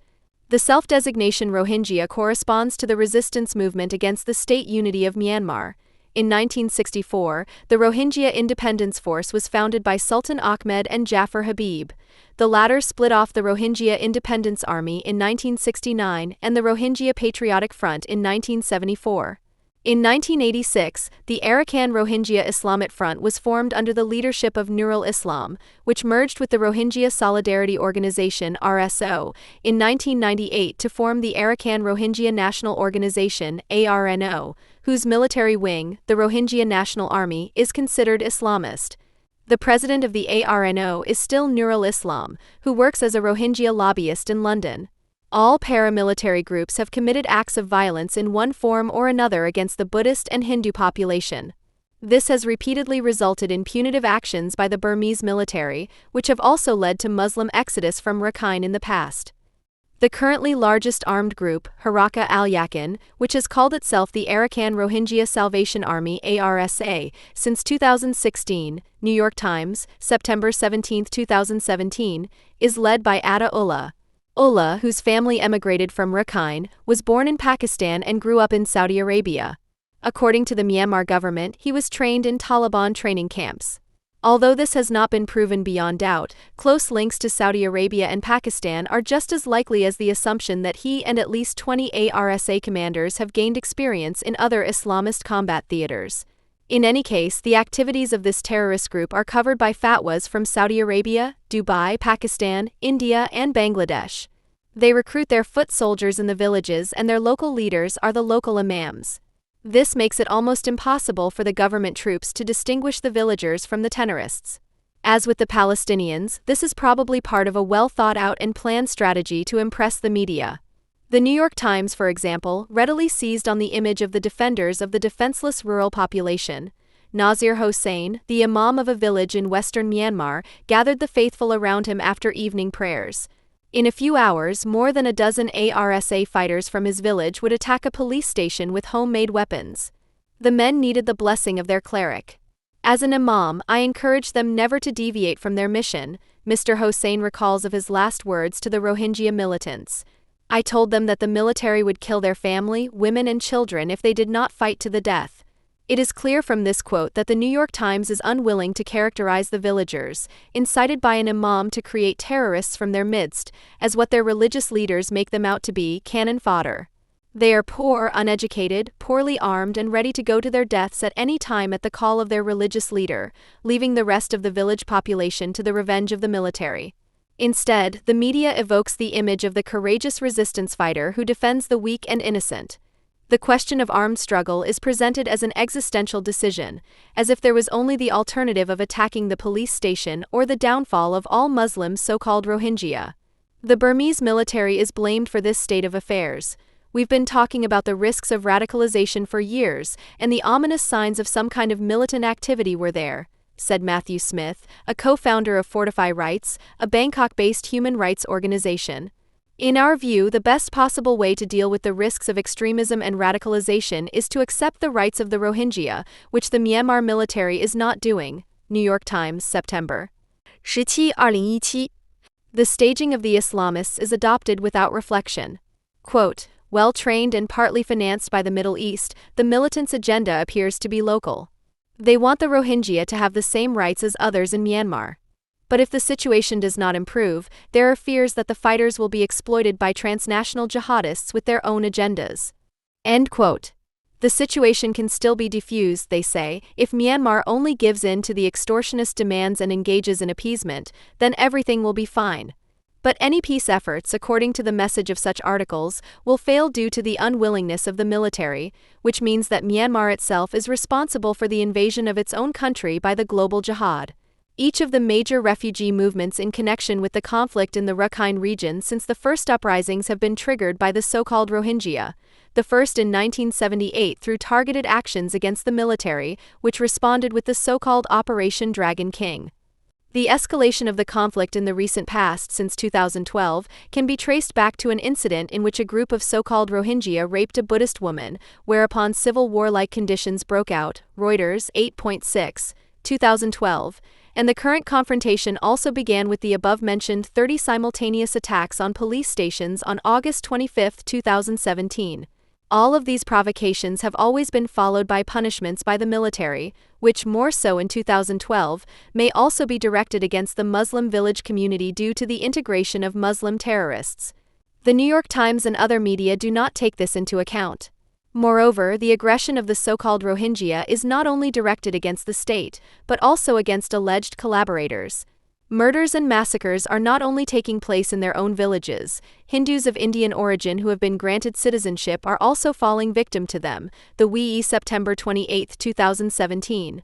They are presumably considered traitors because their ancestors are associated with the same wave of immigration as the so-called Rohingya, wave of immigration as the so-called Rohingya came to the country, but the Hindus are better integrated.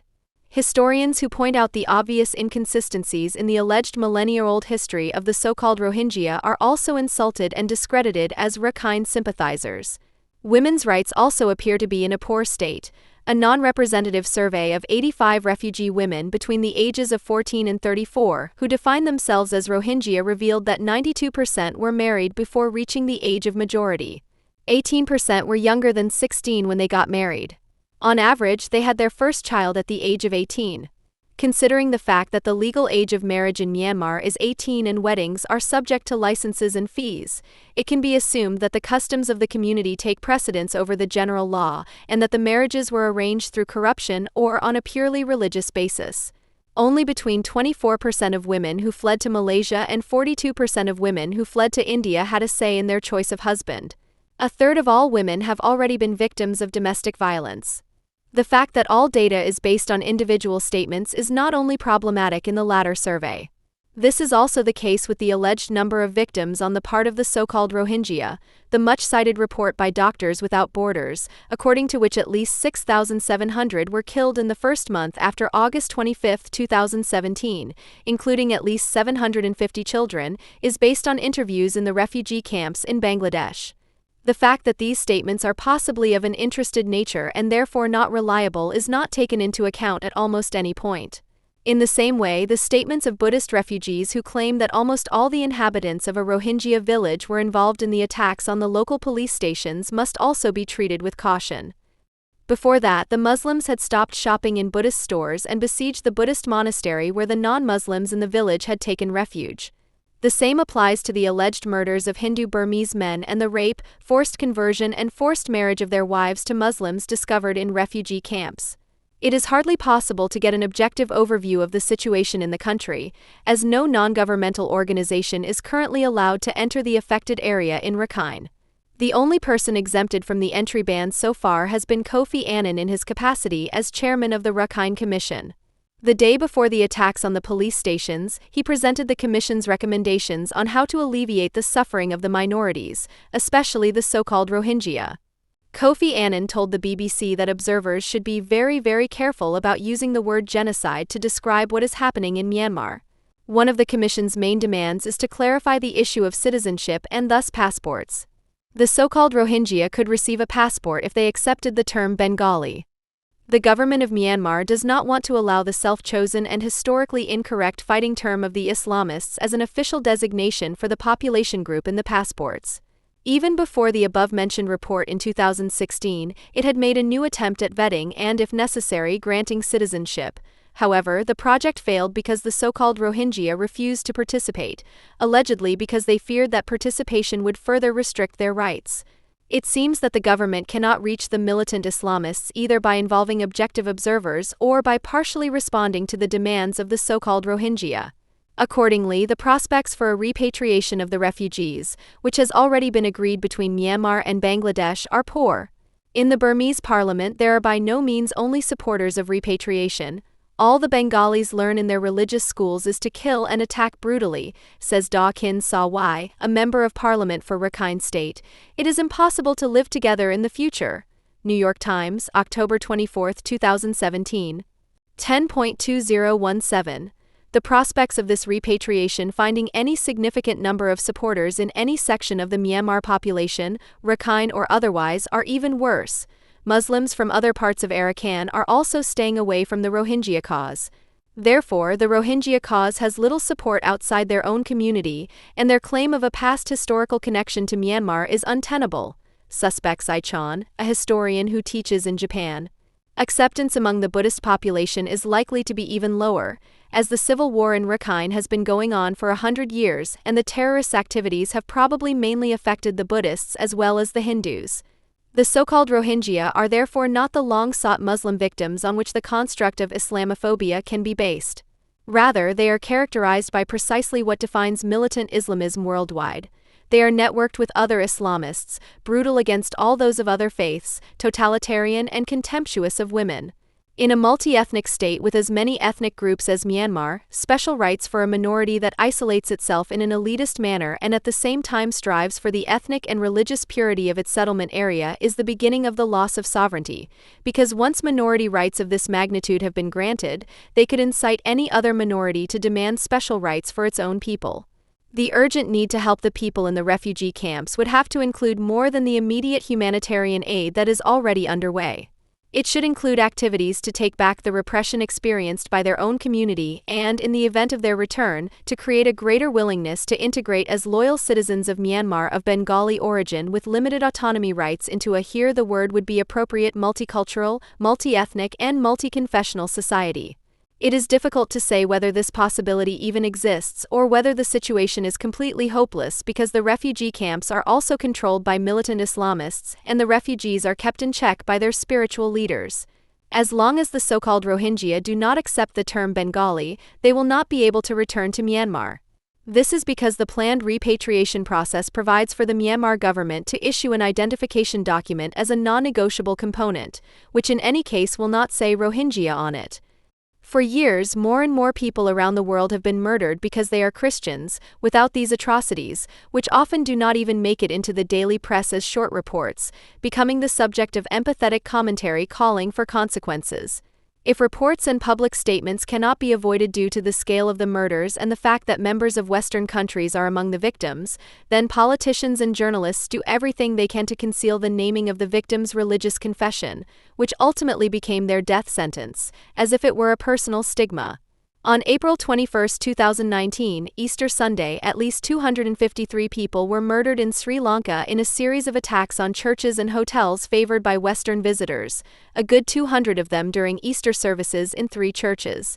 The perpetrators were members of a Muslim minority and also members of a radical Islamic organization that probably has international contacts. The reactions from the West were strangely muted. Former President Obama and other politicians from the Democratic camp came up with the strange and completely unfamiliar term Easter worshippers for the majority of the victims in their consternation tweets. However, the use of this retort word has the advantage for interested circles that 2 words that are absolutely taboo in connection with mass murders can be avoided: Christians and church. In Sri Lanka, it was not an attack on Christians, but on humanity, Obama. The cruel game can be taken even further.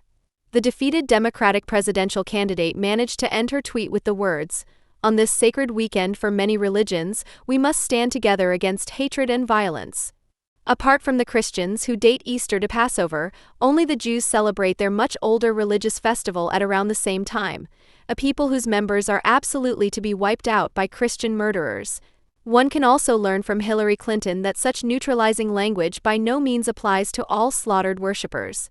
After the attacks on praying Muslims in 2 mosques in Christchurch, Australia on March 15, 2019, in which 51 people were murdered, she did not turn her heart into a murder pit, but confessed, "My heart breaks for New Zealand and the global Muslim community. We must continue to fight the perpetuation and normalization of Islamophobia and racism in all forms." Right-wing, literally untranslatable white supremacist in the original, terrorists must be condemned by leaders around the world. Their murderous hatred must be stopped. But even Donald Trump has kept a low profile after the bloodbath in Sri Lanka. His tweet, posted early and therefore operating with far too low figures, reads, 138 people have been murdered and more than 600 seriously injured in a terrorist attack on churches and hotels in Sri Lanka. The United States extends its heartfelt condolences to the great people of Sri Lanka. We stand ready to help. He did not have more than the courage to utter the word church. At least he did not apply double standards and, in connection with Christchurch, spoke of a terrible massacre in the mosques in which 49 innocent people died so senselessly. Religious discrimination against Christians has been on the rise for a number of years. For example, a report published by the Pew Research Center in April 2017 documented that from 2014 to 2015, the number of countries in which Christians were victims of violence perpetrated by either the government or social groups rose from 108 to 128. According to the Catholic Foundation Aid to the Church in Need (ACN), the situation worsened significantly in 12 of the 13 countries surveyed between 2015 and 2017. Christians are therefore the most persecuted minority of all. This is significantly more often the case when a state professes a particular religion and Christians are a minority.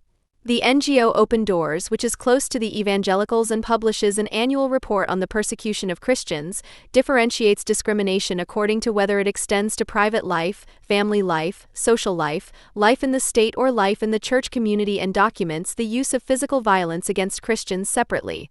The last differentiation is made because the acts of violence and massacres should not have too great an influence on the overall assessment of persecution in a specific country. Since violence against Christians can be perpetrated in any of the aforementioned areas, on an individual in their private home, by the family towards a convert, on the public street and in the workplace, by the state, or when attending a church service, the physical violence category acts as a kind of umbrella category. According to the report, severe persecution of Christians exists in 73 of the 150 countries surveyed. In the 50 countries with the highest levels of persecution, an estimated 245 million Christians suffer high or higher levels of persecution. Some sources put the figure as high as 600 million. Of the 25 countries at the top of this list, just 5 countries, North Korea, Myanmar, Laos, Vietnam, Central African Republic, are not Muslim, with violence in the Central African Republic being perpetrated by an armed Muslim rebel group that proclaimed its own state in the north of the country on December 14, 2015. Religious discrimination takes place particularly in Muslim-majority states, and primarily in the Middle East and North Africa. However, Islamic terror is increasingly spreading in sub-Saharan and Central Africa. Almost all Islamic states have signed human rights declarations or drafted their own in the course of their history since 1948. In contrast to the Western humanist declarations, however, Sharia law forms the foundation of the legal system in many Islamic countries, as in the 1990 Cairo Declaration of Human Rights in Islam. The binding of human rights to exclusively Muslim beliefs means that there is no general legal protection for all people in most Islamic countries. There are also nationalistic motives for the persecution of Christians in entirely or predominantly non-Muslim countries, particularly in India, China, and North Korea, which tops the World Persecution Index. Totalitarian regimes fear the divided loyalty of members of the religion perceived as foreign and increasingly restrict the practice of faith. As in the case of Turkey, for example, this can be mixed with Islamic motives. A report commissioned by the British Foreign Office is also currently being drafted by the Church. An interim report was published at Easter 2019, which provides an overview of the persecution of Christians divided into individual regions. This report distinguishes between state-legitimized and non-legitimized state persecution, persecution by terrorist groups, social discrimination, and restrictions on the expression of the Christian faith. Another NGO that regularly publishes reports on the persecution of Christians is the aforementioned Aid to the Church in Need. In its report, it looks specifically at selected countries with severe persecution of Christians that deviate from the Open Doors classification of Christian persecution. The following alphabetical list includes the ranking of these countries in the Open Doors report: China, Egypt, Eritrea, India, Iran, Iraq, Nigeria, North Korea, Pakistan, Saudi Arabia, Sudan, Syria, and Turkey. The following presentation refers mainly to these 3 reports. There are few non-denominational institutions and thus authors of studies that deal with the persecution of Christians as a specific form of persecution. The only large-scale study that can claim to do so comes to similar conclusions as the 3 reports mentioned above, that Christians as a minority are the most persecuted group, and conversely as a majority are among the least persecuted, alongside Shintoists and shamanists. The least persecuted religious group worldwide as a minority are Muslims. The most repressive states are those with a Muslim majority or Islam as the state religion. Above all the Gulf states including Iran, the author places Saudi Arabia ahead of North Korea. The situation of Christians in the Middle East can unanimously be described as catastrophic. This can be seen not least in the dramatic shrinkage of the Christian minority. 100 years ago, the percentage of Christians in this region and in North Africa averaged 20%. Today, the Christian share of the population is less than 4% on average. In Gaza and the West Bank, Christians make up just 1.5% of the population. This percentage is likely to continue to fall, given the rapid decline of Christians in this region in recent years. The number of around 1.5 million Christians living in Iraq before 2013 fell to 275,000 in 2015 and below 200,000 in 2017. In 2019, only 120,000 Christians were still living in Iraq. The Bishop of Aleppo, Antoine Otto, stated in 2016 that only 500,000 of the 1.7 million Christians in Syria were still living there. As new Islamist groups formed after the defeat of IS, it is likely to remain difficult for Christians in both countries to live their lives in peace, which also means that Christian refugees have no incentive to return to these countries. In Iran, China, North Korea, and India, the state is the main persecutor of Christians. The violence here is therefore mainly reflected in arrests, the bending of the law, negative portrayals in the public media, restrictions on community life, and the ban on building new churches. In Iran, converts to Christianity are executed. In China, you have to be a member of the official and monitored state church, otherwise you face arrest, labor camps, and confiscation of your property. House churches that refuse to join the state church are demolished, and the pastors or members are accused of other crimes so that they can be arrested. In North Korea, Christians are considered enemies of the state. Anyone who even owns a Bible is executed.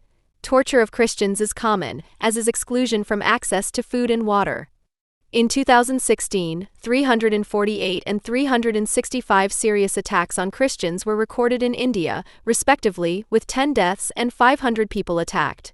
One documented example is the gang rape of a 14-year-old girl, who was subsequently killed because she and her family refused to renounce Christianity. In the period from January to May 2017, the number of registered attacks was already 310. For the whole of 2017, 736 attacks on Christians were registered, which corresponds to an increase of 111% compared to 2016. Christians are beaten up by the police or militant neighborhood groups. India is supposed to be Hindu, according to the state narrative, which is enthusiastically embraced by the mob. The sanctioning of violence against Christians is exacerbated by the fact that around 2/3 of all Christians in India, a total of around 2.3% of the total population, come from a socially disadvantaged group due to the caste system, which does not officially exist but is still frequently followed in all areas of life. As in Iran, there are also laws in India that prohibit religious conversion and punish blasphemy.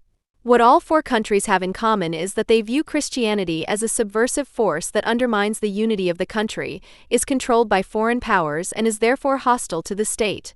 In India and Iran, unlike in China for example, religious extremism is also a factor. Pakistan surpasses India, from which it has seceded, in that the violence perpetrated by public mobs is more frequent and more brutal there, including lynchings and church bombings as well as rape. In Pakistan, Christians make up 1.6 to 2.5% of the population and are mainly converts from the untouchable caste, which also means that they are among the poorest and most socially disadvantaged in the country. In Egypt, Christians make up a comparatively large minority of 15 to 20%. Nevertheless, they have been systematically discriminated against since Nasser came to power in 1952. In Saudi Arabia, where 4% of the population is Christian, including mainly Filipino guest workers, the public and private practice of the Christian religion is prohibited. The official rhetoric in the media and school textbooks is strictly anti-Christian. Christians in both countries are harassed by the state and by terrorist groups. This ranges from arrests and bans on building churches to kidnappings, forced marriages, and terrorist attacks on Christian institutions, with the latter occurring particularly in Egypt. In the period 2015 to 2017, more than 100 Christians were killed in terrorist attacks in Egypt. The same trends can be observed in Turkey in a much milder form. Here too, there is a partly informal but all the more effective ban on building churches. There are repeated attacks on churches by so-called lone wolves, and anti-Christian rhetoric in radical Kemalist and Islamist forms is common. As in China, India, Iran, and North Korea, Christians are portrayed as agents of a foreign power. While they still made up 20 to 25% of the population in what is now Turkey, their share of the population is now only 0.3 to 0.4%. Considering the insignificance of Christianity in today's Turkey, it seems particularly absurd when a propaganda campaign is launched against Santa Claus in order to keep the Turks on the Muslim nationalist track. Sudan is considered one of the most dangerous countries for Christians. Exact current demographic data on the proportion of the population is not known. The state actively and systematically supports Muslim militias that have set themselves the goal of exterminating all Christians in Sudan. Arrests are common, the victims are tortured and locked up in metal containers. Churches are demolished and no permits are granted for the construction of new churches. Christians are subject to Sharia law on which Sudanese legislation is based. women and girls have to wear a veil, even if they are Christian. The hatred of the Muslim majority is not only religious but also racially motivated. Most Christians are African, while most Muslims are proud to be of Arab descent. In Nigeria, more Christians were killed by religiously motivated violence in 2018 than anywhere else. 90% of all fatalities in this category came from this country, or 3731 of the 4,136 deaths this year. An estimated 40% of the population are Christians. The main threat comes from Boko Haram, which has set itself the goal of eradicating not only all Christians, but all Western influences in Nigeria. In addition to the rampages of Boko Haram, there are atrocities committed by the Fulani, an Islamic nomadic tribe, which are increasingly affecting farmers and their families and are now being extended to churches, especially during church services. For example, dozens of Christians were murdered outside and inside their churches on April 24, 2018 and August 4, 2019. In Eritrea, Christians are threatened by both the state and Islamic extremists, with the state considering Protestant free churches in particular to be enemies of the state and systematically persecuting them. But even the case of a missing priest from the Orthodox Church, which was long regarded as the state religion, is known. In areas where Muslims are in the majority, there is increased violence against all Christian groups. In all countries with a Muslim majority, converts to Christianity are particularly at risk. Conversion must remain hidden from family and friends. If it becomes known, the pressure often extends to the murder of the convert, if the state does not even impose the death penalty for apostasy. Sexualized violence against women also occurs disproportionately frequently in Muslim countries. Christian women are subject to a double discrimination, qua Islam and qua gender. This usually takes the form of abduction, forced conversion, and forced marriage of young girls. Examples include Pakistan and the recurring and well-documented attacks by Boko Haram on Christian villages in several African countries, in which well over 1,000 women and girls have been abducted, forcibly converted, forcibly married, sexually abused, tortured, and raped in recent years. It is well known that the situation of Christian women in Iraq and Syria under IS and other Islamic terror groups was similarly catastrophic. In Egypt, half of all Christian women living in poverty have experienced sexual violence at the hands of a relative or neighbor. This encourages them in their desire to escape poverty, and at the same time makes them particularly easy victims of what can be euphemistically described as grooming or, more precisely, sexual exploitation. In India, too, Christian girls are abducted and forcibly married to Hindus. However, the frequency here is significantly lower than in Muslim countries. Media coverage of the persecution of Christians is surprisingly thin in terms of its extent. Until 2018, there were only a few articles on the subject, one in the Washington Times in 2017, one in The Spectator in 2013, a statement by Angela Merkel in 2012, and one by Theresa May in 2018. This has been slowly changing since 2018, but the reporting is almost always without any empathy. For example, while the expulsion of the Muslim Rohingya in Myanmar has been reported on in great detail and emotionally, there is hardly any news about the persecution of the largely Christian Chin and Karen people that is also taking place there. Although there are articles on the subject during current events, such as the trial of Asia Bibi or the publication of one of the above-mentioned reports, there is explicitly no mention of systematic persecution of Christians. Above all, there is no mention of the fact that persecution of Christians is carried out almost everywhere with the aim of completely cleansing the respective country or region of Christians. On April 24, 2019, Zeit Online published a commentary by Ulrich Ladurner referring to the massacres in Sri Lanka, which named and sharply criticized the non-reporting or misreporting of Christian murders. The reactions to the bomb attacks provided further sad evidence of the refusal to describe what is.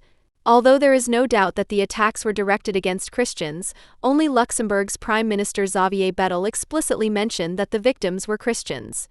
All other heads of state and government and ex-presidents such as Barack Obama have avoided calling the victims by their real names. They referred to the dead as believers. That is not wrong, of course. But the attackers killed them because they were devout Christians. It is radical Islamists who kill Christians on Easter. We know their sponsors, we know the states that spread this ideology, we know their preachers, but the findings about the state-sponsored Islamist threat are quickly relativized and neutralized by referring to Christian attackers like the one in Christchurch. End of quote. Ladurner went a decisive step further and addressed the real sore point. Everyone knows that the persecutions of Christians by no means only mean practicing Christians, but apply to all of us, and yet no one feels addressed, because white and Western and civilized, that's not what you want to be. One thing must be clear. When assassins kill Christian women on Easter in Sri Lanka or in other seemingly distant regions, they also mean us Europeans. They want to destroy a root of European civilization. That is why the persecution of Christians is not a matter that only affects Christians, just as Muslim hatred or anti-Semitism is not a matter for Muslims or Jews. It is a matter for all of us. But Christians should not remain silent when Christians become victims of a murder campaign, even if they have to fear being denounced as religious warriors, just because they speak out. 2 letters from readers prove that Ladunor has spoken a truth in the wrong place, which would have caused head shaking and frowning in almost all other places of publication. There is the liberal voice, which simply insists on what was criticized in the article without even providing an argument. Quote, "How must I protest as a Christian? As a human being, I abhor any form of totalitarianism dressed up in religious terms. Whether that applies to Yazidis, Christians, or so-called non-believers." End quote.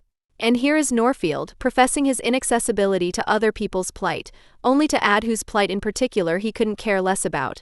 Most of the victims of Islamist attacks are Muslims. There have been so many of them in recent years that I only notice such news in passing. Yes, I have become numb. I think that also applies to politics and the media. But now I'm supposed to be more outraged than usual when Christians are killed? Because the Christian in Sri Lanka is closer to me than a Shiite in Iraq? Every person who dies in an attack is one too many. I think it's wrong to demand special concern for Christians here. End quote. However, it is not only liberal readers of Die Zeit who lack the courage to tell the truth and, above all, empathy. It is precisely those who, by virtue of their confession and profession, should be on the side of the victims, i.e. Christian officials, who leave no stone unturned to play down the extent of the murders, persecutions and expulsions and to call for an interreligious circle of chairs with the mass murderers. On the internet platform catholish.de from October 7, 2019, it was possible to find out why the reports by the evangelical NGO Open Doors, which also advocates missionary work, were met with decisive rejection by the world's largest Christian organization. While this is not about genuinely Christian positions, it could be said that those suffering would not have these problems if they were not Christians, says Markus Rode, head of Open Doors in Germany, adding, "Even in Germany there is persecution of Christians, especially in the form of violence against converted Muslims." Johannes Seibel, expert from the international Catholic aid organization Missio in Aachen, rejects such statements.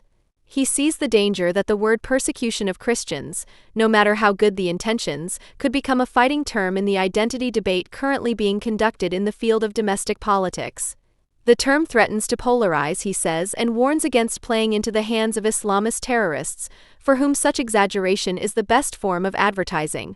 It is much more important to break down prejudices and promote dialogue between religions. Only in this way and through active help for the oppressed and persecuted believers on the ground is it possible to combat the persecution of Christians. After all, our ultimate goal is to enable persecuted Christians to live their faith.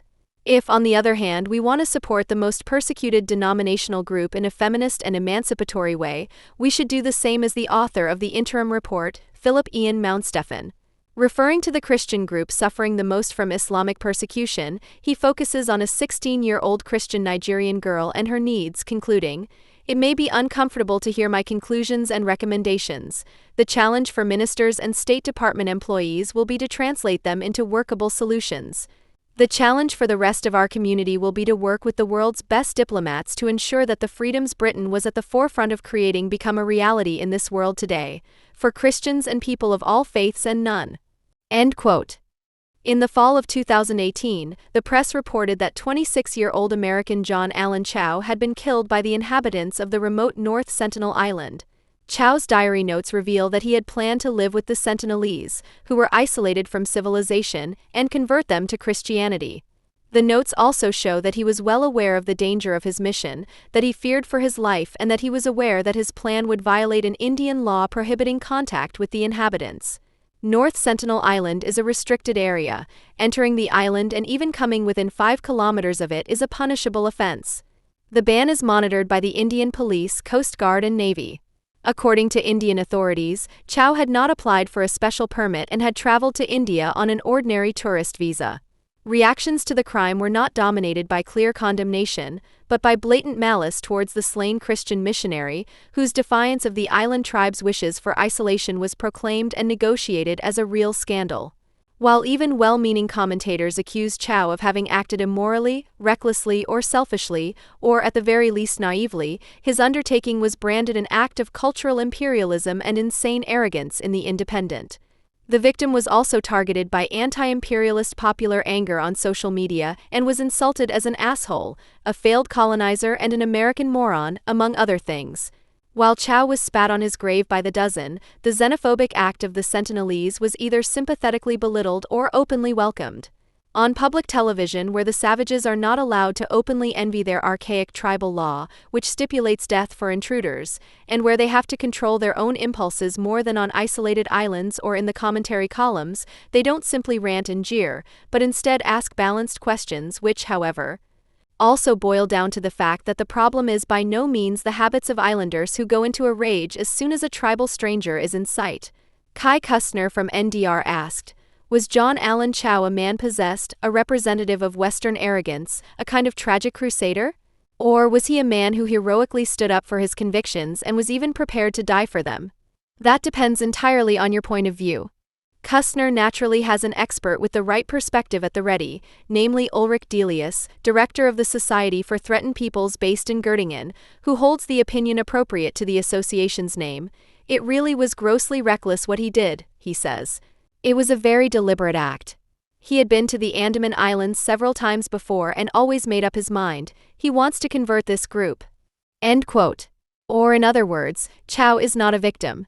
Klistier concludes, fulfilling the educational mission of the Tagesschau, by pointing out that the customs of the indigenous people, despite all understanding in the specific case, cannot generally be recommended for imitation. Quote, "In the meantime, even opponents of immigration are trying to capitalize on the case." An Australian senator argued about whether one should have more sympathy for the Sentinelese or the young missionary.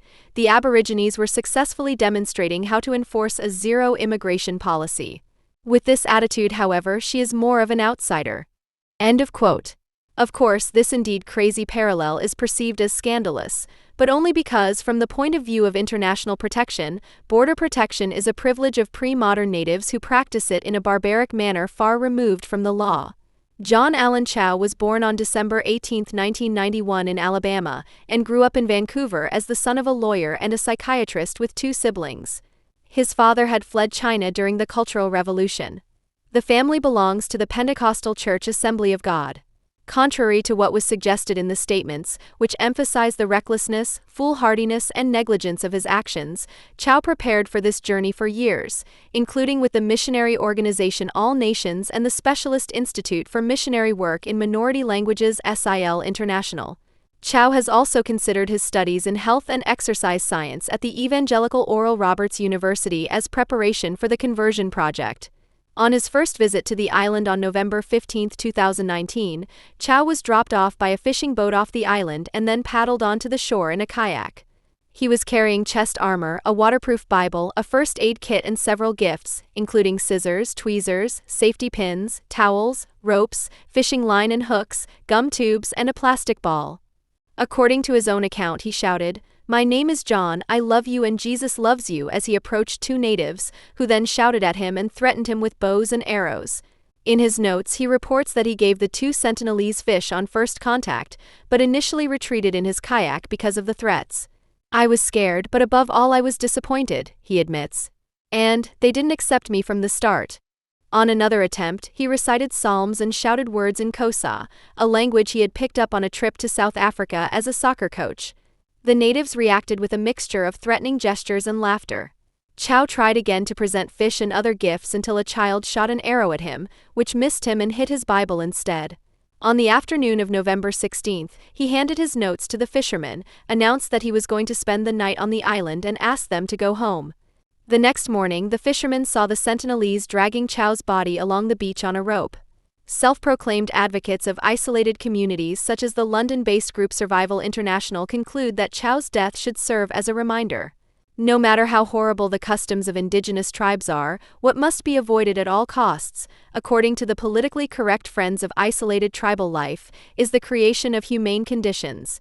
The BBC, for example, reports that the islanders must be protected from the outside world in order to keep things as they are, and even goes one step further and poses the culturally sensitive question of what we can learn from remote tribes. With so much self-dumbing willingness to learn in the name of total tolerance, the BBC is not bothered by the fact that very little is known about the lives of the Sentinelese. For the time being, however, we can learn from the example of other groups how wonderfully unbridled individualism also works in closed communities. The Piaroa in Venezuela. Can we learn from them? It is possible to live in complete equality as a peaceful community. There is one catch: you have to become an anarchist. No government, no state, just the individual and their will to do as they please. The idea of the individual is the most important thing, although this emphasis does not promote selfishness. It is up to individuals to choose what they do, how they do it, and when they do it, and they do not judge the choices of others. End quote. Thus, the depictions always oscillate between idealizing and demonizing the isolated, whose freedoms under the spell of natural constraints are interpreted in a barely veiled manner as an individual anarchist temptation by audiences interested in tribal sociology in times of social ferality. In doing so, they talk about individuals, although individual rights are supposed to be denied to the Sentinelese. An analysis of the Sentinelese way of life and forms of consciousness is not easy, above all because, apart from their activities on their island and the fact that they aggressively rejected any contact with people who approached the island they inhabited, they have never been subjects in an interaction with outsiders, subjects of history. Consequently, nothing is known about the subjectivity of the members who form it. They have constantly remained merely, and one must actually say here, inevitably the object of descriptions. Anthropology and ethnology are the corresponding disciplines that contribute to preserving this factual object status, instead of problematizing it by declaring the natives, of whom they themselves never deny that they are human beings, to be a zoological phenomenon, as it were, and at the same time quite naturally applying terms to them and their behavior that can only be used meaningfully against the background of civilization and legal relationships. For example, ethnologist Carola Krebs said in an interview with Deutschlandfunk about the killing of Chauce that we had no right to invade their home. For me, this image really comes to mind, a trespassing that disregards the wishes of the residents of the house, which hastened this tragic end and this tragic outcome. Home, trespass, occupants, tragedy. A confused association like this not only comes at the end of centuries of unsuccessful efforts to make contact with the Sentinelese, but also uncritically reinforces the eyes-open and hands-off policy pursued by the Republic of India until recently and now effectively again in relation to the Sentinelese. It means nothing other than no longer even wishing, let alone trying, to make the individuals who inhabit North Sentinel Island legal subjects and thus their deeds and misdeeds attributable, as would be appropriate once again on the occasion of the killing of Chow and in the spirit of his memory, in order to make an apparent tragedy understandable for what it actually is. A premeditated murder that must not only be atoned for, but also recognized and punished as an injustice. North Sentinel Island is located in the northeastern Indian Ocean and is part of the Andaman Archipelago, which is administered by India as part of the Union Territory of Andaman and Nicobar Islands. It is isolated from the rest of the archipelago, about 60 square kilometers in size, surrounded by reefs and very densely forested. The exact number of inhabitants of this island, known as the Sentinelese, is not known. The 2011 census in India put the number of their members at 15, allegedly 12 men and 3 women. 39 are given for 2001 and a total of 24 for 1991. Virtually nothing is known about their language. It is certain that they do not share a vocabulary sufficient for communication with the language of the neighboring island peoples of the Onge and the Jarawa. In 1771, a ship of the East India Company passing the coast of the island observed a multitude of lights upon the shore, and thus provided the first evidence of the existence of the islanders. When the Indian merchant ship Nineveh was wrecked on a reef off North Sentinel in 1867, the Andaman Islands were already part of the British Empire and served as a penal colony. The 86 passengers and 20 crew members managed to save themselves in a rowing boat on the island's beach. While they were preparing food, they were attacked with arrows by more than 50 Sentinelese, whereupon they managed to get their boat out to sea. There they were later picked up by a Royal Navy steamer. In the late 19th century, the British colonial officer Maurice Vidal Portman, administrator of the Andaman and Nicobar Islands, attempted to pacify these islands. Accompanied by armed troops, convict medics and now allied Andamanese, he arrived on North Sentinel Island around 1879. His men captured an elderly couple and 4 children. Portman noted that the husband and wife died, the 4 children fell ill and were sent back to the island with gifts. This incident, as well as the fact that natives of other Andaman Islands who allowed contact with the colonizers were infected with infectious diseases, continues to be used by defenders of the isolation of the Sentinelese to cite bad experiences as an obvious reason for their hostility towards outsiders. But the assumption of bad experiences in turn projects their own post-colonial worldview onto individuals of a population about whose experiences absolutely nothing is known. In 1896, a Hindu convict escaped from a prison camp on the Greater Andaman Islands on a raft he had built himself and drifted to a beach on North Sentinel Island. There, a few days later, his pursuers found his body with several arrow wounds and a slit throat, without seeing the islanders. Shortly before 1900, Richard Carnac Temple, chief commissioner of the Andaman and Nicobar Islands at the time and anthropological author, also reported on convicts who were murdered on the island. According to Temple, the Sentinelese would indiscriminately kill anyone who approached the island, no matter how harmless he was, whether a forgotten member of their own tribe, another Andamanese tribe, or a distant foreigner. 1911 and 1932 were the last times members of the British colonial administration visited the island to conduct a census. All that is known about the 1911 visit is that the islanders retreated into the forest after being spotted. This was the first time that the Sentinelese were recorded as a separate group. The relationship between the Indian Republic and the Sentinelese after their separation from the United Kingdom in 1947 was and still is characterized by ethnic segregation and its protection, i.e., the administration of isolation and backwardness. In addition to the hundreds of scheduled tribes and scheduled castes, India also has 75 particularly vulnerable tribal groups, formerly known as primitive tribal groups, among which the Sentinelese, like all Andamanese populations, are listed.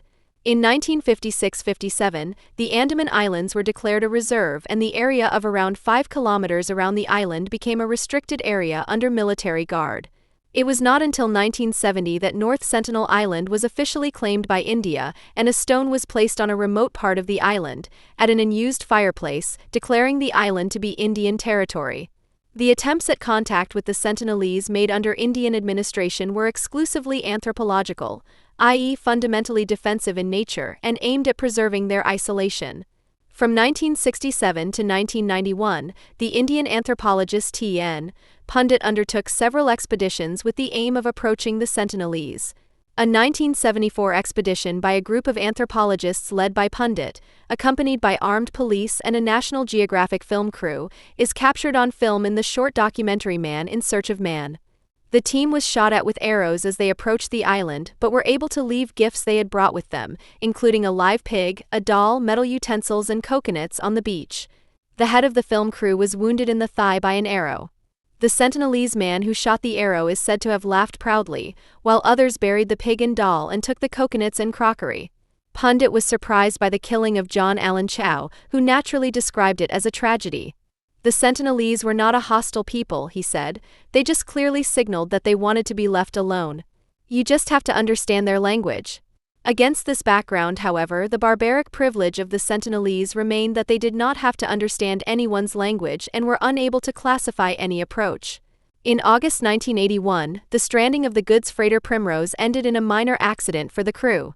A typhoon had carried the ship, which was on its way from Bangladesh to Australia, to the reef of North Sentinel Island. The crew were shocked to discover that they had been shot at with arrows and that the Sentinelese were already working on building canoes. A helicopter requested by radio was able to bring them to safety after 11 days. The shipwreck still lies in the reef and can be viewed via Google Earth. In the mid-1990s, the missions to make contact with the Sentinelese were discontinued. The tsunami in the Indian Ocean in December 2004 was apparently well survived by the Sentinelese, as they had, as is often pointed out, correctly interpreted tremors and wave movements in advance. At the end of January 2006, 2 Indian fishermen, Sundaj Ra and Pundit Tiwari, who were illegally staying in the restricted area, were killed by the Sentinelese with axes. According to a police officer, they were impaled on bamboo sticks on the shore like scarecrows. The helicopter that was supposed to retrieve the buried bodies was pelted with spears and arrows by the Sentinelese. The recovery was aborted. As in the case of John Allen Chow, Survival International, an NGO supporting indigenous peoples, for example, both sympathized with the killing of the two men and called for the recovery of the bodies to be halted. Brendan O'Neill is to be agreed against the current callousness in dealing with a perpetually murderous tribe and its victims when he concludes in his commentary in The Spectator. And yet there is more humanity in his error, in his awkward Christian zeal, in his eagerness to reach out to these people than in the overwrought reaction to his act. People laugh at Chow. They denounce him as a typical arrogant American. Eco-leftists and other whippersnappers insist on leaving the Sentinelese as they are. They are probably happy. By living a crude, retarded life? I think it's crueler to leave the Sentinelese to their fate, written by the terrible quirks of geography and history, than to contact and civilize them. End quote. There should be no illusions about the difficulties that accompany any civilization process.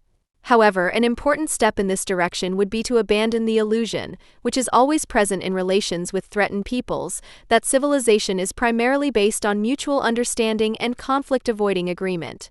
Civilization initially means that the party of civilization signals that it is stronger and also prepared to abolish inhumane conditions, even if this offends primitive sensibilities. India is obviously not interested in turning the Sentinelese into citizens. The world public not only agrees, but takes pleasure in watching savages successfully defend their supposedly natural environment with bows and arrows against all strangers who, after all, want to bring them something better than what they know. Meanwhile, the derisive reaction to Chow's death expresses the consummate amorality of enemies of the West who are tired of civilization, and whose hatred of Christianity is so pathological that the death of a solitary missionary brings satisfaction. The decision to deport 38,000 men, mainly from Sudan and Eritrea, has ruined Israel's reputation among Germans to such an extent that even those groups and individuals who consider themselves to be in solidarity with Israel have mostly remained in a state of fear and silence, or have taken flight and sent out thought-provoking reports on social media about particularly Jewish opponents of the impending deportations. These reports are mostly based on publications by the anti-Zionist riot paper of the Israeli left, Haaretz, and use Holocaust survivors as witnesses against the Jewish state's policies, which are vilified as inhumane. For the old and new critics of Israel, the survivors' petitions are apparently so tempting because they draw a direct comparison between their escape from the Nazi henchmen and the fate of the Africans in question. Quote, "As Jews, from whom the world has turned its back in our most difficult times, we have a special obligation not to be indifferent and to prevent the deportation of asylum seekers. The state must guarantee them a safe haven and not send them to die in a foreign land." Times of Israel, January 25, 2018. It's not just the content that has gotten mixed up here. Israel is trying to persuade those affected to leave for the relatively safe third country of Rwanda by giving them money, and has announced that it will force them to do so if they refuse. Israel is therefore by no means planning to deport the refugees to the hell of Eritrea or Sudan, which cannot be compared with that of Auschwitz. The survivors, and thus also the groups with which they cooperate, claim to be the better, the other, the truly Jewish Israel. Their protest, they suggest, refers to a genuine state mandate, according to which Israel must learn the lessons from the history of antisemitism and thus also from Auschwitz, which in their opinion absolutely includes granting non-Jewish refugees the prospect of staying. The only Jewish lesson to be learned from Auschwitz is the establishment of a defensive Jewish state that grants citizenship to all diaspora Jews and thus protects them from possible new persecution. All other lessons, even those intended for humanity, cannot be directed at the victims, but only at the murderers and their collaborators.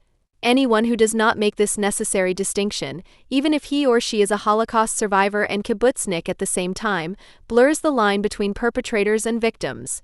Something else would only apply if Israel were involved in selecting and murdering African refugees or Palestinians according to African or Arab racial characteristics or deporting them to existing death camps beyond the country's borders. This is precisely what is suggested by the obscene self-stylizations of the Africans threatened with deportation and their supporters, who put iron chains around their necks, reaching across their upper bodies to their wrists, thus deliberately evoking associations with the images of the Hereros captured and shackled by the Germans, whose subsequent fate is rightly described as genocide. And yet there is a Jewish tradition that goes back to the mystical concept of Olam, save the world, according to which Jews have the task of putting not only their own world in order, but also the non-Jewish world. In the most recent statements by Holocaust survivors living in Israel, this element transcending the Jewish history of suffering resonates, which is also rooted in the utopian ideas of the generation that founded the state. The Jewish homeland was to be more than an ordinary bourgeois class state with its unequally distributed access to the private happiness of the individual. Nor was it to be merely a provincial retreat in which all Jews could finally live well free from anti-Semitic persecution. As people deeply committed to Western civilization, many Jews expected Israel to be an example and helper for the establishment of a world that was finally liberated and ultimately even reconciled. From Israel's point of view, Auschwitz was initially not at all a priority when they wanted to set an example to the world with a better established state. A Jewish obligation to work on behalf of suffering humanity then becomes a special Jewish obligation when less well-meaning people declare Auschwitz, of all places, to be the cultural heritage of humanity and begin to derive their non-Jewish teachings and experiences from it. After 1945, non-Jewish Europe has made no effort, for example through active foreign policy, to create humane conditions beyond its own continent, especially in Africa and Asia. The delegation to a Parliament of Peoples, which within a very short time proved to be the legitimizing body of post-colonial regimes of terror, the majority of which are openly anti-Semitic, was one European response to Auschwitz. The other related to its own old continent, which, on the road to political unification, repeatedly and officially claims a European experience from Auschwitz as a sweet work of peace, which is not only directed against the experience of the Jews, but also denies them the right to derive their own claims from what was done to them. The German commemoration of Auschwitz in particular means inviting the respective survivors every January 27 to play World Conscience together. The assertions made on such occasions in a preachy tone that one will fight bravely against all anti-Semitism out of the deepest conviction, until the last chain of lights and prevention center are permeated by a dangerous mixture of victim envy and passive-aggressive struggle for spokesmanship in the supposedly common task of improving the world because of Auschwitz. The assumption that this encouragement is the most authentic form of moral recognition is what makes Holocaust survivors so extraordinarily interesting for those fixated on consternation, from anti-German opponents of deportation to members of the German Bundestag. On January 31, 2018, Memorial Speaker Anita Lasker-Wallfisch did what was expected of her and called the uncontrolled opening of Germany's borders to refugees in 2015 an incredibly courageous, generous gesture by a country that had behaved in an exemplary manner after the war. Nothing was denied. The fact that you can lie with the truth, this German strategy of coming to terms with the past, has not only escaped Ms. Lasker-Wallfisch. In the midst of a European crisis in which entire nations are closing their borders to refugees and thus denouncing the European consensus dictated by Germany, Robert Manasse Die Hauptstadt, The Capital, was published in 2017 as a novel to educate the educated classes, emphasizing the unifying power of the European idea against all odds. It says, the victims came from every country in Europe, they all wore the same striped clothes, they all lived in the shadow of the same death, and if they survived, they all had the same wish, namely the guarantee of the recognition of human rights for all the future. Nothing in history has so united the different identities, mentalities, and cultures of Europe, the religions, the various so-called races, and formerly hostile worldviews. Nothing has created such a fundamental commonality among all people as the experience of Auschwitz. The nations, the national identities, that was all obsolete, whether Spanish or Polish, Italian or Czech, Austrian, German or Hungarian, that was all obsolete, the religion, the origin, all of that was suspended in a common longing, the desire to survive, the desire for a life in dignity and freedom. End quote. At least 1.1 million Jews, 140,000 Poles, 20,000 Sinti and Roma, as well as more than 10,000 Soviet prisoners of war and more than 10,000 prisoners of other nationalities were deported to Auschwitz. This means that more than 85% of those deported came from one particular group, and the proportion of those murdered was probably well over 90%, as Poles and prisoners of other nationalities were much more likely to survive than Jews. The Jews were brought to Auschwitz from almost all European countries, but according to the murderer's selection grid they belonged to a so-called race, i.e., whether they wanted to or not, they were of one origin. They followed a religion or were assigned to it, and insofar as they defined themselves as Jews in a broader sense, they also belonged to a culture. In the years before the deportation, they had to experience that they did not belong to any nation, but were ex-nationalized by the murderers who had occupied these countries or made them highly dependent on them. In Auschwitz, it was not citizens of all European nations who were exterminated, but European Jews. The varying degrees of nationalism in their countries of origin have no connection to Auschwitz, and it is not even possible to draw a direct line from the respective national anti-Semitism to the gas chambers, not even from Polish anti-Semitism. The operators of Auschwitz were members of a nation which significantly ceased to be one at the latest at the beginning of the Second World War, Germany. If reference is made to Auschwitz in terms of origin, culture, mentality, even race, then this can only be done with regard to the Germans. The collective characteristics mentioned are the hallmarks of the murderers and, in a negative sense, the mark of death that prepared the extermination of the Jews by means of racial law and the Yellow Star. In 2017, however, a best-selling author manages to carve out a cross-national narrative, a European experience, from Auschwitz in which no Jews feature. This has a tradition that is as old as the European Union.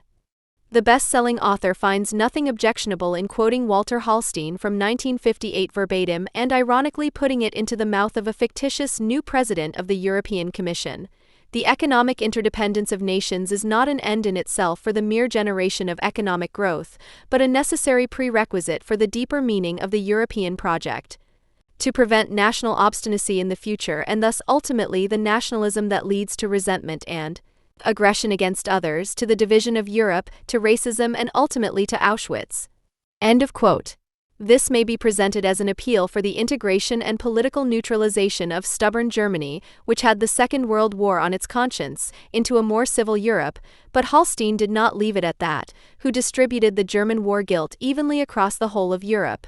In his Europeanization of the specifically German deed, which no representative of a European nation held against him in 1958 or afterwards, on the contrary, according to Monnet, the French founding father of European unification Jean Monnet spoke the same way, the morality of a confederation of states manifests itself, for whose prosperity the Jewish Europeans, as not really belonging to it, have vicariously made the sacrifice of atonement. Hallstein, who was only a middle-ranking Nazi and spent his younger years in internal resistance between Nazi congresses for a folkish legal order and the Western Front, probably only really wanted to talk about nationalistic resentment between the European nations, and yet his warning against the division of Europe is suitable for attesting to all those who, for whatever reason, did not and do not want to follow the European path, a stubbornness that is harmful to the community which, if it prevails, must somehow lead to a new Auschwitz. 60 years later, we believe we must warn all the more urgently against sabotaging the European peace project, as the enemy could be sitting unrecognized among us or even already within us. Quote, "The humane is always desirable, never reliably given. That this also applies to the European Union is something that Robert Monnet shows in his novel Die Hauptstadt in a powerful way. With dramaturgical skill, he digs lightly into the deep layers of the world we call our own. Among other things, he makes it unmistakably clear that the economy alone will not be able to secure us a peaceful future. Those who are undermining this European peace project are among us, the others are often ourselves." End of quote. This was the jury's reasoning for awarding the German Book Prize to Robert Monnet in October 2017. The author himself did not have Jews in mind when analyzing his enemies. He used a seemingly completely different collective troublemaker, who is neither part of the Front National nor Pegida, but somehow still belongs to them. Quote, "Now there is an indication from Person, name of a Roman figure, that the Church maintains a kind of death squad that, with the approval of the secret services, simply shoots suspected terrorists or so-called hate preachers. In other words, people who are expected to commit acts of terrorism, but against whom the rule of law does not have enough power to take them out of circulation legally. God warriors do the job, and the secret services support them by subsequently dissolving the respective case into thin air." End quote. Since we know that the Vatican has an agent in every town, meaning the priests to whom the faithful confess, it is no wonder that the secret services vie for the favor of the Vatican, for cooperation and exchange with the Church by all means. End quote. A fanatical Pole who was sworn in to the Catholic Jihad as a very young man in the catacombs of Krakow, then plays the role of God's warrior in the first great EU novel. This went down well with readers and critics who, like Monnet, know that now there is a different enemy. It is no longer godless communism, the enemy is Islam. Irrespective of the fact that anti-Catholicism, especially in the form of its internationally active, alleged secret order, the Jesuits, has considerable overlaps with anti-Semitism, the jury should definitely agree with its assessment that Robert Manasse warns of the undermining of the European peace project and explicitly calls for those others who might be sitting among us Europeans of goodwill to be exposed. The Jews, quite a few of whom in France, for example, voted right-wing and anti-European last year, are warned by the Polish Catholic Warriors of God as a friendly reminder to always stick to their Jewish values and, for God's sake, not to fall into racism. In the novel, it is up to a lonely Holocaust survivor to testify to the calling of all Jews in the fight against Jewish special ways. Then he remembered that he had to cross out one more name, Gustav Jakubowicz. After the liberation of Auschwitz, he had studied law in Brussels and Paris and had become an important human rights lawyer. In his final years, long since retired, he represented refugees who were to be deported. End quote. It is only a short way from the novel by an Austrian of Jewish origin, who is particularly well received in Germany, to two Jewish voices that are not at all fictitious, who, as mediators between Germany and Israel, naturally have their Menashe in them. Moshe Zimmerman, professor emeritus at the Hebrew University in Jerusalem, and Simon Stein, Israeli ambassador to Germany from 2001 to 2007. Zimmerman's career as a critic of Israel has already lasted 30 years. Two quotes from the Taz newspaper from May 30, 2017 illustrate what he is all about. By and large, we are still operating within the boundaries of democracy as we know it from Europe. What the Israeli government has been doing with the new coalition for 2 years is an advance that makes democracy shaky. End of quote. His suggestions on how Germany should deal with shaky democracy read accordingly. Quote, "It is quite clear, if Jews are boycotted simply because they are Jews, then we are dealing with anti-Semitism. But if you refuse to buy the products of settlers because you are against the occupation, then that is a legitimate boycott that you can justify as a Democrat and liberal person. The problem with BDS is that people who argue in a purely anti-Semitic way get mixed in, and that tends to rub off. Personally, I make sure not to buy goods from the occupied territories." End of quote. Simon Stein's professionally close ties to Germany have wreaked mental havoc, as was the case with his predecessor Avi Primer, and since his collaboration with Zimmerman at the latest, they have been capable of inciting SPD politicians of the caliber of Steinmeier and Gabriel to ever new heights.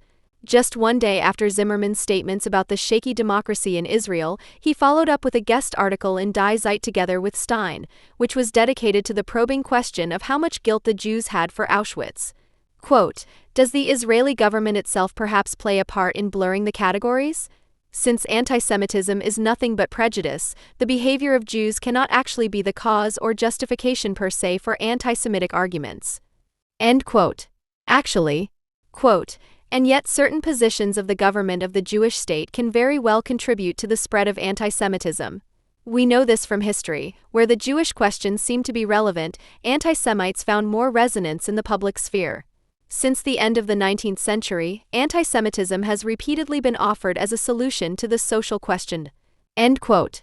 The Jewish question, it was believed, was always the anti-Semites' question of how to get rid of the Jews. Which positions of European Jews at the end of the 19th century are supposed to have contributed to the spread of anti-Semitism remains just as vague as the connection between the social question and Jewish positions made by the authors. That there could have been an entanglement between Jewish and anti-Semitic guilt even before the founding of the Jewish state, this assertion put forward by left-wing Israelis, which is otherwise more familiar from the murderers' euphemists, serves as a lasting warning to diaspora Jews to distance themselves from the Jewish state as quickly as possible in order to save their necks from the attacks of anti-Semites, who were made so by Jews in the first place. According to this interpretation, Jewish life in Germany without anti-Semitism requires the individual Jew to always behave publicly as if Israel did not exist, so that the arrogant Zionist pig-dog rooting around inside him is exorcised forever. Stein and Zimmerman are to be measured by what they published in the Left Liberal Weekly for Manasse readers, where they wrote, "Let's ask a tricky counterfactual question. What would anti-Semitism in Germany be like if Israel's Palestinian policy had not existed? How anti-Jewish would this country be if the State of Israel had not presented itself as the sole representative of the Jews, occupying Palestinian territories?" Finally, the suspicion is not unfounded that Israeli policy helps to unleash dormant anti-Semitic potential. A responsible Israeli government would have to take this into consideration. above all out of consideration for the interests of the diaspora Jews. End of quote. The whole tirade is directed against a Jewish obstinacy that is simply unwilling to recognize that classical antisemitism is nothing but a special form of racism. This subsumption of antisemitism under the collective term racism removes the difference between the closure of the Balkan route in 2016 and, for example, the Swiss border closed to Jewish refugees in 1939 FF. This is the only way to reach dormant anti-Semitic potential, which could soon and understandably erupt in pogroms due to the denial of lessons from Auschwitz. The French radical left is already demonstrating this. The buzzword racism refers to an Israeli and Jewish obligation to the global community of values to finally give up the Jewish state. Those who undermine this European peace project are sitting among us, a jury announced when it awarded a prize to an anti-Catholic and anti-Polish, i.e. purely anti-racist manifesto against criticism of Islam. Those who, like the majority of European Jews affected by anti-Semitic attacks, attribute their tormentors to radical Islam, 53% of respondents in France, 51% in Sweden and 34% in Germany, and the radical right-wing camp only 4% in France, 5% in Sweden and 9% in Germany, but a depressing 18% in France to the radical left-wing camp, 25% in Sweden and 9% in Germany. So anyone who, as a Jew, sees the religion of the majority of immigrants and refugees as the greatest threat to their personal safety is this time dismissed by Stein and Zimmerman in the Frankfurter Rundschau as both a pathological liar and an incorrigible right-wing radical. Quote, both distract from the goal. The myth of the Judeo-Christian alliance almost automatically positions Muslims as representatives of a counterculture that also includes anti-Semitism. And the focus on the Israeli flag, in the middle of which the Star of David appears, as sui generis, one MP suggested special regulations regarding this flag, leads to the undifferentiated, automatic equation of criticism of Israel with anti-Semitism. End quote. In Germany, the country that has left the Israeli Jews far behind in terms of generosity, the subtle threat to those who do not see reason is no longer quite enough. They could soon have to deal with an anti-racist partnership of Muslim brothers and helper Germans. In reality addressed to Sigmar Gabriel, who does not yet dare to say so, Stein and Zimmerman therefore no longer ask the leadership of German Jews the all-important question out of concern for the Palestinians and other Muslims, who are considered somewhat problematic in Germany, but in responsibility for the good in Judaism. Should Israeli policy be made untouchable under the guise of the accusation of anti-Semitism, until in the end even criticism of the imminent forced expulsion of asylum seekers to Africa is judged to be anti-Semitism? End quote. This highly morally draped imperative, disguised as a coercive question by openly anti-Semitic Israelis arguing that Israel's solidarity that is not tied to clear conditions should be attributed to right-wing barbarism if the Jewish state were to expel African refugees, has long been effective without the need for the statements of the two conscientious German feuilleton chatterers. As Jews, and this is what matters in the inner German discourse, they only courageously spoke out what had long been in the air. The condition to which Israel's solidarity will be linked in future was written in the FAZ on January 31, 2018. If even Holocaust survivors criticize the government for issuing deportation orders, then not only Israelis but also we Germans must decide in the conflict between Jewish values and growing Jewish nationalism. For the idealistic Jew who has learned from Auschwitz and against the cruel reason of state of an increasingly inhumane entity of ethnically homogeneous apartheid supporters that is no longer compatible with our European values.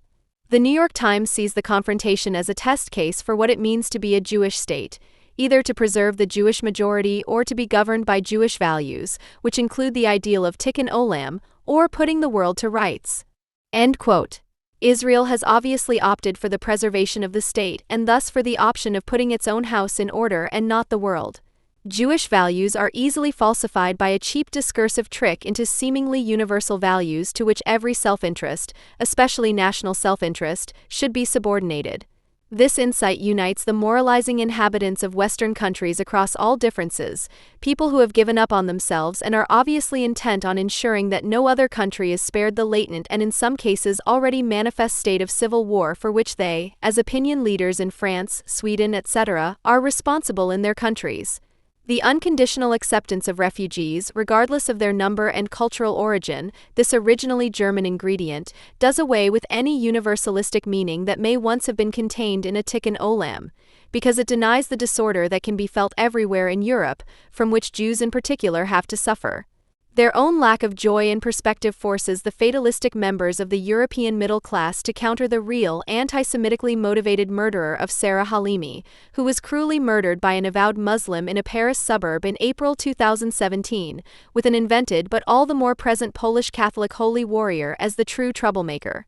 Such shifts must be discharged in ever-new conspiracy fantasies, which cannot stop at the Jewish state and its Jewish supporters sitting among us, if only because the immigration country Israel simply resists the impositions emanating from European values and takes it upon itself to decide for itself who is welcome.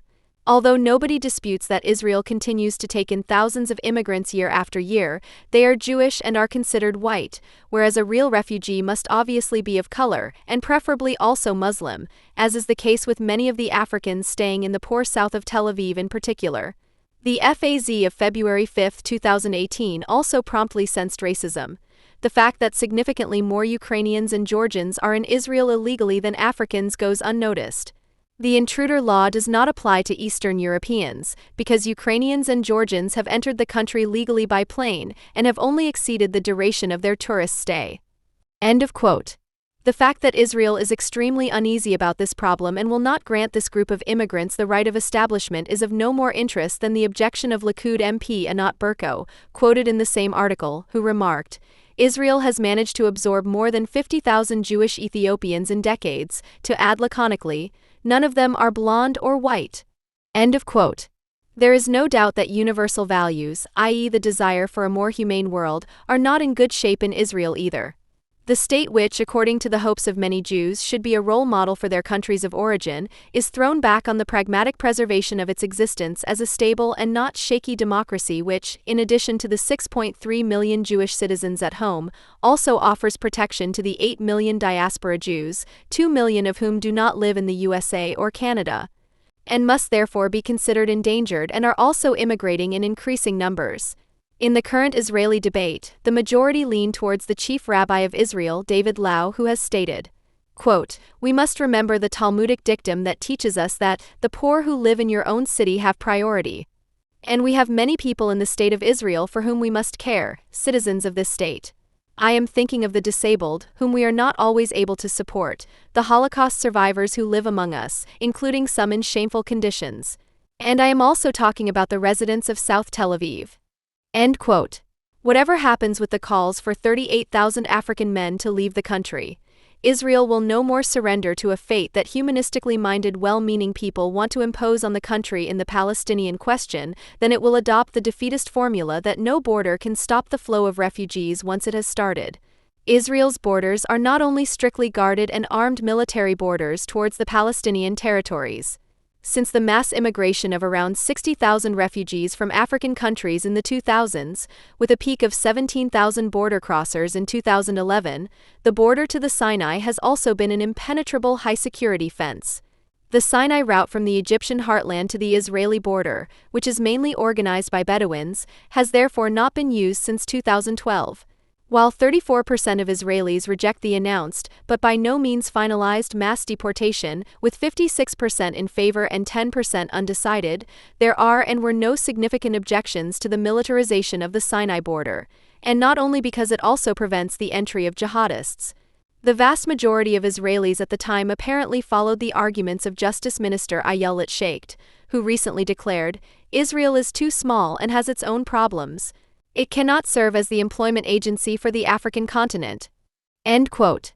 Even in the heated debate about the lessons of Auschwitz, the arguments of David Lau and his father Yisrael Meir Lau, who survived the Holocaust as a child, seem to have prevailed. The two reject the comparisons with the Holocaust. The immigrants would not be sent to extermination camps and their Israeli supporters would not risk their lives by sheltering them. End quote. The answer to the question posed in February 2018 in an anti-Semitic section of a Frankfurt am Main newspaper, should Israeli policy be made untouchable under the guise of the accusation of anti-Semitism until, in the end, criticism of the imminent forced expulsion of asylum seekers to Africa is also judged to be anti-Semitism? Can only be. Criticism of the forthcoming deportations serves the original Western European anti-Semitism in a way that no smear campaign against Israel has been able to do for a long time. In particular, the constantly quoted statements of some Israeli Holocaust survivors reinforce the naturally anti-racist anti-Semites in their European knowledge that the Israeli Jews are more incorrigible than ever in their desire for an elitist special position because of Auschwitz and are extorting a clean bill of health from a guilt-conscious world for their unscrupulous treatment of the weakest and most vulnerable until the end of time. Anyone who does not recognize that the threat to Jews in the European Union and the hatred of their state emanates only to a very small extent from right-wing parties, but rather for the most part and only publicly effective from the left-wing and anti-racist milieu and the Muslims it protects, will soon name the Israeli Refugee Initiative, which he likes, as a key witness for a truly Jewish Israel yet to be created in order to preserve his incorrigibly good conscience. Just like the German foreign minister, who, together with his European cronies, ensures that the funds for the NGOs in question never run out. What to do with former members of the Islamic State (IS) who are willing to return? The German government recently announced a legal regulation. IS terrorists of legal age who have dual citizenship could have their German citizenship revoked. This could prevent their return to Germany. The decision was made in response to pressure from Kurdish forces to accept captured Europeans in their countries of origin, as well as U.S. President Donald Trump's call to bring back prisoners with European citizenship and put them on trial. In fact, there is a lot to criticize about the project. It could be pointed out that the decision is rather symbolic in nature, as the so-called prohibition of retroactivity will also apply to such a law. The terror tourists in Syria and Iraq who have left the country and have since been arrested cannot be prosecuted in this way. This would invalidate one argument put forward by the supporters of withdrawal: the security situation in Germany would not improve. Above all, however, it is a typical defense of responsibility, which includes the admission that the Federal Republic neither wants to nor can convict these people, as it has failed to create laws that would even begin to do justice to this terror and its executors. In addition, Germany would tend to leave the dirty work to the Kurds or the USA by withdrawing citizenship in this way. The Frankfurt-based and Frank Educational Center has formulated its own criticism. The institution posted on social media, according to a projection by the Grand Coalition, German IS fighters who have been captured and should actually be returned to Germany are now to have their passports revoked, provided they are of legal age and are not rendered stateless by the revocation of their citizenship. End quote. There has been a lot of protest against this with reference to the Third Reich, among other things. Quote, in fact, the Nazis made generous use of the means of denaturalization. In several waves, a total of over 39,000 people were expatriated, especially Jews.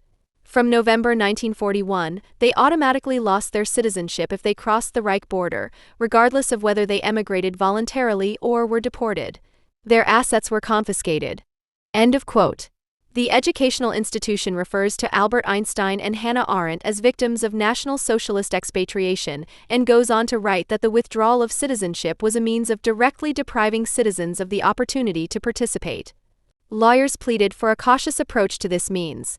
In conclusion, the educational institution quotes Frankfurt lawyer Astrid Wallrabenstein as saying, "The police and prosecutors are responsible for security, not the passport authorities." End of quote. The analogy suggested in the short text struck a number of readers. The imprisoned supporters and enforcers of the Islamic terror militia are potentially being ascribed the role of the new Jews. After clear criticism, the educational institution published a supposed apology and a corrected version of the text, from which it only deleted the Jews as a group and the specific names, i.e., the treacherous points at which the analogy between jihadists and Jews became obvious. However, the argument remained.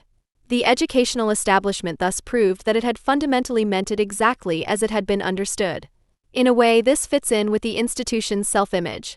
The aim is to develop innovative concepts and methods in order to strengthen and empower young people and adults for active participation in an open and democratic society, according to the self-description. The educational institution supports and networks, among other things, self-organizations of marginalized groups. It sees it as its task to support them in making their voices, positions, and concerns heard and visible. It may seem quite innovative to support the marginalized group of IS terrorists in making their concerns heard, especially as the educational institution claims that it does not shy away from taking up controversial and conflict-laden social debates in its educational and advisory work. In the original announcement, the institution also quoted Hannah Arendt's dictum, the expatriate loses the right to have rights. Further reading of their own reference might well have helped the staff responsible. The starting point of Arendt's theses, which are by no means simply correct but worthy of discussion, is the absolute innocence of the persecuted and expatriated. From this basic assumption, she regarded the Jews as a minorite par excellence and not just any minority. Precisely this innocence should be regarded as a minimum condition. Arendt almost equates the right to have rights with citizenship. The restriction of the announced new regulation, according to which a passport may not be withdrawn if the person concerned is threatened with statelessness, which the educational institution could have inferred from its own contribution, in which it noted the condition of dual citizenship, is a reaction to precisely this. However, in the supposed criticism of the educational institution of the federal government's decision, even applying this restriction to IS members would violate restrained treatment, a formulation which, after all, removes the fact that there is no absolute taboo on the withdrawal of citizenship. At the same time, this proves the partial falsity of Arendt's thesis. Citizenship is the necessary, but by no means sufficient condition for the protection of human rights. The federal government's plan does have a parallel in German history, or, in the words of the educational institution, a historical context. The points of reference are obviously not Albert Einstein, Hannah Arendt and the Frank family, but Adolf Eichmann, Alois Brunner, Aribert Ferdinand Heim, Soren Kamm, Jakob Palage and Klaus Karel Faber. The Federal Republic did not treat these old comrades uniformly. While it was sometimes glad that they were in South America or the Middle East, that the Federal Intelligence Service was generally well informed about their whereabouts and that these Nazi perpetrators were beyond the reach of German courts, in other cases extradition requests from other countries were refused with reference to Führer decrees, according to which Dutch SS members, for example, had been granted German citizenship. The list of such partisanship could be continued. Only on this basis would it be possible to debate the topic at all, and this would mean criticizing the fact that Germany does not necessarily want to bring its own Islamic fascists back into the country and hold them legally accountable, especially in view of the name of the educational institution. Most objections to the withdrawal of passports relate to the legal protection that should be granted to the terrorists, which, in good German tradition, should mean the prospect of acquittal or very short prison sentences, as it could be difficult to prove individual former IS members' individual involvement in murders, for example. The punishment of perpetrators and accomplices in the case of crimes against humanity once again appears to be, if at all, only a highly onerous duty that the Federal Republic of Germany would be only too happy to shirk. In the summer of 2013, a sigh of relief went through left-wing media such as Junge Welt, Taz and Jungle World. The suspicion, which had been circulating since an indie media entry in May and was only taken up months later by the tabloid press, that in December a resident of the refugee camp at Oranienplatz in Berlin had misunderstood the hugs and kissing of an anti-racist supporter as an invitation to sex and had violently taken what he was entitled to. The claim that the other refugees and supporters had swept this incident, as well as similar incidents before and after, under the carpet, could not and cannot be substantiated due to the lack of traceable perpetrators and victims, neither through journalistic research, nor through initially internal camp and then police investigations. In any case, the anonymous indie media poster who had caused all the commotion had not named the tent camp as the location of her alleged rape, but a private apartment and, for whatever reason, left open whether the perpetrator was a male supporter or a refugee. For a classic leftist, the current situation around the camp therefore looks like this. The rape reports came at an inopportune time for the camp. While the media largely reported favorably in the first few months after the site was settled in October 2012, the camp has been under political attack for some time. In June, a German Turk stabbed a resident of the camp with a knife. There were riots, the police arrived with 250 officers, used pepper spray and batons, and arrested 9 camp residents.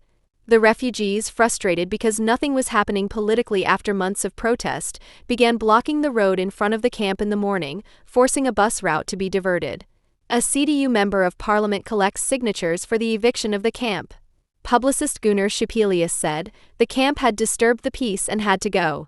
The attempt by the district mayor, Franz Schulz, Greens, to organize a roundtable failed. The Senate refused to participate. On Monday, the BZ declared a hygiene alert in the refugee camp and warned of rats and stench. It remains to be seen how long the camp will be able to withstand the attacks from politicians and the tabloid press. In any case, the rape allegations, which have apparently been taken up for tactical reasons, have made the refugees' situation considerably more difficult. End of quote. What makes the content and tone of this text snippet, which is quite representative of anti-racist refugee solidarity, so unpleasant is the constant insinuation that the self-assertion and continuation of this camp is of almost existential importance for improving the situation of refugees in Germany. The fact that the colonization of the site, which has long been planned for the long term and on which the urban population, whether migrant or non-migrant, has in fact largely had to make way for the camp residents, who call themselves non-citizens, is now an end in itself, is indicated by the cynicism with which neither proven nor disproven rape allegations are dismissed as tactically motivated.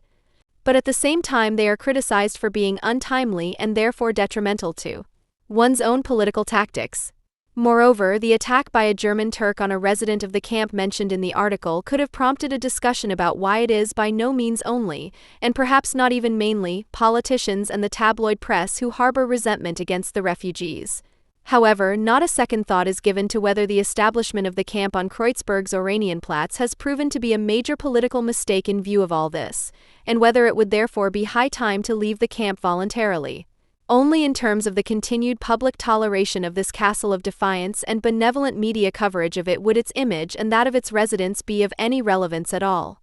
As little as actual rapes would have changed the legitimacy of most of the political demands of the refugees and their supporters, as those who practice solidarity are called today, the real and practical loss of image of the male refugees among their female, now ex-supporters, which is deliberately concealed by the quoted article, can do just as little. However, one could have known in this regard that, to put it mildly, there are various difficulties with regard to gender relations when especially modern women enter spaces in absolute outnumbering where men live together as a horde, each of them single and separated from the family or other social ties, frustrated by the current situation, marked by the misery and violence of their country of origin, which they manage to leave with considerable use of their elbows and moreover not infrequently by patriarchalism.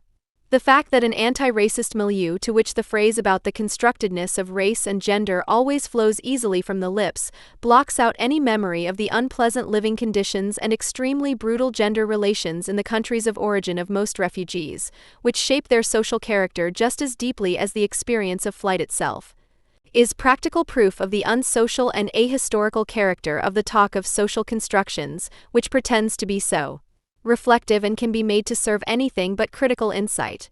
Incidentally, it would certainly also be interesting to ask what actually drives anti-sexist and anti-racist women into an everyday practical proximity that goes beyond political solidarity to those same mostly rough, at least rarely gender-sensitive hordes of men that they rightly avoid when they are formed by predominantly white men. In any case, the same people who have already learned to condemn traditional gestures of politeness and friendliness as an expression of colonialism, classism and sexism, provided they only emanate from white men, find nothing to object to in the crudest chauvinism, provided it only emanates from the right place of speech, namely from victims designated as such by themselves and others. Here, it seems, poverty, a roughness of manners and the bleakest immediacy of manners are good as proof of that authenticity which one can no longer find anywhere in one's own bleak Western everyday life and which, as a practiced discourse deconstructionist, one should actually not even theoretically tolerate. In any case, it has long since ceased to be about much more than do-it-yourself dallying for the purpose of coping with everyday life under adverse circumstances since so-called protest camps have replaced the political latchdomo, especially when they become a permanent fixture and their occupant differs from the classic camper or gardener only by the total renunciation of privacy. This was also the case with the occupation of an empty school in Olauer Strasse in Berlin-Kreuzberg shortly after the tent camp was set up on Oranienplatz. On December 6, 2012, around 60 refugees, together with an interventionist left-wing group, took over the building of the former Gerhard Hauptmann School in a media-effective move to create accommodation for further refugees, including illegal ones, and to open a center with rooms for the groups involved in the occupation and anti-racist initiatives. After a few weeks of cleaning up with the obligatory dull mingling, info events, parties or plenas, the leftists were out of steam again. The night watches were removed from the plan and the soup ladles were collected. After all, they had better things to do than freeze their asses off in the cold Berlin winter in the presence of drugged-up and sometimes violent homeless people. Even before the occupation, there were clear-sighted voices, also from the anti-racist cosmos, that predicted this development and named the consequences that the foreseeable withdrawal of organized left-wing structures would entail. The number of people living in the school has been steadily increasing, not just since they left, so that more than 200 people are now living there in a very small space, and the problem of violence and drugs that existed from the outset has become rampant. From then on, the police, called by residents and the refugees themselves, had to arrive several times a week to keep the peace, break up fights, or remove people who had already been banned from the area. However, those of the remaining left-wingers who preferred to do without state power and take matters into their own hands to settle disputes at night ended up earning themselves the odd black eye from a sometimes traumatized, crazed refugee, not to mention the rampant vandalism, such as the destruction of the large windows of the school auditorium or a donated laptop. In short, a place of refuge in disrepair. Taz, March 9, 2013. Before we start philosophizing about the right time for rape accusations or reporting, first benevolently and then more critically, about the conditions in the middle of the stilt villages set up in cities, we should first discuss the situation of refugees in Germany. According to current legislation and procedural practice, refugees are condemned to remain in a state of emergency without civil rights, usually for years, living in miserable, collective accommodation, isolated from the population, kept in permanent uncertainty about their future residence status, and forced into inactivity by compulsory residence and a ban on working. The protest against this initially consisted of refugees of different origins more or less self-organizing themselves into a political interest group, then collectively committing civil disobedience, violation of the residence obligation, by completing protest marches through the country, for example from Würzburg to Berlin, and finally occupying public squares in larger cities in order to force media attention for the denounced abuses of the Federal Republic's refugee policy. So far, so sensible. However, it is part of the nature of sensible campaigns that they are limited in time from the outset, regardless of their immediate success. In other words, you end them with your head held high at the agreed time, release people from their engagement before they are exhausted, evaluate the results, and, in the event of obvious failure, consider whether to repeat the campaign or develop other forms of protest. The refugee protest has violated this unwritten law from the outset, either through its own fault or through bad advice from its anti-racist supporters, to its own detriment. The radicals, mainly Iranian communists, repeatedly resorted to hunger strikes here and there to force the implementation of their demands, e.g. in Munich, with explicit reference to the IRA and RAF. The German government must realize that political games are over and that there are only two one-way streets to follow. Either the fulfillment of the exact demands of the hunger-striking asylum seekers or Bobby Sands and Holger Mainz on the streets of Munich, reads one statement, cited in FAZ. July 31, 2013. At the same time, this form of demonstration, which was questionable in itself because it was self-destructive and could hardly be improved upon, was merely a fanatical interlude in a campaign that continued beyond that, and was therefore never-ending, because even the moderates tied its duration to immediate success. We want to hold out here until the politicians finally respond to our demands. The Tagesspiegel quoted a refugee from Uganda on December 4, 2012, who settled down with a dozen other refugees at Berlin's Oranienplatz on October 6. Settled, because there can be no question of occupying public space in this case, as one of these benevolent reports reveals. Quote, voices echo loudly through the corridor of old buildings in Kreuzberg's Oranienstrasse. Suddenly the people waiting in the grey drizzle on Oranienplatz come to life. They run frantically from the green spaces towards the street. They're here, shouts one of them. A procession of demonstrators appears at the intersection, a caravan of around 70 refugees. They had set off from Würzburg in Bavaria 28 days ago to walk to Berlin. They wanted to use the protest march to protest against their asylum status and draw attention to their living conditions. The colorful group enters the tent camp to loud applause. Welcome to Berlin is written on a banner. Berlin activists have erected a tent city. Several sleeping tents are set up around benches and chairs, and there is an improvised kitchen. A power generator is rattling somewhere. For the time being, this is the new home of the protesting asylum seekers, Berliner Zeitung, June 10, 2012. The for the time being will soon have become a whole year, as a new place to stay was already conceived at the beginning, which should never have been more than a temporary solution. This meant that the perhaps well-intentioned invitation from the Friedrichshain-Kreuzberg district turned out to be a political trap for the colorful group.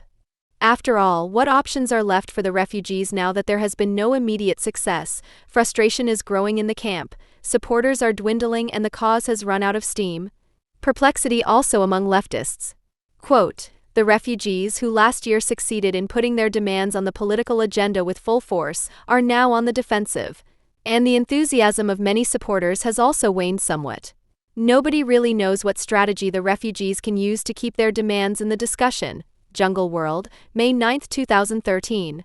While the TASS newspaper of September 4 eagerly collected suggestions on how to change the situation, all of which boil down to even more donations and engagement, no one has come up with the obvious, namely to at least voluntarily take down the tents for the time being and not to stay in the new accommodation any longer.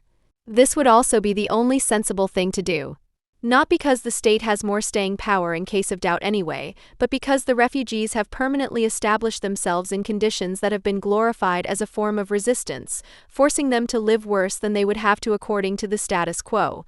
The political presence at Oranienplatz, which is required of the individual if the camp is not to be a ghost village, makes the world even tighter than the residency requirement. The hygienic conditions and space for privacy will also be poorer in the tent camp than in the state-run collective accommodation and hostels. And in place of dependence on state social benefits, which now go towards train travel, there is now dependence on food and material donations from the support scene. The camp thus becomes the epitome of what so-called self-organization has always potentially been under the given conditions, the retransformation of mediated social coercion into immediate living conditions whose narrowness, barrenness, and brutality one has to adopt as familiarity, clarity, and an expression of self-determination in order not to be considered a troublemaker in the solidarity milieu. The refugees are thus reduced to the status of charity recipients, but no longer of the state, but worse, of their civil society supporters. They, in turn, are allowed to use the camp for an exercise in symbolic self-citizenship, which certainly serves as a social role model. The camp as an anti-metropolitan counterplace in the middle of the big city, determined by village and neighborhood structures, is intended to demonstrate what is to be expected on a larger scale in the future: the deconstruction of civil life. Insofar as the remaining remnants of the bourgeois public sphere still make it possible, into a post-urban or suburban subsistence economy, which is not intended to redeem the urban promise of happiness, but to drive it out for good. It is not the refugees who are to become citizens, but the citizens who are to become urban nomads. That is the aim of the much-vaunted solidarity of its supporters. By demonstrating in this way, and more emphatically with each passing day, that it is apparently quite bearable to live in a freely chosen state of emergency, the refugees, orchestrated by the benevolently romanticizing press, are denying their original protest against intolerable conditions.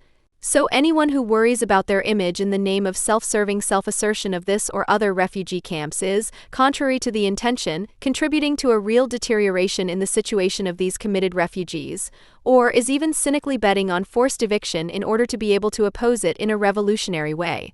Quote, the administration wants to review its actions by the end of September. The left-wing scene in the city, that is certain, would probably do everything it could to prevent the camp from being evicted. Jungle World, May 9, 2013. In their heroic phase, the members of bourgeois society devoted themselves entirely to the capitalist exchange of arguments. In contrast to the wild pamphlets of the Reformation period, for example, they wanted to get to know the arguments of others and, if necessary, refute them with arguments, for the sake of the better organization of the world, in which all rational people should participate. It was about evaluating what someone writes and not speculating about why they fail to do so on other subjects. A long time ago it was not about the beautiful soul, but about the coherent text, not about the author's origin, gender, etc., but about the question of whether he was writing with a world citizen's intention or as someone caught up in his own particular world. To talk about the terrorist violence of primitive accumulation in the context of refugees protesting in a tent camp in Kreuzberg and supported by the district would have resulted in immediate expulsion from the bourgeois debating and smoking club. The solitary but upright critic Felix Riedel is apparently currently engaged in an atheistic holy war against so-called right-wing anti-Germans, who are supposed to get their individual and then collective comeuppance. And where there's planing, there's shavings. In the social networks, for example, Mr. Riedel announces that authors from the Bahamas would describe Merkel as the perpetrator of a white genocide and cites as evidence. It is called biopolitics, but it means the same thing. End quote. Even in the most benevolent reading, i.e. in the certainty that the dearest and most intelligent people on Facebook always make themselves a little bit more evil and stupid than they are, this is still at the very least dishonest and ultimately wrong. Since it is usually only Nazis or other proud white people who talk about white genocide, the accusation contained therein should be clear. But to be on the safe side, you can let Riedel speak for himself. Quote, "The delusional figure of white genocide in the AfD and prejudice scene is immediately linked to the idea of a Jewish power behind it, the personification of which is seen for the time being in Merkel." End of quote. In other words, not only am I allegedly talking about a white genocide, but I also harbor immediate anti-Semitic resentment towards Merkel. This is the same Mr. Riedel who recently wrote, "I certainly don't take the Wertmüller quote you cited to classify me as right-wing anti-German or even Nazi. You certainly wouldn't read that from me." End of quote. But now it is, even if, let's admit it, you couldn't actually read it like that, but in a slightly coded formulation that was intended to indicate the same thing to everyone. The only question is, how do you react to someone who notes about the so-called right-wing anti-Germans that they recant in the best Judith Butler style? "You didn't say it like that, what you just said," when his own interjection clearly says, "I didn't say it like that, but I meant it?" It is difficult. This is why a little intellectual self-defense is necessary, which also allows quoting from the semi-public sphere when someone with whom you had a discussion on your public blog that was perhaps not very profitable or insightful for both sides, but at least quite civilized, suddenly starts peddling quite abstruse claims about the other side in the semi-public sphere of social networks. Admittedly, this is a more than unpleasant affair, but it is one of the few ways to ensure a certain equality of arms against this social media activism. I would like to thank an anonymous person for the rather dubious opportunity to take a look at this world of muckraking, a look that, to be honest, casts doubt on any hope one might still have. As far as I know, the comments all originate from public postings, which I have generally only quoted after a certain accumulation of content so as not to include every outlier, in contrast to Mr. Riedel, who is now beginning to exhibit a single one-year-old comment by a Bahamas author on his blog and is enjoying doing so. Furthermore, I admit to taking such actions personally, not only because of the false allegation, but even more because of the locus and mode that is based on the fact that one cannot defend oneself against it. Those who rely solely on their powers of association can of course also write. Bahamas is concerned with formation, with determining the enemy without examining the content, only to immediately follow up with, "You can only find the prevention of a lecture by anti-racist rage students bad if you assume that these Felix Perfort and Umfold Bahamas are some of ours." End quote. What remains unspoken, of course, is that this "we" only arises at all through the whining against right-wing anti-Germans, which had to be invented for this purpose. In his article Right-Wing Anti-Germans, The Genesis of a Phenomenon, Riedel made it clear that what is now called right-wing anti-Germans has been more or less as terrible since 1994 as it is today, that there is a genesis more on the side of the left-wing anti-Germans.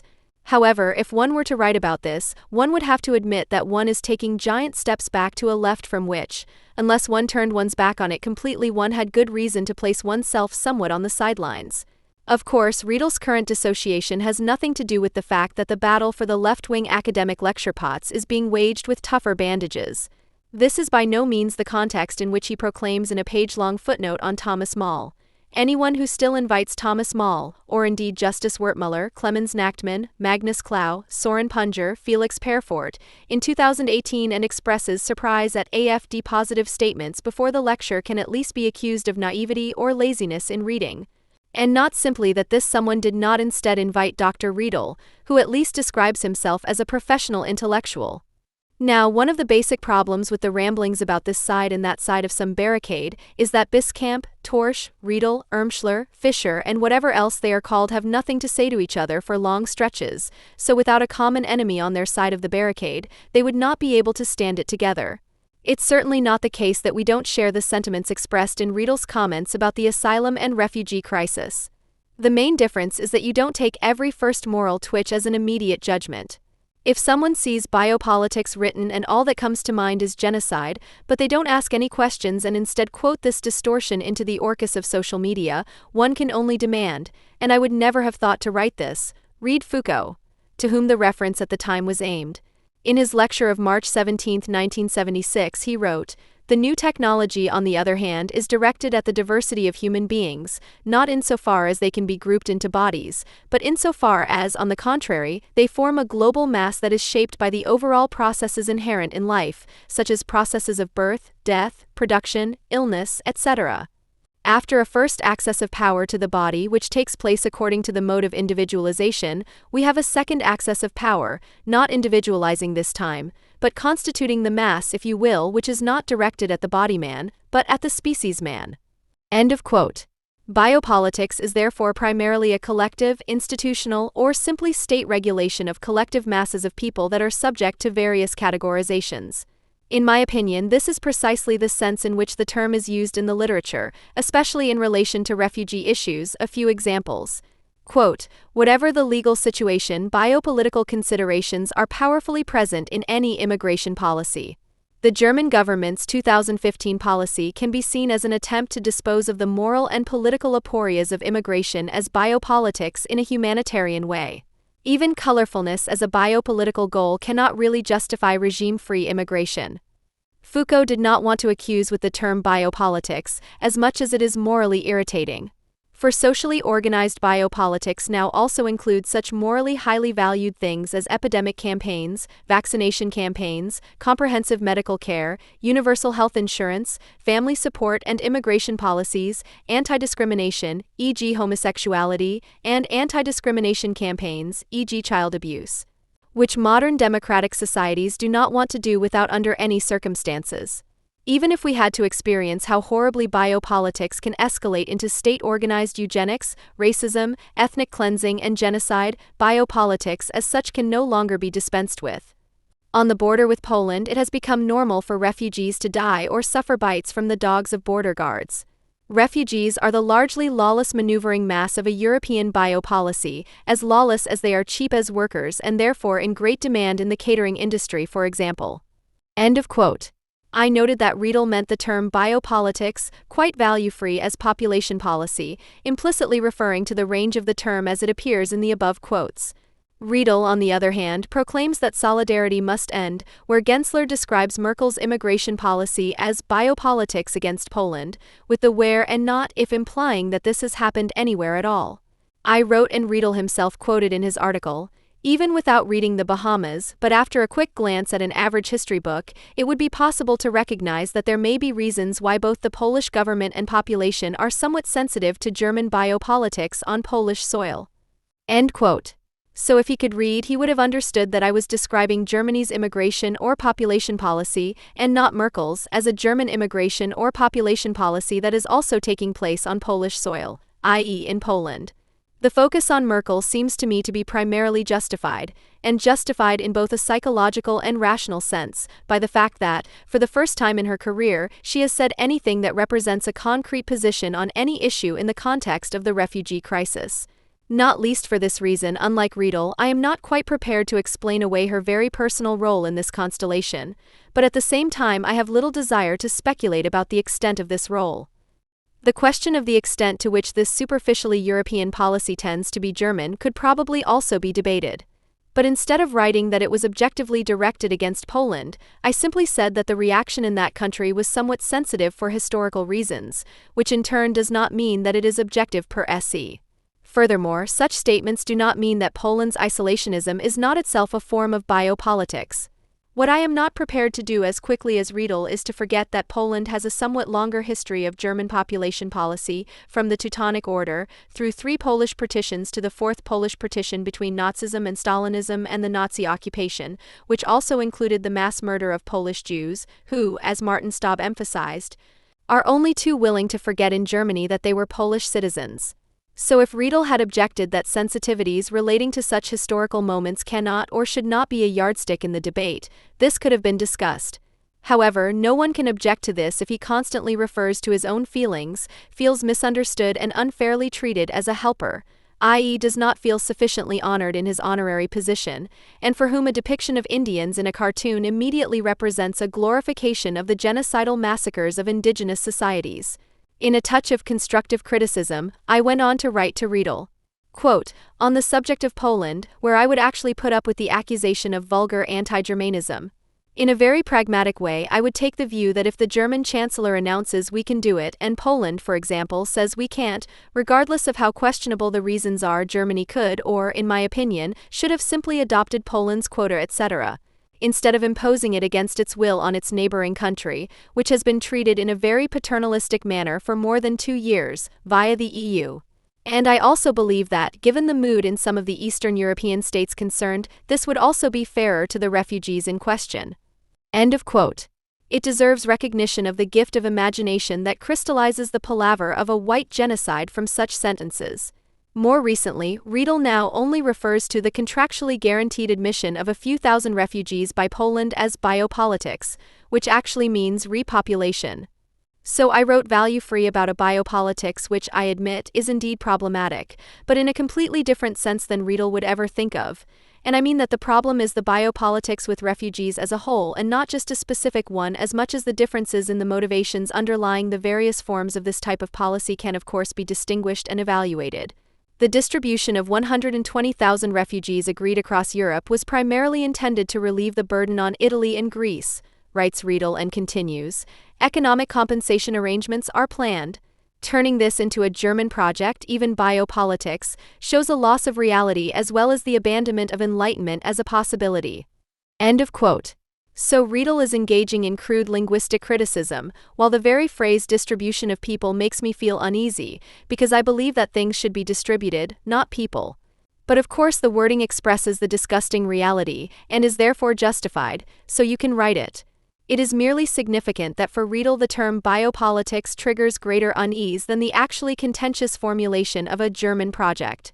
What is expressed in this dubious focus is, of course, the notion that the rejection of the purest biopolitics would consist precisely in the insistence on the individual causes of flight, insofar as it is an individual and not a collective right. In contrast, Riedel's argumentation and demand as to how many refugees Europe should take in is itself thoroughly biopolitical, without, of course, openly blurting this out, if only because of the suggested purely percentage-based absorption capacity on which his quantification is based.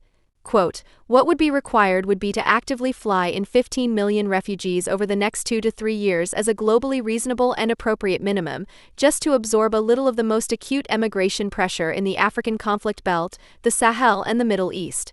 End of quote. But the explanation of the figures then reads, the 15 million is 3% of the EU population and 2% of the European population. That's how I came up with it once. At the same time, 15 million is 25% of the global refugee movement. If you compare that with economic output, the EU has the largest GDP in the world. It should be clear that this is a lower limit that does not even realistically correspond to the ideal of fair distribution. End of quote. The very phrase realistically corresponds to the ideal of a fair distribution raises the question of the extent to which realistic and ideal or fair, the latter of which Riedel determines so quickly and incidentally with a calculator, are even remotely compatible. To answer this question, consider the mediation of reality with Riedel's reason in biopolitical humanism. Quote, in purely factual terms, the entire world population would fit on an area the size of the state of Texas if New York were populated. End of quote. Purely factual here already means purely mathematical or geometric, and where the man is right, he is right. 11,000 people /km superscript 2 live in New York. The 7,418 million people who currently live in the world would therefore certainly fit into Texas, with its 700,000 square kilometers. And since it is well known that there would be no real life or living in the wrong place anyway, you can also write from the cozy Marburg. Quote, Europe could digest a tripling of the population with a slight loss of comfort if we moved a little closer together. Where one person lives today, 3 would live. That's no problem at all in large parts of the country and would still exceed the living space in Tokyo, for example. End quote. It is astonishing how someone who is outraged by the term biopolitics does not realize that a body digests, and that body digests something and not someone. Riedel is in no way inferior to Gallen's statement in precisely this type of thinking, which is praised as humanism. Quote, it is up to the Poles to decide how many refugees they want in their national body. End quote. The only difference between Gallen and Riedel, apart from the slightly different naming of the same basic biopolitical idea, is the respective focus on the will or unwillingness, Gallen, and the ability, Riedel, to digest refugees. This difference tends to be accompanied by a difference in the focus on quality, Gallen, and quantity, Riedel, and the respective shift to the other. Of course, the fact that Gallen refers to one quality does not mean that it is not really crude. So while Gallen defends the fact that Poland is resisting taking in a really small quota of refugees, Riedel accuses, For you, it is an imposition that EU countries take in at least a few dozen refugees, which they have committed to doing. End quote. It remains difficult to understand how people can get so worked up when it is obviously an almost symbolic number of people, which is supposed to represent humanism in principle, while in my opinion Germany should take on the Polish quota in this case, which I really don't consider to be an imposition for a few dozen refugees. What is really fatal, however, is that Riedel on the one hand paints Poland as the place of horror, but on the other hand would actually send refugees to this place in the anti-fascist struggle, i.e. would simply burn them up in the fight for humanism, whereas the obvious reaction to such a realization should be not to send them there at any price until the situation has improved. I am well aware that the situation in Poland has certainly changed. Quote, in May 2015, over 70% of the Polish population were still in favor of accepting refugees at least until they can return to their home country. But in April 2017, 3/4 were against redistributing refugees from the Middle East and Africa within the EU. This rapid change in opinion within 2 years may be partly due to the rhetoric of politicians and the media, who sometimes equate the word refugee with the word terrorist. End quote. The assumption is probably not even wrong, but it forgets that the German lectures and demands have contributed significantly to the fact that a not inconsiderable proportion of Poles have responded to this rhetoric. It also remains inexplicable to me how the attacks on refugee shelters do not simply mean that they need more police protection, and instead continue to hope that they can persuade the last Nazi to change their morals, presumably because this would obviously mean hiring more police officers. However, if we speak of a receptivity that always reminds us of a saturated state, this too must somehow be negated with reason, i.e. the former must be conveyed as absolute with reality. So if we want to talk about a reference to reality, then Riedel's reference is as follows. Quote, so absorption of 2 billion in the event of an extreme crisis, meteorite, nuclear disaster, earthquake, climate change, no problem. Just fewer resources are put into luxury cars, lawnmower robots, or handbags, but buses, apartments, and food are produced. End of quote. And you have to let sentences like that melt in your mouth. Without going into this incredibly old left decadent hostility, Riedel is saying nothing other than, the more refugees you take in, the closer you automatically get to communism or at least socialism. It's all no problem and would go without lifting a finger. End of quote. Even Merkel has to be defended against this, whose phrase "we can do it" did not say what, but at least indicated that something had to be done or sat out, which in turn does not mean that enough or the right thing would be done. So the alleged farewell of the Bahamas editorial team to humanism as well as to the reality principle is first of all merely a farewell to Mr. Riedel's humanism and reality principle, without wanting to imply that anyone had ever been there. The refugees thus turn out to be revolutionary, perhaps not subjects but objects on which Germany and Europe can move towards communism. Although Riedel imagines this more as a state commune. Quote, but what you do, even in the economic world power Germany with its vacancy of entire city districts and full employment, people are already moaning about a few 100,000 refugees. Sometimes it's about alleged costs that supposedly can't be found anywhere, sometimes about the space that supposedly isn't there. In the end, it all boils down to the fact that those who come here are not from here. And that's reason enough to let them run to their deaths, to torture the survivors in triple overcrowded camps, and to nail those who still manage to do so at some point with permanent larmoyance about their alleged lack of enlightenment, while you haven't even been able to abolish religious education or the title of nobility yourself. End of quote. Now the aristocratic titles and surnames have been abolished and thus effectively abolished. Also, until a few years ago, there was still a time in Berlin when religious instruction for the 3 people who attended it took place in the 10th hour or so. If this is the only evidence of a lack of enlightenment among Europeans, Europe would be doing pretty well. Above all, however, costs are actually incurred. One can debate whether one has them, meaning rather the means to cope with the costs at one's disposal, which one does not if one simply denies them. There is of course no question that the German fetish of a black zero should be heavily criticized, even without refugees. And yet it would be fatal to ignore the fact that there has been no open and transparent discussion in politics about what the cost increases mean, how they are to be absorbed, and so on. In this sense, it is and remains latently macabre to accuse people of this who are dependent on social benefits and, from a certain amount of experience, suspect that it will be at their expense on a massive scale. To counter the popular objection that AfD voters are not that much worse off economically than the average, we should remember the simple insight of critical theory that fears of decline are more important than, or at least just as important as, the current personal economic situation. The AfD's core clientele are and remain employees and small, self-employed people. Above all, AfD supporters are united by pessimistic economic expectations. Many more people in Germany are virtually and potentially dependent on these benefits than the figures for ALG2 recipients suggest, which can be seen by looking at net assets. For years, the average net wealth of Germans has been at the lower end of the European scale, far behind Greece, Spain, or Italy. This means that Germans are, potentially, more dependent on the welfare state than many other Europeans, as they have no major private reserves for old age or similar. If pension entitlements were included, Germans would have considerably higher assets, but these are only entitlements that hardly anyone believes can actually be earned in the foreseeable future. Added to this is the unusually high ratio of rented apartments to owner-occupied homes in Europe. None of this makes Germans poor and pitiable creatures, but it does make them dependent on their welfare state to a rare degree.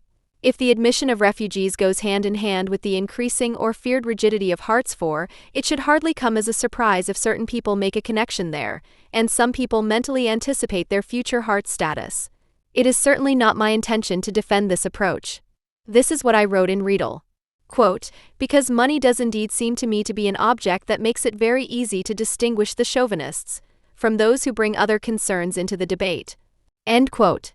However, neither Riedel, who pretends that the costs are merely allegedly incurred, nor the federal government, which has not exactly covered itself with transparency when calculating the costs, are working against the concerns expressed in this financial issue.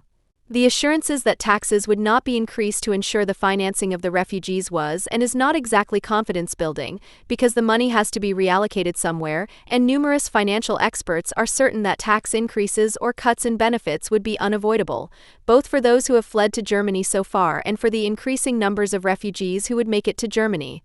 Of course, these also include forecasts that end in financial disaster scenarios. In fact, some municipalities increase taxes. This would be much less adding fuel to the fire of the right-wing populists, as has been repeatedly and immediately claimed, than the ideological assurances that it can all be managed without anything changing. One municipality, which justified a tax increase with the higher number of asylum seekers, quickly added, "The administration admits that it would have been better and more prudent to dispense with detailed justifications in the letter accompanying the new tax assessment." End quote. In other words, it would have been better to work less transparently. Ultimately, Merkel's assurances that there would be no tax increases or cuts to benefits already revealed that the borders had been sealed off for some time. Otherwise, it would probably have been necessary to disclose how many refugees could be financed with the current budget and for how long, and when more funds would be needed. However, once the doctor's protection against irritation has been penetrated, Torsch articulates sheer rage as identification with the attacker. This pettiness is such a small-minded island mentality that one can only wish the Islamists good luck. Europe has nothing left to oppose them in terms of intellect or morals. It has merely become a little richer through centuries of slavery and exploitation. Lebanon has taken in more Syrian refugees than Germany. Even the Islamo-fascist Hezbollah apparently has a higher ethic of life than this country. It is a little surprising how quickly one can identify with Hezbollah, one of Israel's enemies, which is also directly and tangibly responsible for a considerable proportion of the refugees, when it is only against the AfD and CSU. Instead of recognizing that both Hezbollah's limited willingness to accept refugees and the AfD's rejection of them are in various ways the results of an objective change in the concept of asylum, the onset of which Horkheimer already registered in Dammerung. Sooner or later, the right of asylum for political refugees will be abolished in practice. It does not fit into the present. When bourgeois ideology still took freedom and equality seriously, and the uninhibited development of all individuals still appeared to be the purpose of politics, the political refugee may also have been considered untouchable. The more recent right of asylum was part of the struggle of the Third Estate against absolutism. It was based on the solidarity of the Western European bourgeoisie and its peers in backward states. Today, when capital, concentrated in a few hands, is divided within itself but has become a solidary and reactionary world power against the proletariat, the right of asylum is becoming more and more disruptive. It is outdated. End quote. In fact, it turns out that the right of asylum has not been completely abolished for the time being, but has changed in relation to what is looking for its own kind, as well as, of course, what that its own kind is derived from. This would mean, first of all, that with the people's state there was a shift from class solidarity to a kind of solidarity that seeks its equal along the lines of religion, skin color, race, or folkish categories. Horkheimer also hinted at this with a reference to folkish terrorists. The shift in the forms of solidarity can be seen in the fact that Poland has also taken in tens of thousands of refugees from Ukraine. The AfD has at least proclaimed its willingness, and this may or may not be instrumental or ideological, like its partial defense of Israel, to take in Arab Christians. Bangladesh has taken in Rohingya, etc. pages. There is no question that this new form of post-bourgeois solidarity, which is partly based on pre-bourgeois group definitions, is a more than questionable development. However, it is only partially in conflict with asylum and the right to asylum. The editors of Polmos should also be reminded of this, who wrote in their critique of the right of asylum, "Politically persecuted people enjoy the right of asylum, is stated in Section 16A of the Basic Law, a fundamental right to enjoy. You have to come up with something like that first." End of quote. First of all, this is a completely correct observation, as one does not enjoy basic rights but privileges. You can also scandalize this, but you do yourself no favors if you register the lack of validity, but never confront this with the genesis of the right itself. Quote, "What is erased in the formulation is that fundamental rights, at least in their bourgeois idea, are a restriction of the state's power of disposal and not a benefit granted by the state." The fact that the discussion on the so-called refugee crisis primarily revolves around the question of whether or not politicians are morally obliged to continue accepting refugees makes it clear that even the well-meaning have adopted asylum as a fundamental right, i.e., as a legal entitlement that has just been removed from the discussion. The ease with which the fundamental right to asylum was suspended in 1993 and the matter-of-factness with which it is negotiated today as a moral matter of politics should be frightening, not only for humanitarian reasons towards refugees, but also because political freedoms in this country, security and integrity, indeed life, are no less dependent on the validity of fundamental rights. End quote. In fact, if one treats the right to asylum as a fundamental right and confronts the former with the bourgeois idea of fundamental rights, one would have to ask since when and where the fundamental right to asylum existed at all. The French Constitution of 1793 included the right to asylum in almost the last article. It grants refuge to foreigners expelled from their fatherland for the cause of liberty. It denies it to tyrants. Art. 120. As part of the passage on the relations of the French Republic with foreign nations, and thus certainly not as a fundamental right. Thus, the realization of Polmos could also be turned around into the realization that the fundamental right to asylum in the Basic Law was already written unconsciously as a privilege that one actually enjoys, something that was well known and debated in the discussion at the time it was written. In this context, one could have come up with the idea that the right to asylum, as a completely universal right, not only no longer has a reason, but never had one before 1948. It should be mentioned that the GDR introduced the CAN formulation as early as 1968, and that the abolition of the right of asylum as a fundamental right has been debated for some time, or even a long time, and that the dear comrades of Polmos do not seem to fully realize that when they emphasize that fundamental rights, at least in their bourgeois idea, are a restriction of state power of disposal and not a benefit granted by the state, they are simultaneously saying that the state does not have the slightest obligation to pay for the accommodation and food of refugees. One may well be unsure whether this is in their interest. However, it was precisely this benefit that gave rise to concerns as early as 1948. One proposal, in addition to the one that it should only apply to Germans, was that the right of asylum should apply to foreigners who are politically persecuted because of their commitment to freedom, democracy, social justice, and world peace. In other words, it emphasized a qualitative restriction that was primarily motivated by cost concerns. The Geneva Refugee Convention originally linked the status of refugees to the fact that the flight had taken place or been caused before 1951, and only applied to Europe. The history of asylum law shows quite openly that asylum law in general is more of a mosaic of reactions to global changes, which sometimes expands and sometimes restricts. It should now be noted that Riedel, with reference to a humanism that no one but he seems to know what it entails, attempts to cast himself not only against this change, but also against the origins of asylum law. This may seem laudable, but in refusing to deal with the most banal problems, the whole thing actually becomes a bit confused. Take his Texas example, with which he presumably wanted to prove what utopian thinking he is capable of, but which he simultaneously endows with an aura or consecration of the factually possible, which doesn't have to worry about the fact that in these absurd concepts of space, which only care about population density, the questions of water, food, or the like don't even arise, especially in the Texas example. You don't have to play this out. It is his example, not mine, but it shows how one-dimensional his construction of absorption capacity is.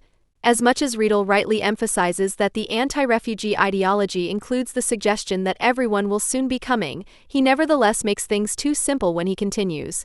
This unbounded maximalism conceals the opposite wish, that no one should actually come at all. End of quote.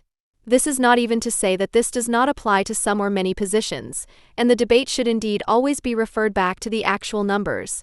However, this does not change the fact that the right to asylum as a fundamental right is, and has been since 1949 de facto one on reservation, which depends more on the development of these numbers than on any other justification or any other factor, which is why it was restricted in the 1990s and will probably be abolished in the not-too-distant future. Dublin, apart from the restriction, was above all a geographical shift of an illusion. To be honest, you have to admit it, it was an idealistic ideological luxury that was maintained as long as reality did not conflict with it. Of course, this sounds cold, but a right, and especially a fundamental right, must apply equally to everyone. Riedel is now calling for the active acceptance of 15 million refugees, a figure that he calculated on the one hand using a percentage in relation to the EU's capacity to accept refugees and on the other hand using a percentage in relation to global refugee numbers. Quote, the 15 million is 3% of the EU population and 2% of the European population. That's how I came up with it once. At the same time, 15 million is 25% of the global refugee movement. End quote. It is fundamentally difficult to speak of a lower or upper limit in the style of Riedel if you don't even know which variable it depends on. X corresponds to EU population, and how much can be taken in. Y corresponds to worldwide flight movement, how much must be absorbed. Riedel's harmonic equation is 3% of X equals 15 million equals 25% of Y, which unfortunately is not a solvable equation, unless I am mistaken. Again, these figures do not come from me. But I generally don't think you should make fun of such suggestions. If it were a serious proposal, you could talk about whether and, above all, how you could take in 15 million refugees in Europe, you could calculate the costs and necessary jobs, you could calculate any necessary cuts or tax increases and try to communicate this by pointing out that it would save lives. But the question remains, what then? To what extent is this not just a quantitative shift of blame that soothes the conscience in the short term? If the global refugee movement doubles, we would have to take in 30 million, which would suddenly correspond to 6% of the EU population, or we could stick with the 3% and reduce the intake to 12.5%. So the numerical examples remain pseudo-realism, and cursedly specific at that, which is only intended to conceal the fact that we are capitulating, and the latter is not an accusation, at least not one that does not apply to me to the same extent. As true as it may be that a certain and potentially even determinable number of people want to and will come at the moment, it is highly likely or even foreseeable that this will change in the near future. Wolfram Eilenberger, for one, emphasized this. In view of the sheer number of people already willing to migrate today, the distinction between war, economic, or climate refugees will be of academic value at best in the coming decades. End of quote. And secondly, the head of the BND, Bruno Kahl, who emphasized in 2017, well over 1 billion people will have a rational reason to migrate in the future. End quote. With reference to a PEW study, Die Welt reports on flight requests and plans that are in the double-digit, sometimes mid-double-digit percentage range in some sub-Saharan countries. In this sense, one could say that the panic of Europeans has its rational reason in the fact that these numbers are encountering a right that was never intended for this in principle. If we now consider Europe to be the welfare state of the world, and rightly so and not too difficult to justify, we cannot abstract from the fact that, as a rule, a welfare state collapses in actual crises, i.e. at the moment when it is most urgently needed. This would be the second fundamental right that is subject to reservation, as it fundamentally contradicts the principle of fundamental rights, as noted by the editors of Polmos, namely that the state should not be a benefactor. The fact that Austria, for example, is massively attacking this in anticipatory obedience shows a direction that we should all be prepared for. We cannot ignore the fact of immigration into the social systems, as much as this is a political slogan of the right. Otherwise, we ignore the fact that there are plans to build a wall around the welfare state, which in this case would mean making it more difficult or, to a limited extent, impossible for refugees and immigrants to access social benefits, but continuing to allow immigration. Furthermore, the abolition of the minimum wage in general or only for refugees is up for debate. The latter would almost be an appeal to racism. But Riedel, clearly taking the moral high ground, asks, how many are you prepared to kill by sealing yourselves off? 20万 2 million? 20 million? 200 million? When is enough enough and you let people in? So really significant numbers that take into account the state of the world and not just a few tens of thousands who you then have to thank for the rest of their lives. What kind of concept do you have there? End quote. It is quite interesting how much power people are granted when it comes to distributing responsibility and blame, and how much one can block the simple realization that the only thing that would do justice to the state of the world would be to change the state of the world. Mili Kiak has also expressed herself in similar terms to Riedel. Quote, we have to force all politicians on a massive scale and make a colossal effort to define the exact number of people they no longer want to let across the border in future. They should state the exact number of deaths they are prepared to accept. They should no longer hide behind the number of people rescued, but take responsibility for the number of people killed, injured, and left alone. End quote. She continued, we have decided to protect borders and not people.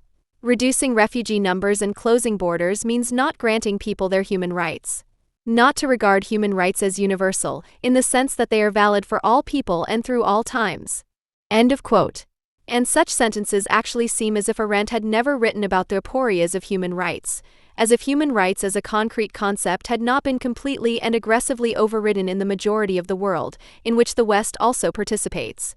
What becomes clearer with Kiak than with Riedel, however, is how the demand for linguistic clarity betrays precisely this in turn when she writes, we are not protecting the external borders when we build wire mesh barriers in Bulgaria or elsewhere on the periphery of the European Union, but we are turning away people who are fleeing.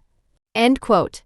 As if this were a contradiction, as if it were not the only true thing to write, we protect the external borders by turning away people who are fleeing. End quote. What happens with both Riedel and Kiak, however, is the shift from complicity to guilt, in the hope that this will discursively encourage people to act. However, despite all the actual dubiousness associated with the phrase fighting the causes of flight, this really removes the causes of flight from the discussion. Instead of a serious concept, I can only offer a prognosis, and one should always be skeptical of such prognoses. This said that it will be horrible, and once again this is a forecast, not a recommendation or anything like that. I suspect and fear that if the number of refugees rises in the coming years, and if the European countries change their social policy or rather the appearance of it, as well as their sovereignty, I suspect and fear that if the number of refugees rises in the coming years, and if European countries want to maintain their social policy or the appearance of it and their sovereignty, the right of asylum will be abolished, that Europe will support more dictatorships than before so that they will keep refugees, which will make Europe even more dependent on them than before, that refugees will thus become one of the political/diplomatic means par excellence, and that, macabrely, any intervention in any rogue state will be even more blocked than its own appeasement pacifism has done so far. Perhaps there is also a total rethink here towards strong military engagement, I just wouldn't bet on it. Lebanon in particular would be an unfavorable example here, as its de facto sovereignty only exists against Israel and was infiltrated long before the refugees from Syria. Countries such as, or above all, China will benefit twice over from this, as they are increasingly exploiting African resources, but are sending the victims of this Chinese Western exploitation to Europe, as long as Europe still feels halfway morally obliged to accept them. However, admission is likely to be more of a lottery, perhaps with very narrow categories. None of this is entirely new, but it will probably increase to such an extent that a qualitative shift will also become apparent. I also think it is realistic to probable that Europe's borders will be massively militarized and expanded at the same time, so that the dying will take place out of sight, and that Europe, on the premise that the European countries intend to continue to exist in their current form, and in my opinion there is little prospect of there being any progressive alternative in the good sense of the word, will accept so many deaths at the border until it is safer for those affected by war and persecution to somehow defend themselves against this persecution, i.e. until it is safer to do exactly what is already being thrown at the refugees by unsympathetic people today, namely, fight on the ground. The only thing that Europe might be able to wring out of them is massively increased cash payments, benefits in kind, and the like as part of expanded or restructured development aid.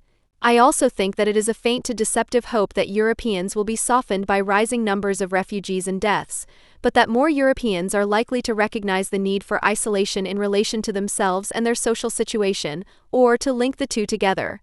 What I freely admit is that I do not yet have or would not have an answer to the situation as a reaction, and that it is quite exasperating, but I will not take the word of anyone who thinks that a sentence like taking in 2 billion, no problem, does not convince them, and perhaps even causes fear in their naivety. So I would argue that Riedel also has no answer that points beyond a guilt-shifting skimming off the top of the world's end. What one can do, in my view, is criticize past mistakes in order to try to understand certain developments.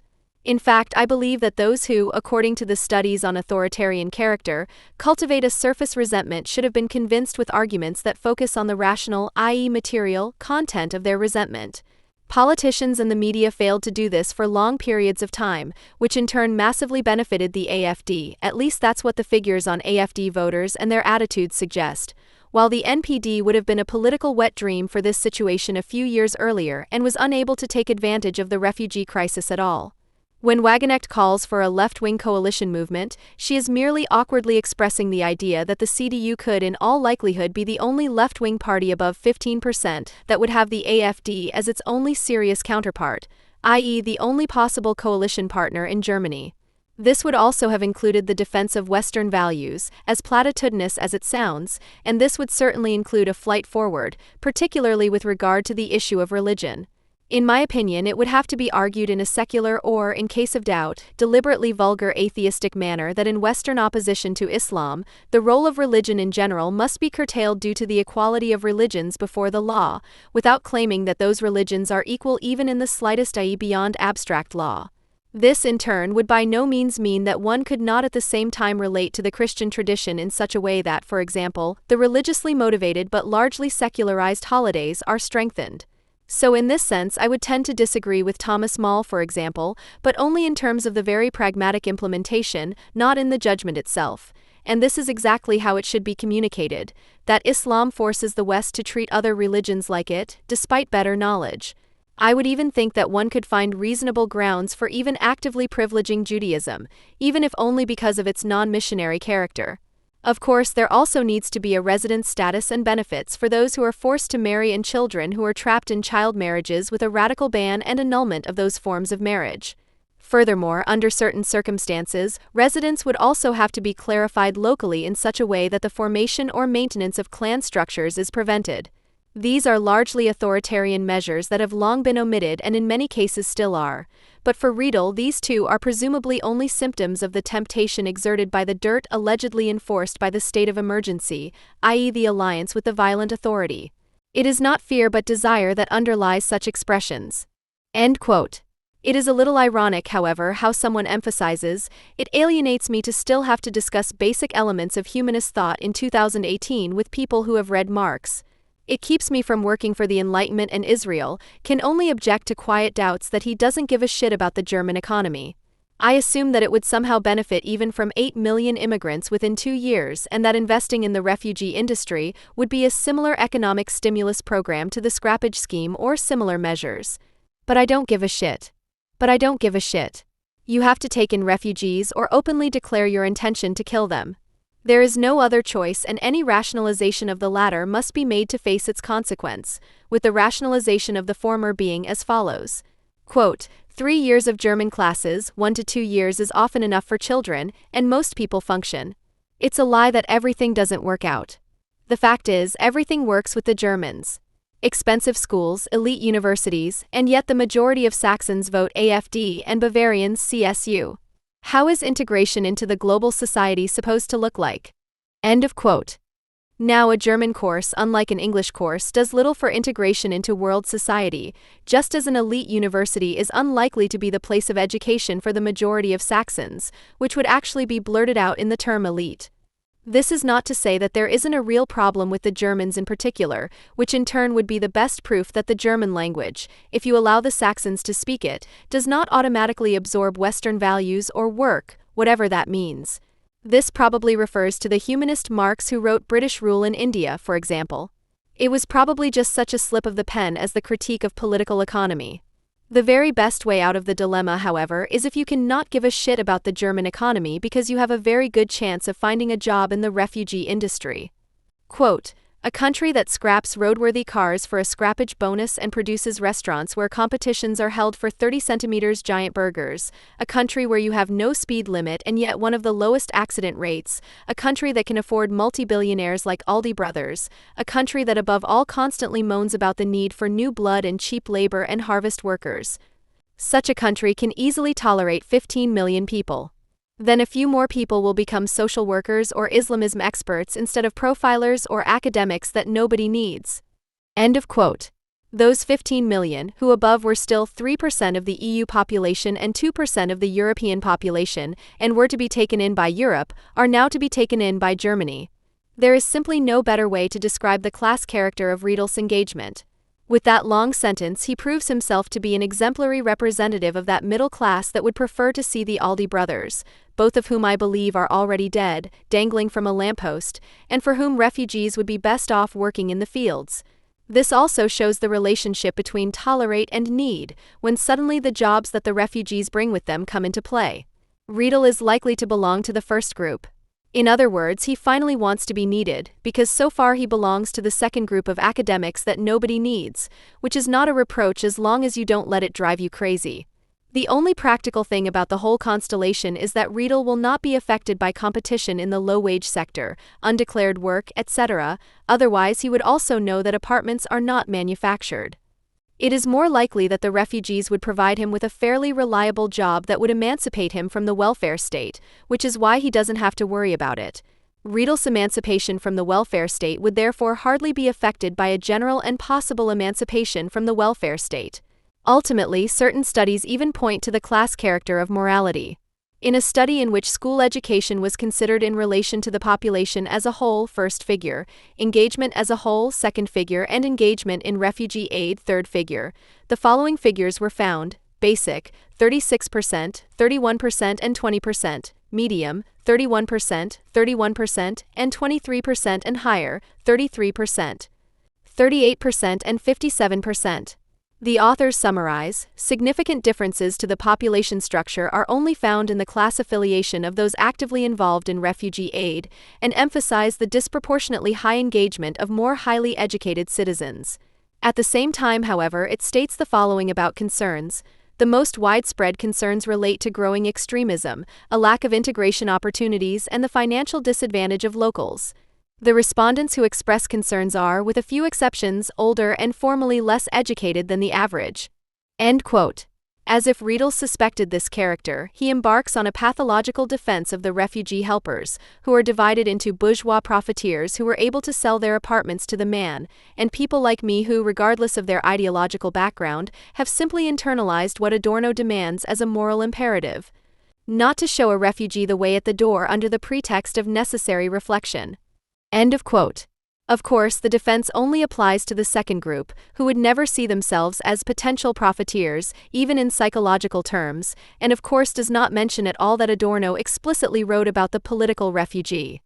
What studies now say in turn about motivation would be, among other things, over 90% state that they want to use their engagement to set an example against racism, as well as to show that alongside right-wing propaganda and violence, there is also a welcoming culture, with agreement with these statements increasing slightly with age. Furthermore, a full 94.3% also cite learning new things about the world and other cultures as a motivation. End quote. In another study in which, among other things, people were asked about the positive aspects that taking in refugees would entail for helpers, with help in existential need being by far the most important, one finds 56.7% who are of the opinion, this is also an opportunity to discover new and enriching things for your own everyday life. 61.4% who think, these people also enrich Germany culturally. 69.1% who note, Germany gains prestige in the world as a result. That, in turn, is almost 70%, which, according to Riedel, does not exist at all. Quote, take a quote in which notable refugee aid organizations boast about saving Europe's honor. This is devoid of any polemics, it is simply very, very bad agitation against those who have worked their asses off to get a few people through the system, who have been fighting against this Europe of walls and barbed wire for years, and who have wrested a few survivors from it, in Lesbos, in Lampedusa, in the communities. End quote. You can dismiss all of this as frankness, or you can remember the studies on authoritarian character, which made it clear that many types of prejudiced people are not the most reliable characters when it comes to resisting authoritarian processes. Without imputing base motives to all of them, one would nevertheless be more cautious, especially when one looks at the ideological production that this openness, which should be enjoyed with caution, encounters. Just 2 examples. The German Council for Migration (RFM) recommends the book by Werner Schiffauer and Eilert, Marlene Rudloff, eds. So schaffen wir das in Zivilgesellschaft im Aufbruch zur Wegweisend Projekt mit Geflüchteten, in which projects and initiatives by Islamic communities and organizations are also considered groundbreaking projects. Quote, the refugee work of Islamic communities and organizations in Germany builds on structures and networks that have grown over decades. It is based on the close cultural, ethnic, and biographical ties between migrants and refugees and the local Islamic communities. Since 2015, the communities have launched a variety of new aid initiatives for refugees. 7 outstanding civil society initiatives by Islamic actors are presented in the following chapter. They highlight 2 particular strengths of their profile. Firstly, many of the Muslim volunteers have language skills and intercultural competencies that enable personal access to refugees with similar backgrounds. For Muslim refugees, their shared religion can also make it easier to establish a relationship and trust with people in their new environment. On the other hand, German Muslims are familiar with the workings, peculiarities, and difficulties of life in Germany. Their second strength is therefore to build bridges and establish points of contact between the long-established and the new arrivals. End of quote. The Nukoln meeting place, or Dar es Salaam Mosque, is then listed and advertised, on the door of which Abdul Hakim Argi wrote or stuck his thesis. A lot could be found out about the Imam, about whom the book says. The Imam also dealt intensively with the topics of divorce, mediation, and reconciliation between spouses. End of quote. At least Felix Riedel should have an idea of what this means when translated into reality. Another example is Salam EV, which sells pastoral care as culturally sensitive trauma therapy. Quote, there is a need in our society for counselors who not only look at Islam from the outside, but also live within this religion themselves. This is the only way to achieve sufficient understanding of the other person and sufficient sensitivity.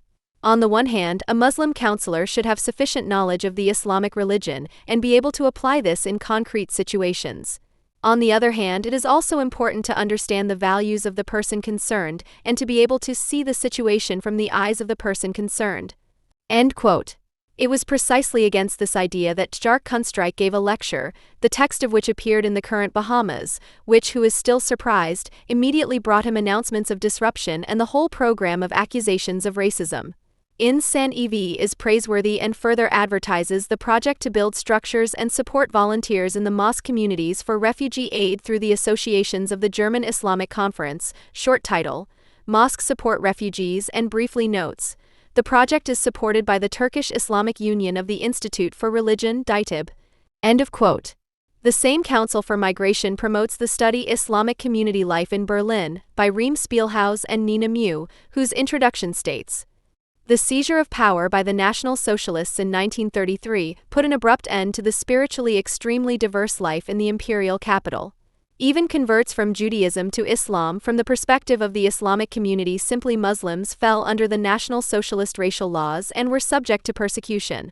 The history of Islamic associations in Germany at this time is still little researched, but this much is clear. Some Islamic associations such as the Islam Institute Berlin were dissolved and publications such as the Moslemish Review, a magazine of the Ahmadiyya movement, were discontinued. End quote. Not everything about this is wrong, just most of it, and even that is more of a suggestion. First of all, the story is not nearly as poorly researched as claimed, it just doesn't fit so well into the Spielhausen discourse. The Moslemish Review really was discontinued, but not until 1940, and not for ideological reasons, but due to a lack of paper and a lack of subscribers, as you could see from the last issue itself if you took a look inside. Before that, it had published such illustrious articles as Hitler is the Appointed Man. In 1939, its editor produced the first Muslim translation of the Quran. The Islam Institute Berlin was not dissolved, but fell out internally due to financial disputes, which even led to a court case, whereupon two new institutions were founded. In 1939, the Islam Institute, Ma'had al-Islam, zu Berlin e.V. was founded as a spin-off, and in 1941 the Islamisches Zentralinstitut zu Berlin e.V. was founded, which was the direct successor to the Islam Institute allegedly closed by the Nazis, and was therefore more of a renaming.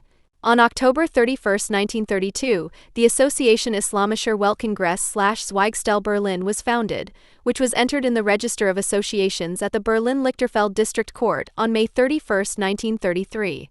The Islamic Central Institute in Berlin e.V. was effectively closed by the Allies and was only re-established in 1962 under the name Zentralinstitut Islam Archiv Deutschland Stiftung e.V.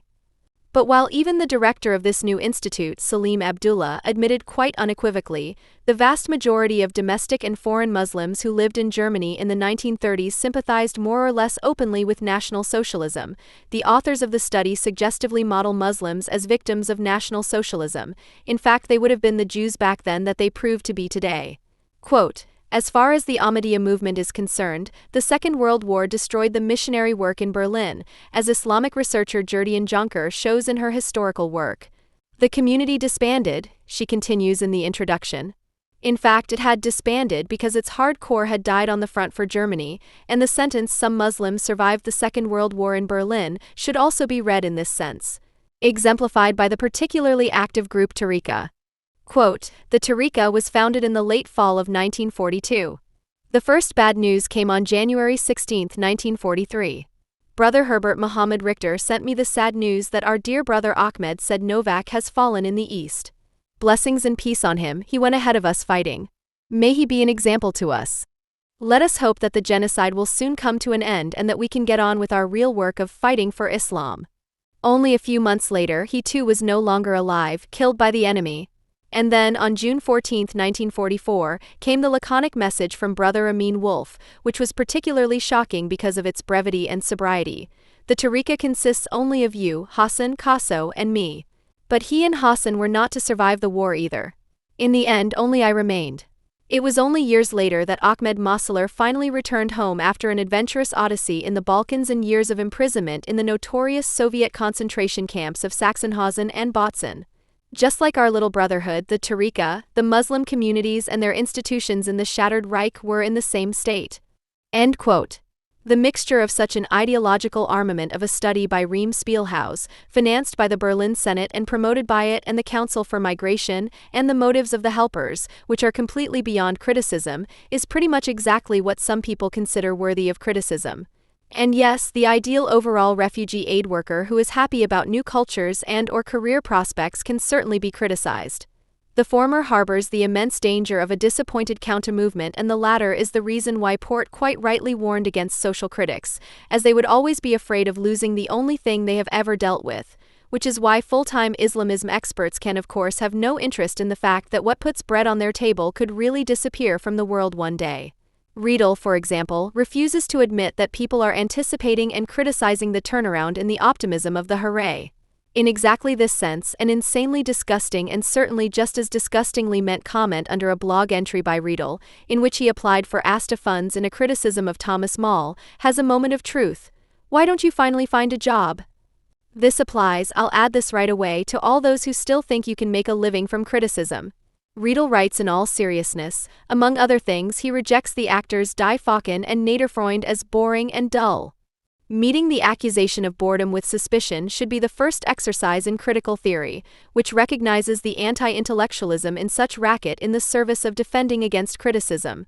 Not as an equation, but as a friendly reminder of the company such bleeding, instrumental mockery of boredom keeps. This quote, "Crude humor became a sharp weapon of the Nazis in their struggle with the Republic.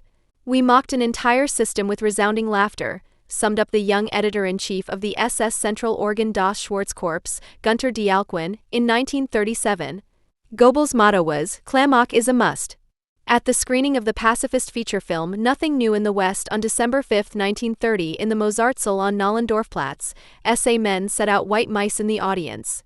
Female members of the audience screamed until the screening was broken off amid booming laughter from the SA men.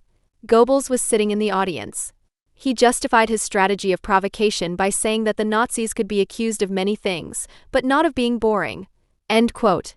It is a little ironic that he throws an example at someone whose lecture was to be prevented by an indignant alliance, in which an event was actually prevented in a not entirely dissimilar way by open Nazis, without noticing in which company he thereby quite rightly places all those attempts to prevent lectures, which are apparently quite acceptable to him. After all, it is Felix Riedel who said, "You can only find the prevention bad if you assume that they are ours." End of quote. Riedel would also have to prove or at least explain to what extent the expression that someone belongs in a dock is compatible with the mob's authoritarian desire for punishment.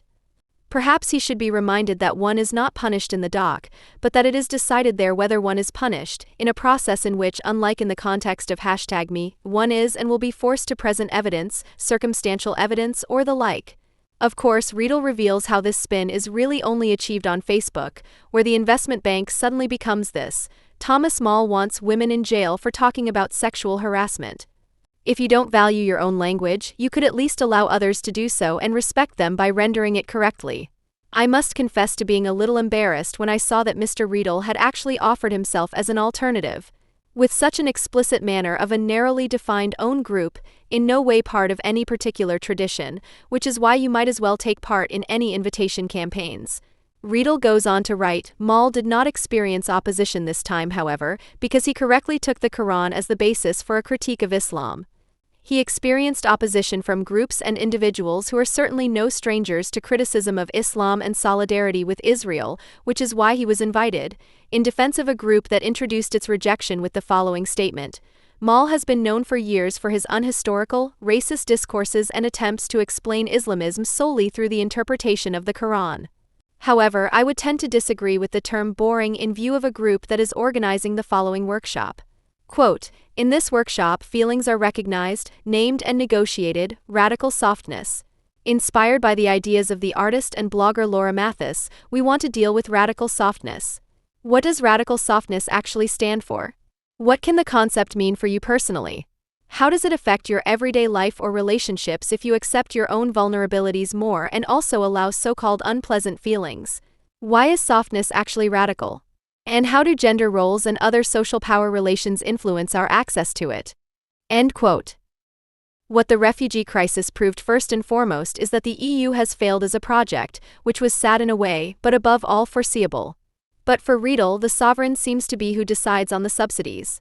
Quote, but anyone who then portrays European sovereignty as a failure has obviously never seen the inside of a farm. The EU is to a large extent a very effective apparatus, and large parts of the production chains are dependent on standardization, subsidization, and channeling by the EU. End quote. Without actually having had much post-childhood insight into a farm, I think that even if you see it from the inside, you still can't see where the money comes from. I also think that sovereignty and subsidies have a very inferior relationship. This, in turn, cannot be accepted by a state-critical statism, which would be at peace if it received subsidies itself, whereby the power on which the sovereignty of the state and confederation of states is based and which at the same time constitutes it is no longer regarded as a condition of sovereignty. Sovereignty is thus turned on its head. But Riedel needs the idea of a European sovereign in order to be able to write. At present, however, the Europeans are making every effort to unleash this power. The sheer fascism that has infiltrated deep into the parties is gnawing away at their civilizational achievements. Europe is already driving Jews and critical intellectuals into exile. Sinti and Roma are condemned to internal flight. End of quote. Once again, Europe is already driving Jews and critical intellectuals into exile, i.e., out of the whole of Europe, because only the Sinti and Roma are fleeing Europe. He does not mean Ian Hersey, for example, who was really forced to leave Europe for the USA. He does not mean Theo van Gogh, who considered himself too old to flee to the USA and paid with his life. He does not mean the French Jews who are emigrating to Israel, and generally not because of the Front National, which they are voting for more often than ever before. This can only be seen as an act of desperation, but he is right in that the FN is by no means the greatest current threat to Jews in France. Nor does he mean the Swedish Jews. In short, fascism is not to be found in Islamic communities whose executors actually murder and expel Jews and critics. This is also the questionable nature of the identification of the right to asylum with the other fundamental rights, as the editors of Polmos suggest or rather propose in order to promote. This should be obvious an abstract identification of Germans with asylum seekers that goes beyond a motivation for humanitarian reasons towards refugees. You'll be next, they want to say, which sounds a bit trite so openly. What shines through to Riedel, however, is that the fact that the Islamic expulsion of French Jews means the rights of citizens are being relinquished is far less offensive to him than the violation of foreigners' human rights. As disgusting as such a division sounds, no criticism of the state can do without it, as the dropping of citizens is a clear sign that Europe will no longer be a place to flee from political, or rather Islamic, persecution. And this is where the fight against anti-Semitism combined with a crude solidarity with Israel becomes a farce, as in certain cases it seems to be based on the assumption that European Jews could go to Israel, in which case one can focus exclusively on Iran or even support Israel's struggle for survival by taking in refugees from the Levant. The biggest difference in this question between sans phrase and Bahamas is ultimately that the former, knowing that the foreign minister is usually the most popular, retreats to the primacy of foreign policy, while the latter has not yet declared Germany a Jew-free country like Concret. In the anti-racist ideological battle, Israel is increasingly being used as an excuse for not daring to fight for the Jews living here. It all began, if I am not mistaken, with a clear partisanship on the part of the Bahamas editorial team for Schuster's call for help and an energetic solidarity with him in the face of the accusations of racism that he faced at the time.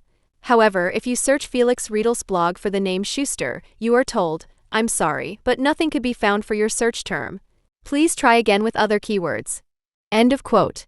But then, to put it just as harshly, Riedel and his comrades should openly admit that they condone the emigration and expulsion of European Jews to Israel.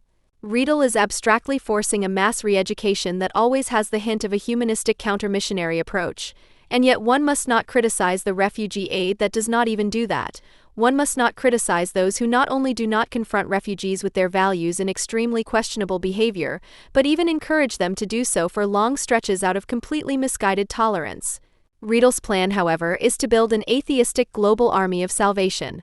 Quote, "We have the material and means to theoretically educate all 60 million anti-Semites in Germany, and we have even more material and means to spread education against anti-Semitism throughout the world.